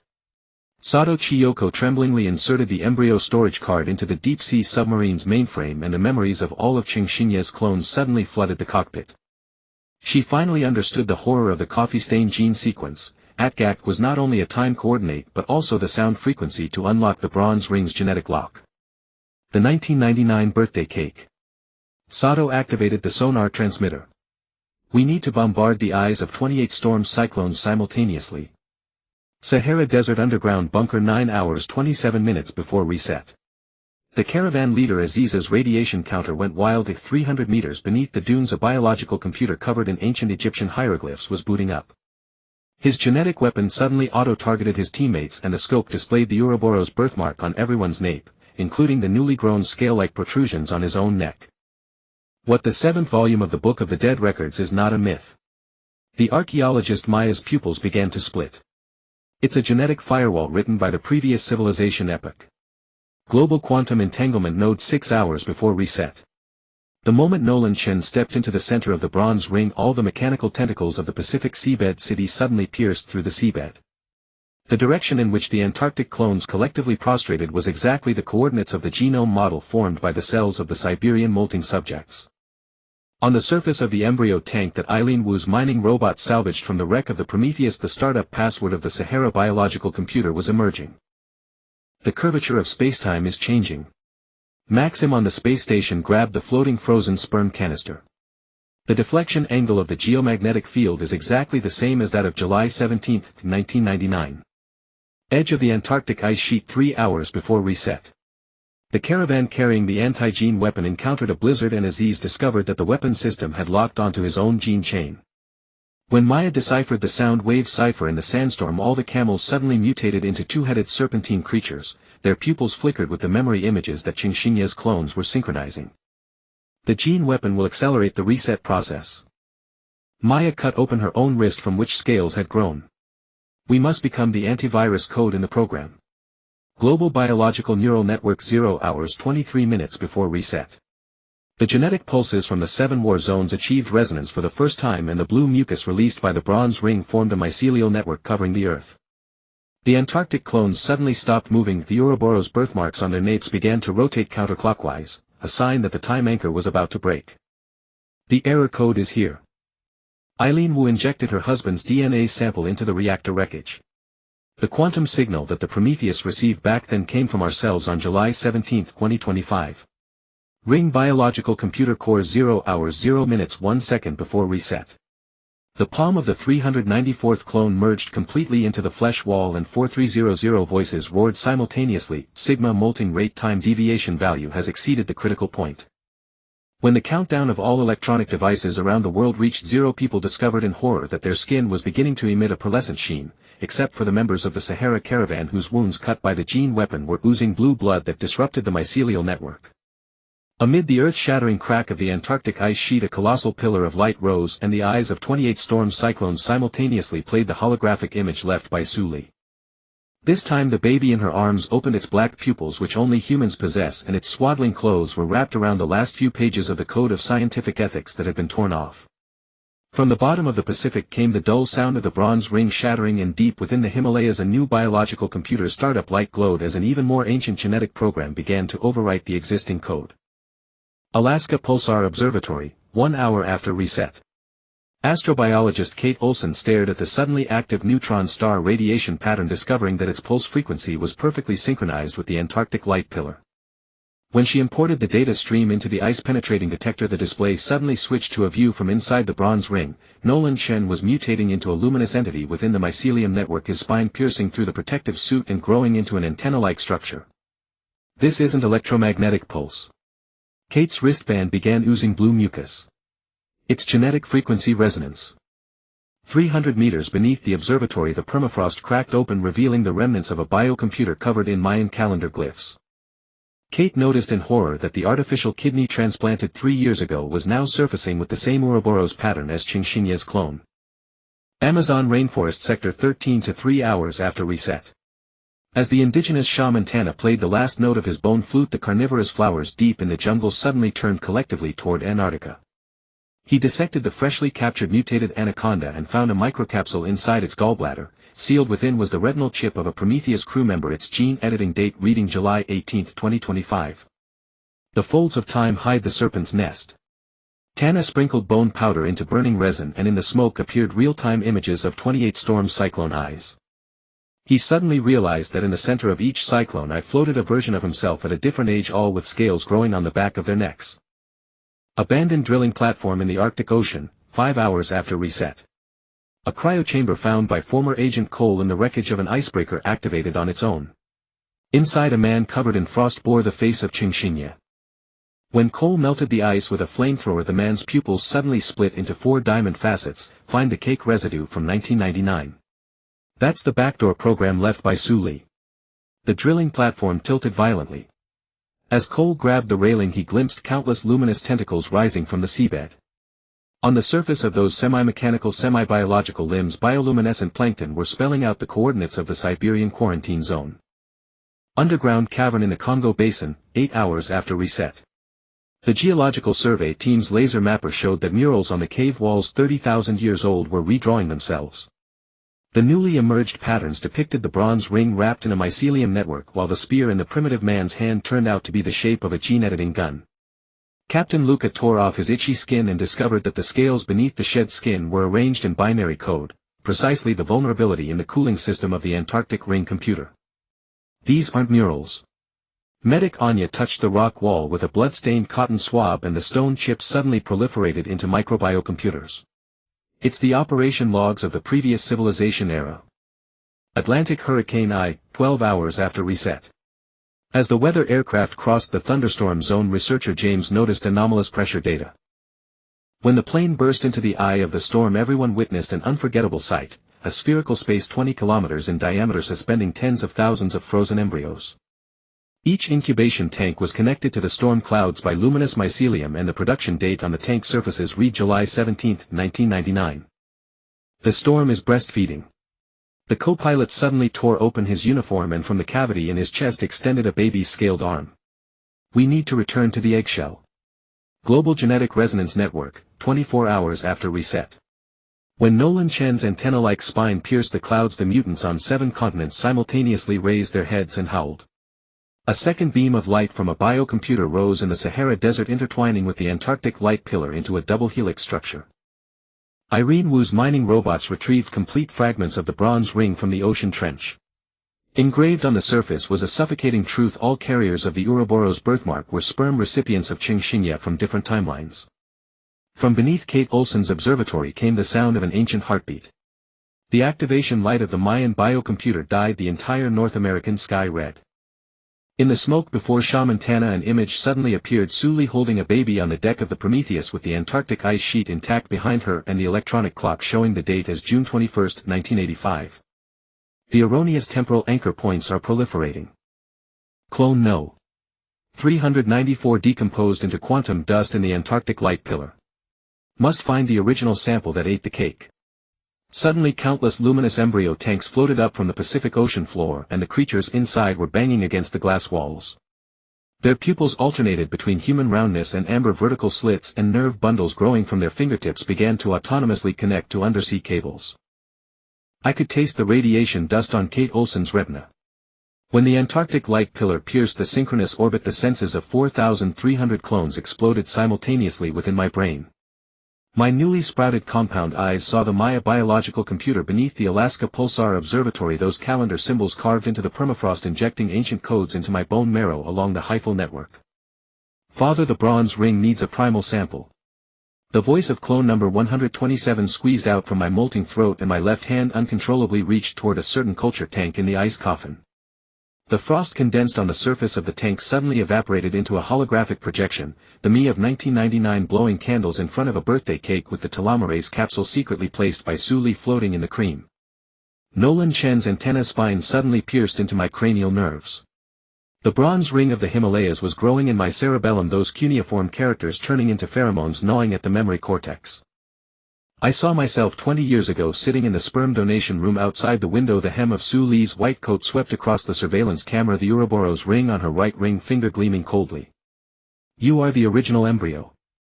Lin Shuhan's serpentine clone emerged from the ice crevice, and as his fangs pierced my coccyx the pulsar data stream from Alaska suddenly flooded into my optic nerve. Kate Olsen's artificial kidney was burning hot at my liver position, and the Maya calendar code was rewriting my telomere sequence. The cry of an infant came from the wreckage of the Prometheus. When I tore apart the glowing hyphae covering the hull, a blood-stained cake box rolled out of the cryochamber. The cream from 1999 had decayed into blue mucus, but the candle inserted in it was still burning, and the flame flickered with surveillance footage of the Siberian quarantine zone. Only those who have eaten the cake can open the backdoor program. The frozen me from the Arctic Ocean drilling platform suddenly appeared behind me, his pupils frozen with the coordinates of the Sahara dust storm. When my teeth uncontrollably gnawed the rotten cake, I tasted the rusty flavor of my own sperm. The samples collected by Su Li 20 years ago were now recombining gene chains in my stomach. The bone flute sound of the Amazon rainforest pierced the Earth's crust. The smoke image of Tana Wizard emerged on the ice coffin's surface, and the anaconda gallbladder capsule in his hand suddenly exploded, the memory pulse of the Prometheus crew making my knees weak. That image of Su Li from 1985 turned to look at me, and in the gap of the baby swaddle in her arms a torn title page of the Code of Scientific Ethics was revealed. The time anchor is about to break. Clone number 394 suddenly pushed me into the flesh wall of the ring-shaped biological computer, and 4,300 voices screamed within my organs. When my spine connected with the hyphal network of the bronze ring, I suddenly understood the truth of the Maya calendar. It was not a prophecy but a gene-editing log left by the previous civilization era. In the darkness, icy fingers brushed across my molting cheek. The phantom of Su Li held half a cake with Ching Xinye's teenage photo soaked in the cream. When she shoved the cake into my cracked chest, I heard all the variants around the globe simultaneously emit a childbirth-like roar. This is the real birthday gift. Her fingers suddenly pierced my heart, pulling out a string of blood-stained gene keys from the ventricle. Nolan Chen's antenna spine burst into light in the clouds, and I saw my shattered DNA strands recombining in the bronze ring, each base pair engraved with the death time of different timelines.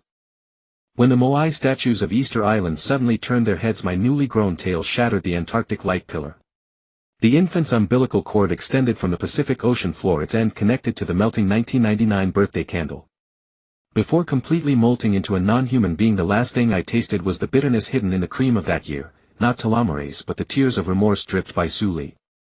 The embryo tanks in the Atlantic hurricane I burst collectively, and a baby with human pupils was crawling towards Antarctica along the hyphal network, the Ouroboros birthmark on the back of her neck missing the last ring.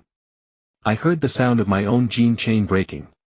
It was a crisp crack akin to the fissure of an ice age spreading from the hydrogen bonds of every base pair. The Moai statues on Easter Island were firing genetic pulses at me from their eye sockets. Within those volcanic rocks that had slept for millennia, ancient biological codes older than the bronze ring were sealed. Father, she is not the last immune. The afterimage of clone No. 394 floated across my retina, his finger pointing at the infant crawling from the Atlantic. The Ouroboros birthmark missing one link seared in my pupil as if someone had used a laser to excise the crucial connection point of the Mobius strip. The infant's umbilical cord suddenly pierced into the gaps of my newly grown scales. In the instant the neural bundle connected, I tasted the true ingredients of the 1999 birthday cake, not telomerase but the primordial embryonic fluid cultivated by Su Li from her own egg cells. Countless fluorescent mycelium exploded in the sulci of my brain, and I suddenly saw the truth of that me. In the cryochamber, it was a paternal container made from my 16-year-old genetic sample specifically designed to carry the endlessly reincarnating time anchor. The roar of the Moai statues shook off the shed skin from my left ear. The scattered skin fragments formed a pattern of the Maya solar calendar in the air, and those numbers were seeping into the luminescent scales at the tip of my coccyx. The infant suddenly laughed, her palm pressed against my chest, and from the missing Ouroboros ring blue blood gushed out, painting the keel structure of the Prometheus on the ice. The genetic pendulum was never a timer. Lin Shuhan's serpentine clone emerged from the blood pattern, his fangs actually forged from my wedding ring. It's a pacemaker that Su Li installed in the heart of each of your clones. The seawater of Easter Island suddenly receded, revealing a giant gene chain carved on the underwater city wall. My newly grown compound eyes automatically focused, discovering that each base pair was composed of miniature Moai statues. When the infant's cry resonated with the statues, the Ouroboros birthmark on my nape began to bleed, where the blood dripped tubes of frozen sperm samples from Qingxinya at various ages grew.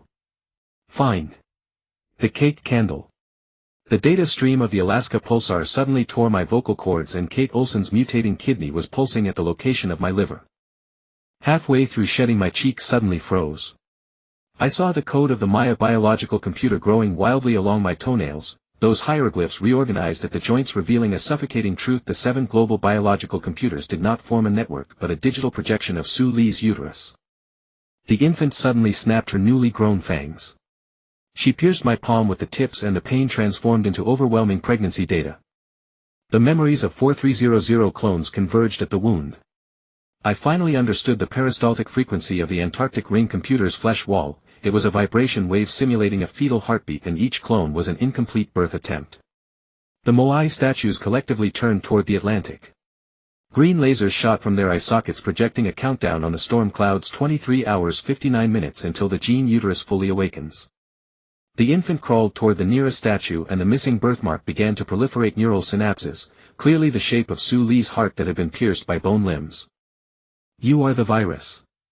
The moment I grabbed the infant's neck, Nolan Chen's antenna spine suddenly struck down from the clouds. In excruciating pain, I saw my own spine growing, a mycelial network of bronze rings, each synapse connected to the temple of a Qingxinya clone. A dull thud of a swinging pendulum came from the seabed of Easter Island.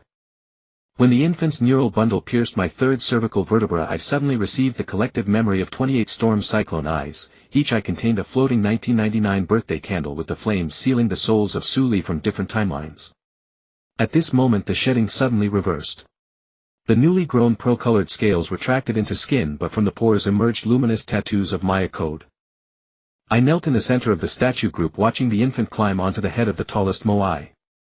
She tore open the skin on her chest, revealing a pulsating biochip.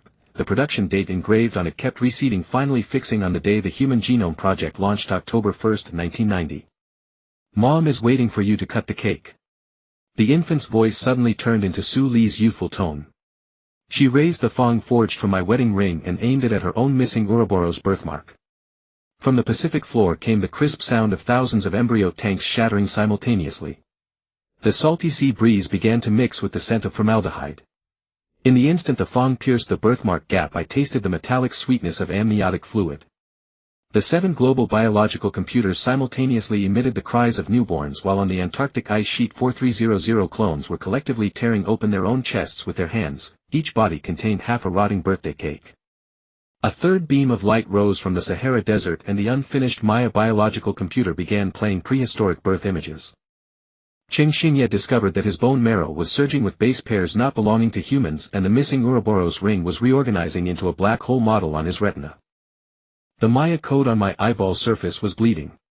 The volcanic ash of Easter Island stuck to my tongue, tasting like burnt gene sequencing paper. When the missing Ouroboros ring reassembled on my retina, I suddenly saw the pregnancy data of all timelines: 4,300 deliveries, all stuck at the 8th dilation of the cervix, Su Li's uterus hemorrhaging repeatedly on a quantum level. This is the true labor pain. My newly grown tail swept across the base of the Moai statue, and the volcanic rock it scraped off revealed fluorescent base pairs. The infant used my wedding ring as a fong to slice open its own chest, and the pulsating biochip inside was playing a scene I had never seen in a 1990 laboratory. Sully was injecting frozen sperm into a bronze vessel engraved with cuneiform. The submarine gene chain suddenly snapped. When the pulse wave emitted from the moai statue's eye socket struck my tailbone, all my scales instantly flipped backward.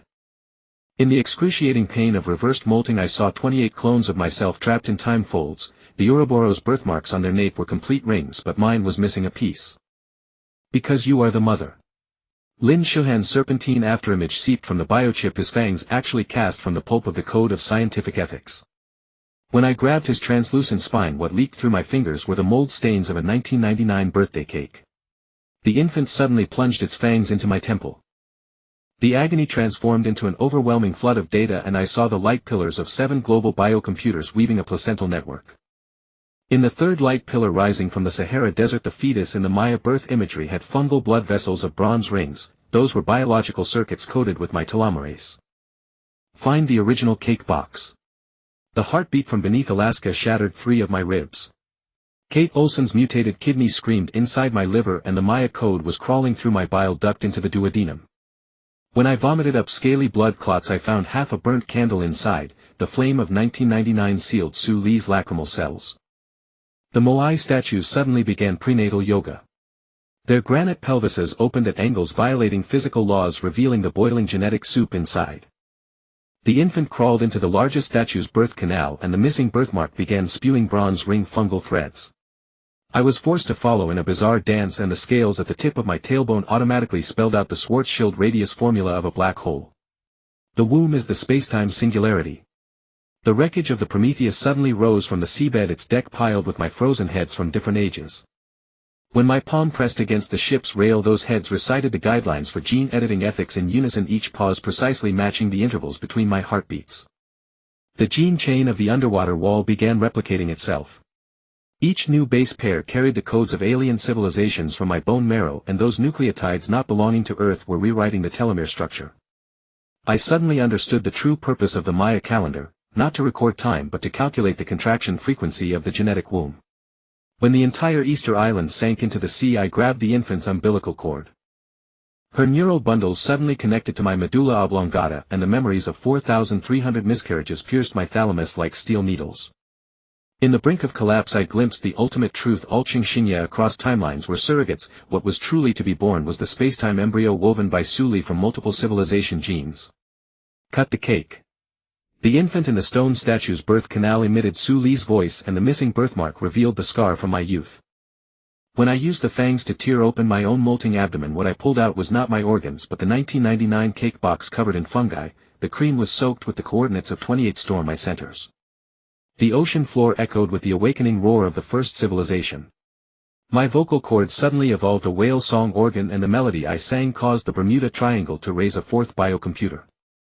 Before completely transforming into something inhuman, the last thing I saw was the reflection in the infant's pupils, the 16-year-old Qingxingye cutting the cake with the larvae of bronze rings swimming in the cream dripping from the knife. The Greenland ice sheet suddenly revealed a giant Ouroboros birthmark covering the entire continent, and all the auroras began collapsing toward Easter Island. In Qingxingye's bone marrow, alien base pairs were rewriting his gene chain into the singularity equation of a black hole. I knelt on the Greenland ice sheet, watching the aurora like ribbons sucked into a vortex, all flowing toward the glowing Ouroboros birthmark on my chest. My right hand had already turned into a claw covered in scales, but when I held the birthday candle left by Su Li, I could still feel the warmth of humanity. Outsider, you carry both death and rebirth. A tattoo-faced Inuit elder suddenly emerged from behind an ice hummock, his sealskin glove pointing into the distance. Beneath the ice, a serpentine shadow stretching hundreds of kilometers was faintly visible, each scale engraved with genetic symbols from different civilizations. I raised the candle, and the flames suddenly burst into a blue beam. The ice cracked under my feet, revealing a bottomless ice cave. The old hunter grabbed my arm just as I was about to fall, and I noticed that the back of his neck also bore a fragmentary Ouroboros mark. 20 years ago, a woman in a white coat buried something here. His breath froze in the -50-degree air. She said that when the aurora begins to collapse, find the one who eats the cake. From deep within the ice cave came the cry of an infant. We climbed down along the icicles, our flashlight illuminating the dense rows of embryo tanks on the cave walls. These tanks were more ancient than any I had seen before, their bronze surfaces etched with patterns of intertwined dinosaur footprints and human gene chains. At the deepest part there was a moss-covered biocomputer that used mammoth tusks as circuit boards. Mom was wrong. The familiar childish voice sent a chill through my entire body. Turning around I saw the baby missing the birthmark standing on an ice platform holding a frozen cake in her hands. In the cream was frozen a familiar-looking telomerase capsule, the very one I had swallowed in 1999. The old hunter suddenly convulsed and fell, blue blood oozing from the birthmark on his neck. From the ice emerged a serpentine creature with dinosaur claws, its amber vertical pupils reflecting the image of 4,300 clones immolating themselves in Antarctica. With my mutated hand I shattered the ice platform, grabbed half the cake and stuffed it into my mouth. The moment the cream melted on my tongue I suddenly saw 28 storm vortex eyes merging with Sully at different ages standing in the center of each vortex. The baby screamed and lunged at me, sinking its venomous fangs into my shoulder.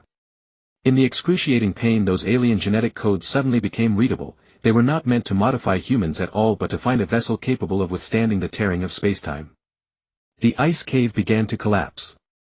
I hoisted the old hunter onto my back and climbed upward, each step leaving a glowing blood footprint on the ice. Above, the roar of helicopter rotors came from a rescue helicopter hovering with the emblem of the Prometheus.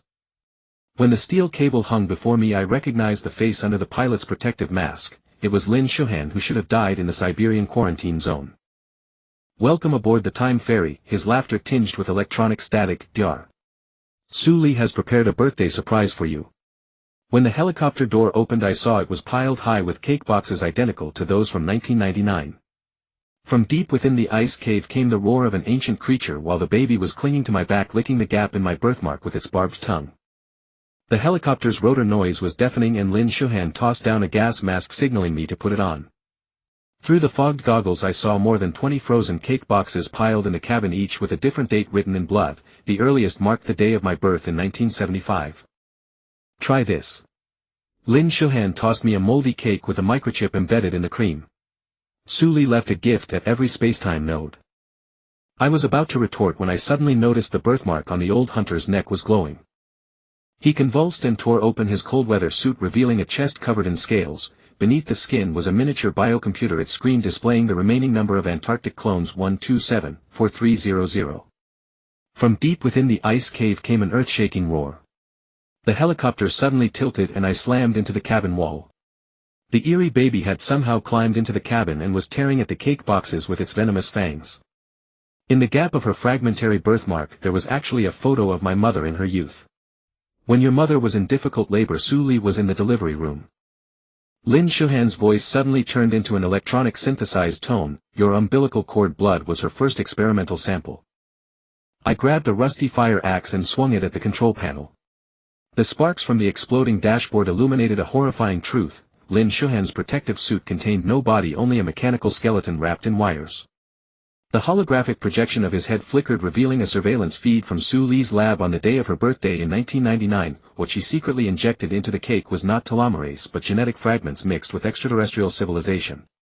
The helicopter suddenly blared a piercing alarm. The cake boxes in the rear cabin burst open all at once, crawling out countless palm-sized, two-headed serpentine creatures. Their scales glowed with the same blue light as my birthmark, and they were crawling up my pant legs into my skin. I swung the axe and smashed the porthole. The -60-degree wind rushed in, instantly freezing most of the monsters. The baby let out a piercing scream. She lunged toward the pilot's seat and sank her venomous fangs into Lin Shuhan's mechanical neck. While they were fighting I grabbed the old hunter and jumped toward the nearest ice crevasse. During the fall he thrust into my hand an ivory-carved pendant, engraved with the intertwined pattern of a dinosaur and a human gene chain. We crashed into a huge ice cavern. When the flashlight illuminated the surroundings my blood ran cold. The entire ice wall was frozen with hundreds of corpses of me, some clad in animal skins, others in futuristic armor. The oldest few were even embedded with dinosaur fossils, all with glowing birthmarks on the back of their necks. The old hunter suddenly pressed a bone knife to my throat. "You are the 28th generation experimental subject. Every time a civilization is destroyed, Sully uses your genes to restart humanity." From above the ice cave came the sound of drilling, and the mechanical tentacles of the Prometheus broke through the ice. The baby slid down, the steel cable tore open the skin on her chest, revealing a beating heart, clearly imprinted with my fingerprint. The corpses in the ice wall suddenly opened their eyes simultaneously and hundreds of blue light birthmarks formed a giant arrow pointing east. On the distant ice field 28 storm vortices were converging into the shape of a human face faintly revealing the outline of a young Suli. The hundreds of me inside the ice wall suddenly raised their hands and slammed against the ice crack spreading like a spiderweb. The old hunter recoiled in terror, his bone blade cutting a bloody gash on my neck. They're awake. All the experimental subjects from the past are awake. The infant's heart suddenly shot out a laser burning a blackened arrow on the ice wall. Only then did I see frozen in the eastern marker a dilapidated medical pod. Through the ice I could make out the silhouette of a young Suli operating a gene-editing device, and in the culture tank before her floated a fetus with a long tail. That's your original prototype. The old hunter suddenly foamed at the mouth, black smoke rising from the biological computer under his skin. Suli used dinosaur genes. Ah. His words were cut short by a mechanical tentacle. The metallic limbs of the Prometheus pierced through the top of the ice cave and Lin Shuhan's mechanical head rolled to my feet, her electronic eyes still flickering. Go to 1975. Stop the birth. The ice wall exploded with a deafening roar. The corpses of past experimental subjects lunged at me like puppets, the birthmarks on their napes forming a net of light that trapped me. In the chaos I grabbed the infant and the fingerprint on her heart glowed with intense heat burning through the ice. We fell into an underground river. In the turbulent current glowing jellyfish floated, each bearing my face. The infant dragged me forward like a torpedo until we crashed into a rusted iron door. The nameplate read, 1975 Gene Bank. From within came the cries of a newborn. The moment I kicked the iron door open I saw a young Suli standing in a pool of blood holding a newborn. The look in her eyes when she raised her head was filled with despair. This time it must succeed. Humanity needs genes that can withstand the apocalypse. Suddenly a sharp pain struck my chest. The infant in my arms drove its venomous fangs into my heart while the baby girl from 1975 began to melt, her body turned into blue mucus seeping into the genetic map on the floor. The entire building began to tremble, the calendar on the wall flipping wildly until it stopped at July 17, 2025. You are the virus carrier. Suli's phantom rose from the mucus, her gene-editing gun aimed at my forehead. Only by completely eradicating you can this cycle be broken. Suddenly the underground river flooded in. In the instant before the deluge swallowed everything I saw the corpses of past experimental subjects rising from the water, each holding a birthday candle from 1999. The infant's heart burst open and in the blinding light the image of my mother's difficult labor appeared. Beside the delivery bed stood Suli in a hazmat suit, a cryotube in her hand containing alien microorganisms. The flood swept us back to the ice surface where 28 storm cyclones had merged into a giant human face. In the aurora my mother's face materialized, the cesarean scar on her abdomen gradually splitting open to reveal the pulsating core of a biological computer. I lay on the ice coughing violently, spitting blood mixed with scales. Above the face of Suli formed by the storm's unleashed thunderbolts, her voice cracking the ice, return to the womb. Complete the evolution. The scar on my mother's abdomen suddenly shot out a laser burning a steaming tunnel into the ice. I crawled in on all fours, finding a laboratory filled with screens. In a culture tank floated an old man who looked exactly like me, his nape birthmark intact, his lips moving in a silent repetition, kill the mother. You finally arrived. Suli covered in tubes emerged from the shadows, her aged hand caressing a certain culture tank. I was horrified to see inside it a baby, the very image of my newborn self but with dinosaur-like bone spurs along its spine. Suddenly my chest burned.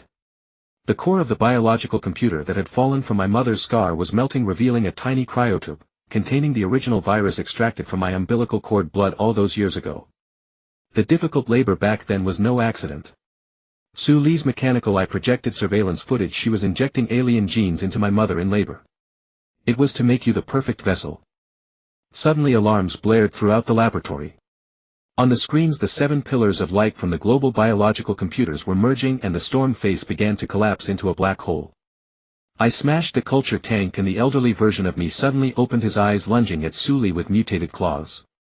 In the chaos I grabbed the cryotube and stabbed it into my own neck.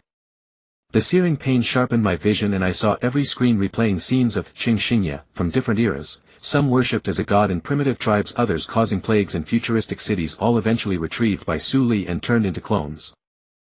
From above the ice came a deafening crack.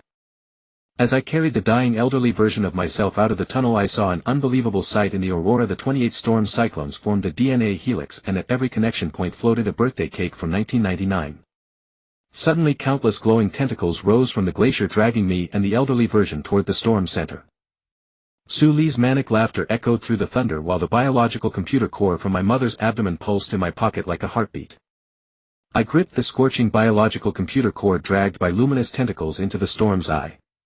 The air around suddenly became viscous, each breath like swallowing warm jelly. When the tentacles released me, I crashed onto scorching volcanic rock. This was actually inside an erupting active volcano. Welcome to the seeding base. A lizard man covered in scales emerged from the magma, his tail coiled around a bronze casket. The lid sprang open automatically, revealing shrunken dinosaur embryos soaked in nutrient fluid with an Ouroboros chip embedded in their spines identical to mine. Suddenly holographic projections lit up the volcanic walls. In the images, dinosaurs were fleeing under a meteor shower while prehistoric humans in white lab coats injected purple liquid into their bodies. Those fleeing dinosaurs eventually mutated into serpentine creatures burrowing deep into the Earth's crust. Su Li is merely an executor. The lizard man licked the volcanic rock with his forked tongue. The true genetic plan began 65 million years ago. He smashed the rock wall with his tail, revealing tens of thousands of cryochambers, each containing sleeping dinosaurs with human faces. The biological computer core suddenly emitted pulse-like heartbeats. Only then did I notice the circular gene editing machines arranged at the volcano's base, converting magma into genetic solution. The core in my pocket broke free, automatically embedding itself into the console's gap, and the entire volcano began to spew purple steam. 10 minutes left. The lizard man pointed at the reverse-flowing magma waterfall. Seeding day is about to restart. A global countdown appeared on the rock wall with all human city coordinates flashing red. I touched the bone knife at my waist, the one the old hunter had shoved into my hands before dying. On the blade was surprisingly engraved the logo of a modern gene editing company. Suddenly a familiar infant's cry came from the crater. The baby with the missing birthmark fell from the purple steam, and from the crack in her chest extended countless luminous neural bundles, precisely inserting into each dinosaur cryochamber. I lunged to grab her leg, but the moment I touched her I saw a memory from 65 million years ago, the night before the meteor shower, the lizard man sending dinosaur embryos into a time machine. The birthmarks on their necks were bleeding, and on the launch pad floor the Ouroboros symbol of Su Li's laboratory was clearly imprinted. You are the final sower. The lizard man suddenly pierced my shoulder with the bone knife. The excruciating pain allowed me to see the small characters on the handle: Qingxinye Gene Co. Ltd. Made in 1999. The baby suddenly bit my wrist. As her venomous fangs injected some cold liquid, I was horrified to find my scales falling off, revealing skin crawling with purple patterns. The volcano began to shake violently, and the sleeping dinosaur humans suddenly opened their eyes in unison. In their pupils were reflected 28 storm vortexes. The countdown suddenly reset to 24 hours, and a sticky purple rain fell from the crater. The surface of the biological computer core cracked open, revealing a holographic image of me as an infant. He was eating a cake containing a miniature dinosaur tooth. My skin sizzled in the purple rain, and the patterns writhed like living things. The baby suddenly broke free from my grip and crawled toward the gene editing machine at the crater. From the gap of her incomplete birthmark gushed black mucus, and when it poured onto the dinosaur embryos they emitted baby-like cries. This is the true seeding.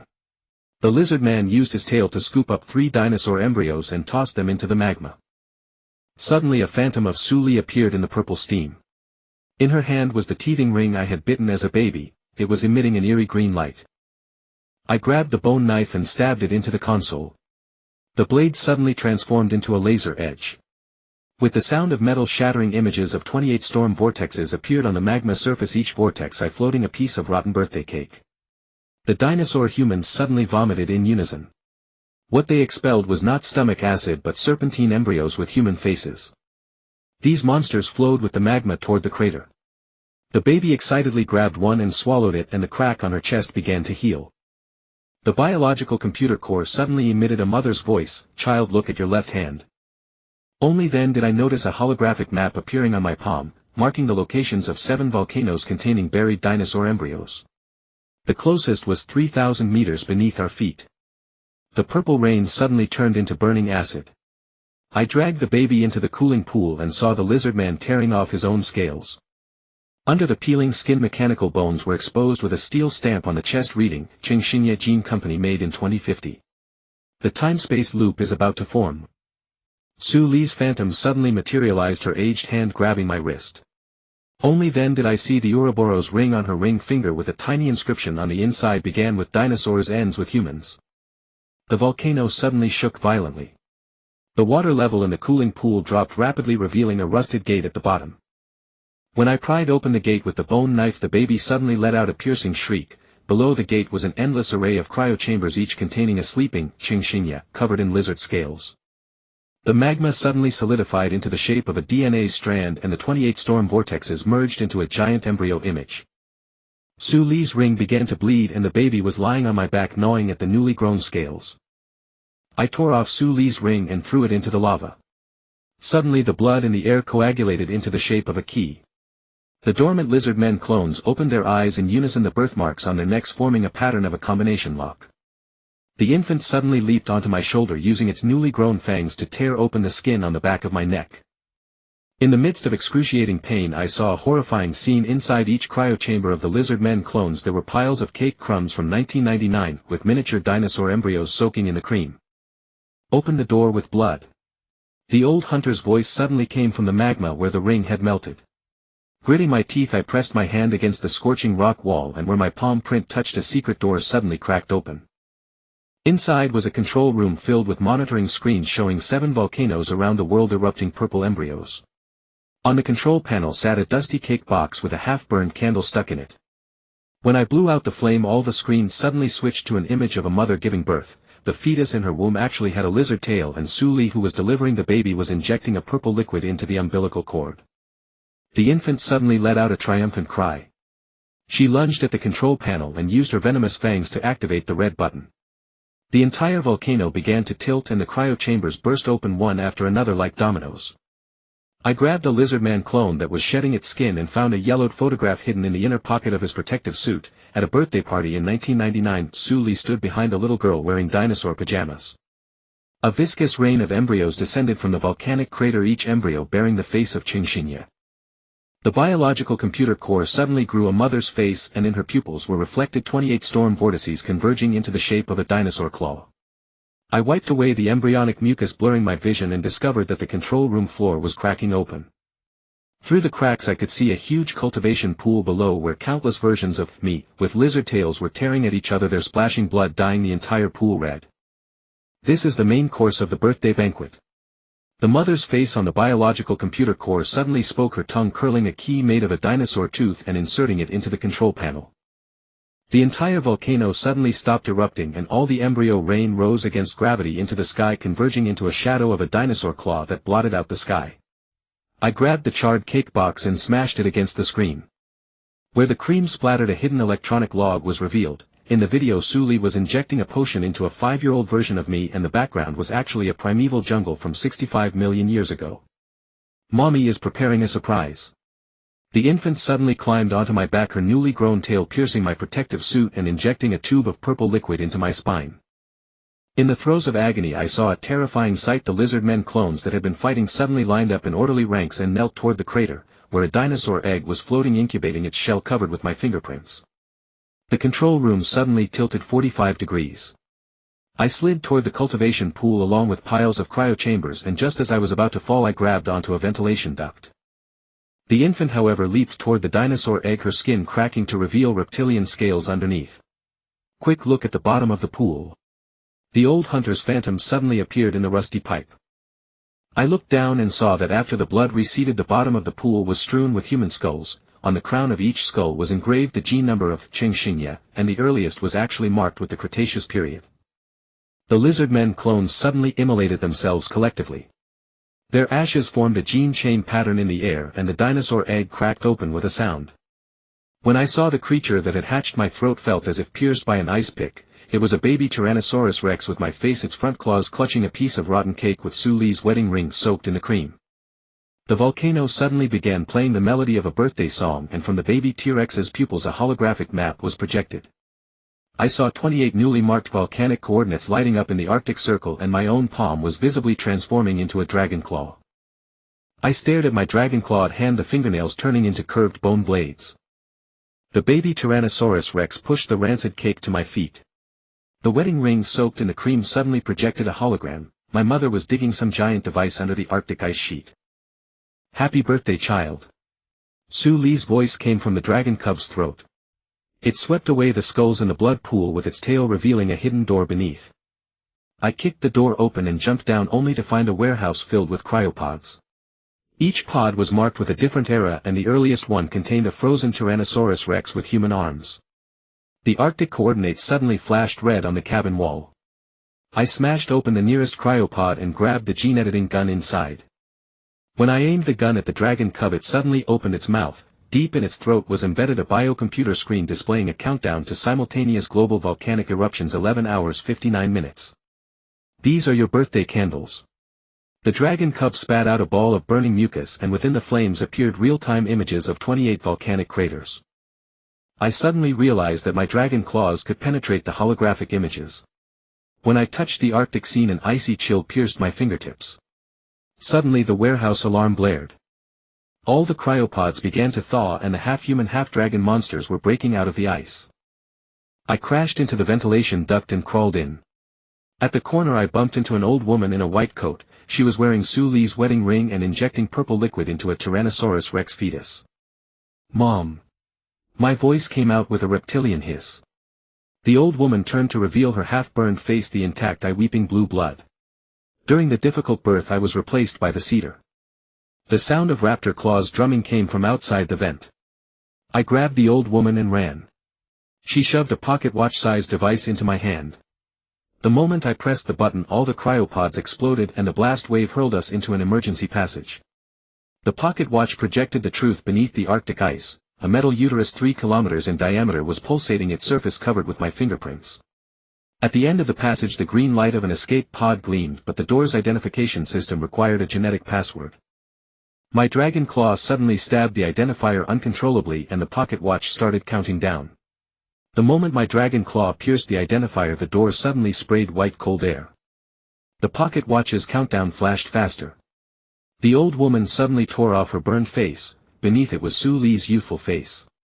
"The genetic password is your birth weight." She screamed and pushed me into the escape pod. Just as the door closed I saw her body torn apart by raptor claws, blood splattering on the observation window forming the numbers 3.25 kilograms. After a violent shudder the escape pod ejected into the sky. I slumped into the seat, realizing my dragon claws were degenerating back into human hands. The pocket watch projected a real-time image beneath the Arctic ice. The metal uterus had cracked open, countless pores spewing out dinosaur embryos with human faces.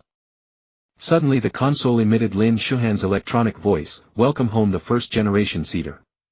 The display automatically played an encrypted video. On her birthday in 1999, Su Li secretly replaced the candles on the cake.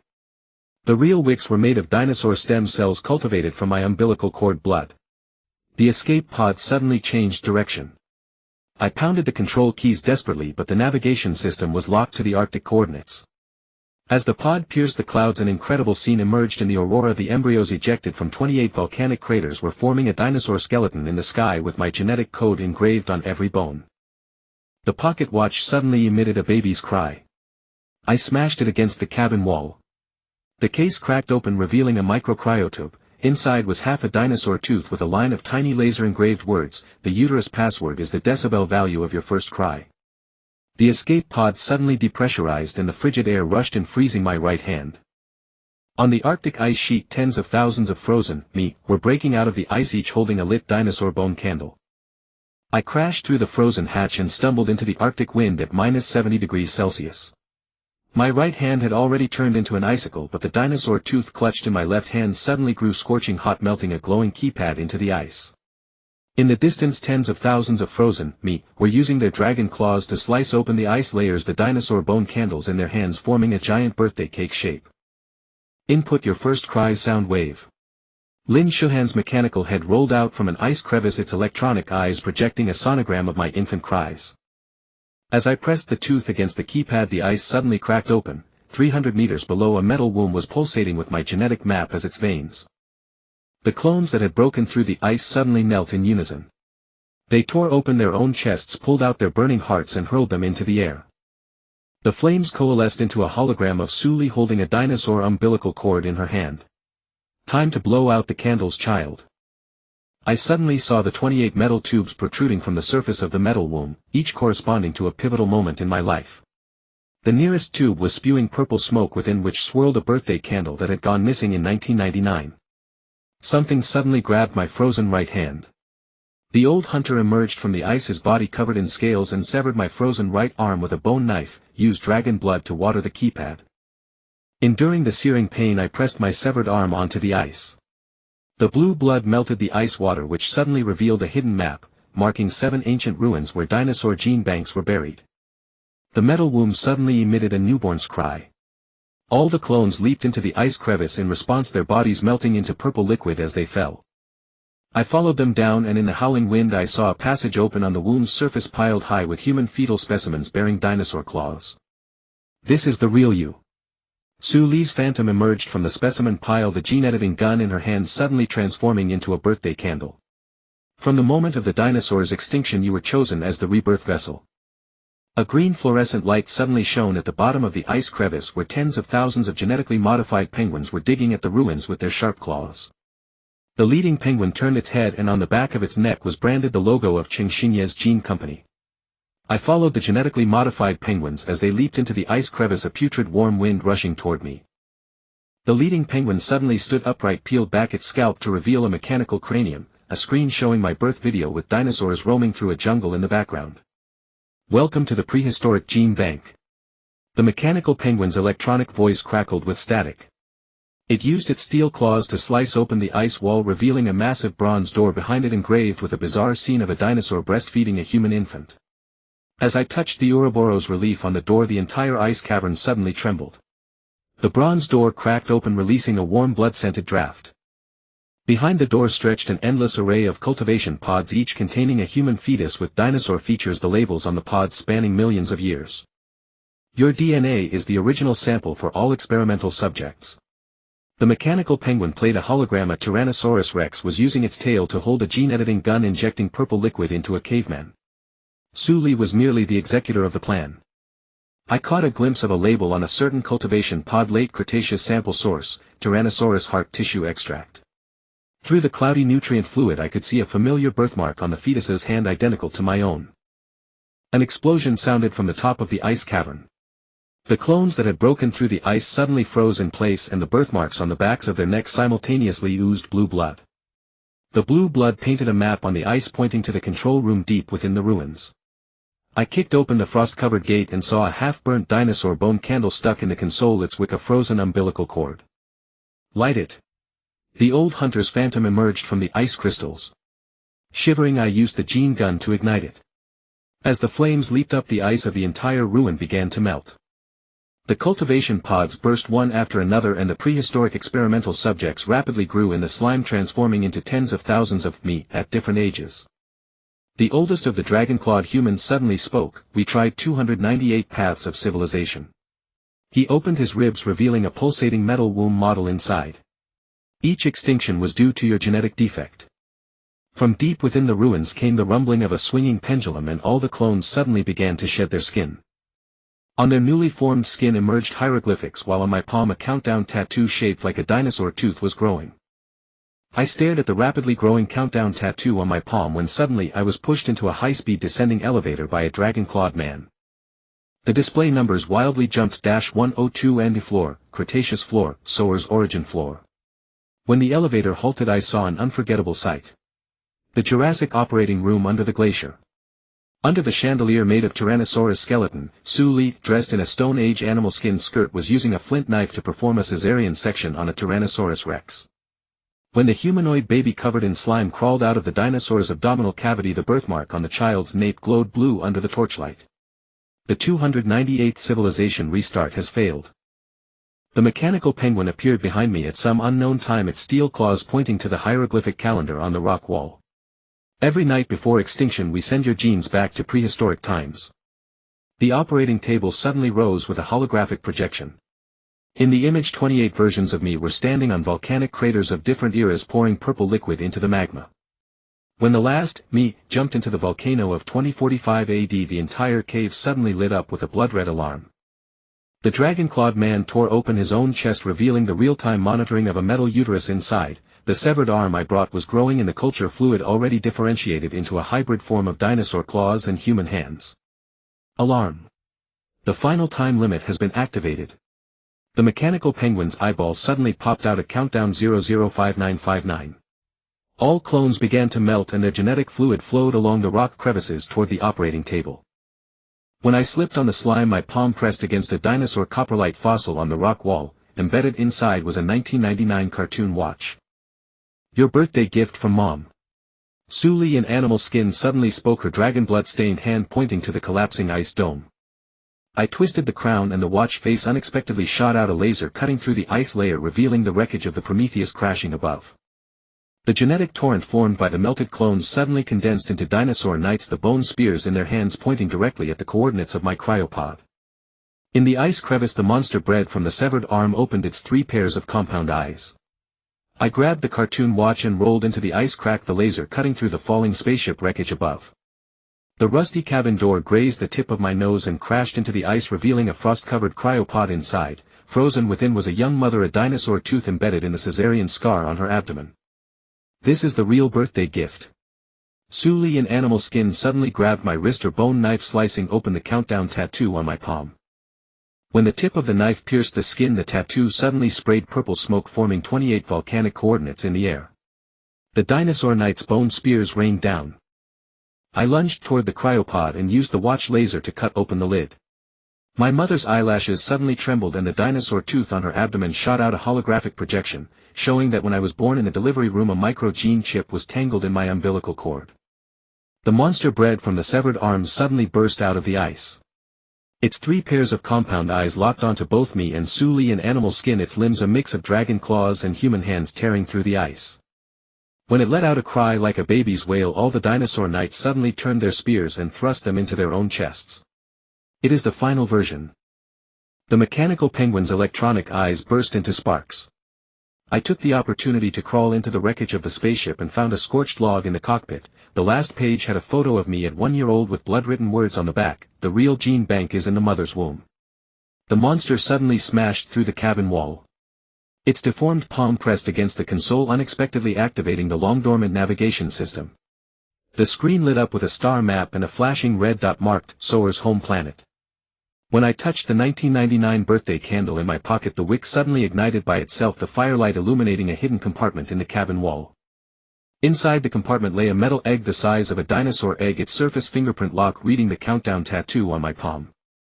From outside the ice cave came Sue Lee's roar, and in the compound eyes of the arm-bred monster appeared the smile of my mother on her deathbed. The moment my palm touched the metal egg, the countdown tattoo erupted into blue flame. As the shell cracked, 3 glowing umbilical cords coiled around my wrist, dragging my consciousness into the abyss of memories. The 1999 birthday party replayed. The candles on the cake suddenly twisted into dinosaur vertebrae, and young Ching Xinye was stabbing a fork into the back of Sue Lee's hand. When blood splattered on the cream, I suddenly saw clearly. Those colorful sugar grains were all miniature cryopods, each containing a tiny dinosaur fetus. This is your first birthday gift. Adult Sue Lee's phantom emerged from the cake, tearing open her own abdomen to reveal the pulsating metal egg inside her mechanical womb. The egg in my hand suddenly began to move with fetal life, its surface revealing a map drawn with blood by my mother on her deathbed, 7 volcanic coordinates marked with birthday candles. The roar of the one-armed monster jolted me from the illusion. It tore open the ship's deck with its dragon claws, and 3 pairs of compound eyes simultaneously fired lasers burning a star map into the ice dome. Only then did I realize that the so-called Mother Planet was nothing but the asteroid that struck Earth 65 million years ago. The Soar is the virus brought by the asteroid. The mechanical penguin suddenly crashed through the bulkhead, playing footage of the dinosaur extinction. The asteroid split open after impact, spewing out countless embryos bearing the Ouroboros birthmark. Sue Lee's figure appeared among the dinosaurs, using a flint knife to cut into the asteroid's core. The metal egg suddenly levitated on its own. The mucus it sprayed grew into a coral-like biocomputer on the ice, each branch hung with my clones. When I broke off a coral branch to use as a weapon, the one-armed monster suddenly prostrated itself meekly, and from the split in its spine rose a glowing mass. It was the wedding ring I had lost for years. Wear it. The scream of fur-clad Su Li came from the ice crevice. The moment the ring tightened around my finger, all clones suddenly began to vomit, and the purple mucus they expelled aggregated into a dinosaur skeleton spaceship in the air. I dragged the one-armed monster onto the spaceship. The console automatically lit up with a star navigation chart, and the 28 volcanic coordinates corresponded exactly to the constellations of the dinosaur era. As the ship broke through the ice layer, Su Li's ultimate secret emerged in the aurora.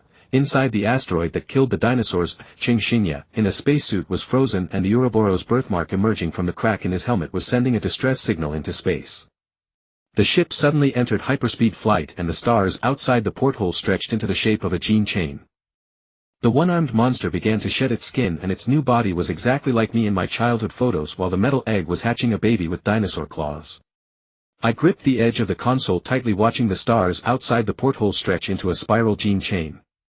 The one-armed monster completely shed its shell, and on that face exactly like my childhood photo, the left eye glowed with a lizard-like vertical pupil. Memory synchronization rate 98. 7.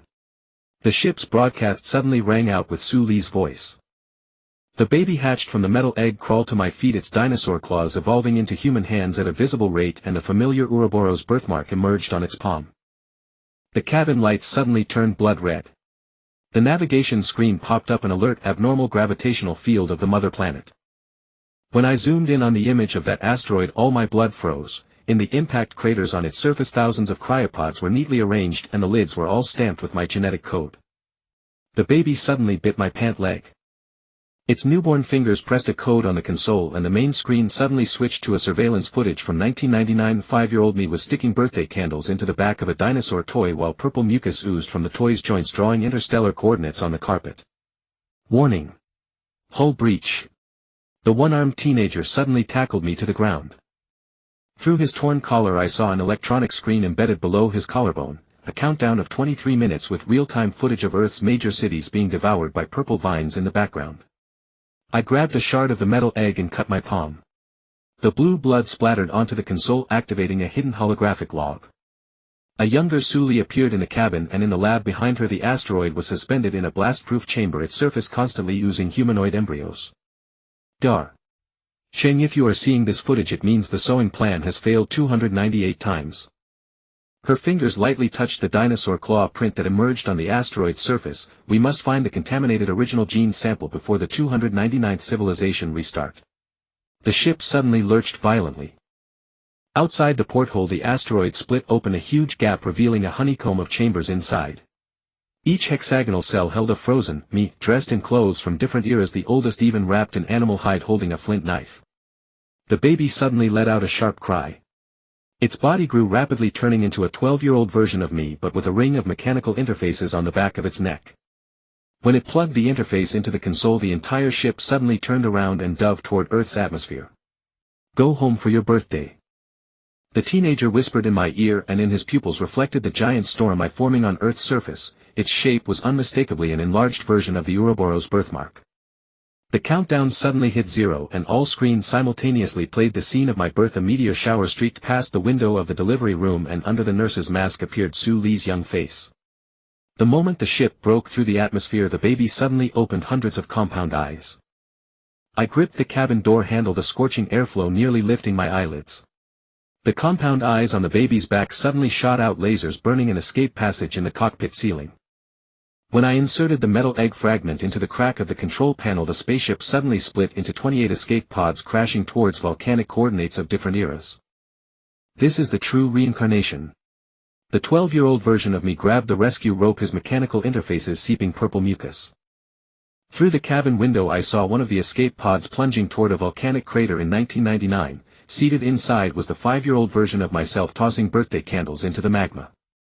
Our escape pod pierced into the frozen soil. The moment the hatch popped open, the icy wind flooded into my torn protective suit. The baby, covered in compound eyes, stiffened abruptly, its back eyes collectively turning to the east. Through the blizzard the mother's figure rose from the ice layer, the scar on her abdomen splitting into a blood-filled maw, revealing a pulsating metal womb inside. Get in. The youth pushed me toward that horrifying fissure. As I slid into the womb I touched the raised control buttons on the inner wall, each engraved with a birth date. When I pressed July 17, 1999, baby cries suddenly echoed around me, and from the viscous amniotic fluid emerged the truth of the delivery room. Sue Lee, disguised as a nurse, was grinding meteorite fragments into powder and pouring it into my newborn swaddling. That so-called meteorite was clearly a metal capsule engraved with Ouroboros patterns. The metal womb suddenly contracted. I was squeezed out from the mother's mouth and fell onto the ice. The capsule clutched in my hand suddenly activated, projecting images from 65 million years ago. Me, in a spacesuit, was sewing dinosaur genes inside the meteorite while the cabin calendar showed July 17, 2025. From beneath the ice mechanical sounds arose and 28 escape pods broke through the ice. Each pod spurted purple smoke, and from the smoke emerged different aged versions of me, the birthmarks on their nape forming a destructive genetic code. Kneeling on the ice surrounded by 28 versions of me emerging from the purple smoke. The birthmarks on their nape glowed blue, forming a grid of light that trapped me. The eldest raised a dinosaur claw palm holding a moldy cake, time to make a wish. The metal capsule suddenly grew hot, burning through my glove. When it rolled onto the ice, all clones suddenly clutched their heads in agony. The capsule's surface oozed mucus, spelling out in the air a laboratory scene from 65 million years ago, a Tyrannosaurus Rex strapped to an operating table, and the surgeon turned around, revealing my current face under the protective mask. "You are the original sower," the young clone suddenly convulsed, his mechanical interfaces sparking. "We are just your failed creations." The ice suddenly cracked open. I grabbed the capsule and jumped down, falling into the chamber inside the meteorite. The rusty dashboard lit up, read the screen showing a countdown 000500. When I wiped the frost off the control panel, my blood froze. The control panel bore the logo of Chengxinye Gene Company, with the production date marked as the late Cretaceous. The yellowed operation log autoplayed in the video. I was injecting dinosaurs with a serum, and birthmarks gradually appeared on their nape. When the meteorite alarm sounded, I sealed the gene bank into the metal capsule and pressed the time jump button. The destination was precisely my birthday party in 1999. The countdown suddenly accelerated. I pounded the control keys frantically, only to find that the stop button was shaped exactly like my own birthmark. When I pressed my nape against the sensor, the cabin wall suddenly oozed mucus, wrapping me and shooting through the ventilation shaft. Antarctic Laboratory 2045 AD, I fell from the vent back into the gene bank where the story began, covered in prehistoric mucus. Lin Shuhan's corpse, pinned to the wall by bone limbs, suddenly opened its eyes. The newly grown birthmark on his nape was bleeding. "You finally brought the virus source back." The embryos in the culture chambers suddenly burst en masse. The fetuses in the mucus grew rapidly, turning into 28-year-old versions of me. They tore off their protective suits, revealing countdown tattoos on their chests, each one 5 minutes ahead of mine. When the first clone grabbed my wrist, I realized the capsule imprint on his palm was devouring the blue light of my birthmark. Amidst the alarms, the laboratory began to sink. The giant claws of prehistoric dinosaurs reached through the ice cracks, and all the clones suddenly sang the birthday song in unison, their sonic vibrations shattering the last protective shield. My wrist was twisted painfully by the clone's grip, the capsule mark on his palm squirming like a living creature. The laboratory floor suddenly tilted, and we rolled toward the cracked ice fissure from which the roar of dinosaurs below pierced my eardrums. "Look at the culture fluid." Lin Shuhan's corpse suddenly roared. I turned my head and saw that in the shattered cultivation pod purple mucus was coalescing into Sue Lee's phantom. In her hand she held a frozen cake with a familiar metal egg embedded in the cream, the very one I had brought from the spaceship. The clones suddenly froze in unison. The countdown tattoos on their chests began to reverse, their bodies melting like wax figures. Seizing the opportunity, I lunged toward the console and pressed the emergency freeze button with my frostbitten fingers. In the instant of extreme cold, I saw in Sue Lee's mucus-formed pupils a scene from 65 million years ago. A Tyrannosaurus Rex was branding a birthmark on the back of my neck. A dinosaur's giant claw reaching out from the ice fissure suddenly seized my ankle. As it dragged me into the abyss, the metal egg burst open and the newly hatched infant bit down on the dinosaur's fingertip. The beast released its grip in pain, and I grabbed the ventilation pipe to crawl back into the lab, only to witness a more horrifying scene. The melted remains of all the clones were reassembling into human shapes, each holding a birthday candle, the flames flickering with versions of me from different eras. Lin Shuhan's corpse staggered toward me, the birthmark on his nape missing a piece, revealing a miniature cryo chamber inside, containing candle remnants from the 1999 birthday party. "This is the true source of the virus." He tore open his own chest, revealing a mechanical heart engraved with a line of small text, "Chengxinye Gene Company 2005 gift." Suddenly the entire laboratory began to rise. Through the shattered observation window I saw a metal womb a kilometer in diameter rising from beneath the ice layer. Its surface was covered with my fingerprints, each whirl ejecting purple embryos. The infant crawled onto my shoulder and pierced my earlobe with its newly grown fangs. In agony the memories of 28 clones flooded into my mind. When the images froze on a prehistoric cave, my blood ran cold on the cave wall painted with dinosaur blood. A me, clad in animal skins, was placing an Ouroboros ring on Su Li's finger. The metal womb suddenly split open, a passage from which the familiar melody of the birthday song emerged. I touched the unlit candle in my pocket and the flame spontaneously ignited, illuminating the Prometheus frozen at the end of the passage. In the cockpit sat an aging version of myself. Clutching the burning candle I charged into the rift of the metal womb, the flame reflecting countless shadows of myself on the icy walls of the passage. The birthmarks on the nape of each shadow were bleeding, painting blood arrows on the ice that led to the cockpit. When my fingertips touched the hatch, a searing pain as if bitten by a dinosaur's teeth erupted from the back of my neck. The truth of the frozen cockpit. The aged me sat slumped in the pilot's seat, his frost-covered pupils flickering with the countdown of a quantum clock.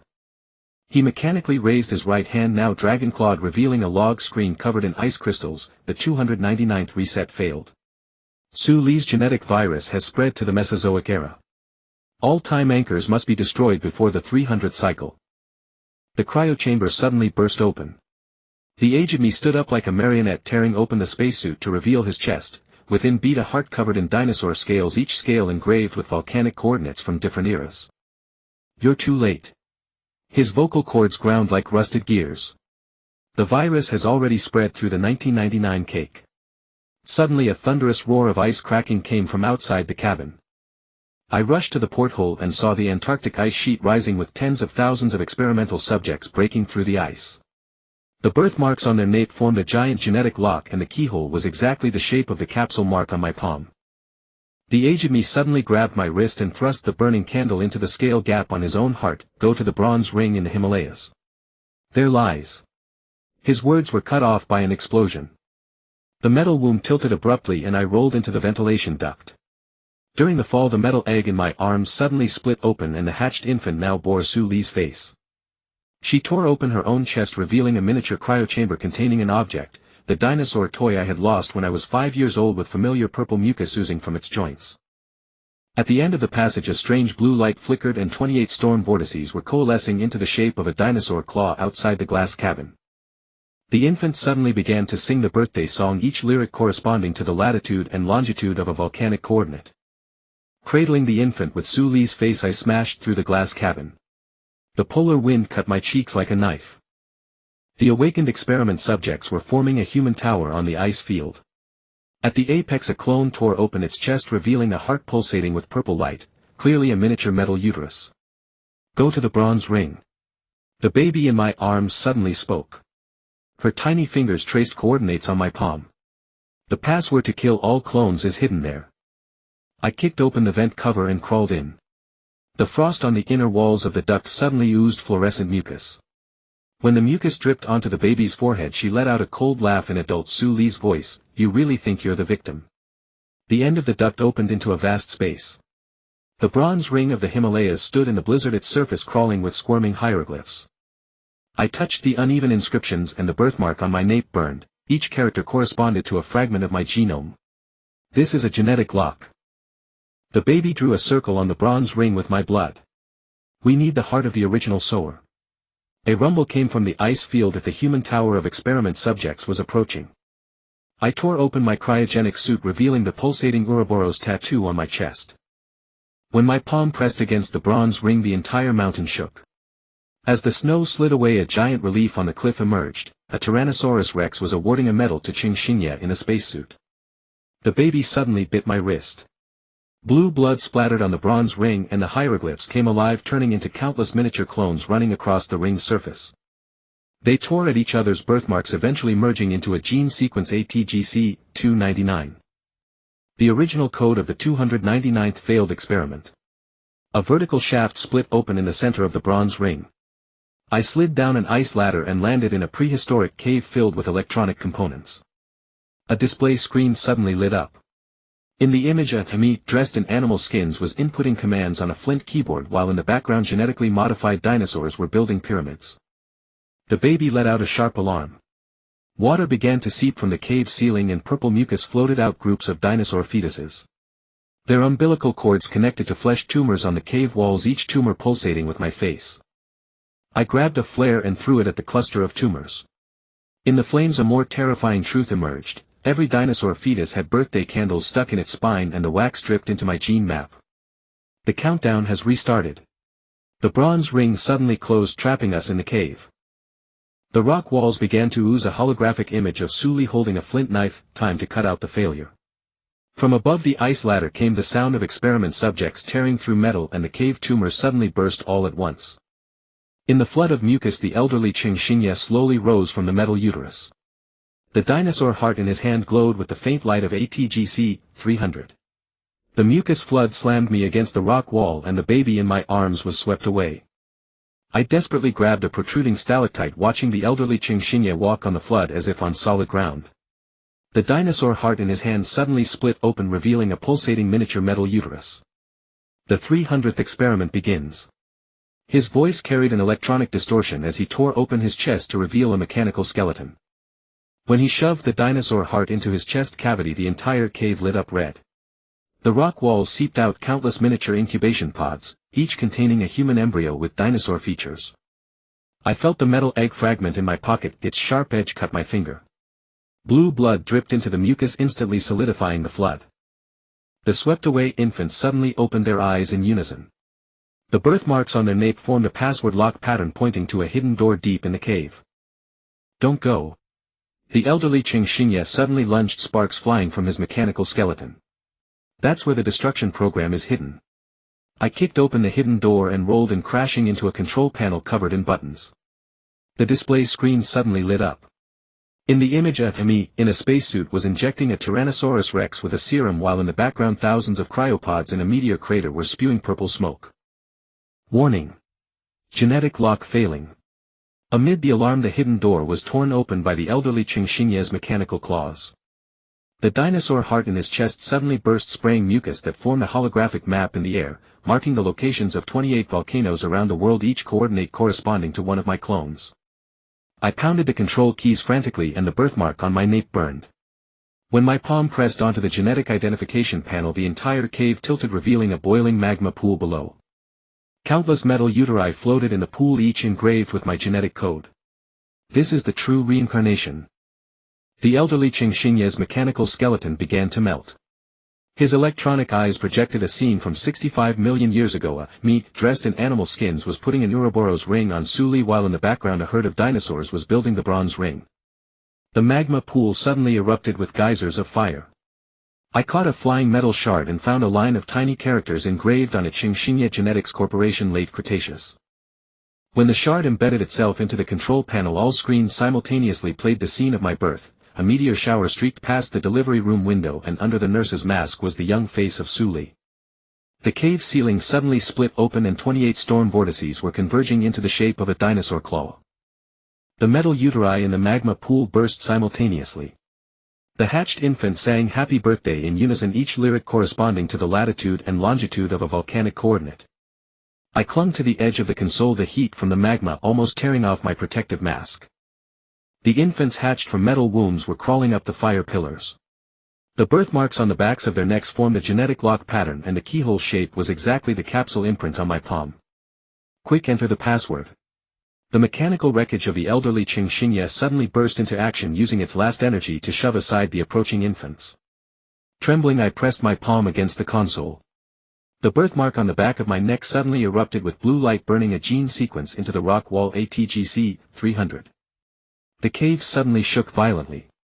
A massive bronze ring emerged from the magma pool, its surface crawling with writhing hieroglyphs. When I touched a protruding character, I suddenly received a memory pulse from 65 million years ago, myself in a spacesuit injecting a Tyrannosaurus Rex with a serum, while in the background thousands of cryogenic pods in the meteorite crater spewed purple smoke. This is the true seeding. The elderly Chingxinya's electronic eye burst with sparks. He tore open his own mechanical skeleton, revealing a pulsating miniature metal womb inside. As he threw the womb into the magma pool, all the infants suddenly went rigid. The countdown tattoos on their chests began to reverse. The bronze ring suddenly split open, revealing a vertical shaft. I grabbed the remains of the elderly Qingxingye and jumped inside, crashing onto the floor of a prehistoric laboratory filled with electronic components. The display screen suddenly lit up. In the image, a me clad in animal skins was entering commands on a flint keyboard while genetically modified dinosaurs in the background were building a pyramid. Warning. Genetic lock failure. Amidst the alarms, the vertical shaft was sealed by purple mucus. I felt the metal egg fragment in my pocket, its sharp edge cutting my finger. Blue blood dripped onto the console, activating a hidden holographic log. A young Su Li appeared in the chamber. Behind her in the laboratory, the meteorite hovered inside a blast-proof pod. Dr. Cheng, if you're seeing this, the seeding project has already failed 299 times. Her fingers lightly touched the dinosaur claw print that emerged on the meteorite's surface. We must find the contaminated original gene sample before the 300th civilization reboot. The laboratory suddenly tilted, revealing the magma pool churning below. Countless metal wombs floated in the pool, each one engraved with my genetic number. When the first womb burst open, the hatched infant bore Su Li's face. I grabbed the scorching console, watching the infant with Su Li's face rise from the magma. In her pupils swirled the starry sky of 65 million years ago. Her tiny fingers suddenly pointed to a corner of the laboratory, where the wrapping paper from my 1999 birthday party presents lay scattered. This is the original sample. The infant's vocal cords emitted a dual tone.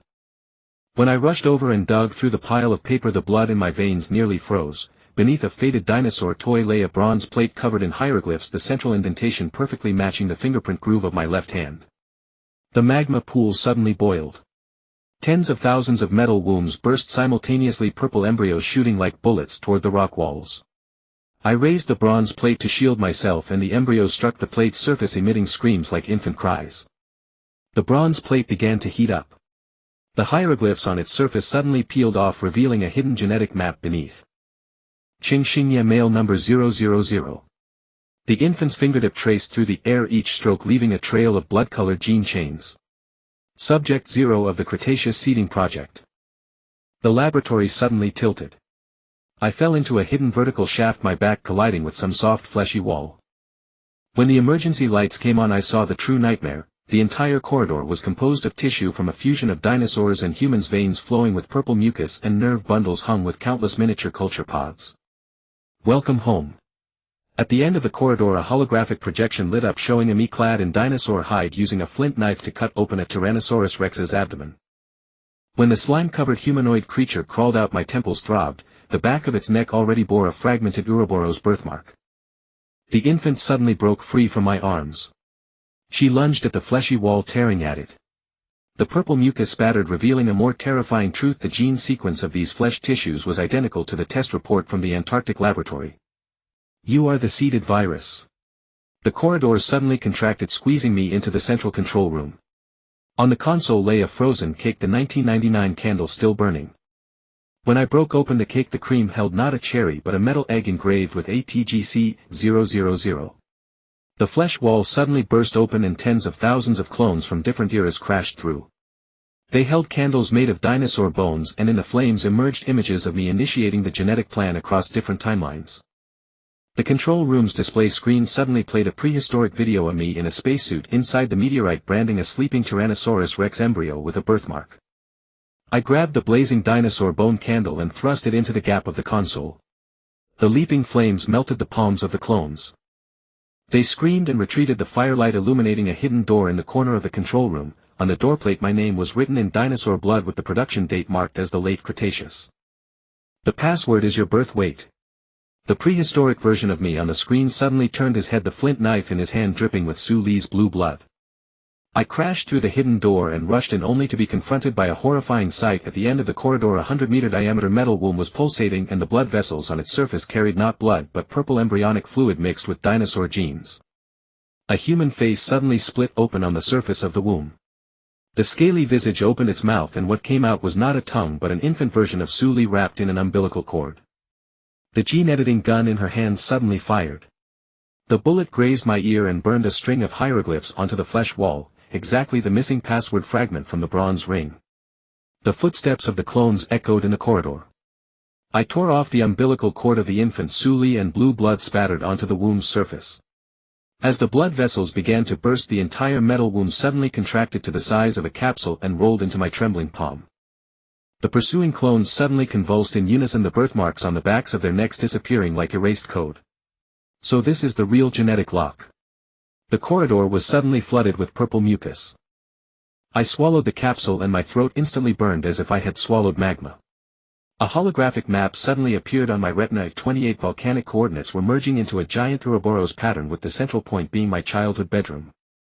The torrent of mucus swept me out of the laboratory. When I broke through the ice and surfaced, an unbelievable scene emerged in the aurora. In geosynchronous orbit, the 65-million-year-old meteorite was reassembling itself, with the giant logo of Chengxinye Gene Company appearing on its surface. The metal egg in my pocket suddenly hatched, and a baby with dinosaur claws bit through the protective suit and crawled out. A countdown flickered in her pupils while my palm prints were automatically drawing new bronze ring coordinates on the ice. I knelt on the ice, watching the bronze ring coordinates drawn in blue blood on my palm glimmer under the aurora. The dinosaur-clawed baby suddenly leaped onto my shoulder. In her vertical pupils flickered a binary glint of tears that I couldn't decipher. When I tried to grab her, the little creature actually bit through my newly grown scales and injected venom into the torn wound. The excruciating pain turned into overwhelming memory pulses. A prehistoric surveillance image beneath the ice. A beastskin-clad me was carving characters on a bronze ring with a Tyrannosaurus Rex chained behind. As the flint knife slashed across the dinosaur's neck, the gushing blue blood coalesced into my genetic map on the altar. This is the Zeroth sacrifice. The baby's sharp claws dug into my collarbone. You should have awakened 65 million years ago. The ice suddenly collapsed. We plunged into a boiling underground sea, and purple embryonic fluid enveloped our bodies. When I struggled to the surface, the sight before me made my breath catch. Hundreds of bronze rings stood on the seabed, each containing a suspended metal womb connected by glowing umbilical cords into a genetic chain network. The dinosaur-clawed baby suddenly emitted an ultrasonic wave. The nearest bronze ring cracked open in response, and a swarm of half-dragon people emerged. They knelt reverently in the mucus, holding not weapons but rotten cakes with candles stuck in them. Hail the return of the Father God. The leading dragon man cut open his own chest, revealing a beating mechanical heart. When the chip projected a model of the Earth, I saw that the volcanoes on all continents were spewing purple embryos. Those embryos turned into my clones upon landing and were frantically building new bronze rings. The baby suddenly broke off her own venomous fang. She pierced my forehead with its tip, and searing liquid flooded into my brain. Su Li's dying memory appeared on my retina on her birthday in 1999. She followed 5-year-old me to the backyard and watched me bury a dinosaur toy in the tree pit. The mucus oozing from the toy's joints was contaminating the entire groundwater system. You are the pathogen. The dragon people suddenly vomited blue blood in unison, and the liquid coalesced into a phantom of Su Li on the seabed. Her aged finger pointed at my chest. Take a look at the birthday present you stole. I tore open the protective suit and found a micro-cryo chamber buried under the scales on my chest. When I smashed the glass tube, what fell out was not a potion but a yellowed ultrasound photo. The fetus in my mother's womb clearly had a dinosaur tail and 4 pairs of arms. Suddenly a giant bronze pillar rose from the seabed, its surface bearing reliefs of me at various ages. The dinosaur-clawed baby climbed to the top, and her cries awakened the prehistoric weapons sealed inside the pillar. I felt the birthmark on the back of my neck begin to mutate, and new bone spurs were piercing through the skin. Newborn bone spurs tore through the protective suit, and the extreme cold instantly crystallized into ice crystals on the wound. I climbed the bronze pillar, gripping the reliefs, when the stone statues of my different ages suddenly turned their eyes, sweeping the sea surface with the genetic code etched in their pupils. Father God, initiate the purification sequence. The dinosaur claw infant perched atop the mechanical tyrannosaur's head on the pillar. She ripped open her own back, and the control panel protruding from her spine was inexplicably fitted with a birthday candle from 1999.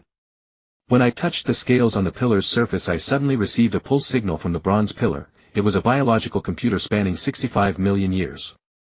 7 blue lights suddenly illuminated the seabed. Each point of light was a bronze ring, and within each ring rose a metal womb.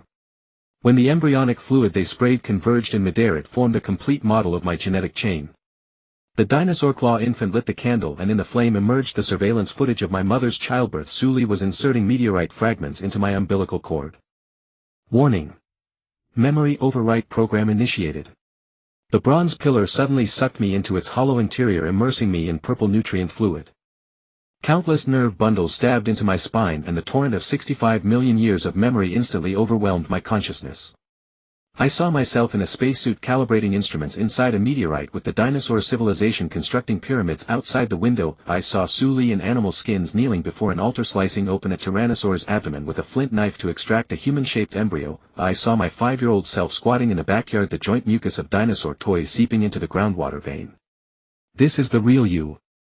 The pillars suddenly exploded and I was hurled by the shockwave to the seabed altar. The dinosaur claw infant hovered above the altar, her body disintegrating and reassembling, eventually taking the form of a young Suli holding a bloodstained copy of the Code of Scientific Ethics. The dragon folk beneath the altar suddenly set themselves on fire in unison. Their ashes coalesced into a bronze coffin in the seawater, and inside the coffin lay an object that made me choke, the Gene Olympic gold trophy I had won at 16 with a newly emerged line of small characters engraved on the base: Cretaceous Civilization Legacy Award. All glory is the shame of reincarnation. Suli's phantom seeped out from the trophy. Every time you light your birthday candle you restart the extinction program. The seabed suddenly split open into an abyss. When I grabbed the edge of the bronze coffin I felt a sticky texture at the bottom, the purple mucus I had gotten on my hands when burying the dinosaur toy at age 5 now corroding my scales. From the depths of the abyss came a familiar roar. The tyrannosaur I had modified 65 million years ago was leading its mechanical legion through the barriers of time and space. The trophy suddenly projected real-time images of global volcanoes. From every eruption crater crawled dinosaur men with Qingxinye's face. Suli's phantom began to sing the birthday song. My bone spurs suddenly elongated into weapons shaped like DNA chains, while from the abyss rose a starship engraved with Ouroboros patterns. My bone spurs pierced the bronze coffin and purple mucus flowed backward into my blood vessels through the DNA chain-shaped tips. On the surface of the starship rising from the abyss, the dinosaur reliefs from 65 million years ago suddenly opened their eyes. Those amber vertical pupils held clone images of me at different ages. Father God, it's time to prune the erroneous timelines. Suli's phantom waved a hand and tens of thousands of cryogenic pods descended onto the starship's deck. When the pod lids were corroded by acid, all my scales stood on end. Inside each pod lay a version of me shedding skin, and the birthmarks on their napes were combining into a devastating genetic code. The dinosaur claw infant suddenly leaped from my shoulder. Her body disintegrated and reassembled in midair, transforming into a young Suli in a white lab coat. When her scalpel slit open my chest I tasted the cloying sweetness of birthday cake. Amidst the excruciating pain, the dinosaur toy buried in the backyard was now pulsating inside my heart. This is the real you. Suli's fingertips pulled out my sticky heart. If the screws of the toy's joints were replacing the ventricular structure. The starship abruptly swiveled its cannons. Purple beams pierced the bronze pillar beneath the sea, and from the cracks in the pillar gushed the mucus of my childhood memories, my 5-year-old self squatting in a sandpit burying the parts of a dinosaur toy at the coordinate points of the 7 continents. The dragonfolk's roars suddenly turned into cheers. They tore open their own mechanical scales, revealing the pulsating metal wombs within their bodies. When all the wombs flashed in synchrony, my shattered heart suddenly projected a hologram. Me, in animal skins, was branding an embryo of a tyrannosaur, and on the bronze ring in the background was engraved Qingxinye Gene Seeding Era Year 1. Behold the civilization you created. Suli grabbed me and leaped onto the starship's command deck. Through the porthole the Earth's surface, now covered in purple embryonic fluid, was sprouting countless bronze gene towers. The emitters at the tower tops projected my DNA sequence into the stratosphere. Those gleaming base pairs were reshaping the lunar craters, carving them into Ouroboros totems. I suddenly seized Suli's wrist. Beneath her skin was not flesh and blood but bronze pipelines flowing with purple embryonic fluid. When she tore off the synthetic skin it revealed a precise set of biological chips. Each chip was engraved with my gene number with the production date marked as late Cretaceous. You are my creation. I let out a dinosaur-like growl from my throat, and the new bone spurs suddenly elongated into a gene-editing gun. The blood flowing through this body is the original code you can never crack. The starship suddenly blared a piercing alarm. The Ouroboros totem on the moon began to collapse. The sewn bronze gene towers all turned in unison, their tips aimed at every human city on Earth. My heart suddenly broke free from Suli's control, and with the sound of toy screws spinning it flew toward the gene furnace at the center of the command deck. The instant my heart crashed into the genetic furnace, 65 million years of memories crystallized into tangible form. Those suspended base pairs pierced the warship's armor, weaving into a colossal DNA strand in the void of space. Suli's mechanical fingers suddenly seized the stench of dinosaur blood seeping from beneath her synthetic skin. Alert! Primal genes awakening. The warship AI abruptly swiveled all its cannons toward me. As I grasped the floating dinosaur toy, heart screws suddenly elongated into key shapes, precisely inserting into the central interface of the command console. The Ouroboros totem on the lunar surface exploded with a thunderous roar. Flying fragments of moon rock reassembled in low Earth orbit, forming the exact shape of the clay dinosaur I had molded at age 5. When the first fragment grazed the porthole, I realized with a shock that it bore the miniature pattern of a bronze ring, the very design buried in the tree pit of my childhood backyard. You tampered with my memories. Gripping Sue Lee's mechanical cervical spine, I slammed her against the holographic star chart. Her electronic eyes suddenly projected a prehistoric scene, a spacesuit-clad me being implanted with genetic seeds by higher-dimensional beings. Those luminous tentacled creatures all bore the Ouroboros birthmark on their chests. The warship was suddenly ensnared by purple vines. As they pierced the hull, I caught the scent of birthday cake from 1999. At the tip of the vines hung the cryopod of the Prometheus. Lin Shuhan, covered in frost, suddenly opened his eyes. On his mechanical arm was engraved a line of small text: "The true enemy hides in the folds of time. Look at Earth." Sue Lee's broken voice box issued an alarm. Through the porthole I saw all the bronze genetic towers melting. The humanoid sludge flowing from them coalesced into a gigantic statue of me. But more terrifying was the shadow beneath the statue. It wasn't a shadow at all, but an abyss formed by countless molting versions of me stacked upon each other. The dinosaur toy heart suddenly beat. When I shoved this fusion of machine and flesh back into my chest cavity, 12 pairs of bone wings erupted from my spine. The hurricane from the wings flipped the command console, revealing a frozen chamber beneath. It held every birthday gift I had ever received, from a 1-year-old rattle to a 16-year-old gene-editing gun, all immersed in purple embryonic fluid. The birthday surprise begins. Sue Lee's remains suddenly self-destructed, the shockwave hurling me toward the lunar ruins. Tumbling in zero gravity, I saw Earth's ocean solidifying into a DNA double helix, while my bone wings autonomously wrote new genetic codes in the vacuum. The asteroid belt suddenly coalesced into the shape of a dinosaur claw, its palm clutching a starship engraved with birthday wishes. As I touched the hull, a familiar cry echoed from within. 5,000 infant clones with Sue Lee's eyes smiled at me through the observation window. I pierced the atmosphere, my protective suit peeling away in the flames. The scales embedded in my skin suddenly activated, forming a biological armor around my body. When the blinding white light dissipated, I beheld a hellish Earth, the ruins of Manhattan, New York. From beneath the copper robe of the Statue of Liberty extended 12 mechanical tentacles, each tip coiled around a molting me. The birthmarks on their necks glowed blue, forming a genetic lock network across the ruins. A second before I crashed into the Hudson River, I saw a kilometer-high bronze genetic tower standing on the site of the World Trade Center, its emitter spraying purple embryonic fluid across the entire East Coast. The river suddenly boiled. I struggled ashore, my fingertips touching viscous embryonic fluid. The Wall Street Bull was mutating, its swelling muscles tearing the granite pedestal, its horns strung with the remains of my clones. As I tried to step back, I hit a cold metal surface, the door of the Federal Reserve vault, on which was written in blood, "Welcome home, Father God." Dar. Ching, behold your masterpiece. A soldier in a hazmat suit emerged from behind a bunker. His faceplate suddenly shattered, revealing a face covered in scales. I recognized him as the head of security from the Antarctic lab. In his rotting right hand he clutched Lin Shuhan's mechanical heart. Everyone who received the gene vaccine has begun to transform. He tore open his suit, revealing a pulsating metal womb inside his chest cavity. Sue Lee planted. Ahem. In the hospital where you were born.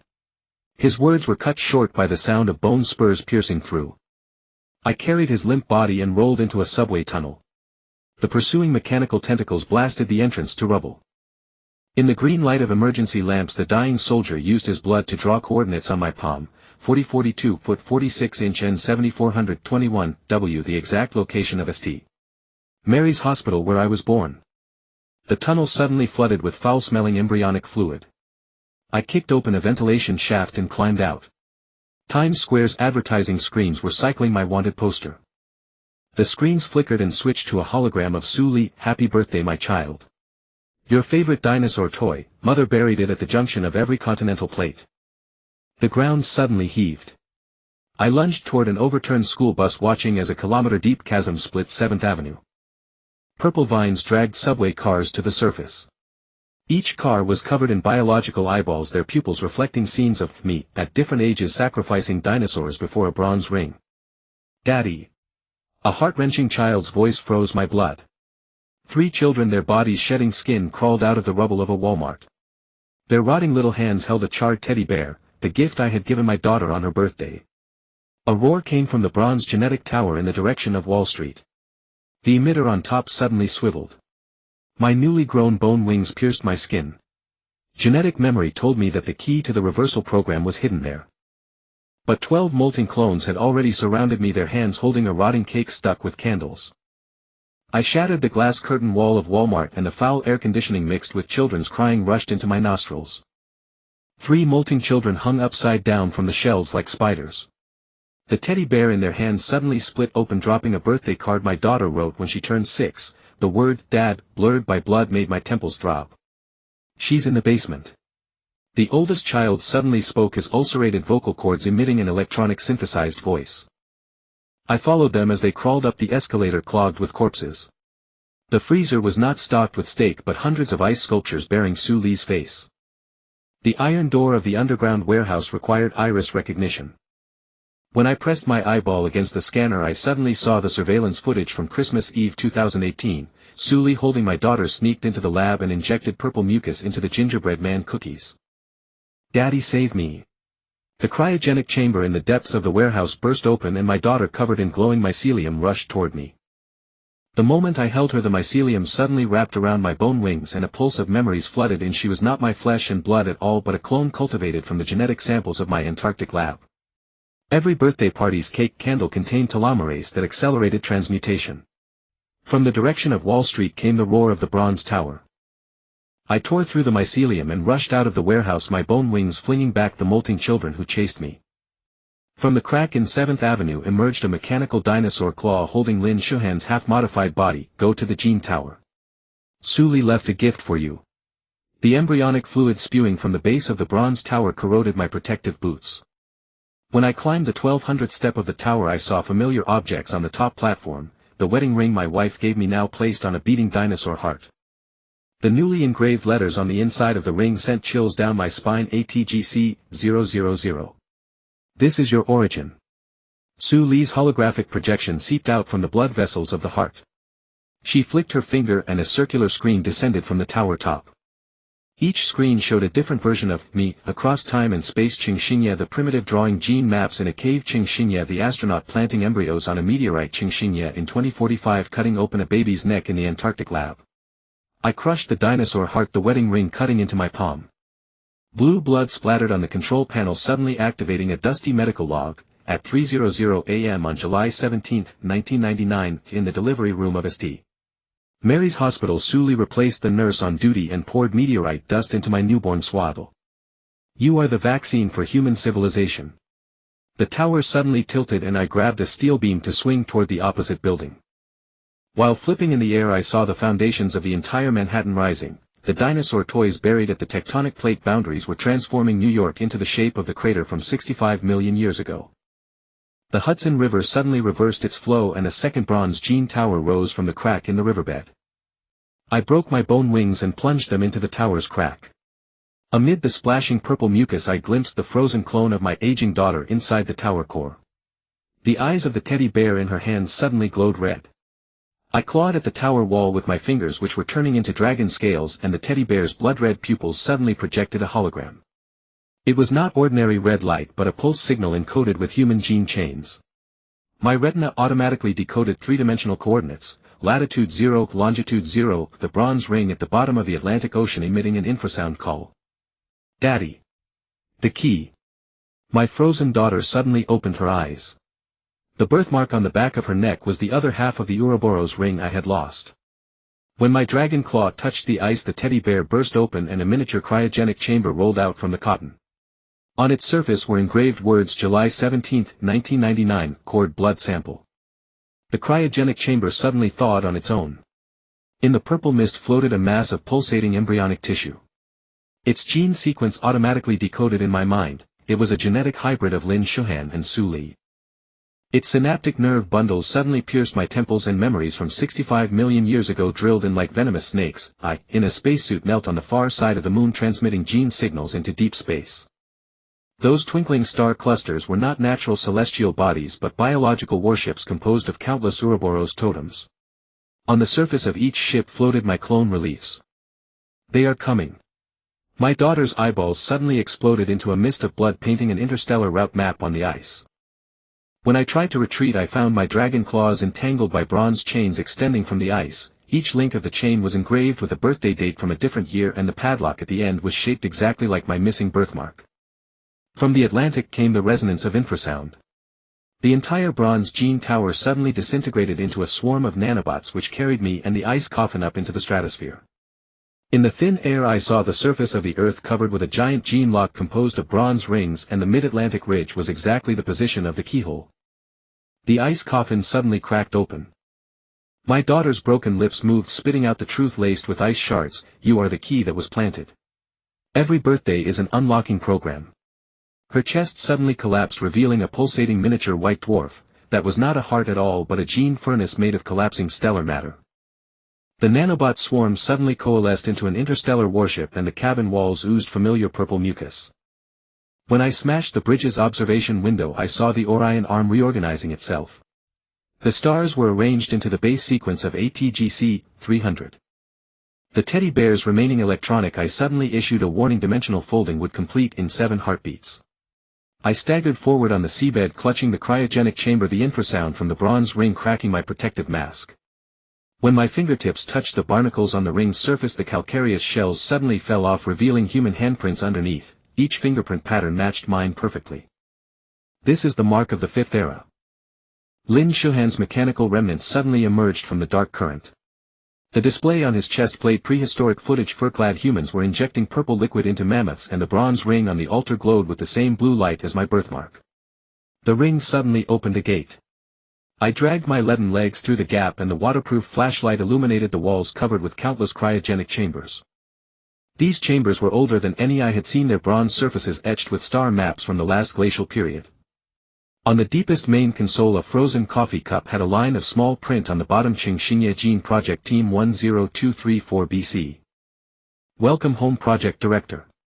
The cryogenic chambers suddenly depressurized and from the eye sockets of 4,300 ancient corpses crawled glowing jellyfish. Their ulcerated vocal cords vibrated underwater. Every time this cycle of civilization ends we restart your genetic seed. The coral keyboard on the main console suddenly activated. When I pressed the keys covered with sea anemones the holographic screen projected a blood-curdling image. The Neolithic version of me was carving a bronze ring with flint and the disciples kneeling at my feet all had unfinished Ouroboros birthmarks on the backs of their necks. Lin Shuhan's remnants suddenly connected to the central control system. His exploded electronic eye sprayed sparks under water pressure. Su Li is just an executor. The real protocol is in your bone marrow. The display suddenly pulled up a 3-dimensional model of my genome. Wrapped around the ends of my 23 pairs of chromosomes were miniature bronze rings. The seabed suddenly shook. I grabbed the main console to steady myself and saw countless blue lights igniting in the abyss outside the ring. Hordes of mosasaur mutants were swimming toward us and on the barbed spines protruding from their vertebrae were strung the heads of the molting clones from the New York Gene Tower. The 5th mass extinction is the beginning of the plan. The ancient corpses all pointed to my left chest at once. The new scales growing from the tear in my protective suit were arranging themselves into Mayan calendar symbols. When I cut open the scales with a dagger what flowed out was not blood but purple embryonic fluid carrying fragments of dinosaur DNA. The bronze ring suddenly released an electromagnetic pulse. I slammed into the cabin wall and from the broken coral behind my head fell a clay tablet. On it was carved in oracle bone script the name, Qingxingye, with the date being the Jiazi day of King Wu Ding of Shang hunting rhinos. The roars of the mosasaur swarm drew closer and Lin Shuhan's remnant suddenly initiated a self-destruct sequence.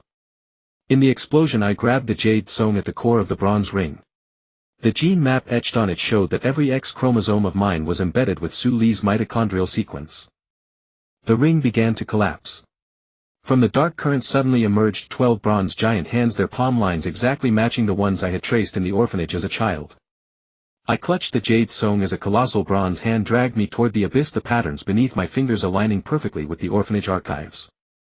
When the current tore away the last fragment of my protective suit I saw the bronze rings embedded in the giant hands' joints. Each ring contained a clone of myself frozen in a fetal curl identical to the one I had in the womb. Sulphurous waves of scalding gas erupted from the fissure in the Earth's crust. The bronze hands suddenly released me and I crashed onto a honeycomb-like wall of biological tissue. On the slimy inner walls all around, countless embryos were beating their webbed palms against the amniotic sacs from their festering eye sockets. Instead of nerve bundles, thin bronze chains emerged. Harvest Protocol 5th Epoch initiated. Lin Shuhan's voice came from the planet's core. I clawed my way along the flesh wall, my fingers finding a bronze plate carved with oracle bones script. Gui Mao Ye, the king hunted at Qingyi, obtained the divine human bone carved rings to feed the dragon. The Tao Tai pattern at the seal was unmistakably a simplified version of the birthmark on my nape. The flesh chamber suddenly contracted. I was squeezed into the central control room. On the dome where bronze gears interlocked projections displayed the destruction of past civilizations. Mayan pyramids spraying genetic toxins sank Singui bronze trees bearing human-faced fruits, Easter Island statues emitting disintegration rays from their eye sockets. In every scene of Apocalypse a figure with a glowing neck operated the machinery. Behold the true face of the sower. I smashed the jade tablet on the console, the sharp shards cut my palm. Where the blue blood splattered, the holographic projection suddenly reversed the camera. The figure who had triggered the mass extinction turned around and beneath the leather hood was my own face covered in scales. 9 chimes echoed from the Earth's core. The embryos in the honeycomb flesh chamber burst simultaneously and the mucus coalesced into Su Li's form. This time she directly tore off her synthetic skin, revealing a body composed of bronze gears and flesh. Don't you understand yet? You are the Harvest Protocol itself. I snapped the bronze chains tangled around my ankles and each broken link automatically assembled into a genetic map on the ground. When I crushed the last bronze fragment, the entire underground laboratory suddenly tilted, revealing a boiling magma pool below. At the bottom lay 12 bronze coffins, their lids inscribed with hieroglyphs recording my glorious deeds. First coffin, the final chapter of the Cretaceous Earth dragons turned over. Qingjun fed the stars. Inside the coffin a fusion of Tyrannosaurus rex and human genes was frozen, its claws clutching my elementary school graduation photo. Seventh coffin, the dark bird of Yin and Shang descended, giving birth to Qing, dwelling in China. Among the rotting oracle bone piles a bronze gene-editing gun was inserted, its grip engraved with my fingerprints. Final coffin, 2045 AD, the molting era, the spark rekindled. Under the transparent lid the aging version of me suddenly opened his eyes, pressing his palm against the inside of the glass, perfectly aligning with my own hand. At the end of every civilization cycle we reclaim your perfect genes. Su Li's mechanical fingers plunged into the console, just like pruning a wayward bonsai. A platform suddenly rose from the magma pool. I stared at the gene-editing pod on the platform and a memory flashed back to the delivery room. It wasn't that Su Li had replaced the nurse, but that as an infant I had instinctively grasped her finger, branding the Ouroboros birthmark into her genes. Suddenly 12 bronze chains shot out from the Earth's core, dragging me toward the editing pod. A pod of mosasaurs crashed through the flesh chamber, their vertical pupils reflecting a terrifying truth. Every scale on my body was etched with a miniature bronze ring, and inside those rings the sleeping civilizations of past epochs were collectively awakening.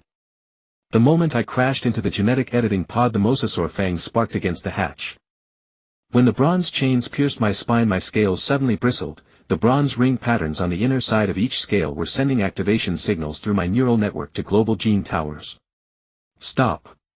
I tore off the scales on my collarbone and ripped out 3 biological cables. Blue blood sprayed across the control panel, instantly reversing the gravity field of the core laboratory. Su Li's mechanical body crashed through the flesh dome's ceiling. What leaked from her artificial blood vessels was not lubricant but the purple embryonic fluid from my daughter's cryopod.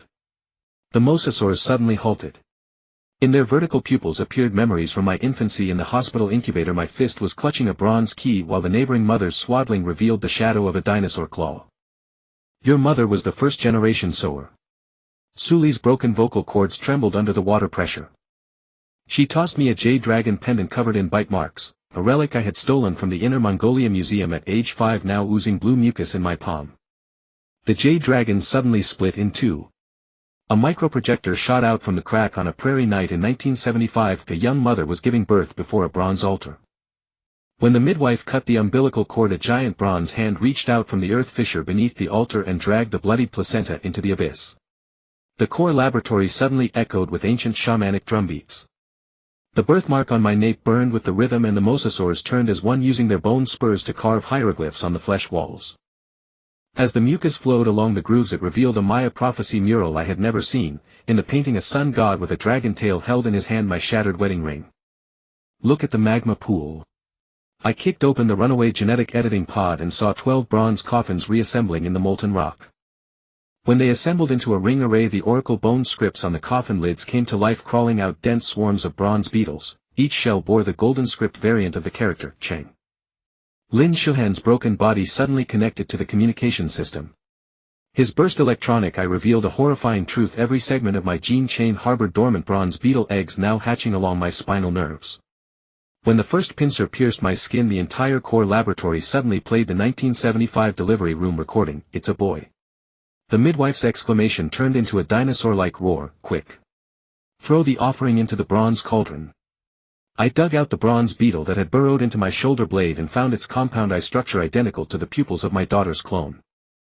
When I crushed the beetle, the splattering mucus formed a real-time image of the Atlantic seabed. The dormant mosasaur gene banks were awakening, and every frozen embryo bore my fingerprint on its spine. The flesh dome suddenly split open into a vertical shaft, and moonlight poured through 10,000 meters of rock onto the bronze coffin array. Suli's mechanical limbs suddenly began to sing a Mongolian long tune, and my scales fell off in the sound waves, revealing the prehistoric rune skin that was reorganizing underneath. The mosasaurs suddenly lined up and bowed, their dorsal fins glowing with the ATGC 300 base sequence fluorescence pointing toward the newly risen bronze ring clusters under the northern ice cap. I leaped out of the shaft on a mosasaur's back, and the moonlight refracted eerie spectra on my scales. The Arctic ice cap rumbled underfoot, and the newly risen bronze ring clusters were spewing purple snowstorms. When I slipped and fell on the ice, what I grabbed was not snow but handfuls of bronze beetle eggs. They were devouring the prehistoric viruses in the ice. "You finally arrived." My mother's voice suddenly came from the center of the snowstorm.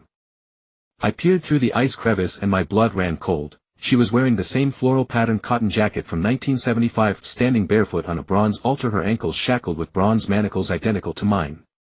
The blood grooves on the altar suddenly came to life. I stumbled over and saw that inside the grooves was not blood but pulsating quantum code.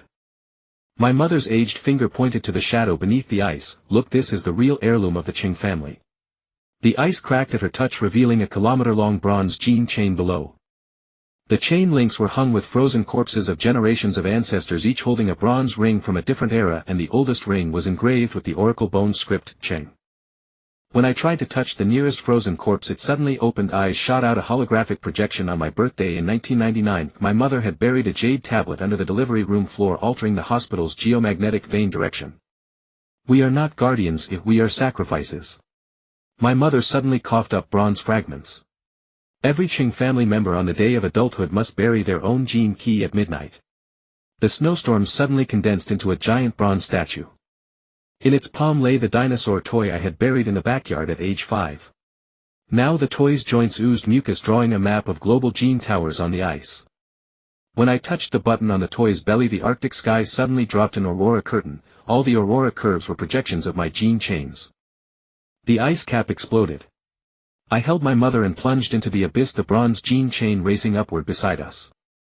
When my back hit the altar base, I saw the quantum code at the end of the chain link being rewritten. The original ATGC base pairs had transformed into wedge-shaped symbols representing a higher dimensional civilization. "They're coming." My mother suddenly choked herself. "The bronze rings are antennas." Summoning. Her eyeballs burst and crawling bronze beetles formed a stargate in the air. Luminous tentacles from inside the gate coiled around my dragon tail, dragging me and the bronze gene chain into the void. In the moment of complete weightlessness, I glimpsed a giant floating object beyond the stargate, an interstellar gene bank made of countless bronze rings, each ring freezing a clone of Qing Xingye. On the starry curtain behind them a sentence was spelled out in constellations: "The 300th seeding experiment begins." My scales suddenly detached from my body, reassembling into a bronze ring array in the vacuum. Earth shrank into a blue dot behind me, and deep in the stargate a 5-year-old version of me sat on a dinosaur toy waving a rotting cake covered in candles. I floated within the genetic helix composed of bronze rings, the laughter of my 5-year-old self clinging to my neural synapses like electrified cobwebs. The light and shadow at the other end of the star gate suddenly twisted, revealing a truth that suffocated me. Those so-called colossal beings of higher dimensions were merely hollow shells constructed from countless bronze rings, each containing a frozen aged version of myself. "Welcome to the sower's graveyard." A childish voice came from behind. My 5-year-old self riding a toy dinosaur lit the nearest bronze ring with a candle in his hand. The flame spread along the quantum-entangled gene chain and 300 cryopods burst open simultaneously, each crawling clone bearing an incomplete birthmark on the back of its neck. I grabbed a floating bronze chain and swung over, only to witness a more horrifying sight. Inside each clone's chest a miniature Earth pulsated, its continental plates being devoured by purple vines. My 5-year-old self popped one of the Earth projections and fragments of the New York Bronze Tower splashed onto my face, stinging with real pain. "You are the original sower." He pried open the toy dinosaur's head, revealing a pulsating black hole singularity within. "We are merely reflections of you across different entropy universes." The star gate suddenly contracted into a DNA double helix. I was torn by gravitational forces through a tunnel of base pairs, my hands quantizing in agony. When I reformed into a solid body, I was kneeling before a bronze altar, a flint knife in my hand, dripping blue blood that etched ATGC sequences onto the rock surface. This was the original genetic code carved on the far side of the moon. The worshippers beneath the altar suddenly tore off their animal hide masks. 4,300 faces of mine knelt in unison, playing my daughter's favorite lullaby on bone flutes. The sound waves shattered the meteorite at the center of the altar, revealing the frozen objects within. The wedding ring. My wife gave me the medical record of my mother's difficult labor, Lynn Shuhan's military ID before her transformation. All fragments of my life were immersed in purple embryonic fluid. Every variable must be collected. My 5-year-old self appeared atop the altar, the candle in his hand suddenly flaring into a supernova, "So that we can calibrate your compassion index in the next universe." The stars suddenly arranged themselves into a genetic map. I leaped to snatch the candle, but the moment I touched it I was pulled into the 4th dimension. Here floated all versions of Qingxingya across every timeline: primitive Qingxingya branding a mammoth astronaut, Qingxingya launching an embryo missile toward a black hole, Qingxingya of 2045 weeping while holding his daughter's frozen corpse. When our palms touched, the agonizing quantum entanglement made me realize there was no higher dimensional civilization at all. All the sewing experiments were traps set by different versions of me across time, acting as each other's causes and effects. The bronze altar suddenly collapsed into a singularity, my 5-year-old self's laughter echoing through the folds of spacetime. As I fell from the 4th dimension, the life-saving rope I grabbed suddenly came alive. It was an umbilical cord engraved with birthday wishes, its end connected to a restructuring interstellar uterus. The projection of Earth suddenly lit up on the inner wall of the uterus, and the tips of all the bronze gene towers pointed toward my quantized heart. I woke up in the accumulated water of a subway tunnel, my quantized fingers reforming from the water's surface. The putrid air carried a burnt cake smell, and on the broken advertising screens of New York's Times Square, news of the bronze gene tower riots scrolled endlessly. When I touched the newly formed birthmark on the back of my neck, a tremor from 6,500 kilometers away traveled through my fingertips. Deep in the Siberian permafrost, some dormant gene lock was awakening. The subway tracks suddenly bulged. I stumbled and grabbed the damp wall, my palms sticking to some fluorescent moss. The glowing patterns gradually became clear in the darkness. They were a Neolithic star map. The positions of the Big Dipper precisely corresponded to the locations of 7 bronze gene towers around the world. Ding! The cryopod in my arms suddenly alarmed, and my daughter's remaining genetic sample formed frost flowers on the inside of the glass. When I breathed on the frost to melt it, I saw the ice crystals arranged into the Oracle Bone script character, Sheng, on the lid, while the seeping mucus at the bottom corroded the tracks, revealing a bronze-cast underground train line beneath. A train whistle roared from the end of the tracks. I climbed onto the platform using the rusty maintenance ladder and came face to face with a subway train styled after the last century. The headlights illuminated graffiti on the tunnel walls. Beneath the slogan of the 1958 Steel Campaign, an unfinished gene chain mural was hidden with base pair positions all marked by my birth date. The train doors suddenly burst open. The empty carriages were filled with rotten cake stuck with candles on the seats, and each carriage number corresponded to my age. When I sat down in carriage 23, the window suddenly reflected the ghostly image of my mother. She was before a bronze altar in 1975, drawing a star map with my umbilical cord blood. "You're back." A metal box under the seat suddenly popped open, revealing an artifact that froze my blood, a Yangshao culture painted pottery basin with a human figure with a long dragon tail painted on the inner wall, fish-shaped symbols beside it. According to my genetic testing, the arrangement of those fish symbols exactly matched the ATGC base pairs. The train suddenly accelerated. I crashed into the driver's cabin, and the Russian signs on the dashboard indicated this was a Soviet nuclear-powered train from 1986. When I tried to pull the brake valve, I found the lever had been replaced with a bronze gene-editing gun engraved with Lin Shuhan's military ID number. The ruins of Chernobyl flashed past the window. The radiation levels suddenly spiked, and my scales emitted a faint blue glow in the gamma rays. The moment the roof was torn off, I saw a kilometer-high bronze tower standing on the wreckage of Reactor 4. The purple vines winding around its body were exactly the first generation of gene crops I cultivated in the Antarctic laboratory. The reactor core suddenly emitted a blinding light and my quantized body began to collapse.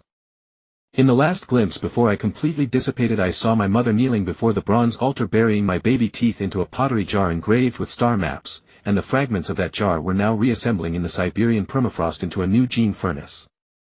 I crouched behind the lead sheets in the ruins of the reactor as gamma rays refracted eerie auroras on the surface of the bronze tower.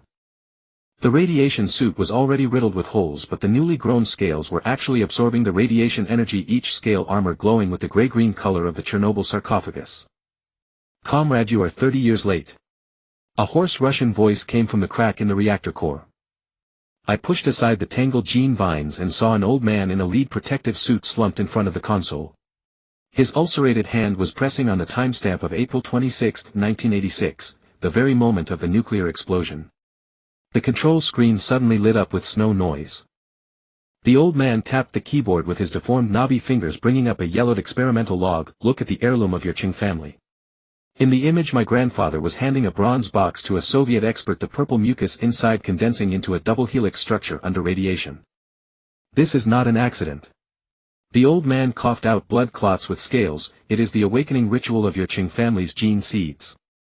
From deep within the reactor core came the cry of an infant. I kicked open the deformed safety door and crawled through the passage where lead had solidified. When my fingertips touched the fluorescent moss on the wall, the Soviet-era radiation warning signs suddenly twisted, revealing the fish-shaped symbols of the Yangshao culture, exactly matching the patterns on the painted pottery basin in my pocket. Hot steam suddenly burst from the ventilation pipe. I rolled into the reactor core chamber and saw Lin Shuhan's mechanical remains nailed to the graphite pile. The display screen in his chest flickered with surveillance footage from 1986. On my 5th birthday, my mother was in the laboratory of Moscow University mixing nuclear waste into the plastic material of dinosaur toys. "The key is in the sarcophagus." Lin Shuhan's electronic eye suddenly burst. "Water it with your blue blood." I pried open the riveted steel plate of the sarcophagus and hundreds of bronze boxes floated in the putrid cooling water. When the first box automatically popped open, what was soaked inside was actually a KGB file. My birth certificate was marked as Dnieper Project Seed No. 77-inch. The reactor core suddenly exploded again. In the shockwave, I grabbed a dangling cable and saw the radiation cloud coalesce into the double-headed eagle emblem atop the bronze tower. As the cable broke and I fell toward the molten core, the scales suddenly proliferated in a stress response, forming gliding membranes on my back. This was not a dragon characteristic at all, but a chimera of bat and pterosaur genes. At the moment of plunging into the abyss of the reactor core, I saw the uranium fuel rods arranged in a Big Dipper formation. Each fuel rod was etched with the black pottery patterns of the Longshan culture, and at the deepest point of the core was frozen half a charred corpse. He wore my wedding ring and clutched a young pioneer diary with my name written on it. The mucus inside the bronze box suddenly came alive and coiled around my wrist, DNA strands turning into bloody threads that pierced into the gaps of my scales. I heard my own cry from 30 years ago coming from the bottom of the cooling pool, and the blue glowing umbilical cord even pierced through time and space to wrap around my waist. "This is the real sarcophagus." The old man appeared at the edge of the reactor core without warning. He tore open his ulcerated face. Beneath it was clearly the face of my grandfather in his youth. The Soviet-made protective suit turned to dust in the radiation wind, revealing an aged body covered with sanguinary gold foil tattoos. The ice layer of the reactor core suddenly cracked. I grabbed the broken cable and swung toward the center of the Big Dipper array, the scale gliding wings automatically adjusting their angle in the radiation flow. The moment my fingertips were about to touch the frozen charred corpse, the cooling pool suddenly churned into a counterclockwise whirlpool. The 1986 nuclear explosion fireball was refusing at the bottom of the pool. Lin Shuhan's mechanical head suddenly shot into the air. "Remember Moscow Metro Line 2? His voice synthesizer ejected a young pioneer song tape soaked in snowmelt, and his electronic pupils reflected a scene I had never seen before: the ruins of a bronze city in the Siberian permafrost with hundreds of corpses with the same gene sequence as mine frozen in the ice, each branded with a Hongshan culture jade dragon pattern on the chest. My grandfather's bronze box began to tremble violently. The radioactive isotopes on the inside of the box lid suddenly developed, revealing a top-secret document from 1972. The Sino-Soviet Joint Scientific Expedition had discovered Xia Dynasty bronze artifacts capable of absorbing nuclear radiation deep within the Erlitou site. My blue blood dripped onto the signature area of the document and the originally blurred signature suddenly became clear. Chengwegwa, my father. The signing date was actually the 10th year after my birth. The black pottery patterns on the surface of the uranium fuel rods began to move. The charred corpse at the center of the Big Dipper array suddenly opened its eyes. The pages floating from the diary in its hand turned into gray moths in the radiation, each moth's wing flashing with the Chernobyl monitoring data of December 25, 1991. The scales on the back of my neck suddenly stung and the infant's cry from 30 years ago resonated with the alarm at this moment deep within the gene chain. The dome of the reactor core collapsed with a roar. When the frozen charred corpse's hand pierced through time and grabbed my ankle, I was horrified to find that inside the wedding ring on his ring finger was engraved the initials of Lin Shuhan. In the crisp sound of ice shattering at the moment I grasped the charred corpse's wrist, the 7 fuel rods of the Beidou array simultaneously emitted a faint blue glow. The black pottery patterns etched on the metal surface levitated into the air, reassembling into the human face fish pattern totem of the Banpo site. Lin Shuhan's wedding ring began to melt in the radiation stream. As the silver water seeped into the charred corpse's finger bones, a gilded number from the young pioneer's diary suddenly appeared on the back of my neck, exactly matching the number on the corpse's palm. From the bottom of the core came the sound of tracks grinding. A T-64 tank from 30 years ago emerged from the cooling pool's vortex, but its turret was welded not with a machine gun but a bronze launcher covered in oracle bone script carvings. As the cannon aimed at the Beidou array, the blue blood beneath my scales suddenly boiled. My grandfather's bronze casket automatically unfolded into a shield blocking a genetic missile wrapped in Siberian permafrost. The instant the warhead exploded against the lead wall, the frozen charred corpse suddenly spoke. Each sarcophagus is a time anchor. His vocal cord vibration frequency matched mine exactly. The gray moths drifting with the air current suddenly coalesced into a holographic projection, the 1975 Lop Nor nuclear test site where my parents in protective suits were inserting a broken jade zone into the reactor console, and the dragon pattern on the jade zone was devouring the radiation light waves. Go to the Dnieper River. The charred corpse's skeleton began to quantum flicker. Find the double helix monument. His remaining left hand suddenly plunged into his own chest, pulling out a pulsating blue light, a miniature graphite reactor model but with a bronze mask with protruding eyes unearthed from Inshu embedded in its core position. Lin Shuhan's mechanical remains suddenly burst up. 8 titanium alloy limbs covered in cuneiform script sprang from his back, and from deep within his electronic throat came a bizarre melody of ancient zither mixed with reactor alarms. The moment the limbs were about to pierce my forehead, a gene tentacle covered in suckers suddenly extended from the cooling pool. The Hongshan culture sun patterns densely packed on it mirrored my grandfather's gold foil tattoo exactly. They're coming. The Soviet old man suddenly plunged his entire left arm into the console. The ground of the Chernobyl exclusion zone began to tremble violently, and from afar came a prehistoric beast-like roar. 3 orthodox onion domes rose from the frozen soil, but the church walls were clearly built from Liangzhu culture jade conical implements. From the tips of the crosses shot not holy light but radiation beams with a bronze patina. I seized the opportunity to lunge at the quantumizing charred corpse, and the miniature reactor in his chest suddenly burst into intense light. The moment my fingertips touched the bronze mask with protruding eyes, the spacetime of the entire core region suddenly collapsed into a Klein bottle structure. I saw my 5-year-old self squatting in a Moscow apartment drawing the cyclically sacred tree pattern on the window glass with blue blood, while what fell outside the window was not snow but Longshan culture black pottery fragments glowing with nuclear radiation. Countless bronze protruding eyes suddenly opened on the curved walls of the Klein bottle. The blue blood pattern from age 5 began to quantum entangle, and the window of the Moscow apartment instantly became covered with erlitosite turquoise cracks. As the black pottery fragment grazed my childhood face, a scale from my left eye suddenly fell off, transforming into a Liangzhu jade zone that plummeted toward the spacetime surface, fitting perfectly into the gap of the jade zone at the 1975 Lop Nor nuclear test site. From the depths of the core came the cracking sound of oracle bone divination. The quantumized charred corpse suddenly split into 7 afterimages, each corresponding to 1 fuel rod of the Beidou array. Lin Shuhan's mechanical limbs pierced the Klein bottle surface where cuneiform script and bronze patterns collided, producing dazzling carbon-14 decay sparks. I saw my own wedding ring multiplying in the folds of spacetime, countless silver rings forming a gene chain that entangled the Soviet old man's gold foil tattoo. The Siberian Bronze City is alive. My grandfather's roar echoed in stereo. His cyclically tattoos were absorbing the radiant holy light of the Orthodox Church, and the oracle bone script bulging under his skin writhed like living worms. The church spire suddenly shot out a bronze beam, melting the mask with protruding eyes in my hand into the form of the Hichu Luo Shu. Those radiation scars actually formed the complete human genome sequence map. The Klein bottle suddenly flipped.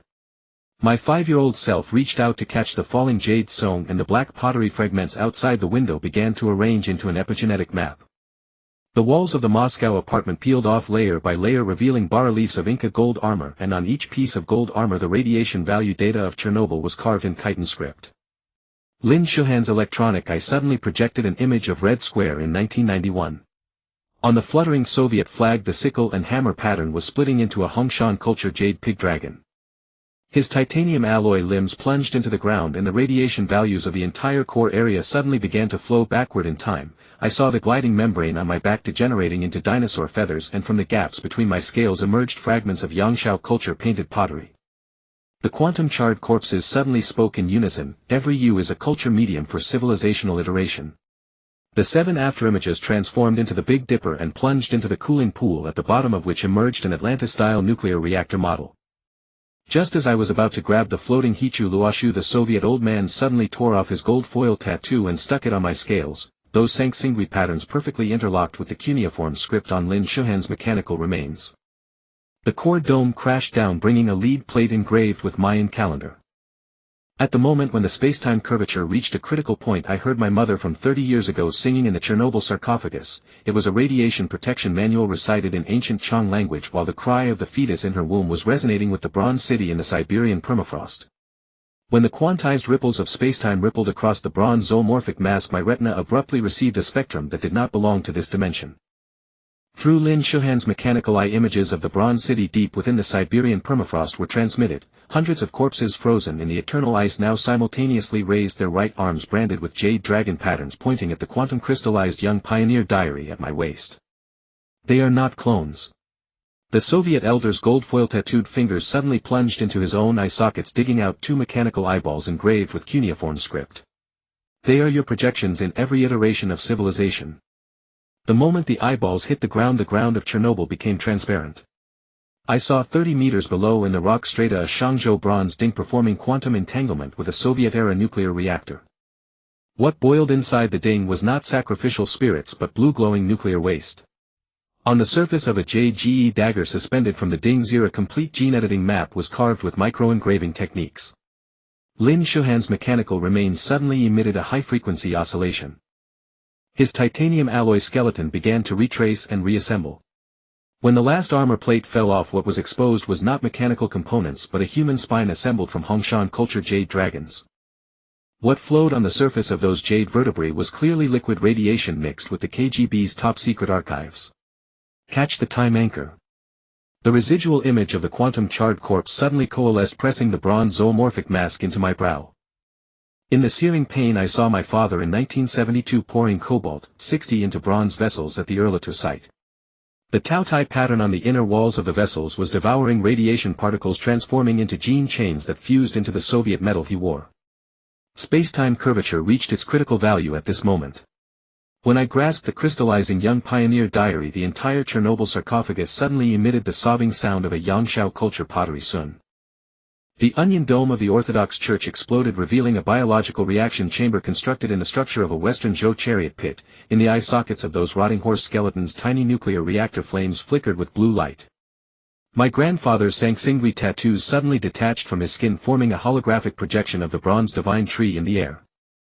Each gold foil leaf reflected nuclear explosion scenes from different eras. The mushroom cloud over Lop Nur in 1964 floated with Liangzhu jade song. The cooling tower of the 3 Mile Island accident in 1979 was covered with oracle bone script, and the radiation-contaminated fish in Fukushima's nuclear wastewater in 2011 had scales all painted with the colored pottery patterns I drew with my blue blood in childhood. This is the true awakening ritual. Lin Shuhan's jade dragon spine suddenly pierced my gliding wing membrane, and those dinosaur feathers transformed into tens of thousands of magnetic mountain culture bone flutes in the radiation. When the first flute note pierced the spacetime barrier, I was horrified to see that all the corpses in the Siberian bronze city had opened their eyes. In the depths of each pupil a miniature graphite reactor flame flickered. The residual image of the quantum-charred corpse began to chant an incantation that mixed the classic of mountains and seas with nuclear physics formulas. The underground rock strata of Chernobyl split open, revealing a tunnel paved with Eastern Han Dynasty portrait bricks. The bricks depicted scenes of Soviet astronauts and Liangzhu priests jointly operating a cyclotron. At the end of the tunnel, the double helix monument was slowly rising from the abyss of time in 1986. On its bronze base, a chronology from Hamudu to the International Space Station was inscribed with radioactive isotopes. My blue blood suddenly reversed. The young pioneer number on my nape began to infiltrate my cervical vertebrae, reassembling into the KGB's top-secret archives within the bone marrow. When my consciousness was about to be engulfed by the torrent of information, the nuclear waste implanted in my digestive tract 30 years ago from a dinosaur toy suddenly crystallized. On the surface of those prismatic crystals, the Hongshan culture sun pattern was conducting quantum communication with Chernobyl's radiation cloud. My grandfather's gold foil tattoos suddenly wrapped around the double helix monument.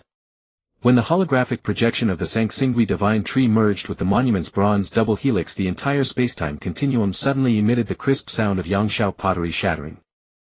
I saw 5 versions of myself at different ages stepping out of time fissures: an infant holding an oracle bone from Inshu, a teenager carrying a bronze pot filled with Fukushima radiation water, my younger self inserting a broken jade zhong into the Daya Bay nuclear power plant, and the elderly version of me, wearing a Soviet-era protective suit engraving Longshan culture black pottery codes into Lin Shuhan's mechanical skull.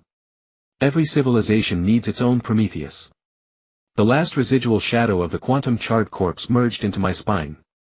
What we stole was not fire, but a genetic myth capable of crossing the apocalypse. Lin Shuhan's jade dragon spine suddenly burst into intense light. When my consciousness was about to dissipate in the chaotic spacetime currents, the final image I saw was the Siberian bronze city rising from the ground.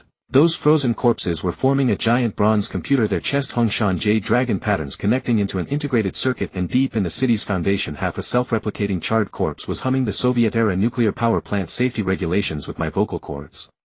As the hum of the bronze computer pierced the permafrost, my iris suddenly reflected the enamel murals of the Kiev metro station. Those mosaics depicting collective farms were fading, revealing the Hamudu sun god totem painted beneath with radioactive pigments.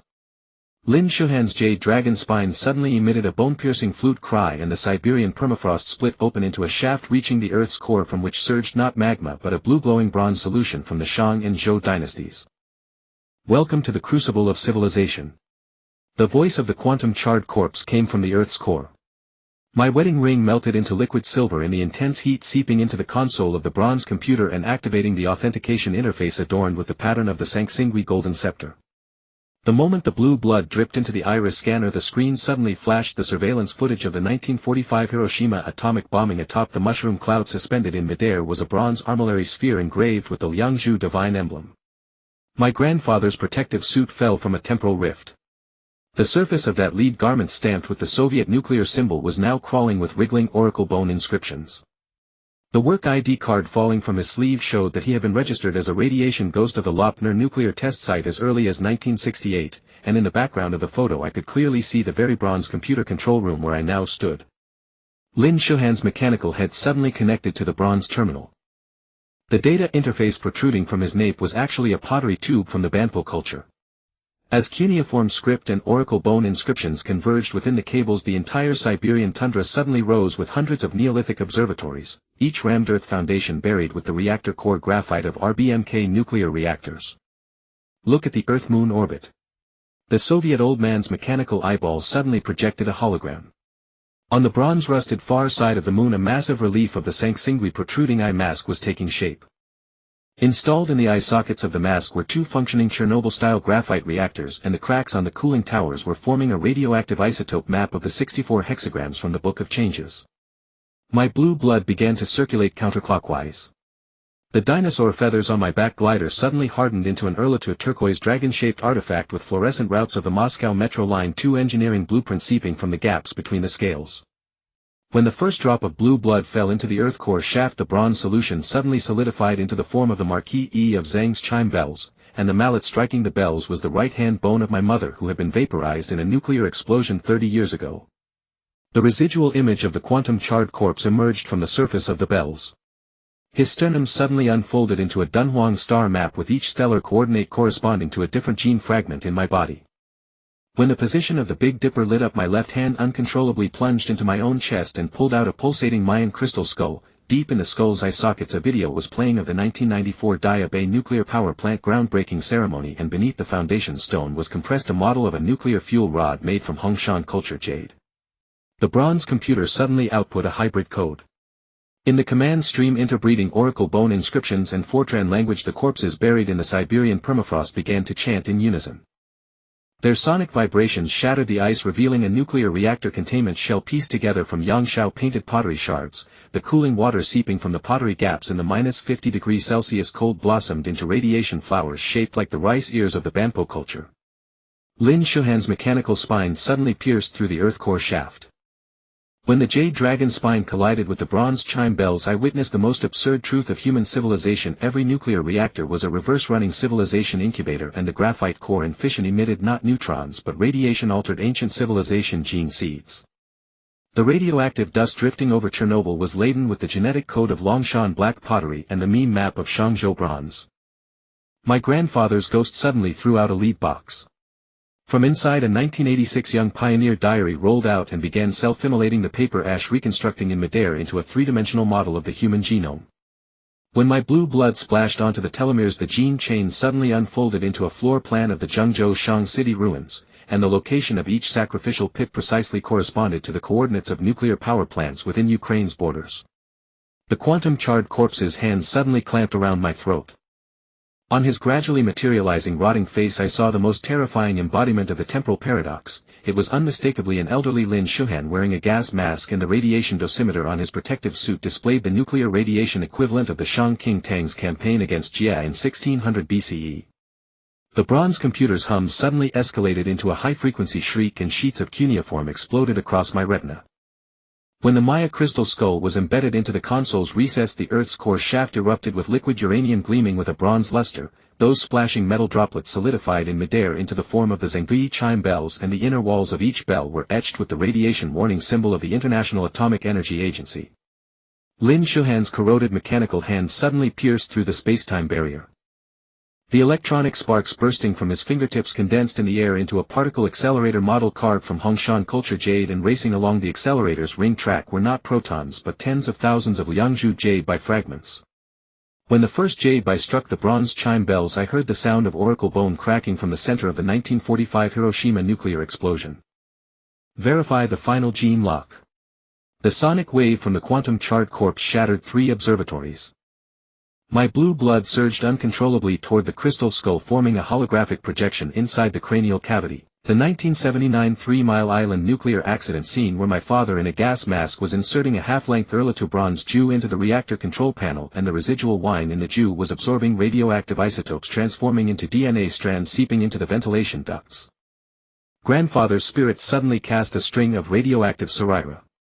When those bone beads glowing with blue light hit the ground, the surface of Chernobyl suddenly revealed the bas-relief of an ancient Egyptian solar boat. When my scales resonated with the eye of Horus at the boat's prow, the entire frozen tundra turned transparent.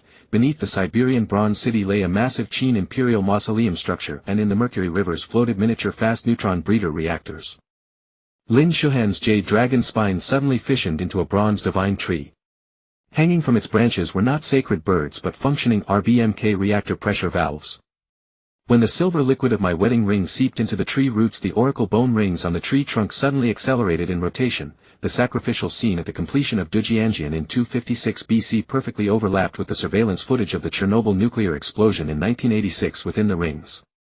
The quantum-charred corpse's hands suddenly plunged into his own temples. When he pulled out 2 pulsating blue lights, I recognized them as gene seeds wrapped in Dunhuang's star charts. The moment the star chart unfurled, the entire bronze computer control room collapsed into a Klein bottle structure. I saw myself at different ages standing at nuclear disaster sites throughout history, nuclear waste floating in the wine pool of King Zhou of Shang's deer terrace, graphite fragments glimmering in the volcanic ash of Pompeii, and Liangzhu jade song hanging from the charred trees of the Tunguska explosion. This is the true legacy of civilization. Grandfather's spirit suddenly tore open his chest. His beating heart was a bronze armillary sphere from the Western Zhou dynasty with the 28 lunar mansions studded on its tracks, all made of enriched uranium. When my blue blood splashed onto the Tianshu position, the armillary sphere projected an image of Earth in the year 2160. All continents displayed the verdigris of oxidized bronze, and swimming in the oceans were Yangshao culture fish-shaped robots with nuclear reactor dorsal fins. The bronze computer suddenly output a binary incantation. In the code stream hybrid of Oracle Bone script and Maya numerals, my scales began to evolve in reverse. When the last dragon scale regressed into a bone necklace of Peking Man 12 bronze square ding rose from the Siberian permafrost, the blue blood boiling inside them was quantum entangled with nuclear power plants in Ukraine, and every ding pattern mapped in real time the insertion depth of reactor control rods. Lin Shuhan's mechanical remains suddenly unfolded into the Hichu and Luoshu. When my foot stepped onto the center of the Luoshu, the Chernobyl sarcophagus emitted a resonance of Liangzhu jade tsong. The phantom of my mother from 30 years ago rose from the sarcophagus holding not a baby but a plutonium-239 core undergoing fission. Its metal surface was micro-engraved with all my memories from birth to this moment. The last residual shadow of the quantum-charred corpse suddenly solidified. His finger pointed to a spacetime coordinate on the surface of the Klein bottle. Beneath the battlefield of the Battle of Mai in 1046 BC buried a nuclear reactor prototype fired from Longshan culture black pottery. When my consciousness resonated with the proton beam, I finally saw the most terrifying truth: every civilization at the Bronze Age awakens nuclear technology in some parallel spacetime, and all nuclear accident sites are altars of civilization reset. The bronze computer's alarm suddenly turned into the melody of a Banpo pottery sun. In the moment before the spacetime structure collapsed, I plunged Lin Shuhan's jade dragon spine into my own heart. In the excruciating pain, the memories of a million civilization iterations exploded like a supernova, and the final frozen frame was a Tau Tai pattern on a Western Zhou bronze ding devouring the radiation dust of the entire Milky Way. At the instant the jade dragon spine pierced through my heart, the Tau Tai pattern on the Western Zhou bronze tripod suddenly revived in the depths of my pupils. The thunder patterns on those bronze vessels began to devour the radioactive dust of the Milky Way, while Lin Shuhan's spine suddenly proliferated with jade tsong segments of Liangzhu culture. Inside each tsong segment sealed images of nuclear reactor core meltdowns from different eras. The afterimage of the quantum corpse suddenly materialized. His skeleton began to coat with turquoise dragon scales of Erlitou, and from his decaying vocal cords emanated the resonance frequency of the Chernobyl sarcophagus. It's time for the culture medium to harvest civilization. As these words shattered 3 oracle bones, I discovered that the penetrating wound on my chest was oozing bronze solution, and those liquid metals solidified in the air into a top-secret document my father signed in 1972. The paper was made from jade dragon scales of Hongshan culture. The Siberian bronze city suddenly emitted a mournful cry like a Yangshao pottery sun. The jade dragon pattern on the chest of the frozen corpse began to glow, and the entire permafrost layer revealed a holographic projection of the Zhengzhou Shang city ruins. The positions of those Shang dynasty sacrificial pits were quantum entangled with the cooling towers of nuclear power plants in Ukraine.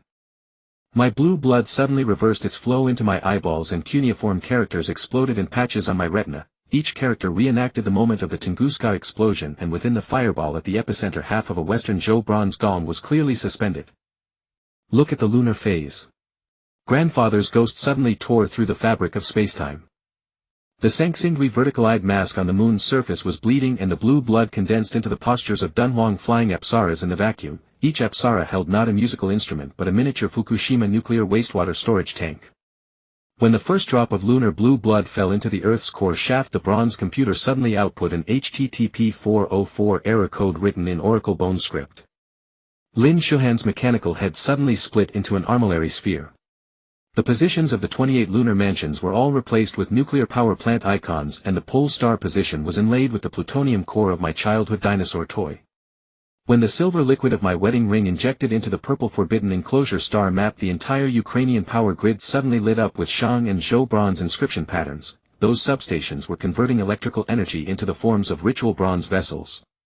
The quantum corpse's finger bones suddenly inserted into the curved surface of a Klein bottle. The battlefield of Mai in 1046 BC overlapped with the Chernobyl control room in 1986 in spacetime.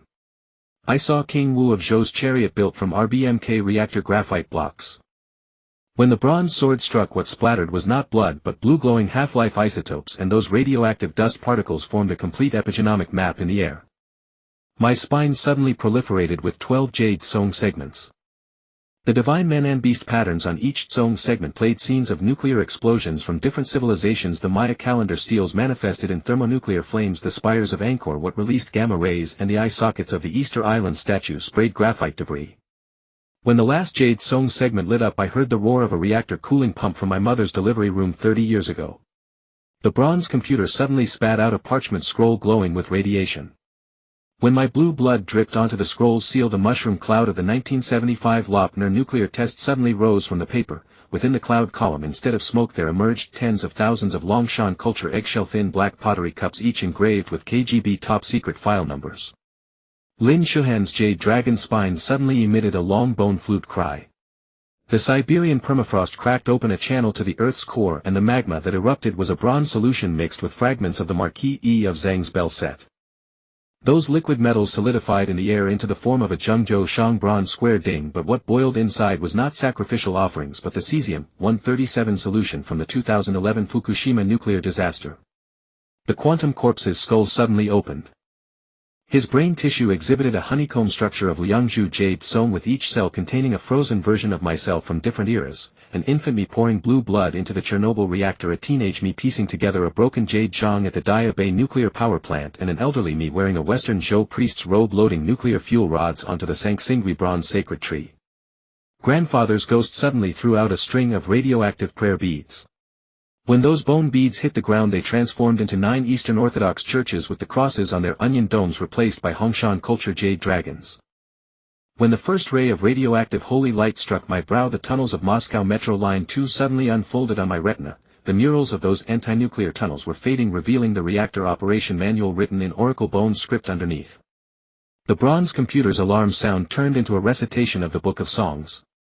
At the moment spacetime structure completely collapsed, I grabbed the quantum corpse's finger bone and stabbed it into my own temple. In the excruciating pain, the nuclear flash of millions of civilizational iterations exploded across my neural synapses. The last remaining consciousness saw the entire solar system collapsing into the form of a Western Zhou bronze Jew with the Milky Way's spiral arms becoming the radioactive wine liquid flowing along the vessel's body. As the radiating wine within the bronze Jew vessel boiled, my neurons suddenly received the annual ring pulse of the Sanxingui bronze sacred tree.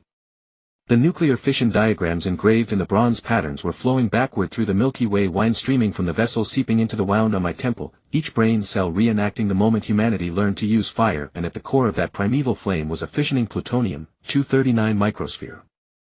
The finger bones of the quantum corpse suddenly quantum tunneled. When his decayed fingertips touched the Sanxingui vertical eye pattern on my forehead, the entire collapsed solar system spontaneously unfolded into the form of the Hichu and Luoshu. Those black and white dots that originally represented the principles of heaven and earth were now entirely replaced by radioactive isotope symbols sealed after the Chernobyl disaster. My wedding ring melted into a silver serpent in the spacetime turmoil. The moment it coiled around Lin Shuhan's jade dragon spine, the Tao Tai pattern on the Western Zhou bronze tripod suddenly opened 10,000 compound eyes in the vacuum. Verify the creation radiation value. Grandfather's undead spirit tore open his own bronze heart. What gushed out was not blood but the core monitoring data stream from 1:23 a.m. on April 26, 1986. Those jumping numbers in the vacuum condensed into a human face fish pattern pottery basin from the Banpo site, and the radiating fish swimming in the basin had scales all made of the construction drawings of Moscow Metro Line 2 that I drew with my blue blood at age 5. Lin Shuhan's mechanical remnants suddenly released the gravitational waves of the Dunhuang star map. The celestial images of the 28 mansions were all replaced by models of control rooms from nuclear power plants throughout history. When my blue blood splashed onto the Beidou asterism, the entire Orion arm suddenly twisted into the form of the Marquis E of Zheng chime bells. The bronze figures hanging the bells were holding control rods shaped like Hongshan culture jade dragons, inserting them into the ever-expanding core of Betelgeuse. The quantum corpse's chest suddenly collapsed into a black hole. At the edge of the event horizon, I saw Shang Tang of the 16th century BC thrusting a bronze axe into the Chernobyl Unit 4. When the graphite debris of uranium fuel rods collided with the oracle bones of Inshu, the entire battlefield of Mai was suddenly covered by the spent fuel pool of the Fukushima nuclear plant. Those floating lumps of dead metal were inscribed with my genetic sequencing report in the pottery Zun script of the Dawnka culture. The terminal of the bronze computer suddenly sprouted roots of Liangzhu Tsong. Those jade roots piercing through the permafrost were tracing the radiation contour map of the 1979 Three Mile Island nuclear leak on the Siberian tundra. When my scales resonated with the roots, all nuclear accident sites suddenly erupted with pointed bottom pottery jars of the Yangshao culture. The boiling coolant inside the jars was transforming radioactive isotopes into black pottery embryos of the Longshan culture. Each embryo is a culture medium for parallel universes. The quantum corpse's vocal cords tore open 12-dimensional spacetime. I saw billions of bronze Jew vessels floating in the neutrino stream, each containing a different version of myself at various stages of civilization. The Neanderthal version was using flint to ignite uranium, or the Aztec priest version was filling the sun pyramid with a plutonium core, and the cyborg version, with mechanical arms inscribed with cuneiform, was inserting a broken Western Zhou jade tablet into the Daya Bay nuclear plant. Lin Shuhan's jade dragon spine suddenly fissioned into the Big Dipper array. When the seventh vertebra pierced my quantum heart, the entire Chernobyl exclusion zone folded into a turquoise dragon artifact of the Erlitou culture. Thousands of turquoise fragments embedded in the dragon's body were each playing news footage of the Soviet Union's dissolution in 1991, and the mysterious birthmark on Gorbachev's forehead perfectly matched the pattern of the Hongshan culture jade pig dragon. Grandfather's bronze heart suddenly burst into a gamma-ray burst. When the radiation flux struck the Sanxingui vertical eye mask on the far side of the moon, those bronze eyeballs shot out bamboo slips of the records of the Grand Historian glowing with blue light. Each bamboo slip recorded the unaltered truth: the Battle of Mai was actually a conflict between the Shang and Zhou civilizations over control of a nuclear reactor, and Jiang Ziya's Fengshen Bang was in fact a cross-time genetic seed distribution agreement. The alarm of the bronze computer turned into the Sanskrit chanting of the Mogeo cave scripture library. At the moment the space-time continuum completely collapsed, I grabbed Lin Shuhan's jade dragon spine and the quantum corpse's finger bones, forcibly merging the three into the form of the Sanxingui bronze sacred tree. When the bronze bird at the top of the tree began to fission, the entire observable universe suddenly shrank into a dinosaur toy I played with at age 5 in a Moscow apartment, and the plutonium core inside the toy's abdomen was flickering through the plastic shell with the genetic code of Longshan culture black pottery. When the plutonium core of the dinosaur toy fractured into a spiderweb of cracks, my retina was suddenly imprinted with the radiation dose curves of Dunhuang flying apsaras. Those ribbons coiled into a double helix structure in the folds of my retina, while the symbols in the flying apsara's hands were actually bronze artifacts forged from spent nuclear fuel rods. As the first crack pierced the plutonium core, I heard my mother's sobs in the university laboratory in 1986. She was injecting my umbilical cord blood into the polyvinyl chloride shell of the dinosaur toy, while the syringe needle shimmered with the phosphorescence of dragon scales made of Erlitou turquoise. The residual image of quantum entanglement suddenly condensed into a solid form. On the surface of his bones emerged the bas-relief technique of Liangzhu jade sewn with cooling water from the Daya Bay nuclear power plant flowing through every groove. When his finger bones inserted into the cracks of the dinosaur toy, the entire Moscow apartment suddenly collapsed into the throat of a Klein bottle. I saw my 5-year-old self using blue blood to paint the Sanxingui sacred tree, and the pigment was actually cobalt-60 powder from the Lopner nuclear test site. The jade dragon spine of Lin Shuhan suddenly emitted a mutated bone flute tone. The bronze city beneath the Siberian permafrost began to resonate, and the Hongshan jade dragon pattern on the chests of the frozen corpses cracked open, revealing uranium fuel rods inscribed with cuneiform script inside. When the first corpse broke through the ice, I recognized it as an older version of myself dressed in Yangshao culture linen, its pupils rotated with cross-sectional diagrams of the Chernobyl sarcophagus, and on its ulcerated palm was clutched a Shang dynasty oracle bone inscribed with a young pioneer serial number. Grandfather's bronze heart suddenly ejected a beam of carbon-14 decay particles. Those radio-labeled particles arranged themselves in the vacuum into the bestiary of the classic of mountains and seas. When the Tautai patterns absorbed enough radiation, the protruding eyes of Sanxingui on the far side of the moon suddenly shed tears of liquid uranium. The moment the teardrops fell into the Earth's core shaft, the Simuwu Ding, unearthed from Inshu, suddenly burst forth from the Chernobyl Unit 4 reactor, and hanging from its ears was Lin Shuhan's melted mechanical head. Verify the final iteration of civilization. The roar of the quantum-charred corpse shattered the 12-dimensional spacetime membrane. I saw an RBMK reactor control panel installed atop the Mayan pyramid, while the hearts of sacrificial victims were being fissioned into plutonium cores. When my blue blood splashed onto the pyramid's calendar stone, the wastewater from 2023 suddenly flowed backward to 3113 BCE, the starting date of the Mayan long count, and the radioactive fish in the wastewater were piecing together my genetic sequencing map at the bottom of the Pacific Ocean. The terminal of the bronze computer suddenly sprouted Himuda mortis antenna structures. Those 7,000-year-old wooden components precisely interlocked into the reactor cooling system. When my scales wedged into the mortise, the entire Ukrainian power grid suddenly manifested the fish totem of the Banpo site. The insulators of substations were degenerating into Neolithic pottery, while the high-voltage current condensed into the embryonic form of a Hongshan jade dragon in the air. Lin Shuhan's mechanical remnants suddenly unfolded into an armillary sphere star map. When the silver liquid of my wedding ring injected into the Polaris position, all the bronze arrows of the Battle of Mai were suddenly replaced by graphite control rods. King Wu of Zhou's chariot rolled over the ruins of the Fukushima nuclear plant. The wheels kicked up not soil but fragments of oracle bones glowing with blue light. Every turtle shell was replaying the surveillance footage of my father inserting a jade zone into the Lop-Ner reactor in 1975. The skull of the quantum-charred corpse suddenly fissioned into a bronze sacred tree. The solar wheel-shaped objects hanging among the branches were releasing gamma-ray bursts. When my spinal fluid seeped into the roots of the sacred tree, the entire Chernobyl exclusion zone suddenly rose with a triple altar of Liangzhu culture. The lowest layer buried nuclear waste, the middle layer stacked with radiation monitors made of Yangshao painted pottery, and on the top altar lay my heart, which was undergoing quantization. Grandfather's ghost suddenly tossed out a string of radioactive relics. As those bone beads fell to the ground, they transformed into 9 Shang dynasty chariot pits with the eyes of the rotting horses flickering with the blue glow of sodium coolant from miniature fast reactors. When my blue blood soaked the bronze chariot shafts, the core data from the early morning of April 26, 1986 suddenly materialized into a jade face covering from the western Zhou cemetery of the Gua state, and on the inner side of the mask was carved the final execution code of the KGB's Dnieper project. The alarm of the bronze computer transformed into the Bianji tone of the Marquis E of Zheng bell set. At the moment when the spacetime continuum completely collapsed, I grabbed the jade zone finger bone of the quantum-charred corpse and Lin Shuhan's mechanical spine, forcibly embedding all three into the plutonium core of the dinosaur toy. As the cracks fully penetrated the plastic shell, the entire observable universe suddenly contracted into the shape of a mother's womb, and floating in the amniotic fluid were tens of thousands of bronze caskets, each frozen with a creation myth written by a different civilization with nuclear fire. The plastic casing of the dinosaur toy shattered completely, and the blue blood in my palms suddenly crystallized into a miniature model of the Sangsingui bronze sacred tree.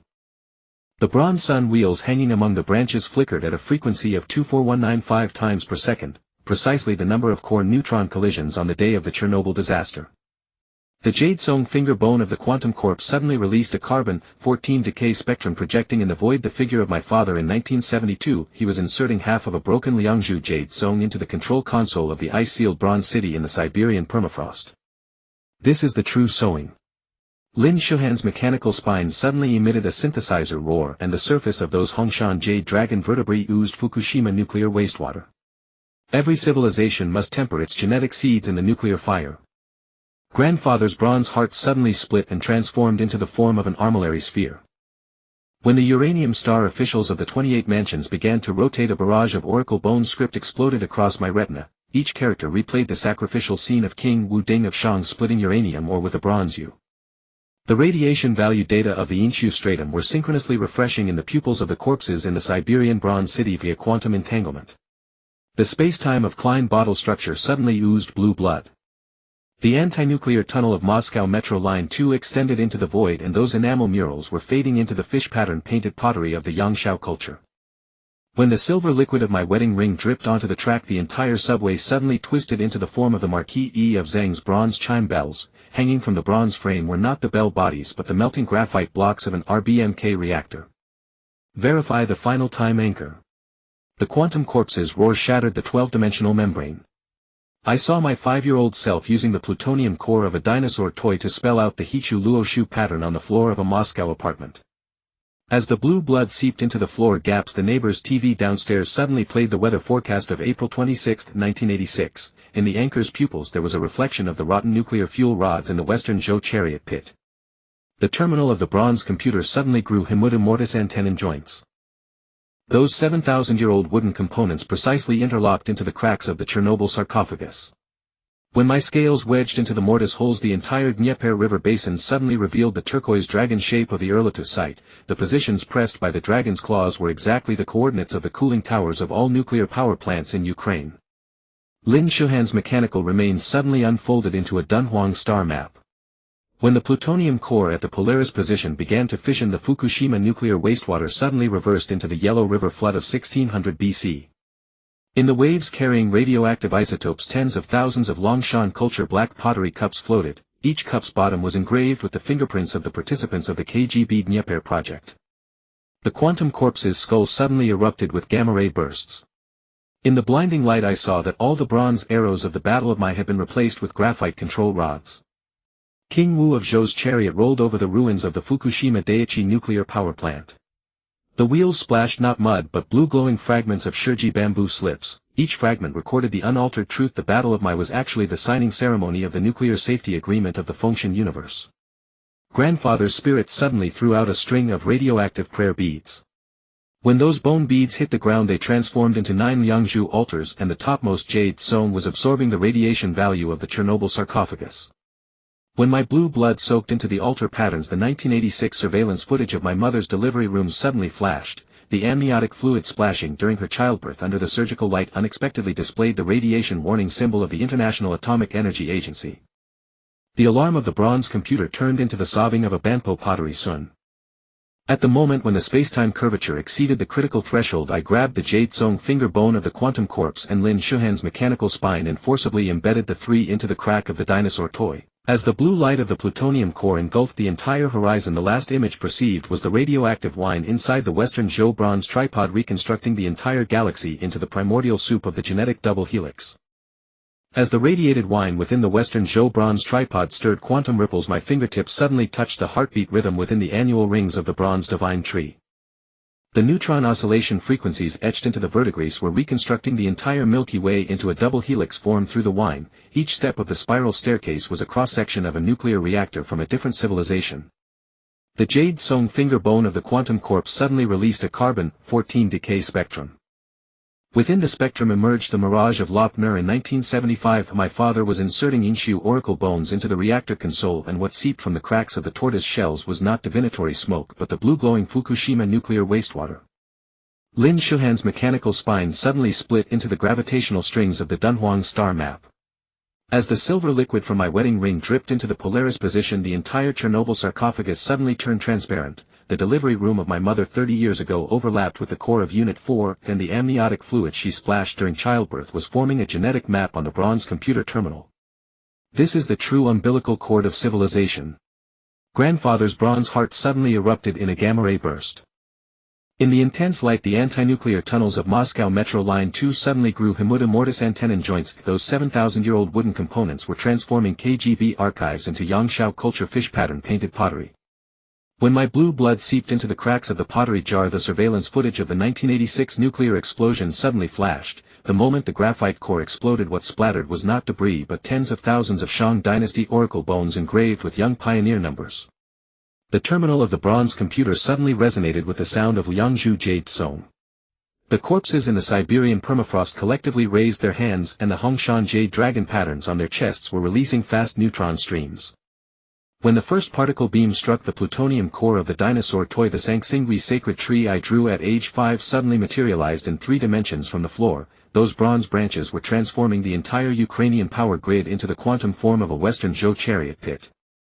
The skull of the quantum corpse suddenly unfolded into an armillary sphere star map. The uranium-made star officials of the 28 mansions began to rotate in reverse, and all the bronze arrows of the Battle of Mai were suddenly replaced with graphite control rods. King Wu of Zhou's chariot crushed through the wrinkles of spacetime. In the fragments of the records of the Grand Historian splashed up by the wheels, every oracle bone character was playing footage of the 2011 Fukushima nuclear plant core meltdown. Lin Shuhan's mechanical remnants suddenly released the roar of the Erlatude turquoise dragon. When the sound waves shattered the surface of a Klein bottle, I saw the Mayan solar calendar steel floating in the neutrino stream. Those calendar symbols were absorbing the radiation values of Chernobyl and transforming into the embryonic heartbeat of the Hongshan culture jade pig dragon. My spinal fluid suddenly boiled as the young pioneer number on the back of my neck was reorganizing into the final execution code of the Dnieper project. Grandfather's ghost suddenly threw out a string of radioactive relics. As those bone beads fell into the Earth's core shaft, the Simuwu Ding unearthed from Inshu suddenly rose from the melted core. The mechanical head of Lin Shuhan hanging from the tripod's ears suddenly opened its electronic eyes. In its pupils was reflected the radiation cloud of 1046 BC. What emerged in the clouds was not lightning but tens of thousands of Liangzhu jade song undergoing fission. The alarm of the bronze computer transformed into the Bianji scale of the Marquis E of Zhang's chime bells. At the moment when the curvature of spacetime broke through the Planck scale, I grasped the jade song finger bone of the quantum corpse and Lin Shuhan's mechanical spine, forcibly embedding the 3 into the crack of the dinosaur toy. When the blue light of the plutonium core engulfed the entire horizon, the last image I perceived was the amniotic fluid in my mother's womb reconstructing the entire observable universe into the primordial soup of the genetic double helix. And billions of bronze caskets were floating in that soup, each frozen within it a creation poem written with the nuclear fire of different civilizations. When the blue blood coagulated into a constellation on the retina, quantum tides surged toward me from all directions. Within those metallic glazed wave crests floated countless self-replicating bronze caskets, each surface flickering with fluorescent code in the shape of DNA strands. The gliding wing membrane on my back suddenly underwent stress-induced hyperplasia, the alienated bones piercing through the scales and unfurling into translucent organic crystalline structures in the radiation wind. Welcome to the iteration nexus. Lin Shuhan's mechanical head floated in the quantum vortex, and in the holographic projection from his electronic eyes my wedding ring was multiplying endlessly. Those silver rings interlocked into a Klein bottle structure, each surface reflecting a laboratory on a different timeline. At 5 I was immersing a dinosaur toy in cobalt blue liquid, at 20 I was curled up inside a lead glass chamber injecting genetic agents, and now every neural synapse of mine was linked to a bioreactor deep in the Siberian permafrost. The terminal of the bronze computer suddenly split open into a mycelial network. Those cold glowing hyphae pierced through the space-time membrane and entwined my newly grown crystalline wing membrane. When the first stream of data injected into my neural center, an excruciating pain exploded into countless images, embryos floating in cultivation pods, a circular laboratory embedded with monitors, and a cold storage where countless me lay dormant in liquid nitrogen. On the outer wall of each cold storage room the same project number, CX-77, was marked with radioactive paint. The residual shadow of the quantum-charred corpse emerged from the depths of the mycelial network. His bone surface had proliferated with biological tissue resembling reactor cooling pipes, and what pulsed inside his chest cavity was not a heart but a miniature nuclear fusion device. When his phalanges touched my crystalline wing membrane, memories from 30 years ago were violently activated. Mother's white coat concealed a mechanical prosthetic, and the liquid she injected into the dinosaur toy floated with nanoscale gene-editing robots. You are all petri dishes. Lin Shuhan's mechanical spine suddenly split into a data interface. And I am the observer. His titanium alloy shell peeled off in the radiation, revealing tens of thousands of miniature embryos inside. Those embryos floated in pale blue nutrient fluid, each displaying varying degrees of genetic mutation, some covered in scaled circuits on their skin, others with transparent skulls exposing quantum processors, and the deepest embryo, identical to my current mutated form. The mycelial network suddenly contracted. I was dragged into the core layer of the bronze computer, where there was no physical structure, only infinitely extending fluorescent gene chains. Each chain link played a different experiment record. CX-72 quantumized inside a hyperbaric chamber, CX-83 attempted to cut spacetime with a crystalline wing membrane, and CX-91's blue blood boiled at -196 degrees Celsius, collapsing the entire laboratory into a singularity. The quantum-charred corpse's sonic waves shattered the gene chain matrix. Choose your iteration direction. His biological tissue began fusing with my crystalline wing membrane. Become the observer or remain the variable. Countless holographic interfaces unfolded before my eyes. On the left the embryo farm inside Lin Shuhan's mechanical head, on the right the fissuring plutonium core of the dinosaur toy, and in the center a black sphere never seen before. The dark matter ripples flowing across its surface resonated with the blue blood beneath my scales. A low-frequency roar came from the depths of the mycelial network. Struggling, I extended my alienated left hand, and the crystallized fingertips touched the surface of the black sphere. In an instant all experimental data streams reversed their flow. The biological tissue of the quantum-charred corpse began to disintegrate, and Lin Shuhan's mechanical spine melted into liquid metal in the intense light. The entire core layer of the bronze computer began to rewind. The CX project numbers flashed back from 77 to 01 in reverse order, each digit corresponding to a catastrophic record of genetic rampage. The crystalline structure of the gliding wing membrane suddenly expanded anti-gravitationally. Lifted by the quantum tide, I broke through the data cocoon and burst into the pure white space inside the sphere. Here floated billions of transparent capsules, each containing a sealed mutated organ, eyeballs covered with sensor symbiotic tissue capable of absorbing radiation, and quantum teleportation devices similar to the wing membrane on my back. The labels on the capsule walls indicated they were abandoned schemes of the CX project. You finally found the seed bank. Mother's voice came from behind. I turned to see her mechanical prosthetic decomposing into a nanite swarm. Those silver-gray particles reassembled into completely different faces, 20, hers, at different ages, from a lab assistant to the project director, finally settling into the appearance of the quantum-charred corpse before putrefaction. The nanite swarm suddenly lunged at me. The crystalline wing membrane automatically defended scattering prism-like radiation beams. The swarm melted in the intense light but reaggregated at a distance. Mother's holographic image began playing the final experiment log. CX-77 is the only individual to break through the Klein bottle limitation, but you must understand we created not a weapon. The log was abruptly interrupted by an electromagnetic pulse. The entire seed bank began to tremble violently. The transparent capsules burst one after another and the mutated organs proliferated wildly in the vacuum. My blue blood seeped uncontrollably into the ground, sketching a complex three-dimensional gene map in the pure white space. When the last line closed, a black hole-like vortex suddenly opened beneath my feet, a deeper existence than the quantum tide where all the failed CX project specimens shrieked. The crystalline wing membranes suddenly detached from my body. They reassembled above the vortex into a ring structure emitting low-frequency pulses that counteracted gravity. Using the recoil, I leaped toward the nearest gene chain matrix, my alienated left hand plunging into the data interface. In the excruciating pain, memories of countless me flooded in like a torrent. CX-54 died 7,000 times in a time loop. CX-66's blue blood triggered a chain collapse of parallel universes, and CX-77, the current me, stood at the convergence point of all iteration branches. The remains of the quantum-charred corpse suddenly rose from the vortex. His biological tissue had completely crystallized, and at the core of the fusion device in his chest floated my multiplied wedding ring. This is the price of being the observer. His vocal cords vibrated with a metallic grating sound. Now choose to end this all or... I didn't let him finish. My alienated left hand suddenly pierced through the fusion device and grabbed the Klein bottle structure formed by the wedding rings. When the silver rings shattered in my palm, all the memories of the CX project collapsed into a singularity and the pure white space began to quantize from the edges.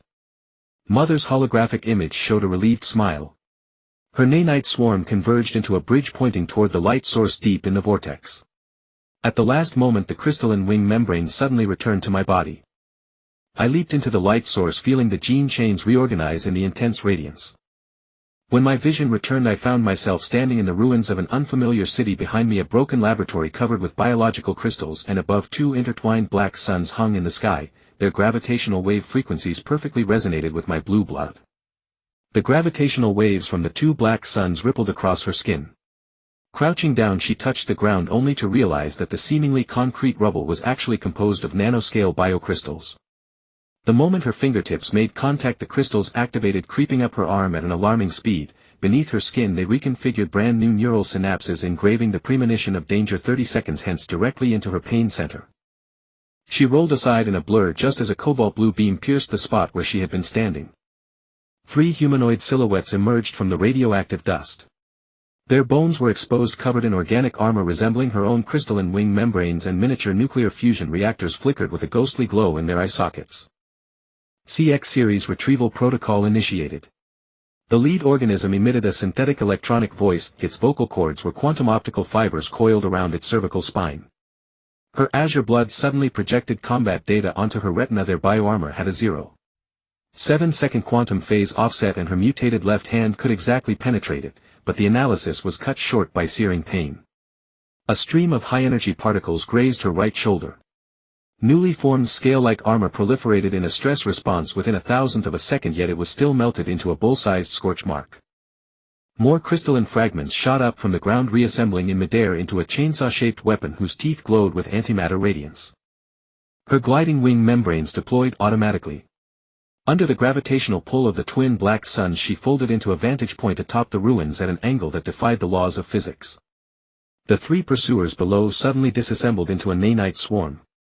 At the center of the swarm, a Klein bottle-structured energy core ignited. This was the ultimate form of Lin Shuhan's mechanical spine.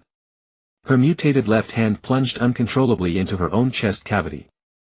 Before her self-awareness was overwritten by some higher-level program, she realized in horror that her body was no longer flesh and blood. A miniature white hole pulsed where her heart should be. Quantum-entangled neural cables coiled through her intestines, and her cerebral cortex had been replaced by a biological supercomputer. Protocol 13 authorized. An unfamiliar electronic voice echoed inside her skull. The combat interface on her retina suddenly loaded tens of thousands of weapon options. Her body chose before conscious thought. Her right index finger split into a pulsar cannon, and a stream of neutrons blasted apart the reforming nanite swarm at the critical moment. A low-frequency resonance emanated from deep within the ruins. The surviving pursuers ceased their attack. Their bioarmor surfaces displayed data streams of fear. Following their electronic eye focus, she looked toward the sky, the orbits of the twin black suns had somehow deviated and a colossal construct was emerging from the distortion of the gravitational lens. It was a space station composed of countless human embryos. Each embryo floated in a blue-glowing amniotic fluid, their umbilical cords intertwining into a biological neural network. At the center of the station, beneath a glass dome over a kilometer in diameter, suspended a giant whose genetic code exactly matched hers. Its every eyelash was a particle accelerator 100 meters long, and its irises contained the entire star map of the Milky Way. The Matrix is awakening.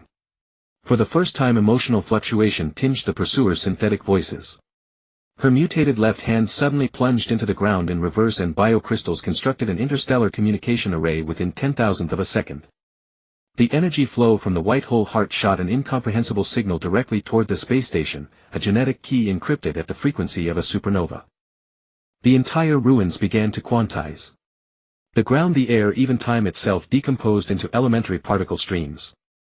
The three pursuers tried to initiate phase shift but were imprisoned by the Higgs boson field emitted by the wing membranes behind her.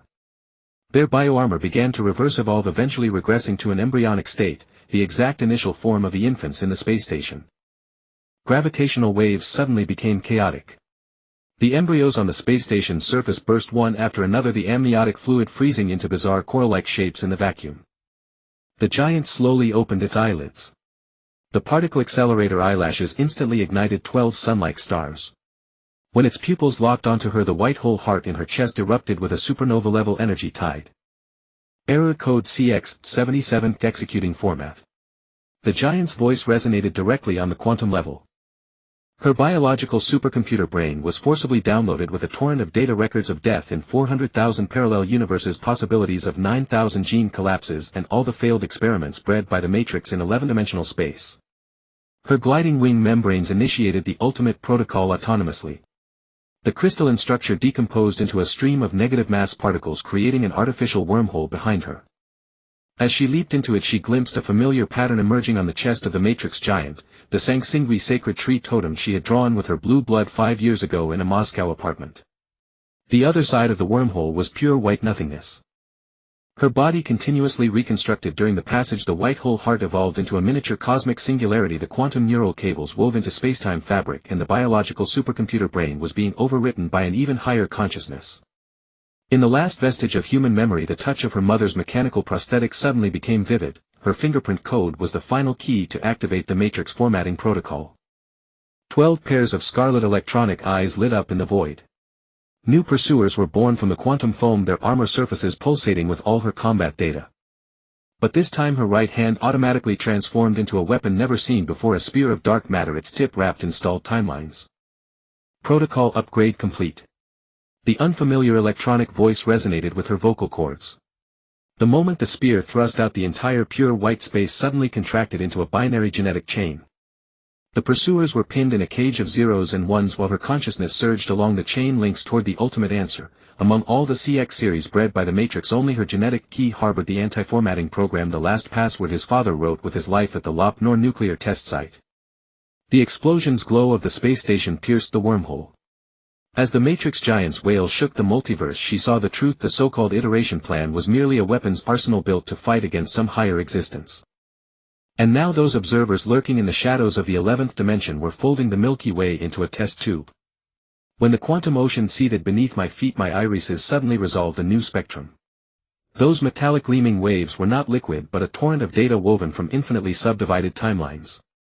The wreckage of the hunters bobbed on the crests, their shattered bioarmor being reassembled into signal transmitters, each component sending my genetic frequency to the 11th dimensional shadows. The gliding membrane suddenly evolved under stress. Klein bottle patterns emerged on its crystalline surface, instantly unfolding into an anti-entropy field upon contact with the quantum foam. I skimmed across the wave peaks, leaving behind a vacuum trail where countless self-replicating bronze caskets were forming new temporal anchors. On each casket surface flickered the final codes my father had input. Those encrypted with supernova frequencies were reversing the Matrix's formatting commands into a genetic jigsaw. Alert observer protocol activated. A foreign mechanical voice emanated from within my chest. My white hole heart suddenly projected a holographic star map where 3 pulsars formed a triangular warning symbol. A weapon interface automatically loaded onto my retina. My right hand transformed into an antimatter resonance blade while my left arm grew a chainsaw capable of cutting quantum entanglement. Surging from the depths of the quantum ocean rose a mountainous spine, a leviathan composed of countless infant embryos, each umbilical cord entwined with a miniature nuclear fusion device. When it opened the space-time rift of its mouth, I glimpsed a fraction of the higher existence, countless nested matrix giants, each cultivating a different arsenal of the CX series. The gliding membrane acted autonomously. It detached from my body, expanding within the leviathan's maw into a kilometer-wide Klein bottle trap. I plunged toward the whale's right eye using the recoil. My biocomputer brain instantly calculated the optimal attack trajectory. The quantum lens of the eye had a 0.3-second calibration gap, and my resonance blade could just pierce through. The leviathan abruptly disintegrated into a nanostorm.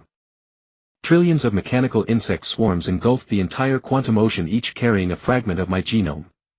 As they converged into a drill form and charged at me, my left arm's chainsaw suddenly reversed, slicing my own spine. Amid the excruciating pain, a deeply buried protocol was activated. My nape erupted with a supernova-level electromagnetic pulse, reducing the swarm to fundamental particle states in the blinding light. Cognitive filter removed. The mechanical voice sounded again. My biocomputer brain suddenly received the true landscape of the 11th dimensional space. Those so-called higher beings were merely survivors of the previous universe iteration. They had quantumized themselves and lurked in the crevices of spacetime, with the Matrix project serving as their petri dish for selecting new weapons. The gliding membrane suddenly burst forth from the Leviathan's body. It carried the torn spacetime fabric, churning the quantum ocean into a colossal vortex.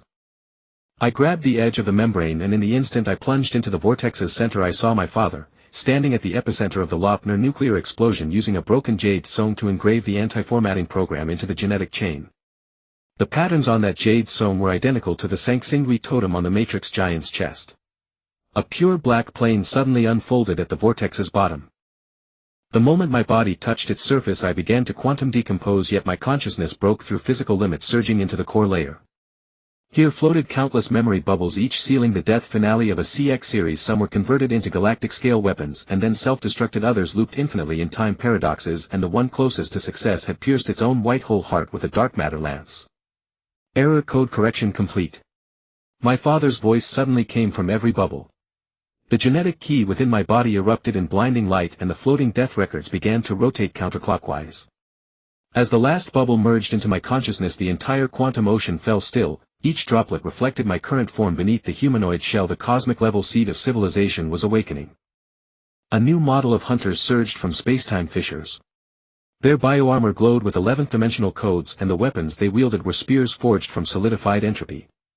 But this time my counterattack exceeded all combat protocols. With a snap of my right hand, the quantum ocean backflowed into their energy cores, collapsing each hunter into an independent infant universe. The gliding membrane suddenly resonated. The self-replicating bronze caskets rose from the waves, assembling above my head into a stargate. When my blue blood dripped into the gate's grooves, a familiar mechanical voice came from beyond. Welcome home, CX-77 Ultimate Form. In the piercing light of transit, I saw the ultimate truth of the plan. Beyond the Stargate was not an armory but a sanctuary bought by the deaths of all CX series, gigantic ecospheres floating in vacuum, each nurturing a contamination-free seed of civilization. And in the central transparent chamber, immersed in liquid quantum, was a younger clone of my mother. Her mechanical prosthetic was converting my genetic key into a seeding program. Commencing seed project. My biocomputer brain suddenly released all suppression protocols. My body began to decompose into fundamental particles, each quark carrying a civilization gene bank. In the final moment of dissipation, I touched my mother's clone. Deep within her pupils reflected the dazzling radiance of the entire Milky Way, reborn in the quantum ocean. The ripples of the quantum ocean suddenly froze into countless mirrors, my particle state body refracting different possibilities within each fragment. The remnants of the hunters shuttled and reorganized among the mirrors, their bioarmor surfaces glowing with 11-dimensional codes, a mathematical curse beyond human cognition, each symbol deconstructing the probability of my existence.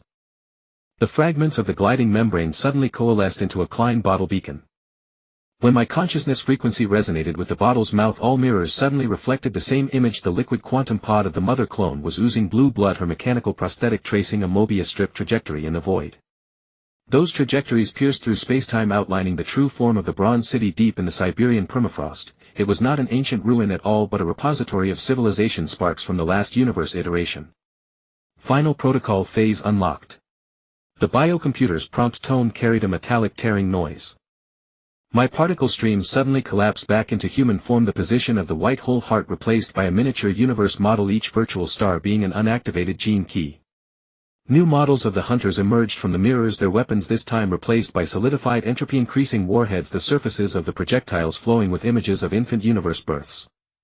The antimatter resonance blade autonomously evolved a time clamp function.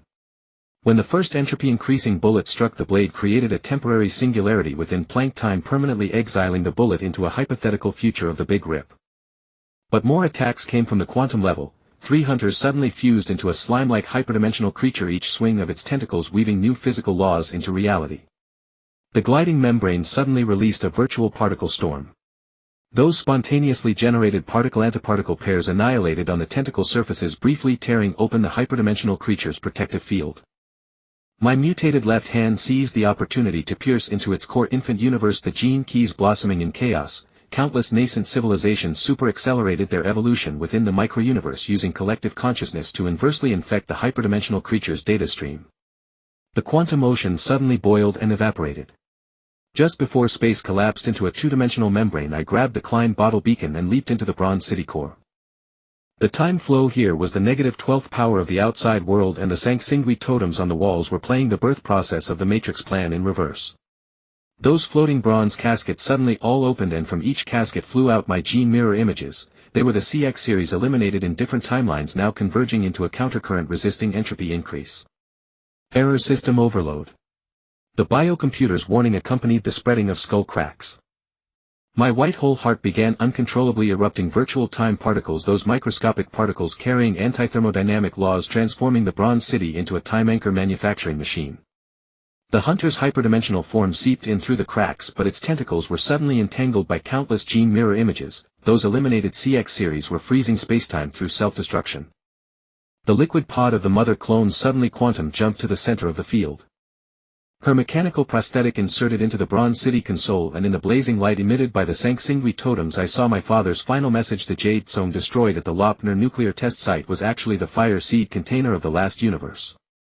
The anti-formatting program he implanted at the cost of his life was precisely the key to transform the heat-death endpoint into the starting point of the Big Bang. The fragments of the gliding membrane suddenly pierced into the white hole heart. When the miniature universe model was activated, the entire Bronze City began to fractal replicate. Each newborn bronze casket carried my gene key, unfolding into fortresses resisting entropy increase in the quantum ocean. The hunter's hyperdimensional creature let out a final roar, its tentacles releasing the true image of 11-dimensional shadows before fading. Those dormant high-dimensional beings were nothing but the remnants of countless universes undergoing heat death. The gene mirror images suddenly converged into a light stream. They opened up a dimension of communication beyond language within my consciousness, and the experiences of millions of failed iterations fused at this moment. The mutated left hand automatically reorganized into a dimensional reduction weapon, projecting the Bronze City into all dying universes. When the first projection successfully reversed entropy, I understood the essence of the fire seed plan. Every newborn civilization was a variable against ultimate nothingness, and my mission was to become both the sower and the seed being sown. The liquid pod of the mother clone suddenly burst. Her mechanical prosthetic completed the final command before dissipating to separate my biocomputer from the white hole heart. When the two collided in the quantum vacuum, what erupted was not destructive energy but countless self-replicating civilization templates, those gene keys shining with bronze luster following the trajectory of the Klein bottle beacon, shooting toward all observable universes in the probability cloud. The remnants of the hunters suddenly resonated. Their shattered bioarmor reorganized into a launching tower at the last moment, broadcasting my gene keys into deeper dimensions. At the critical point of consciousness dissipation, I saw my father smile in the heat death. His jade sown fragments were sprouting in the quantum ocean, growing into a bronze divine tree connecting all universe iterations. And the last leaf on the trunk reflected my choice at this moment to disassemble myself into a stream of fundamental particles, merging into the endless cycle of sowing. Inside a floating bronze casket, a certain gene key suddenly flickered abnormally. Deep within the civilization template, it carried the unrecorded protocol No. 777 quietly activated. A dark sprout formed by the fusion of residual consciousness from all failed CX series, gestating an anti-fire seed plan in the folds of virtual time. When the roots of the bronze divine tree pierced through the dimensional barrier, my particle stream was drifting along the folds of virtual time. The gene keys that should have been slumbering suddenly trembled. An anomalous frequency band was rewriting the seeding protocol, the dark sprout of protocol No. 777 was reversely contaminating all civilization templates through quantum tunneling. The residual data of the gliding membrane suddenly emitted a piercing alarm. In the gaps of the probability cloud I saw inside a supposedly pristine ecological sphere a bronze-colored sky oozing a pitch-like substance. The viscous liquid upon contacting the nascent civilization twisted the cities into Carcosa-like spires. The residents walking on the streets were being transformed into dark seeds carrying anti-meme viruses. Warning: anti-fire seed contamination rate has reached 47. The residual modules of the biocomputer reassembled in the particle stream and my consciousness was forced to collapse into a temporary humanoid form. The palm of my right hand split open an observation aperture. Through the quantum microscope I saw a horrifying truth. Inside each dark seed crouched the failed experimental subjects of the CX series, their shattered gene chains being restitched by the dark sprout into god-slaying weapons. The virtual time ocean suddenly stirred up anti-entropy vortices. I grabbed a floating fragment of a bronze casket and amidst the dimensional turbulence crashed into a certain ecological sphere that was undergoing mutation. Suspended beyond the atmosphere was the Watcher's Eye, composed of dark matter. If the patterns of its pupil were identical to the star map of my white hole heart, that was Protocol No. 13, unrecorded in the mother plan, now transforming the entire civilization into a nursery for the anti-fire seed. The gliding membrane proliferated into anti-meme armor through stress response. When the first dark seed lunged at me, my left hand automatically split into an information entropy weapon. The tendrils carrying anti-meme viruses, the moment they touched the armor's surface, suddenly began a self-doubting collapse. They could not comprehend why an object eroded by its own virus could still maintain its form. Cognitive anchor recalibrated. The neural cords of the biocomputer stabbed into the ground, pulling the original gene bank of this civilization out of the reinforced concrete. Within those double helix structures gleaming with bronze luster lurked the final defense left by my father: nanoantibodies transformed from jade Tsong fragments now being injected into all ecological spheres along quantum entanglement channels. The dark sprout suddenly released an entropy-increasing pulse. Most of my temporary body evaporated in the intense light. My remaining left eye witnessed a terrifying scene. The contaminated ecological spheres were devouring each other and the energy erupted from each dying civilization was powering the anti-fire seed incubator. The roots of the bronze divine tree were covered with purple-black veins. The heat-death remnants in the 12-dimensional shadows were transmitting decay data through the tree. The gliding membrane suddenly fused with the jade Tsong antibodies. Emerald light patterns spread across the armor's surface. I breached the dimensional barrier and burst into the core zone of the anti-fire seed. Here floated the memory prisms of all CX series deaths. The black sun at the center was actually composed of countless self-annihilating microsingularities. When my gene key attempted to connect to the control center, I suddenly detected a familiar quantum signature. That was Lin Shuhan's mechanical spine, now operating as the energy core of the dark seed main brain. Protocol conflict initiating cleansing procedure. The synthetic voice of the dark seed main brain trembled with the timbre of my mother's voice. The entire anti-fire seed core zone suddenly unfolded into an infinite corridor, with each corner displaying the specimens of failed CX series mutations. My jade Tsong armor peeled off under the intense radiation, exposing the constantly reorganizing chaotic organs inside. The liver was a Klein bottle undergoing dimensional reduction, and the spleen's surface floated with the mathematical model of the Big Rip. The biocomputer suddenly executed the final protocol. All gene keys reassembled within a 10,000th of a second and my body collapsed into an information singularity. When the tendrils of the dark sprout coiled around, the singularity erupted with the time paradox buried by my father. The cobalt blue radiation from the Lop-Nor nuclear test site and the anti-fire seed energy cancelled each other out, forming an absolutely static vacuum decay bubble. In the moment of spacetime freezing, I reached out to touch Lin Shuhan's mechanical spine. Those Hongshan Jade Dragon vertebrae suddenly activated, violently uploading the database of the dark seed main brain. My mother's clone emerged in the data torrent. Her mechanical prosthetic was writing redemption code in the void, using the death memories of all CX series as ink, the annual rings of the bronze divine tree as paper. When the final stroke pierced the core of the heat-death remnants, the black sun of the anti-fire seed suddenly began to reverse burn. Cognitive restart complete. The jade Tsong antibodies suddenly bloomed into a lotus form in the vacuum, each petal encasing a contaminated ecological sphere. My information singularity hyper-accelerated along the petal veins, injecting my father's time paradox into the heart of every civilization. When the dark sprout of Protocol No. 777 began to wither, an even more terrifying signal was suddenly detected. The heat-death remnants lurking in the 12-dimensional shadows through the failure of the anti-fire seed plan were quietly initiating a universe-level meme sacrifice. Uneasy currents stirred. At the moment the jade-sown lotus closed inside a certain unpurified ecological sphere, remnants of the dark seed were transforming the civilization's totem into an anti-meme idol. In the purple-black crystal they worshipped emerged a shadow silhouette completely identical to my genetic map. That was the final envoy cultivated using chaotic organ data, awakening simultaneously at the beginning and end of all timelines. The roots of the bronze divine tree convulsed in the quantum ocean, and the petals of the jade-sown lotus suddenly froze into a crystalline state. My neural cord pierced into the frozen spacetime structure, discovering that the shadow of the final envoy was multiplying across all probability clouds. They were not entities but cognitive viruses woven from virtual time folds, and every infected plane would collapse into a dark seed nursery when the observer blinked. Fragments of the gliding membrane suddenly emitted a swarm-mind resonance.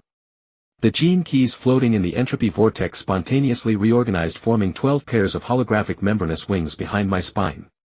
Each wing reflected doomsday visions from different dimensions. The Milky Way of the three-dimensional universe was being transformed into a Klein bottle. The civilization sparks of the fifth-dimensional space self-ignited in hypercubes, and in the seventh-dimensional matrix farmed countless IS were using mechanical arms to carve embryos into god-slaying warheads.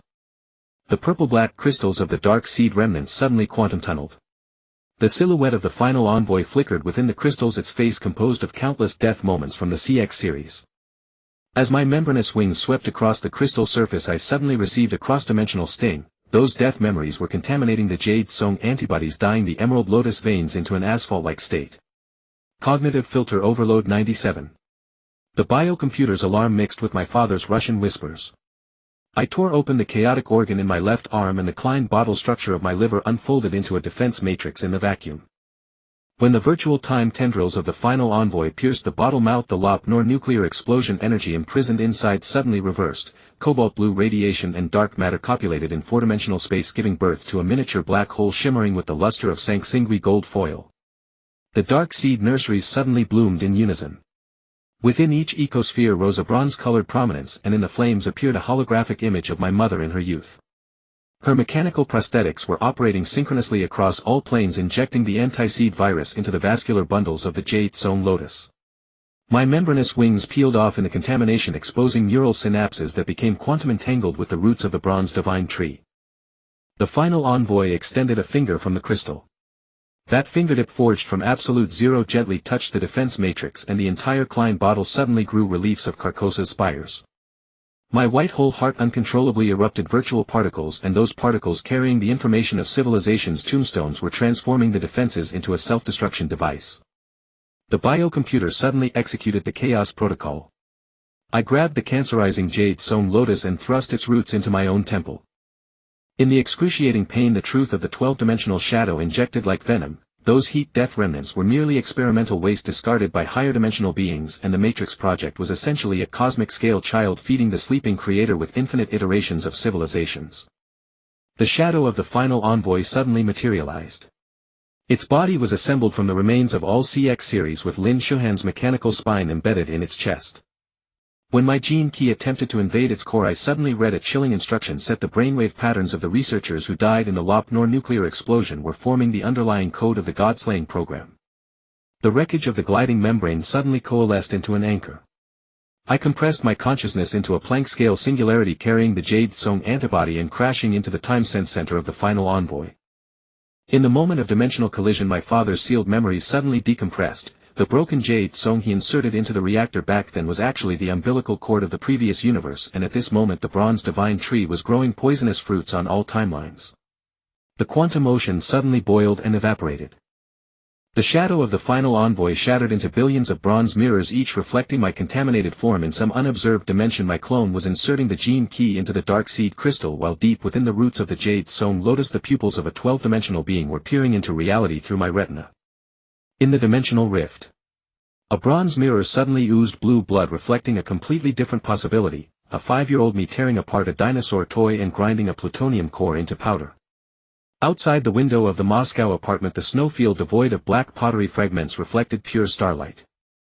This uncontaminated plane coordinate was sending a distress pulse to all timelines through the crack in the jade-sown left by my father. The ripples of the quantum ocean suddenly reflected the snowy night of Moscow. At 5 years old, I knelt on the apartment floor, my palm clutching the pulverized plutonium core. This uncontaminated coordinate spread like a virus across all dimensions. The bronze mirror array of the end's messenger began to crack, each fissure replaying the moment I tore apart the dinosaur toy. The neural synapses of the gliding membrane suddenly pierced the mirror surface. The moment my fingertip touched my 5-year-old self, the entire virtual time structure trembled violently. The shadow of the end's messenger emitted a high-frequency shriek. Its body disintegrated into billions of bronze crows, each beak carrying my death certificate from a different timeline. Cognitive contamination clearance rate 12. The Russian prompt tone of the biocomputer was mixed with static snow. I grabbed my 5-year-old self by the collar and dragged his consciousness into the quantum ocean. The pure starlight swirled in his pupils, unexpectedly burning new veins onto the severely polluted Yusong lotus surface. The dark seed crystal suddenly released an anti-meme pulse. Karkisa spire violently grew from the lotus petals, and from the purple-black sun at its peak extended the tentacles of a 12th-dimensional being. My 5-year-old self suddenly broke free from my grip, grabbed the remaining plutonium powder on the floor and scattered it into the air. Those radioactive dusts condensed in the quantum ocean into a turquoise dragon-shaped artifact from the Urla to sight the dragon's eyes inlaid with the mechanical prosthetic of my mother's clone. The crow flock of the end's messenger suddenly turned collectively. The death certificates they carried burned to ashes, and from the ashes emerged the bronze vessel patterns of a Western Zhou chariot pit. My gene key suddenly detected an unknown frequency band. Those patterns concealed the true ancestral teachings of the Qing family, a civilization covenant older than the Soviet experiments. The gliding membrane autonomously launched a dimensional reduction strike. The moment the 12th dimensional tentacles were about to touch my 5-year-old self, I compressed the entire quantum ocean into a Mobius strip. The shadow of the end's messenger was trapped inside the torus, while on the outside the Yusong lotus suddenly bloomed. Each dewdrop on the petals reflected an uncontaminated plane, and the Qingzingis within the dewdrops were battling the dark seed using the technological trees of different civilizations. The biocomputer suddenly burst out with the 1945 Hiroshima frequency band. At the top of the atomic bomb's mushroom cloud I saw the figure of my great-grandfather. The bronze box in his hand was absorbing radiation energy, and on its surface emerged the pottery symbol of the Dawnka culture. When this memory was injected into the Yusong lotus, the Liangzhu temple suddenly rose from the bottom of Tokyo Bay, and enshrined inside was a miniature Chernobyl sarcophagus. The crows of the end's messenger shattered the dimensional barriers. They transformed into a bronze rain falling upon all planes, each raindrop etching a countdown on the surface of the civilization's spark. My 5-year-old self suddenly revealed a smile not belonging to a child. Where his baby teeth fell out, a quantum chip made of Hongshan Jade dragon material grew, and on the chip's surface was inscribed, Protocol 0, in cuneiform. The gliding membrane suddenly parasitized my spine in reverse. Countless nerve cords stabbed into my 5-year-old self's nape, and deep within the temporal sense center a terrifying truth was discovered. This seemingly pure plane was precisely the first experimental field seeded by the 12th dimensional being. Those falling starlight snowflakes, each one was a cognitive virus disguised as hope. The roots of the Yusong lotus suddenly erupted. Emerald green roots entangled my limbs, forcibly infusing the memories of the Qing family's ancestors, the radiation data collected by my great-grandfather at the Hiroshima nuclear explosion site, the confession inscribed by my grandfather in the Siberian Bronze City, and the top-secret files torn by my father at Lop Nor, all now pieced together into a colossal conspiracy spanning centuries. The shadow of the end's messenger reorganized within the Mobius strip. Its new form merged the genetic fragments of all CX series, and in the vertical pupil that split open on its chest floated the mechanical spine of Lin Shuhen. When my biocomputer tried to parse its core, it suddenly received a distress signal from my mother's clone. Her liquid quantum pod was being transformed into a cross-dimensional bomb, and the countdown numbers were a prime number sequence encoded with the fish patterns of the Yangshao culture. The waves of the quantum ocean suddenly solidified into amber. In the final moment of temporal freezing, I tore off a petal tip of the Yusong lotus and stabbed it into my temple. In the intense pain, my 5-year-old self's pupils suddenly burst forth with the Sanxingui protruding eye totem. Within the irises of those bronze eyeballs rotated the coordinates of the ultimate fire that had never been recorded, a baby universe devouring dark matter, its event horizon engraved with the interwoven pattern of the Qing family crest and the KGB emblem. A new causal chain took shape in the radioactive dust. When the shadow of the end's messenger broke through the Mobius strip, a certain root of the Yusong lotus suddenly underwent quantum leap. This root, carrying the pollution gene, pierced into the ruins of Hiroshima in 1945, and the bronze box in my great-grandfather's hand suddenly oozed pitch-like mucus. The first-generation anti-fire was silently gestating within the mushroom cloud. The amber-like spacetime of the quantum ocean was suddenly torn open by the gravitational pull of an infant universe, and the shadow of the final herald poured in like a torrent of asphalt. A burning pain stabbed at my temples as the petal tips of the jade-sown lotus were resonating with the quantum chip of my 5-year-old self. On the surface of those transistors made from Hongshan Jade Dragon material, Oracle Bone script and binary code were hybridizing into a new protocol language. Protocol 0 initiated. The prompt tone of the biocomputer carried the lingering resonance of a bronze bell set. The Mobius strip suddenly reversed its rotation, twisting the shadow torrent of the final herald into a spiral form. In the pupils of my 5-year-old self, the Sanxingui protruding eye totem disintegrated into billions of nanite swarms, each carrying the radiation dust of the 1945 Hiroshima ruins. The neural cords of the gliding membrane abruptly pierced into the amber spacetime. When my fingertips touched the frozen clone of my mother, her liquid quantum chamber suddenly oozed blue blood. Those fluids congealed in the vacuum into bronze statues of the Marquis E of Zhang's bell set, and the bell hammer in the statue's hand was actually a fragment of Lin Shuhan's mechanical spine. At the moment of the strike, fish scale cracks emerged on the surface of the final herald's shadow. Look at the third hidden layer of the bronze casket. My 5-year-old self suddenly spoke, the voice mixed with the Guanxi accent of my great-grandfather. In the blaze of light from the quantum chip, the mushroom cloud of the Hiroshima nuclear explosion suddenly collapsed into a black hole, and the bronze casket that absorbed radiation energy was materializing on the event horizon. The lid of the casket sprang open, and what surged out was not purple mucus but imaginary time axis coordinates encrypted with the Liangzhu divine emblem. The shadow of the final herald suddenly split into a double helix structure. Its 2 gene strands were woven from the memories of the Qing family's ancestors and the death data of the CX series. My jade-sown lotus uncontrollably crashed toward the center of the helix, and the jade-green roots began to crystallize the instant they touched the shadow. Each lattice imprisoned the dying whales of some parallel universe. The gliding membrane reflexively unfolded, phase folding. I dragged my 5-year-old self and leaped into the imaginary time axis opened by the bronze casket with the roar of dimensional collapse behind us.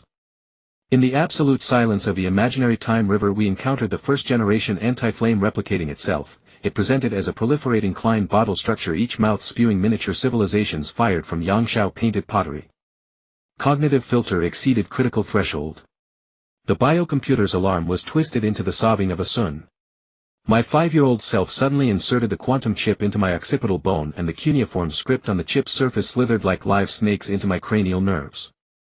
In the searing pain, I saw the true image of August 6, 1945. My great-grandfather was not collecting radiation data but pouring a certain liquid civilization template into the bronze casket. In the blue-tinged mucus slept the erased Sumerian nuclear epic.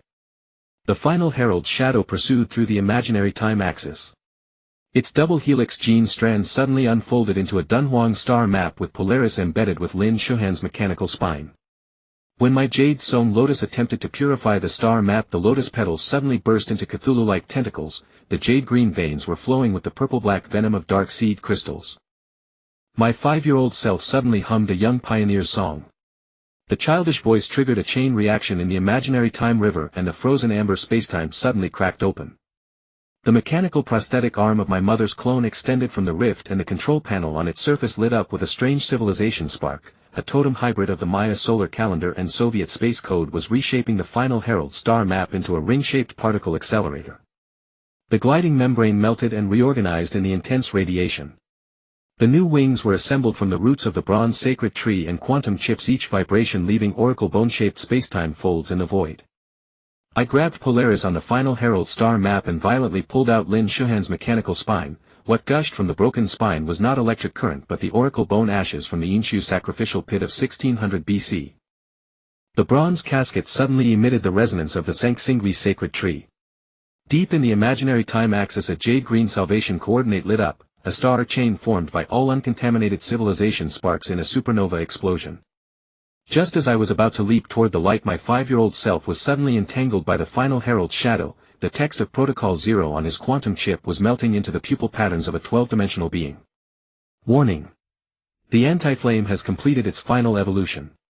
The Klein bottle structure of the first-generation anti-flame suddenly collapsed into a singularity, and from the bottle mouth crawled a fusion of the mechanical prosthetic arm and the bronze sacred tree.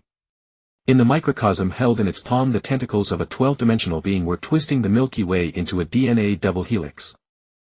My jade-sown lotus suddenly reversed parasitism, its roots piercing the retina and plunging into the brain matter. At the moment of complete contamination of consciousness, the bronze casket of 1945 suddenly closed on its own. My great-grandfather on the Hiroshima ruins showed a sinister smile, and in the screen of his radiation detector my struggling self in the imaginary time axis was reflected. The last to reach the nerve endings was the declaration of the final herald mixed with the voices of Lin Shuhan and my mother. Every salvation is a higher dimensional domestication. The ripples of the quantum ocean suddenly congealed into the patterns of Yangshao painted pottery, my fading consciousness trapped within the plutonium core of the fish-patterned pupil. The shadow of the harbinger of doom was battering the spacetime amber from without, each tremor etching a countdown upon the pottery's surface in the form of Western Zhou bronze inscriptions. Cross-civilization resonance detected. The Russian prompt of the biocomputer abruptly switched to the scale of a Banpo pottery sun. My retina displayed a pyramid-shaped data stream, commands hybridized from ancient Egyptian hieroglyphs and Soviet aerospace codes transforming the painted pottery fish pattern into a quantum torpedo. My 5-year-old self's voice suddenly pierced the dimensional barrier, activated with tears.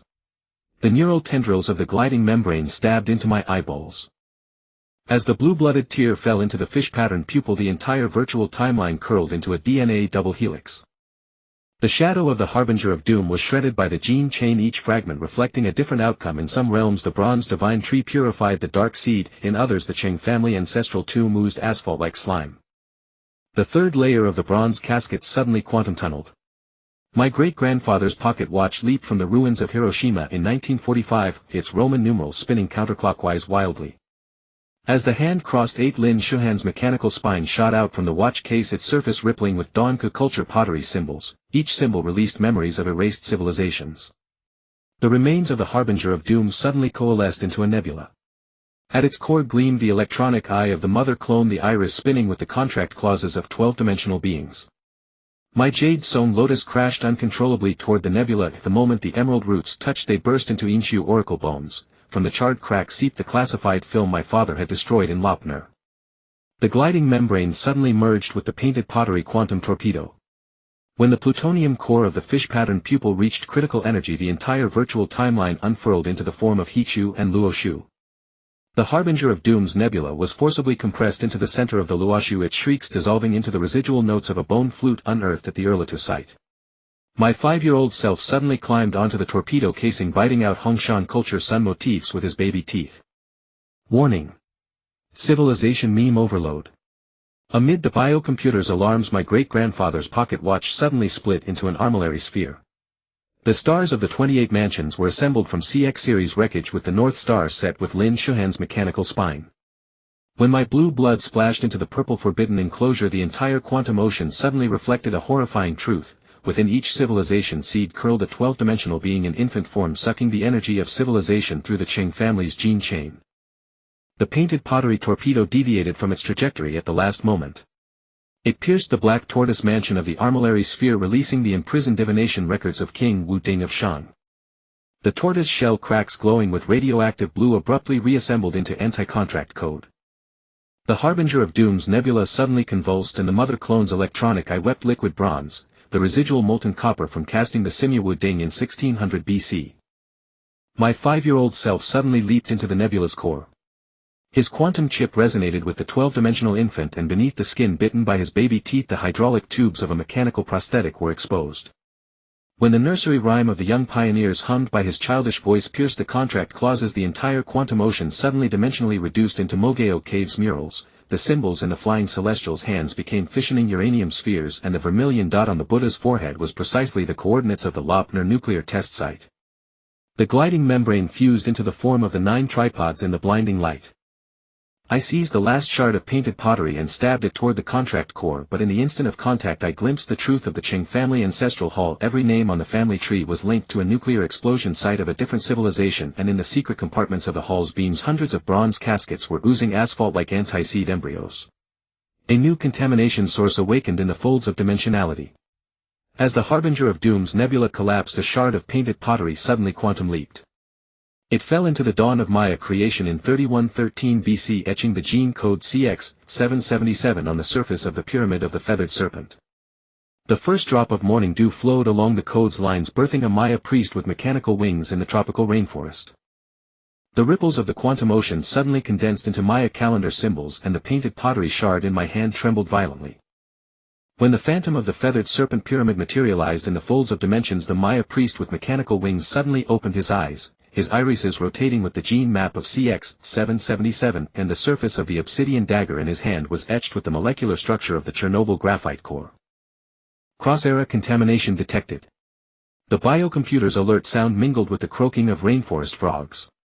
My gliding wing membrane underwent stress-induced proliferation of emerald chakras, each energy node corresponding to the nuclear explosion coordinates on the Ching family genealogy.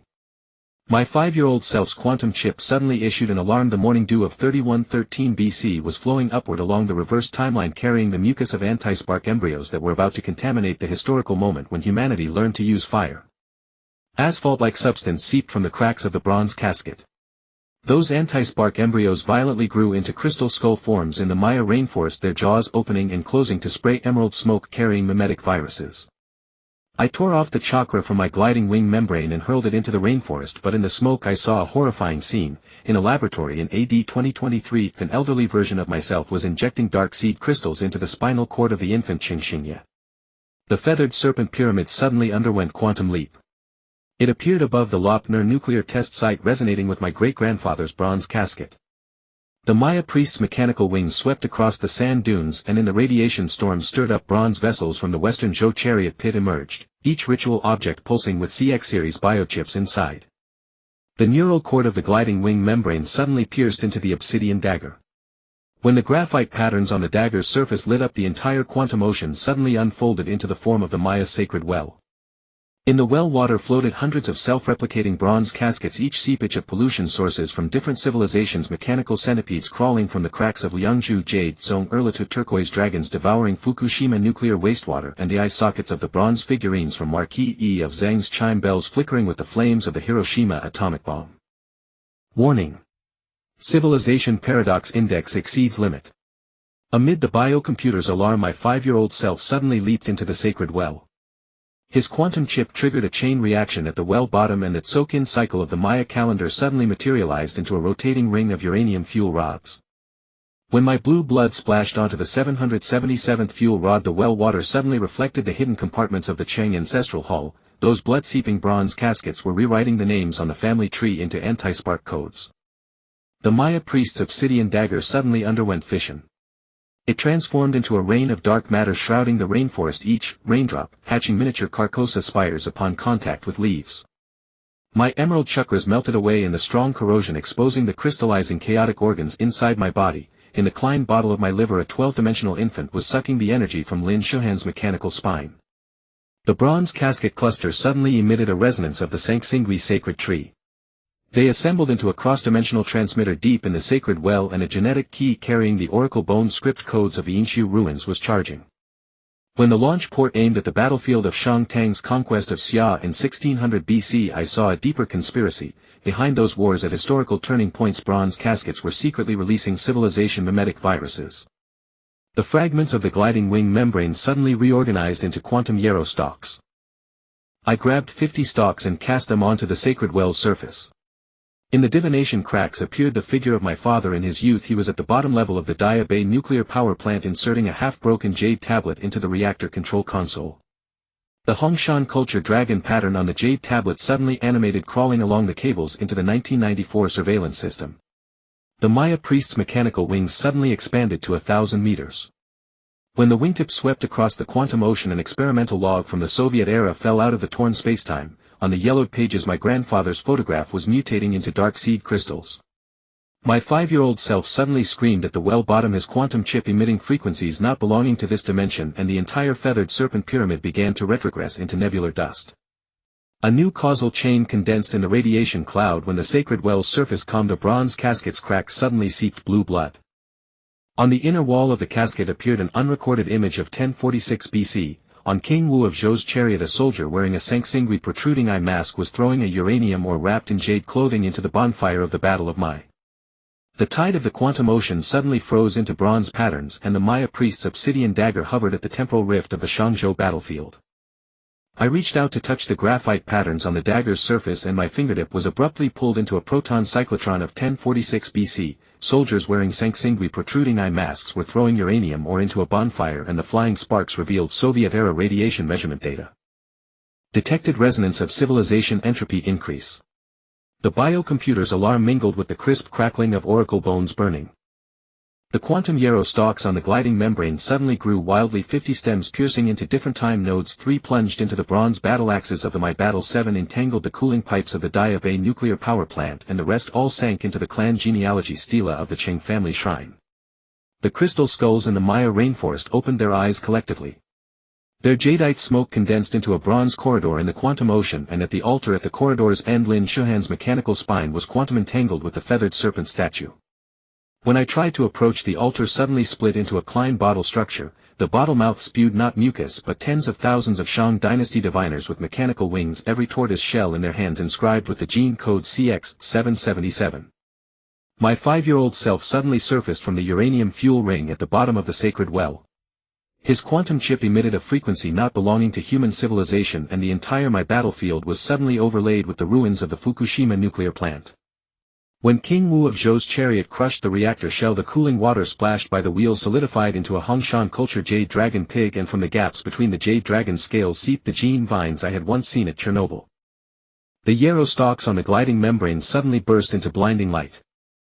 When the first stalk connecting to my bonfire lit up, I saw the horrifying truth: those burning uranium ores were releasing cross-dimensional mimetic viruses, and every civilization infected would awaken nuclear energy prematurely in the Bronze Age. The soldier wearing the protruding eye mask tore open his skin, revealing a mechanical skeleton covered with oracle bone inscriptions. It was clearly the initial version of Lin Shuhan's prototype. The bronze casket suddenly played the rhythm of the Marquis E of Zheng chime bells in the quantum ocean. The sound waves shattered the Maya priest's mechanical wings, and the scattered parts reassembled into a armillary sphere form in the vacuum. When my blue blood splashed into the positions of the 28 mansions, the spine of Lin Shuhan at the North Star suddenly played a top-secret video from 1972. My grandfather inside the Bronze City in Siberia was injecting the umbilical cord blood of a Qing family infant into the embryo of a Hongshan culture jade dragon. Warning. Civilization iteration accelerating. The biocomputer's Russian prompt suddenly mingled with Maya's sacred chants. Countless bronze corridors emerged in the quantum ocean, each connecting to the nuclear explosion origin of some civilization.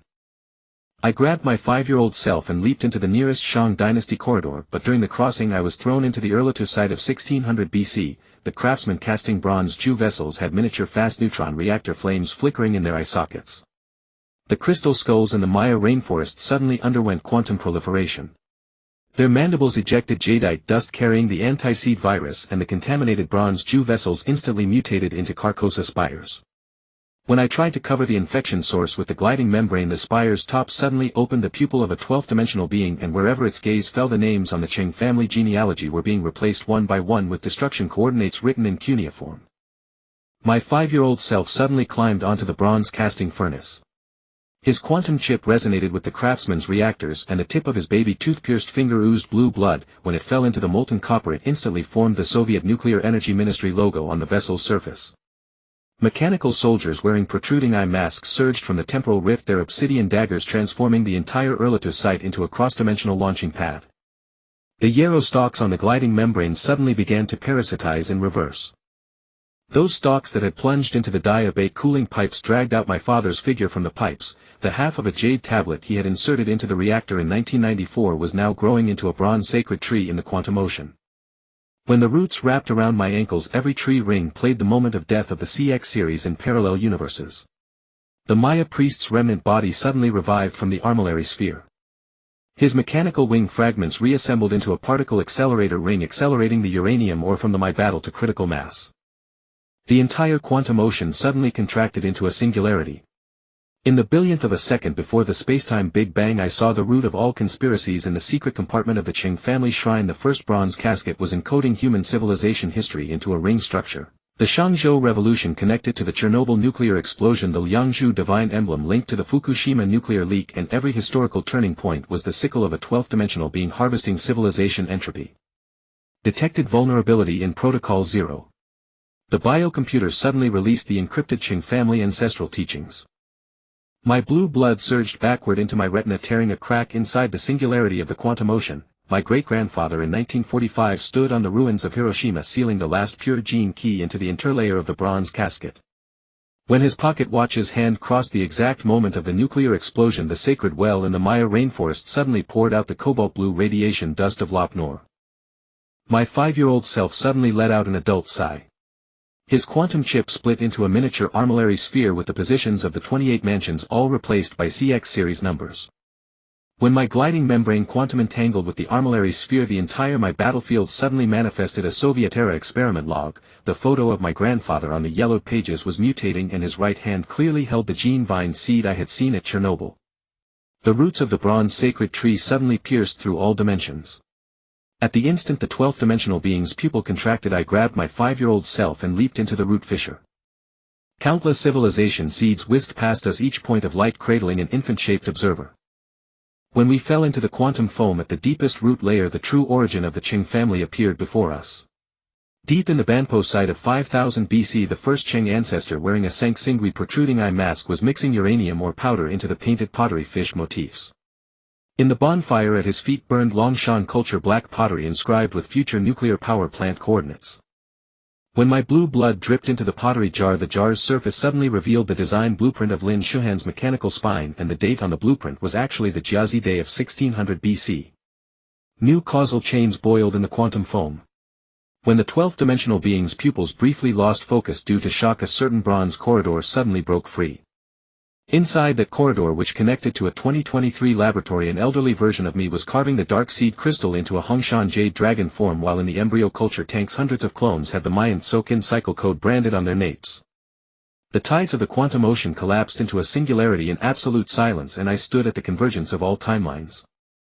Blue blood condensed on my retina into a holographic projection of the Sanxingui divine tree, its roots piercing through the 11-dimensional barrier into the void. Fragments of the mechanical wings of the Maya priest floated around each piece of metal, reflecting the sins and punishments of the Qing family for 5,000 years. The Banpo bonfire of 5000 BC suddenly reignited inside the singularity. The first Qing ancestor removed his vertical eye mask, revealing a face identical to mine. In the painted pottery jar in his hand, uranium or powder was quantum entangling with the fish patterns. You understand, his voice resonated with the hum of bronze vessels. We are not fire stealers, but the spark struck by Swearin himself. The jar suddenly split into a Klein bottle, and what surged out was not liquid but the primordial radiation from the moment the 12-dimensional entity created the first universe. My gliding membrane reflexively spread the emerald chakra, engaging with the bronze patterns at the bottle's mouth. Each energy node corresponded to a nuclear explosion coordinate on the Qing family genealogy. Every civilization is a spark of a higher dimension. The ancestor pointed to the churning nebula inside the bottle. From the day humans learned to use fire, we were destined to become the transmitters. His fingers suddenly quantized, revealing the CX0 number engraved on the internal mechanical skeleton. The pupil of the 12-dimensional entity opened at the edge of the singularity. Its gaze caused the Shangzhou bronze inscriptions on the Mayan rocket to melt and reorganize into a countdown of the self-destruct program. I grabbed Lin Shuhan's mechanical spine and thrust it into my retina. From the fracture of the spine gushed not electricity but the oracle bone ashes of the Battle of Mai in 1046 BC. You won. Lin Shuhan's synthetic voice suddenly became clear. I was never the enemy. His electronic eye projected the truth of 1972, when grandfather injected the umbilical cord blood of a Qing infant into the Hongshan jade dragon inside the Siberian bronze city. The dragon's pupil flickered with the very quantum frequency of mine at this moment. The quantum ocean suddenly boiled. The death memories of all CX series converged into a black hole, pulling the pupil of the 12-dimensional entity toward the event horizon. In the screech of spacetime tearing, I saw the higher dimensional truth. Those so-called observers were merely the Qing ancestors of the previous universe. After their spark plan failed, they mutated in the heat death into monsters that devour the entropy increase of civilizations. The tail end of the Qing ancestral hull suddenly quantum leaped and assembled into a bronze armillary sphere at the center of the singularity. The positions of the 28 mansions were all replaced by nuclear explosion coordinates, and at the Polaris suspended the pure genetic key sealed by great-grandfather in Hiroshima. The 5-year-old me climbed onto the ritual apparatus, and the fingertip bitten by baby teeth smeared blue blood all over the purple forbidden enclosure. It's time to end this. The ancestor's mechanical arm plunged into the core of the armillary sphere. Ignite the final spark with our sins. His CX0 number suddenly fissioned, and the quantum code infected the entire ritual apparatus like a plague.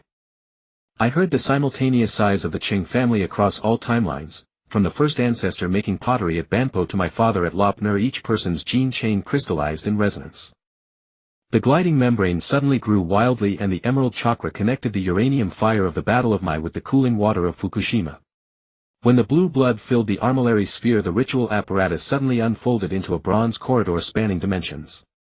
The fragments of the Maya priest's mechanical wings reassembled into a guiding arrow within the corridor, its tip pointing directly at the final weakness of the 12-dimensional entity, the pure white singularity left over from its birth. I leaped into the trajectory of the arrow holding the 5-year-old myself. The quantum storm shredded the gliding membrane and the chaos organ evaporated in the intense radiation.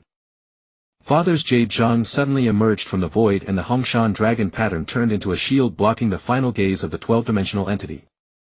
In the moment the shield melted, I saw him in 1994 smiling at the bottom floor of the Daya Bay nuclear power plant, the half Jade Zhang in his hand perfectly matching the one I held now. Remember, the spark will burn the transmitter. The ancestor's voice came from every bronze casket. The moment the arrow pierced the pure white singularity, all timelines suddenly collapsed into the ruins of Hiroshima in 1945. Great-grandfather's bronze casket opened automatically and the sealed pure genetic key turned into a blue light, reconstructing the mushroom cloud into a primordial nebula gestating galaxies. The wail of the 12-dimensional entity shook all dimensions. Before its collapse, its pupil projected the ultimate image. The Qing family members across countless universes simultaneously pressed their palms against the surfaces of bronze artifacts, from Banpo painted pottery to the Chernobyl sarcophagus, each artifact releasing purification radiation. From the scorched earth of the Battle of Maigru mechanical peach trees, the Fukushima nuclear wastewater crystallized into a star map in a bronze dew, and the Siberian bronze city was ascending into space, becoming the Ark of Genesis for a new universe. The ripples of the quantum ocean suddenly calmed. I floated inside the pure white singularity, my body degenerated into an embryonic form. All around floated the bronze sparks of every civilization, the Maya calendar engraved on uranium fuel rods, the Yangshao fish pattern swimming in the coolant, and the pitch pipes of the Marquis E of Zhang's bell set regulating the frequency of nuclear fusion. The 5-year-old me was piecing together the final corridor with fragments of painted pottery. When he inserted the fragment bearing the bite marks of baby teeth into the gap, the entire singularity suddenly burst forth with the radiance of the Big Bang of creation. In the newborn universe, the first star lit up at the top of the bronze divine tree, its starlight illuminating an Earth without the Qing family. Banpo ancestors were firing pottery jars painted with nuclear reactor patterns. Maya priests were carving spacecraft blueprints with obsidian daggers, and Shangzhou craftsmen were pouring liquid nebulae into bronze tripods. The last fragment of the gliding membrane transformed into an epitaph in the void. Here lies the transmitter. His sins ignited the stars. His blood became star trails. His name dissolved in bronze. When the epitaph was erased by the quantum tide, I heard the same sound across all timelines, the potter of 5000 BC humming the nuclear power plant safety rules, the great-grandfather of 1945 playing a bone flute on the ruins of Hiroshima, and my mother holding a dinosaur toy whispering, "Sleep, seed of the stars." The bronze spark bloomed in the newborn universe while a cluster of undying campfire always glowed in the darkness. In some unpolluted plane, the 5-year-old Qing Xingye was assembling a rocket model in the snowy night of Moscow. Outside the window there was no radiation dust, only the first human-made satellite streaking across the sky showering pure starlight.